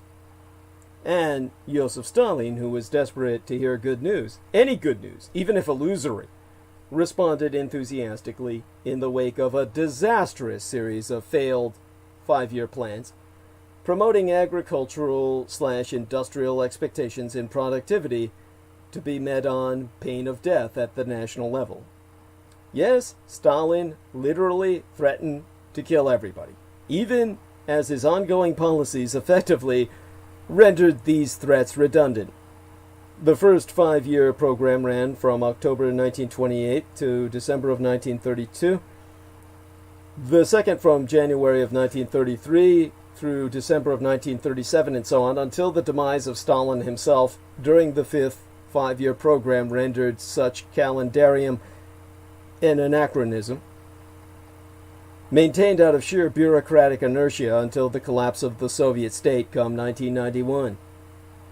But between 1929 and 1933, the Soviet Communist Party had inflicted the social atrocities of collectivization, the establishment of the kolkhozes, in practice several villages lumped together and declared a kolkhoz, between 1929 until the year that I was born, in which there was no guaranteed basic wage, and wages were paid out at the end of harvest according to the profitability of the farm, and sovkhozes, or state farms, run like factories with guaranteed minimum wages. Operatives were classified as workers and enjoyed social benefits as such. The state communism fetishized industrialism, hence valued tools above food. Both acts which meant the end of private farming, and peasant opposition was dealt with brutally by using military force, deportation, or expulsion. The dekulakization was the other social mass murder machine, with the Bolsheviks dividing the pre-collectivist period peasantry into poor, middling, and rich. The poor peasant did not have enough land to live off. The middling peasant did, and the kulak had enough to produce surplus, condemning him as a successful independent farmer to be liquidated as a class per Politburo directive issued on the 5th of January 1930, even though he would be classified as only modestly well off in West European terms. And along all this, the imposition of an intentional terror famine on the Russian peasantry, particularly the Ukrainians, who, as an occupied nation, were subjected to massive ethnic cleansing, with the objective of relocating the greater Russians to supplant their population. Another morbidly ironic link in the chain of Soviet repression lies in T.D. Lysenko's graduation from the Kiev Agricultural Institute, located in the capital of the Ukraine, privileging himself while murdering all who would stand in his way. And more deaths resulted from these actions than the total number of deaths for all countries in the European theater of the first phase, well, in World War I, which was over 14 million deaths, a rate of starvation that put Africa higher on the standard of living statistics. To Stalin, Lysenko and vernalization represented the great hope of the glorious revolution in wake of this. And thereafter, the study of genetics in the USSR, surviving in increasingly harassed form until the Lysenko Proclamation, was ruthlessly exterminated, as were many Soviet geneticists who dared to speak out against Lysenko's increasing lock on power or the absurdity of his ideas. The vast majority of those working in the biological sciences in the USSR switched their allegiance, at least on the surface, to Lysenkoism, which may seem a cowardly action with hindsight, but must have been perfectly reasonable at the time, bearing in mind the alternatives. Besides, by this time, many establishment scientists were not recognizably scientists at all, being political appointees chosen for their loyalty to the cause rather than any competence or education. Holdouts who were lucky were forced from their jobs. Many more were arrested and either were executed or died in prison or concentration camps. At least 100 were disappeared in this way. Among the distinguished geneticists persecuted was the American geneticist H.J. Mueller, who died the year after I was born, a committed American communist who'd taken up a post in 1933 at the Institute of Medical Genetics in Leningrad. Later, in 1946, as a Nobel laureate, he was sufficiently threatened that he fled the country. Of course, these represent just a tiny fraction of the deaths that can be laid at Lysenko's door. 13 million more people would ultimately die as a consequence of the lethal combination of the imposition of Lysenkoist agricultural practices and the forced mass surrender of infants to be raised in the collectivized breeding facilities literally from out of the womb as Homo Sovieticus, or collective man, from which in turn would be born Bogatyr, the glorious Russian giants to scientifically supplant the titanic primordial Narts of Ossetian myth that Stalin once schemed to compel forth from the Caucasus glaciers. And violence was waged against the parents who resisted postnatal partings, and extermination campaigns were conducted against those farmers who pointed out that the Stalin-sponsored improvements were producing a new wave of famine-induced starvation. Now,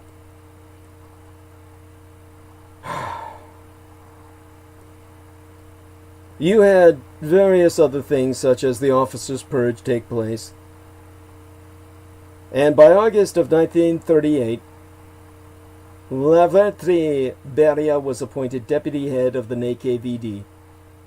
As a former member of Stalin's crime gang and a ruthless operator, Beria was to launch a new wave of terror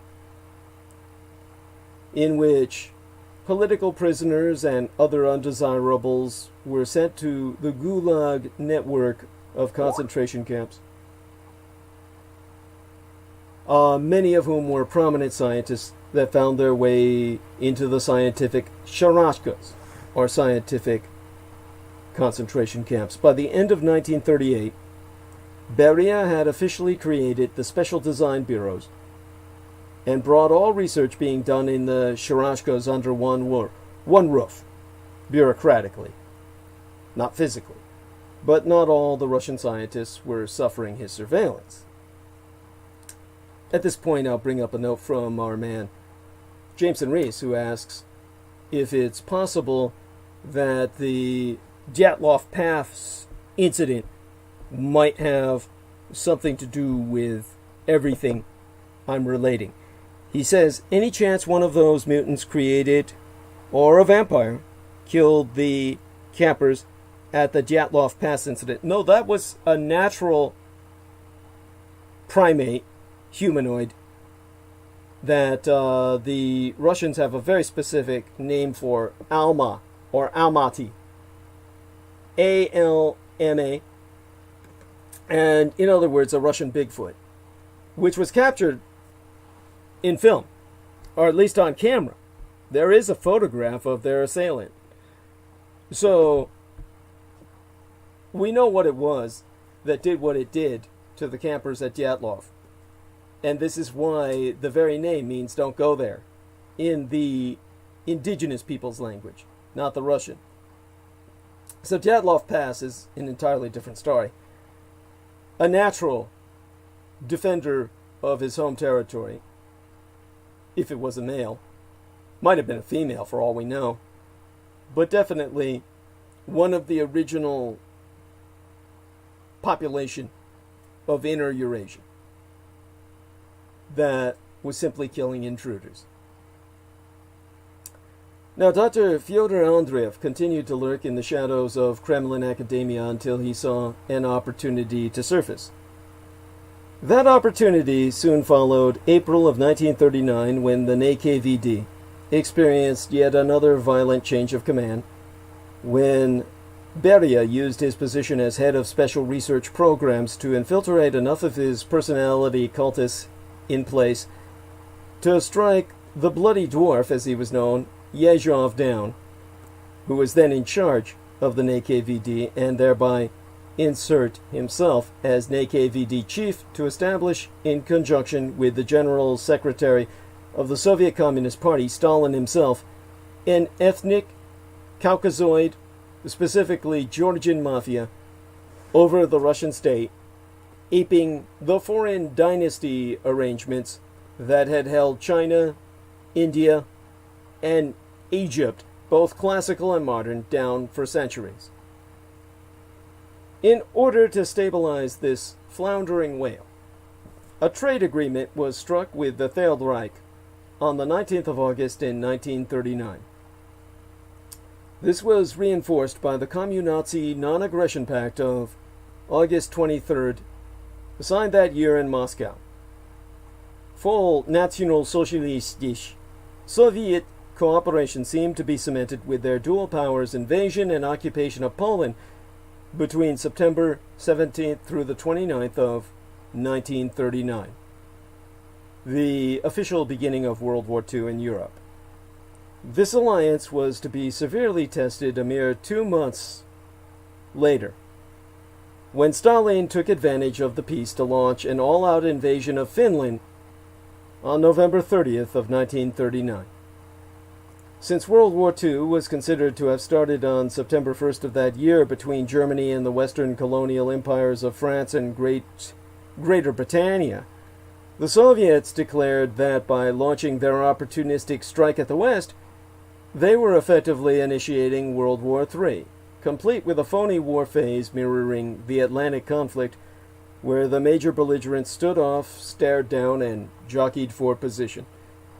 Now, sometime between the commencement of these concurrent world wars, Professor Andreev stepped out of the shadows and took advantage of his personal apprenticeship to one of Lenin's original conspiracy cadre, the late Dr. Bodanov, to gain personal audience with the Soviet Premier Joseph Stalin yet again. Andreev appealed directly to Stalin's superstitious hillbilly streak and a very real fear of the Reichsführer's, Heinrich Himmler's, attempts to master and obtain arcane magics and artifacts, to establish a bureau independent of Lavrenti Beria's interference. By the subsequent creation of the GUMOD, the Glavnoye Upravlenie Mysticheski Okarovat Diel, the Soviet Administration of Occultic and Magical Affairs, Andreev hoped to be able to practice legitimate science by concealing it under the cover of paranormal investigation, a stratagem which reveals all too much about the pernicious inversion of reality within the Marxist paradigm as compounded by Trofim Lysenko's pseudobiology under Stalin's totalitarian state. In the materialistic dialectic of communist unreality, occultism disincorporated spirits and gods. Paranormality was nationalized, not normalized necessarily, but certainly nationalized, in scientific terminology, explained, but not explained away as in the West. It was instead nationalized within psionics and psychotronics, which were considered mundane by the Soviet state, as electronics or radionics is in the wealthy Western nations, methodologies of logic for harnessing invisible forces. Conversely, Soviet scientism regarded the application of electrical or radioactive powers as a mystical experience for the masses, while trying to scientize the psychic and the psionic. When one lives in a state of chronic power outages and rolling blackouts of Russia's industrial wastelands, or the overwhelmingly underdeveloped, even undeveloped wildernesses that still comprise most of the Russian nationscape, the perception of such functions as electricity and radio as miraculous becomes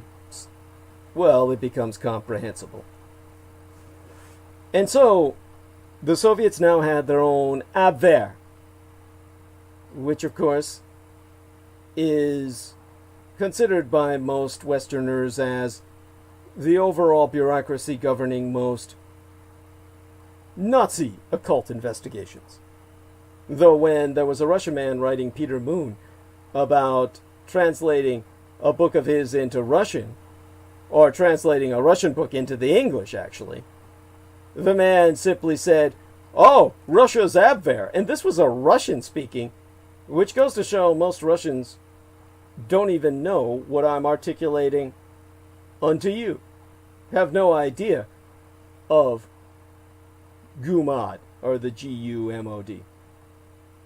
So that just goes to show how secret an intelligence organization can be, and how seriously the Soviets maintained its secrecy, where only a Department of Defense research librarian would know of it, as opposed to your average Russian citizen. Of course, Dr. Andreev in his investigations was never to be left alone, since an even younger, loyal Stalinist commissar was to always be at his side, acting as Stalin's eyes and ears, never fully trusting Fyodor Andreev or anyone else. Stalin made it clear that if anything should happen to his minder, Dr. Andreev would meet the same fate. Despite this threat, and knowing that he could never show his face publicly or face the wrath of Beria's own NKVD, Andreev resigned himself to serve Stalin loyally and formed a good relationship with his commissar. And Andreev's survival strategies proved solid, as they always had throughout his life. And in 1940, Lysenko was made the director of the Institute of Genetics, Moscow Academy, a position of enormous political power that he used to destroy, quite literally, all those who challenged his pseudoscientific ideas. Lysenko's attorney, Isaac Prezent, would play the main role in staging officially orchestrated character assassination disputes and conferences against anti-Lysenkoists to publicly autopsy the cadavers before cremation, so to speak. Most devastatingly, the August 1948 session of the VASHKNIL, the All-Union Academy of Agricultural Sciences, a scientist's roast, for which I. Prezent was awarded the chair of the Department of Darwinism at both Moscow and Leningrad universities, and the office of the Dean of the Biology Faculty of Moscow University. All three positions holding, along with appointment to VASHKNIL membership until 1952, the end of America's war with Japan. Lysenko himself would retain his own position until his forced resignation in 1965, the year before I myself was born, after which he had the audacity to establish a semi-private venture as head of the Lenin Hills Experimental Station of the Academy of Sciences from 1966, while I was first laying my eyes upon this ugly world, through to 1976, in which year he finally exited the world he had so murderously impacted, outrageously escaping with his life simply because he was never identified as ethnically affiliated with what had become colloquially referred to by the long-suffering Russian populace as the GOG, or the Georgian occupation government of Beria and Stalin, and their Georgian mob, their dynasty of Caucasian tribesmen. Still, it would take until the collapse of the USSR itself over a quarter century later before Russian genetics normalized with that in the developed world, and indeed it can be argued that this has yet to really happen. This is why Russian documents often use bacterial and viral terms interchangeably, something no modern medical academics would even deem acceptable. Now, from 1939 to the summer of 1941, only Stalin knew of GUMOD's existence.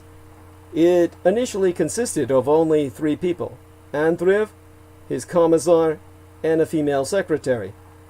The NKVD was kept unaware of its existence. During this time, the sole purpose of GUMAD was to advise Stalin on any supernatural threats to Russia. They read copies of all memos and reports from communist factions based in Europe, Asia, and the Americas. Unfortunately, little information was gleaned since none of these communists actually worked for the GUMOD. The most persistent, or rather pertinent, observations sourced domestically. The massive ongoing joint military maneuvers between Germany and Russia provided intensive scrutiny of the Nazi war machine and its Berlin Pact satellite forces, the precursor to the Warsaw Pact, only facing east towards Russia, rather than the Russians reversing that at the end of the Second World War in Europe to a Warsaw Pact facing off against Berlin. The Third Reich had, with the original Warsaw Pact, unified the command structures of those Balkan Axis nations economically integrated into the German-dominated exchange rate system under Der Warschau-Vertrag, the Warsaw Pact you never heard of, that was under the Third Reich's auspices. Probably because you can't find it by a search, it was Warvert, Vert being the German word for pact, a treaty establishing mutual defense organization at that point in history centered on Berlin. These massive war games taking place, well, they were all taking place on Russian soil because Central Europe simply lacked the space to practice modern mobile warfare. By wargaming various operational scenarios in conjunction with their open trade policy, Russia absorbed technological liaison and modernization technique whilst proceeding to conduct the Third World War by aggressively expanding their western front, invading and annexing territories from the German War Pact, member state Romania, on the 29th of June in 1940, and then invading and occupying 3 other War Pact signatories on the 29th of August in that same year on the Baltic littoral, the nations of Estonia, Latvia, and Lithuania, countries traditionally identified as Western by heritage of the Hanseatic League and historic vassalage under the Order of Teutonic Knights. Stalin was exultant that the bulwark defensive alignment of nations organized to act as a buffer against revolutionary communism for Western civilization was proving to be a paper tiger, led by appeasement-oriented straw giants like Germany's Führer, Adolf Hitler, who was considered by men like H.G. Wells, who visited the Soviet Union and actually served as a consultant to advise Joseph Stalin on organizing the Russian gulags. If you read H.G. Wells' novel The Shape of Things to Come, he portrays Hitler as a nowhere man, while Mussolini was the greatest of them all. This was before World War II, in which people just looked at Germany's Hitler as the mini-me of Benito Mussolini. So Stalin was laughing while Adolf Hitler and Romania's premier, the conjugator, the Führer of the Romanian people, al Statului, the Marisol or the Marshal General Ion Antonescu, who was in alliance with Hitler directly via the Warsaw Pact. Italy was a member of the Axis, but not the German Warvert, because Il Duce Benito Mussolini maintained his nation as an independent great power ally of the Third Reich. General de Gaulle's France was later to follow Mussolini's example by NATO withdrawal and colonial entanglements that ultimately entrapped the United States in Indochina as Italy's Greek adventure dragged in Germany. But with viewing both the Romanian conjugator Antonescu and Adolf Hitler as weaklings, Stalin proceeded to set in motion a massive masterstroke exploiting the joint commun-Nazi maneuvers as camouflage for positioning elements poised for the in-depth invasion of Germany itself, a first strike that would be more than welcomed by the very colonial and capitalist powers that Stalin ultimately intended as his final targets. Now, 10 months, almost a full year, prior to this intended operation, as the frontal buildup was being subtly and slowly shifted in favor of the Soviet balance of force projection, a private in the Red Army was observed at eventide by several of his comrades, apparently preparing to commit an act of rape upon a young nurse in the woods outside the camp in which they were stationed. Although they attempted to stop him and take him back under arrest, they found him to possess what was termed superhuman strength. After flinging them about like so many sticks of wood, he apparently vanished without a trace before their very eyes. The would-be victim seemed to be in a trance state, from which she emerged when she was taken to the dispensary. She had not been sexually abused, but there was a small incision on her neck, and medical examination proved that she had lost approximately a pint of blood. Yet there were no blood stains on her clothing. It was a mystery, and an investigation was launched at once. The 4 soldiers were commended as the finest examples of Soviet military men, because most officers assumed that your average Russian would just join in on the rape, and rather than bringing in a girl for an attempted rape, you'd be dragging in a body that was a victim of a gang rape. But these guys had behaved differently in a different time. 2 of them recognized the criminal, and the others recognized the insignia of a medical orderly on his uniform. As a result of their observations, the man was quickly found. Because of his great strength, it was decided not to attempt to take him by force, but to trick him into submitting to interrogation voluntarily. He was told by his platoon sergeant that he was being considered for promotion, and had to submit to a series of tests. The testing officer, of course, was a NKVD, or a proto-KGB psychiatrist. It should spark no surprise that the medical science of psychiatry was simply another weapon of repression and torture as perverted by the Soviet state. The NKVD itself ran the dreaded psychiatric hospitals, which were indistinguishable from torture camps. Those who disappeared into them included many of the USSR's most violently and dangerously insane: rapists, murderers, arsonists. The orderlies were criminals themselves working to fulfill their prison sentences. No one reproved them when they brutalized those under their care. The hospital directorships were civil appointments, usually reliable party hacks.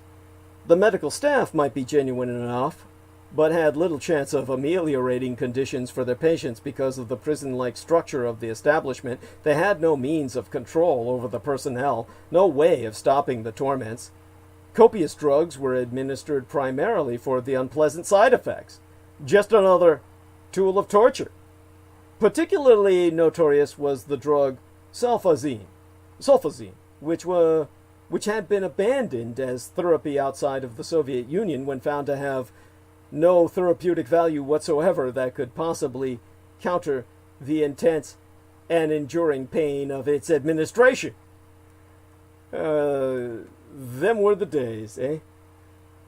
And this is what people say we should emulate in terms of the great Russian race. Clearly, the lunatics had conquered Stalin's asylum as they have conquered America today, but this particular psychiatrist was benignly skilled enough to articulate the false diagnosis of derangement as subversive mercy, considering the alternative. Since even the police seemed quite willing to collude in this incarceration by the tone of the interview, the medical orderly in question not only admitted what he had done, he pleaded that it was a matter of his survival, that without blood he could not live. When the soldier said that he took advantage of his position as a medical orderly, what we in the American military would call a corpsman, to drink the blood of patients while they slept, the decision was made to admit him to Krylov Psychiatric Institute in Leningrad for further examination. He was warned that if he attempted to resist, he would be shot. While Patient Zero, which is all he was ever referred to as, was being subjected to what was eventually to drag out into a year of physical and mental examinations, Andreev's GUMOD presented Stalin with a compilation of photographic images and military exercise reports conveying German forces and the Axis minor forces of the Warvert satellites, particularly those of Romania, which was the third largest national power of the European Axis, following only Germany and Italy in force projection and mobilization potential, fielding select Nachtjäger, or night hunter units, that posed considerable concern in regards to personnel composition. Whomever comprised these units was utilizing technology not in terms of innovation, but in terms of adaptation. In terms of Nachttruppen, or night trooper infantry squads, all members were never seen without hooded cloaks and gloves throughout the daylight hours, and were obviously not sporting chemical warfare suits or gas gear. Rather, they seemed to be shielding themselves from solar exposure.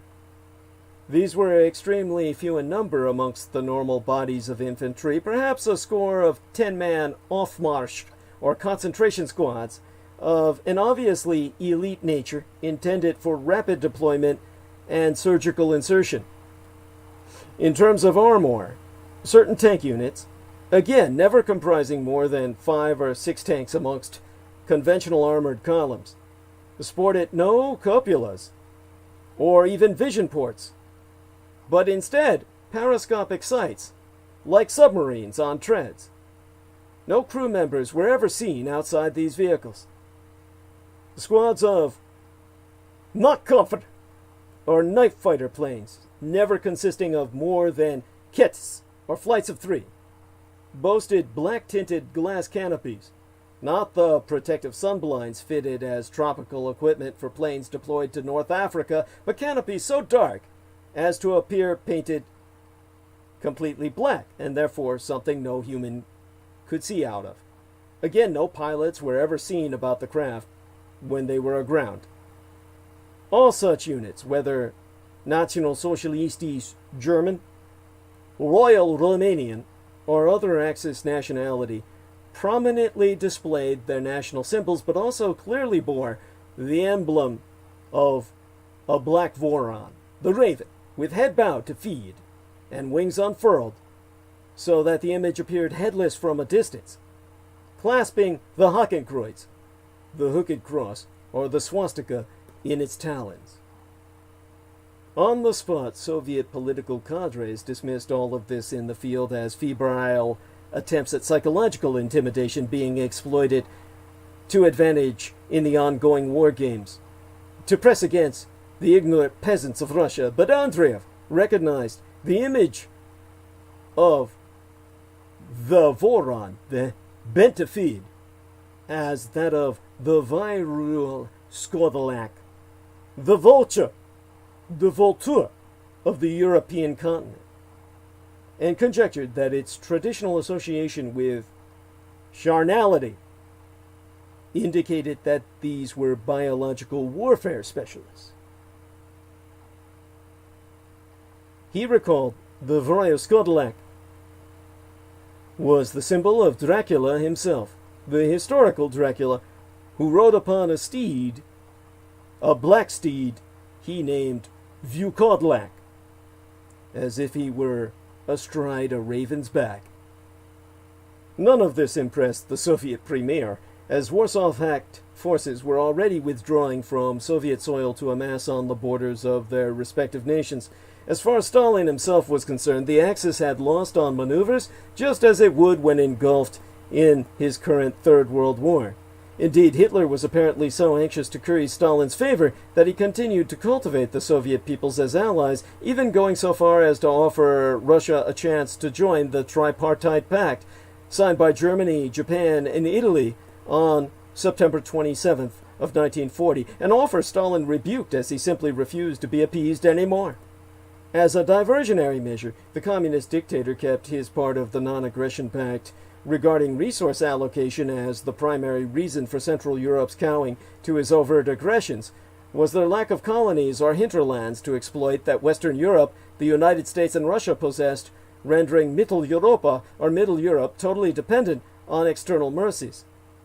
Between February of 1940 and June of 1941, the Soviet Union sent Nazi Germany 12 million tons of grains and large amounts of chrome and manganese ore. Copper was even purchased from the United States and passed on to the Germans to bypass America's unofficial blockade of the Third Reich. Stalin calculated that the German investment would pay 100% once he absorbed German industry by force majeure, or divine right of force. By June of 1941, a large part of the Red Army had been stationed on their western front and was on high alert. But one aspect of Andreev's analysis forced Stalin's hand. Andreev had speculated that the Nachtsoldaten, Nichtsoldaten in the plural, the night soldiers, may have exploited the mass distraction of joint wargaming to infiltrate ethnic communities in Russia that would prove sympathetic to German and Axis refugees that would probably flood Western Russian territories once hostilities commenced. To prevent any potential harboring of such migratory movements, Stalin ordered the massive deportation of Lithuanians, Latvians, and Estonians to Siberia in mid-June of that year. These were people considered to be of good Nordic stock, blood stock, that the National-Socialistiche based their history upon. These were historical allies of successive German Reichs, from the First Reich of the Holy Roman Empire to the Second Reich of the Kaiser, who would now never be accessible to the eugenics program of Aryanization, the Aryanization that would be provided by the Third Reich. And so, whereas the communists had sated their belligerency till this point in time by stealing space, they now proceeded to steal race. The response was immediate and an inescapable obligation, as seen by Reichskanzler Adolf Hitler, for the same reasons that he had articulated concerning in statement of war with the Czechs over the Sudetenland, that he was intervening on behalf of a persecuted ethnic Germanic minority. In this case, entire ethno-Germanic nationalities bordering the Reich. And as the largest multinational blitzkrieg in history struck on the morning tide of Sunday, the 22nd day in June of 1941. Dr. Andreev had spent the previous night interviewing the only known member at that time of another minority, Patient Zero. Having been led to the Leningrad prison psychiatric hospital in his search for paranormal matters of interest to state, Andreev had acted on rumors of a vampire incarcerated there. As familiar as he was with ABVP, the ambulatory bubonic vampire plague, this case sounded highly atypical and proved to be just that. Instead, Dr. Andreev would finally identify a member of the heretofore unknown primate mystery species that zoonotically vectored the Nosferat contagion. The true vampire species from which Russian rabies be vectored onto mere humanity.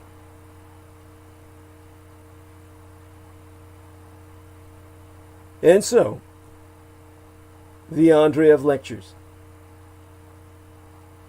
After reviewing the World War II era background regarding Patient Zero in the 1960s or 70s, Andreev stated that for reasons related to internal security of the Sovietska, or the Soviet state, nothing much further could be disclosed about the man to his medical students. Or, more generically, in class he referred to this man as the Homo sapient primate. His identity, or the specific nature of the specialized training he was given after his year of incarceration at Leningrad Psychiatric, since at least the month of September in 1940, was to remain a secret under state security.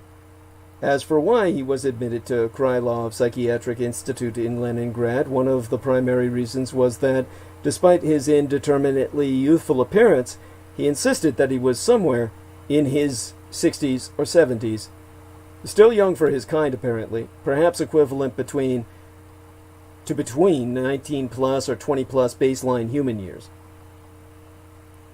And that brings us again to the physiology of Homo nocturnus, or the night man. They are what they eat. Faulting why it took a full year of working with him before deeming him fit for service to state in the Great Patriotic War for Mother Russia, the fatherland of communism, World War II's Eastern Front conflicts, was the fact that he was being given access to schizophrenics from which to feed. Though this was convenient for the staff, it took some time to realize that Patient Zero was experiencing euphoric states of altered consciousness derived from biochemicals specific to those unfortunate inmates. On the Sunday morning of the instigation of Operation Barbarossa, the June 22, 1941 pan-European invasion of the Greater Sovietskaya, or Soviet Empire, the Empire of Soviets, Dr. Andreev realized that very day that Patient Zero was quite high and needed to be detoxified if any constructive use was to be found for him. Patient Zero himself did not mind because, to use the terminology of his NKVD psychiatrist, he totally lacked the time compression stresses suffered by baseline humanity such as chronometric anxiety. He took existence literally one night at a time and felt little, if any, concern for over the passage of years. Now, N-dimethyltryptamine, DMT, had been identified a decade before, in 1931, by Richard Monsk, a Canadian chemist who synthesized N from tryptamine, from which both serotonin, first isolated circa 1933, and lysergic acid diethylamide, LSD, be derived. At that time, it was associated with plant-derived chemicals known to produce psychedelic effects. By 1937, LSD had been synthesized by the Swiss scientist Albert Hofmann, who died at 102 years of age after authoring over 100 scientific articles and a number of books, one published posthumously after his death circa 2010, and he had isolated LSD in Prague. The Czechia, or Czech in the plural, imposed capital on the newly demarcated Czechoslovakia, which was born the same year as my late and sainted sire, the man who raised and guided me, George Dietrich, 1919, as a nation-state, originally American-sponsored, a puppet state, and now Ruskaya neuroscience, or Russian neuroscience, was to leap decades ahead of the West due to Patient Zero's affect on his prey and his own prey's affect on him. Now, at the precise time of closure of delivery of the Andreev lectures, circa Anno Domini 1972, of the communal era, 31 years behind the initially intuitive conclusions of Professor Fyodor S. Andreev on basis of the incipient field of vampirology, with which Dr. Andreev was to become inseparably identified. An American neuroscientist of Jewish descent, Professor Solomon H. Snyder, the godfather of synaptic chemistry, and the author of a book entitled Drugs and the Brain, which was published in 1986 and revised in 1996, who had any number of honorifics attached to his name and more degrees than a thermometer, of Johns Hopkins University, an expert on the molecular basis of psychiatric disorders, with his then graduate student, the American neuroscientist and pharmacologist Candace B. Beert, revolutionized neurochemistry in the Western world when he isolated the elusive neural opioid receptors in the human brain. And to quote Dr. Candace Pert, come 1997, "I am alarmed at the monster that Johns Hopkins neuroscientist Solomon Snyder and I created when we discovered the simple binding assay for drug receptors 25 years ago. In truth, this monster had already been discovered, albeit not isolated, inside the Sovietskaya Soyuz, the Union of Soviets, the United Collectives, the Russian term for Union Soyuz,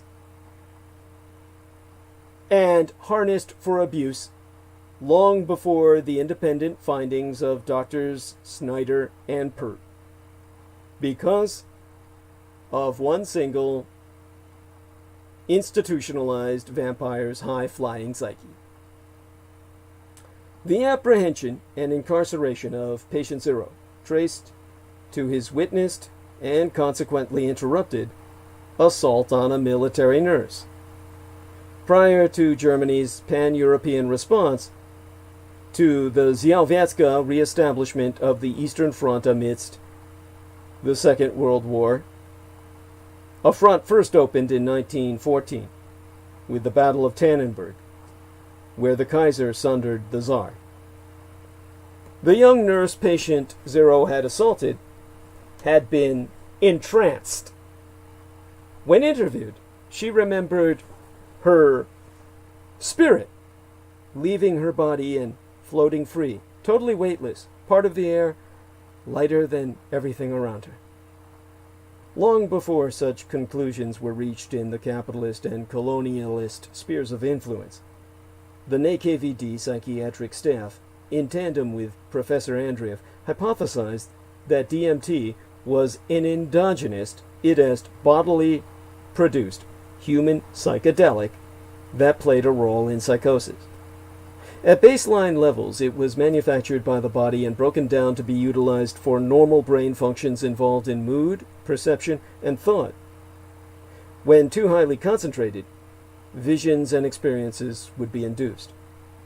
It was logically inferred that the vampire bite releases DMT in the system that the brain then absorbs in a way that imitates the ingestion of high doses of opiate substances, thus producing the transcendent state that feels as if one is leaving one's body, as well as perceptual hallucinations.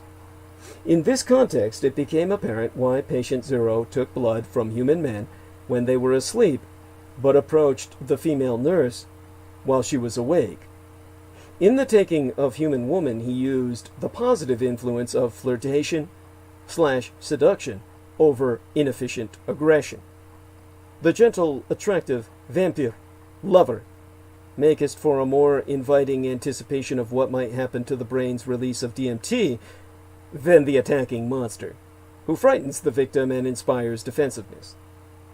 The ecstatic experience of the female subject releases related neurochemicals.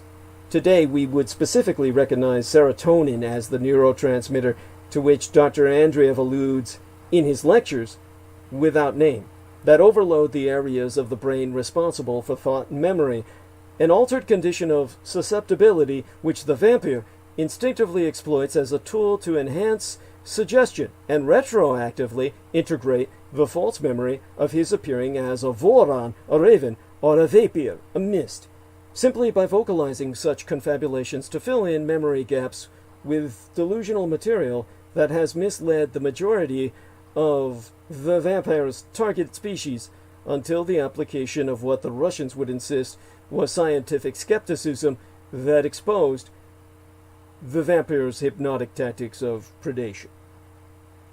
The world-renowned Russian novelist Fyodor Mikhailovich Dostoevsky, who was exiled himself to incarceration in Siberia and drafted into service in the Siberian regiment and discharged with lieutenancy, had already described the phenomenon of flashes of God accompanying epileptic experiences in excruciating detail. It was reasoned that the sleeping men patient zero took blood from had probably dreamt that they were in the presence of the ancient demigod, which to the anti-theistic, militantly atheistic Marxian Russians, via their frame of reference,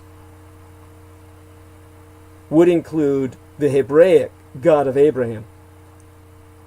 When they had awakened, these Russians expressed a feeling of inner peace they had never allowed themselves to feel since the Communist Party had proclaimed the death of God.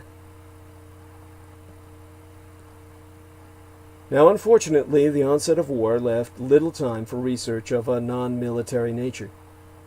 Gruesome experiments would indeed be performed on both human and inhuman guinea pigs to thoroughly study these areas, but primarily for military applications. When Patient Zero was forcefully conscripted into Specjalnoye, or Special Services, the staff of Leningrad Psychiatric protested strongly, albeit to no avail, on the grounds that his restrained feedings had proven so therapeutic to those patients in Krylov that were genuinely mentally ill. Now, what we encounter via the Andreev lectures and his description of the protestations at Leningrad Psychiatric to his taking their vampire away, what we seem to have is an expedient stopgap psychomedical technique wherein the vampire himself is leeching off, literally via bleeding, large amounts of chemical imbalance in the institutionalized patients and introducing, via salivation, naturally evolved, industrial strength psychochemicals into patient neurosystems that temporarily alleviate psychoneurotic symptoms. Vampire cannot fly, but they can make you feel as if you can, and or did. And if you're unfortunate enough to suffer the neurochemical imbalances that precipitate insanity, you can return the favor. And so that brings us to the warlord. For such obscure an individual, many of Dr. Andreev's students had heard rumors of him that they were curious to verify. One attendee asked if it were true that Vampire Prime, as he was known in Russian urban legend, had been dispatched to penetrate der Führer bunker in Berlin in 1945 to assassinate Adolf Hitler himself and achieve what armies of men could not. That question instigated discussion from another student whose father had served in the Zhyavetska Stavkas, or Soviet High Command's shock front of the Krasnaya Armia, or Red Army, nigh World War II ceasefire on the Central European Front, and was forever traumatized by what he claimed were unnatural units of troops who weren't letting blood by raping women, teenage girls, and even prepubescent children with their bayonets and rifle rods like the rest of the vodka-sodden violators of Berlin, but instead lusted only for the supping of blood itself, tearing into homes and hovels, shelters and basements, throwing themselves upon all those within. Women, children, the old and infirm alike. The NKVD, or Proto-KGB politruks, or political officers, acted as their chainkeepers in this carnage, using dogs to sniff out fresh victims in the darkness, shooting those who tried to flee, the setting of their hounds on those who tried to resist. The center of Berlin became a killing ground where whole buildings were emptied of human souls in but a few minutes of brutality. The throats were ripped open, veins gouged and gorged upon. By the time a team of vampire had finished in a basement, not one person would be left alive, and the floor would be awash with blood, still draining from corpses carelessly tossed aside, like rag dolls that were emptied of stuffing. The student related that his father had ultimately drank himself to death, still trying to drown out the screams that always seemed audible when he wasn't inebriated. Now, Professor Andreev deferred all such stories as distraction from the medical topics of true vampirdom, as opposed to symptoms induced by rabid porphyria. Dr. Andreev did indeed confirm that the behavior exhibited in Berlin was something that had occurred, but insisted that such orgiastic indulgence was never to manifest in the wild via vampirdom, or the vampire culture, or more appropriately, as Dr. Andreev himself termed it, gestalt behavior pattern, as opposed to human ABVP vampiroids, or ambulatory bubonic vampire plague induced vampiroid behavior in humans, which is epidemiological and transitional in the sense that the vampiroid human dies. That the vampires never behave this way outside of artificially enforced conditions. In nature, vampire never worked as packs.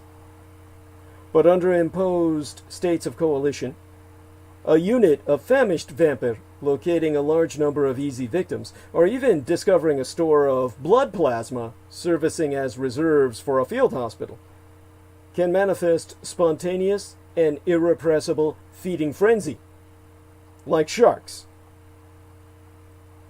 At such time, vampire will gorge themselves on blood, literally filling themselves with plasmatic ichor until they cannot contain any more, and they relieve themselves by voiding their bowels in the field, leaving gelatinous, gore-streaked, black, coffee ground mounds of inefficiently digested cruor on the trail of advance. But unlike a drunken sot in an alcoholic stupor, blood-saturated vampire are running on what Dr. Andreev termed phlebotomic rocket fuel, in which they enter a hyperactive, even agitated state. A group of phlebotomic vampire in this condition renders discipline impossible, so those very units deployed to sow terror in Berlin were themselves subsequently massacred under waves of machine gun fire in the aftermath. Now, our man, Jameson Reese, brings to my attention, as he puts it, he says, that shit out Rim tried to troll my channel as Ann, laughing my ass off, hid them literally 30 minutes ago. Thank you for informing us of this, Jameson. Thank you for being there to inform us. And very much appreciate your rapid response. Now, bear in mind, these are the men who deny that the Red Undead book was banned, yet are unable to produce a physical copy for you. What I relate to you now is what would have comprised the contents of that book were it still in existence. But of course, that work is deprived to yourselves by a system which denies the existence of vampire. Now, following directly behind the conventional military advance into Russia were mobile German Einsatzgruppen and Romanian Echelon Spezial units dedicated to field extermination actions. In Moscow, Stalin received only fragments of the situation due to a general breakdown in communications and his subordinates' fear of reporting bad news. Here, Andreev's Gumad insinuated itself with a priceless advantage. Russia's communist government was officially atheist. Gumad however, had initiated an unofficial alliance with the Russian Orthodox Church by mid-1941, when paranormal investigations brought the two groups in contact. Gumad took every opportunity to keep Russian Orthodox Church informed. This non-Stalinist approach of sharing knowledge immediately paid off in terms of relaying ground-level intelligence to the Kremlin. This alliance was credited to Andreev's young commissar privately realizing that communist doctrine must be temporarily suspended on occasion to meet GUMOD's goals, and was one of the reasons that Stalin eventually allowed the Orthodox Church to appoint a new metropolitan, thereby blunting Racenkast, or racial caste holy war, as waged by the National-So̶Ialistiche crusade to re-establish Byzantine Orthodoxy for Slavic natives in territories they had liberated. For the first 2 years of the war, most GUMOD or Gumad missions were carried out under covert situations or under pretense of a special investigation unit sent from Moscow. The Gumad was much smaller at the start than America's OSS, or Office of Strategic Services, but made up for it by the end of the war in arcane knowledge acquisition and experience. In a sense, Gumad performance paralleled that of the Red Army, which engaged and killed more Axis personnel than all other allies combined, itself a Pyrrhic, or forlorn ratio in light of at least twice as many Soviet personnel dying by fascist hands before even factoring in civilian/irregular or partisan guerrilla fighter casualties of war. Like their OSS counterparts, however, the Gumad staff were bound to secrecy, and in their case, revelation of arcane knowledge meant death. The GUMOD and the OSS differed in one area, however, as the GUMOD never attempted to suppress witnesses of supernatural occurrences. Drawing on the Slavic people's traditional folkloric beliefs, the Gumad effectively used these occurrences as demonstrations as to why the fascists must be defeated. Propaganda writers stressed that the Nazis were in league with the Djayawal, or the devils and witches. By the beginning months of 1942, the Russian Orthodox Church sent clergymen to Gumad to act as intelligence runners to sources in enemy territory, relaying reports from survivors caught behind enemy, German lines, or from those who witnessed atrocities. In 1943, one such correspondence forwarded to Gumad offices sourcing from a Russian soldier in central Belarus near Perichi village, south of Berezhina River port city, Babresk, conveyed, "The enemy put up a desperate resistance, but we pushed them into a pocket and went at them with our Katyushas, their truck-mounted multiple rocket launchers, aka Stalin's organs. That was when a farm woman came running to our forward line. Tears streaming down her face, she said, 'Sons, come and see what those monsters have done.' We went in the village by a house that had served as the Nazis' field hospital. She showed us a pit that had been covered over by soil. That soil still breathed. And by this they mean it was moving and steaming. We shoveled it away, and the sight of what was beneath filled us with horror. The pit was full of bodies of little boys and girls between 10 and 12 years of age. We learned that the Nazi butchers had used them to give forced blood transfusions to their wounded officers and had then thrown them in the pit. I sincerely wish that no one ever feels what we did at that moment." After Perichi, Andreev's commissar convinced Stalin to create a Gumad battalion of 500 men and women made up of proven and battle-hardened officers and troops who had experienced the supernatural. Their armed directives were to complement those of Gumad intelligence assets. It is to save the motherland from military and esoteric defeat, to obtain arcane knowledge, especially Aryan rune magic and esoteric artifacts, and to kill or capture fascist Ŵoaumphyieorai, the vampires. It was this battalion that was called upon to engage suspected Ŵoaumphyieorai operating out of so-called hedgehogs, or fortified towns and cities, or Königslagen, the concentration camps, and secret National-Sozialistische bases in the path of the Red Army's post-1943 advances.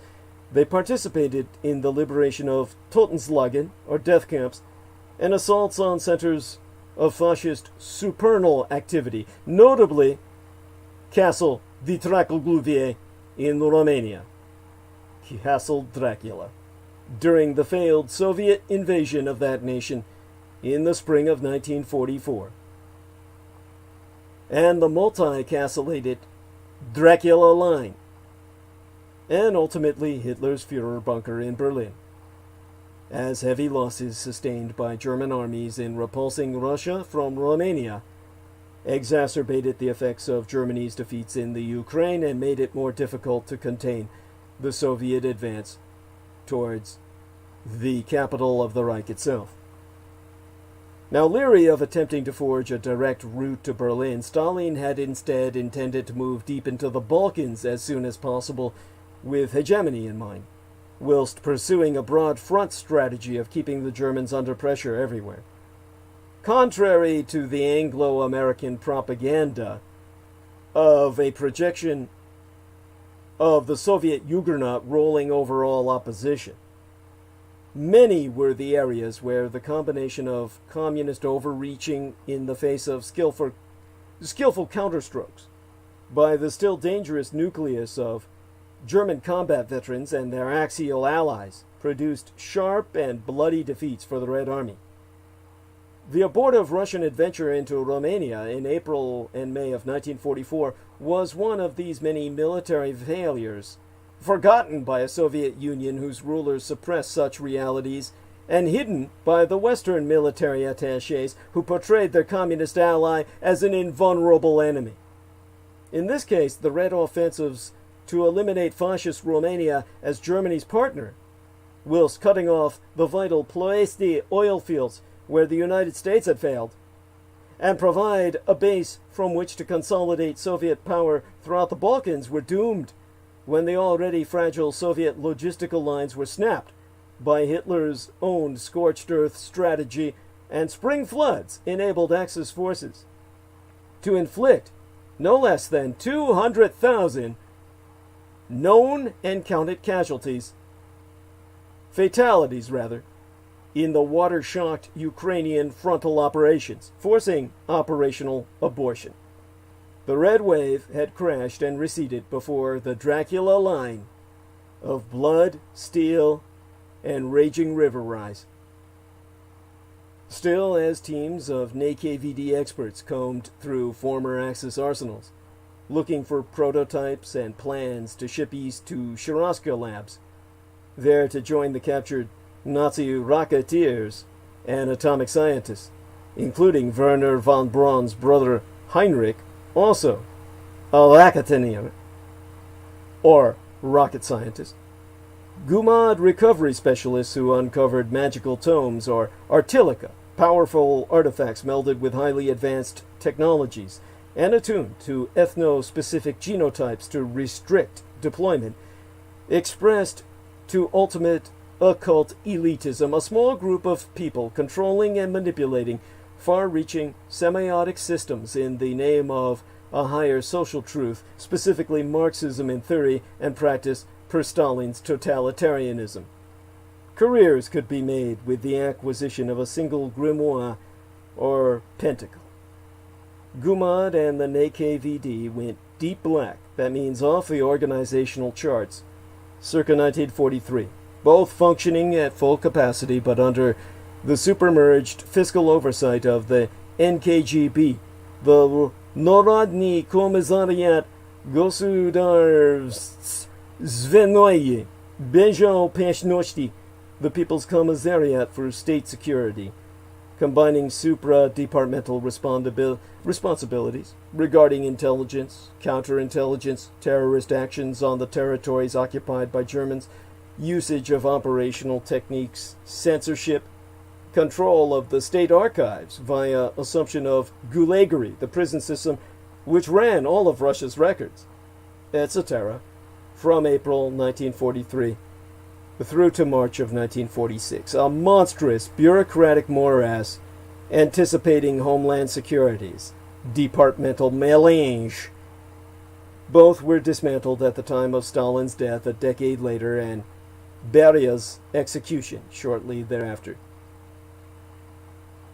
Between 1917 and 1945, impacted by civil wars, famines, plagues, purges, and invasions, Communist Russia had suffered over 130 million fatalities, the equivalent of losses expected in an all-out thermonuclear exchange with these United States, if one had ever occurred, in the mid-1970s.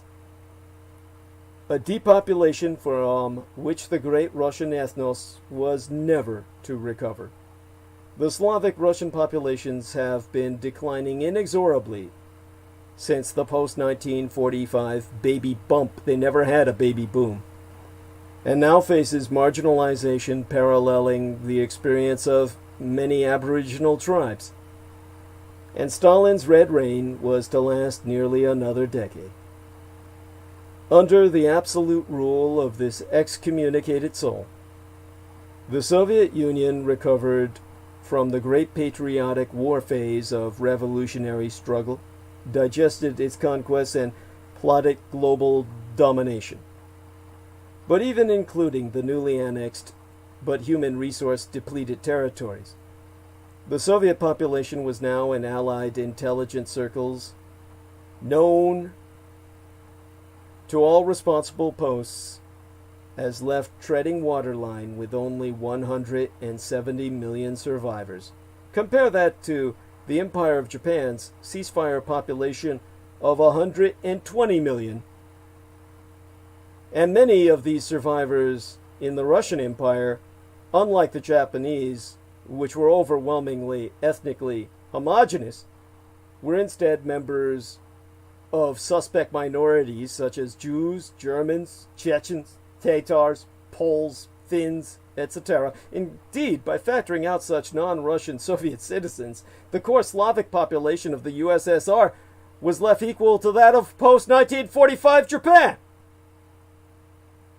Yet even as the Germans had battered at the very gates of Moscow in 1941, Stalin pointedly warned his shaken general staff that the Wehrmacht, the German armed forces, was only a transitional challenge. Let no one forget, he thundered, that the United States was the main enemy. The Glavny Vrag. And that term was to become the common synonym for the United States in the Communist lexicon as World War III relentlessly expanded into a truly global war. The war which the Russians have won by installing a puppet president to oversee the destruction of the United States of America. Now, one among the creepiest true crime tours in America is the Tucson Murders True Crime Tours. The Tucson Murders True Crime Tours provide a historic crime investigation into forgotten lost crimes in Tucson, Arizona. These small private tours are hosted by the Mr. Ben Baron Estenius, a true crime researcher and enthusiast who will personally take us to real historic crime locations related to these crimes in Tucson. Relive these events and hear the untold stories behind the stories. The Baron Ben specializes in the seemingly ever-developing case of the late serial rape killer, Charles Howard Schmidty Schmid Jr., alias the Pied Piper of Tucson, an aftermath tour. See theunfinishedman.com for excerpts from his books yet to be published and scenes from his cinematic works in production as documentaries. But other cases, such as the strange case of Morris Brady, the Dr. George Marvin Tejardine case, and the Red Rapist, are also within his repertoire. as in fact are all the crimes that shocked the Southwest throughout the 1960s, the very decade I myself entered this vale of tears. These devastating crimes stained a city so deeply, they may never be removed. For tour information, contact theTucsonMurders.com. Spell Tucson as Tucson, Tucson, and put the word "the" in front of it. TheTucsonMurders.com, or telephone the Baron Ben personally that he may privately guide your tour via 1-520/323-3406. Once again, that's 1520-323-3406. Forget not to subscribe to the Man of the Soil YouTube channel. When you get to the YouTube channel, Man of the Soil, where you see the young white girl with the nice set of pins behind a green hardware company shirt, you know you've reached the right channel, and from there you can view the aero drone footage of Mr. Ben Estenius's landscape architecture. Now, my struggles to present these facts to yourselves is your struggle. Whoever or whomsoever receives this knowledge is in turn attacked by my enemies. And all of those who friend myself on Facebook are the targets of identity theft by Richard K. Cole. Make certain to report him for your safety, because he intends naught but the destruction of the United States of America and its replacement by a white supremacist cabal, a population of homosexual men reproducing by parthenogenesis, a cloning technology that Stephen Outram insists he will sponsor with his fortune. Remember to turn in the links to their various assaults against my person as evidence that Richard K. Cole presents himself as a crack reporter, an investigative journalist, and therefore is entirely employable. Tell the Veterans Administration you don't want to pay for this man to live off your back anymore. This man exists off your work, your blood, your sweat, your toil. He is a parasite sucking you dry. Report such to the United States Department of Veterans Affairs, Office of the Inspector General, at 1800-488-244. That's 1-800/488-244.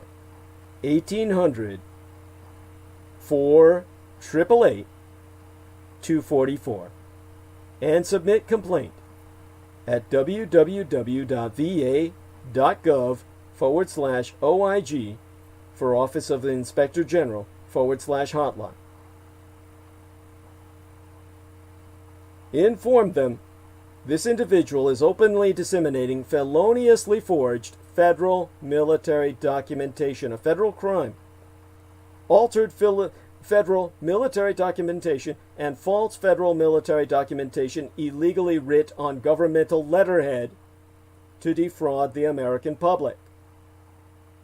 Report such to the VA. Tell them that this man is fully employable and presents himself as such, and that they've got to reopen his case of disability, which be at 70%, and reduce it to 0%, because he is fully employable and functional by his own admittance on his blogspot as what he says he is, a professional historian. And you're paying for this son of a bitch to threaten, torture, and torment my affiliates or yourself for listening to me. You want to let this piece of shit get away with that just because he's a white man? Report him to the FBI. as a domestic terrorist, stealing identities, falsely promoting himself using identities of others without permission. Tell this to 1-855-TEL-FBI. That's 1-855/835-5324. 1855-835-5324. Submit your complaint to www.fbi.gov/contact-us. That's www.fbi.gov/contact us. Also, you want to report his cyber crimes, his cyber terrorism, and his threats to all and sundry, including yourself, merely as a reviewer of my contents, to the FBI's Cyber Crimes Unit. Their cyber terrorism, their Internet Crises Complaint Center can be reached at ic3.gov. ic3.gov. All of you must join in doing this. The time has come to act. And to get this man off your back, where he subsists on your work, your toil, your taxes. And finally, my struggle is thine own. Never forget that. Contribute to my struggle at paypal.me/Douglas Dietrich, where we now be accepting contributions via PayPal Holdings Incorporated at douglasdietrich.com. And in all due acknowledgement unto our own personal hero, we asketh of everyone moral and our fiscal support on behalf our dearest English brother in battle, John Henry McMills Warrington, whom you can friend and follow via his Facebook Incorporated timeline at facebook.com/John.War. And, of course, you can subscribe to his maggot channel at youtube.com/C/Magator, spelled MAGGOTAUR. He being the property manager thereof, who also serves as Team Thrax, Dietrich's Our Dragon's ultimate post-episodic producer, and our final productions archivist at douglasdietrich.com. For were it no for he, nigh all videographic works of the internationally recognized renegade military historian would have been lost. So if financial aid no be prohibitive per budgetary constraints, electronically relay monetary assistance via PayPal, where you can donate to the Maggot Man, aka John Warrington, by clicking send on your PayPal account page and then putting his email address, John_war@hotmail.com. If anyone deserves any financial support aside myself, it would be he, because on his own initiative, he downloaded into his own personal hard drives much of what I had published on YouTube, and through his agency, we were thereby able to reestablish my legacy in the data matrix. Because otherwise, without his acting as the record between the Akashic, as the bridge between the Akashic records and the material world, I was scrubbed no less than thrice, 3 times, from the internet completely. But in the sense that he helped reestablish the background, which is the basis for my person interacting with yourselves within cyberspace, he renders himself as a creator of mine own, of a sort. And now you too can do your part to help in the fight against total annihilation. Spread the word about Douglas Dietrich, that he, the biological son of Adolfus Jacob Hitler, which you can find out more about at douglasdietrich.com/2019/05/08/ Douglas Dietrich, son of Adolf Hitler, fighting against white supremacist neo-Nazis. Confer while there a footnote on mine bio, sire, which is on the homepage of showsdd.com, which explains the meaning of my biological father's name, the name What Made the Man. Spread the word thereafter to all and sundry, far and wide, that the scion of Adolf Hitler, Douglas Dietrich, is alive and well and resident in the city and county of San Francisco. And if at all possible, encourage others to electronically relay their contributions at paypal.me/Douglas Dietrich. For people are forever asking, Renegatus Humanis Arma ab Mesa Erudicio, the renegade human weapon of mass instruction, what they can do to fight the pedopathophilocracy, such being our present Slavo-Western government by patriarchy of pathological pedophiles. Ye can all help spread awareness by supporting myself. We have a new contribution page on douglasdietrich.com where you can make us donation online using either the credit or debit card. Simply go us to douglasdietrich.com and click the yellow donate button. We've gone from condition red to condition yellow. All sponsors will be granted exclusive electronic access to both my videographic and audio recorded archives through to this year from the 2011th year in our Lord, the very year mine own late and sainted matriarch, the Grandma Dame Diana Lin Suchin Takabayashi Hideko Dietrich, was murdered. Assassinated nigh immediately aftermath San Juichi Sensemi, the 3/11 terror attack against the Fukushima Daiichi, or Big One cluster of nuclear power plants facilities on site the 7,000 isles of the Greater Japanese Empire, when 'twas deemed by much Native American cosmological reckoning that the first rays of the dawning of the sixth world broke upon us, and magics could again be worked conjointly with Mother Earth to redeem the folk upon her. They're not on YouTube anymore, whereon the intra-global crises analyst Douglas Dwayne Dietrich long agone established his high-profile visibility platform per rationale or personal security by way of public promotion. Only on contribution will thy membership be processed within 48 through 72 hours, between 12 to 3 days, for full access to all mine archives, meaning all those videos that John Warrington saved, aside those on the Maggot Douglas Dietrich channel, and the YouTube channel named Taboo Bros 2, spelled TABOO space BROS space Roman numeral 2, as managed by mixed martial arts maestro Daniel Arola, whom you can visit at facebook.com/Daniel.Arola.3 of Damage, or DAMAG, Daniel Arola Martial Arts Group Incorporated, Cali Combatives. Optionally mail either checks or money orders, never cash, to the personal residential address of the Mr. Douglas Dietrich, which itself be listed on douglasdietrich.com/donate-2. The most important thing being that people regularly donate what they can within their means. Foremost among Axis Daddy D's donors, aside his mistress and manager Selina Khan, be our most beloved greater British brother in battle, the Team Threx, Dietrichs or Dragons heavyweight lifting, keeper of the spirits, and YouTube Bazaar HD managing mixologist George Edward Knight, whom you can friend at facebook.com/george.e.knight.7. Subscribe to his channel at youtube.com/user/Bazaar HD, which itself be spelled BIZAREHD.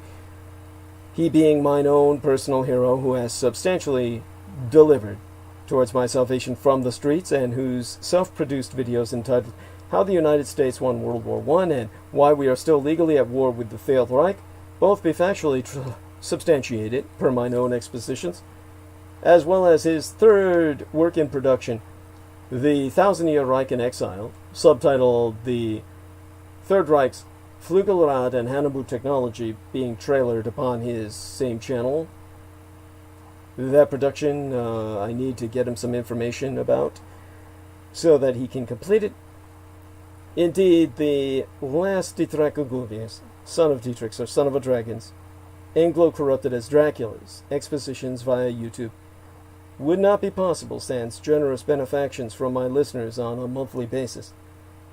The Amerasian agent of the Peacock Angel, Tavush Meliak, be the only person on the surface of this world with the insider knowledge and experience necessary to lead that resistance against the Russo-sub-Satanic occupation and anti-godly insurgency, it bearing no end of emphasis that Judy, Anglo-corrupted as Jedi, literally Master D, or the Master of Enlightenment myself, is not paid to articulate mine expositions, and have never once been remunerated for my services rendered unto thyself and all thy holdest dear, at incomparable sacrifices to myself, most tragically of all my loved ones, in my most singular and quite unenviable role as the ultimate public informant at personal risk still at large.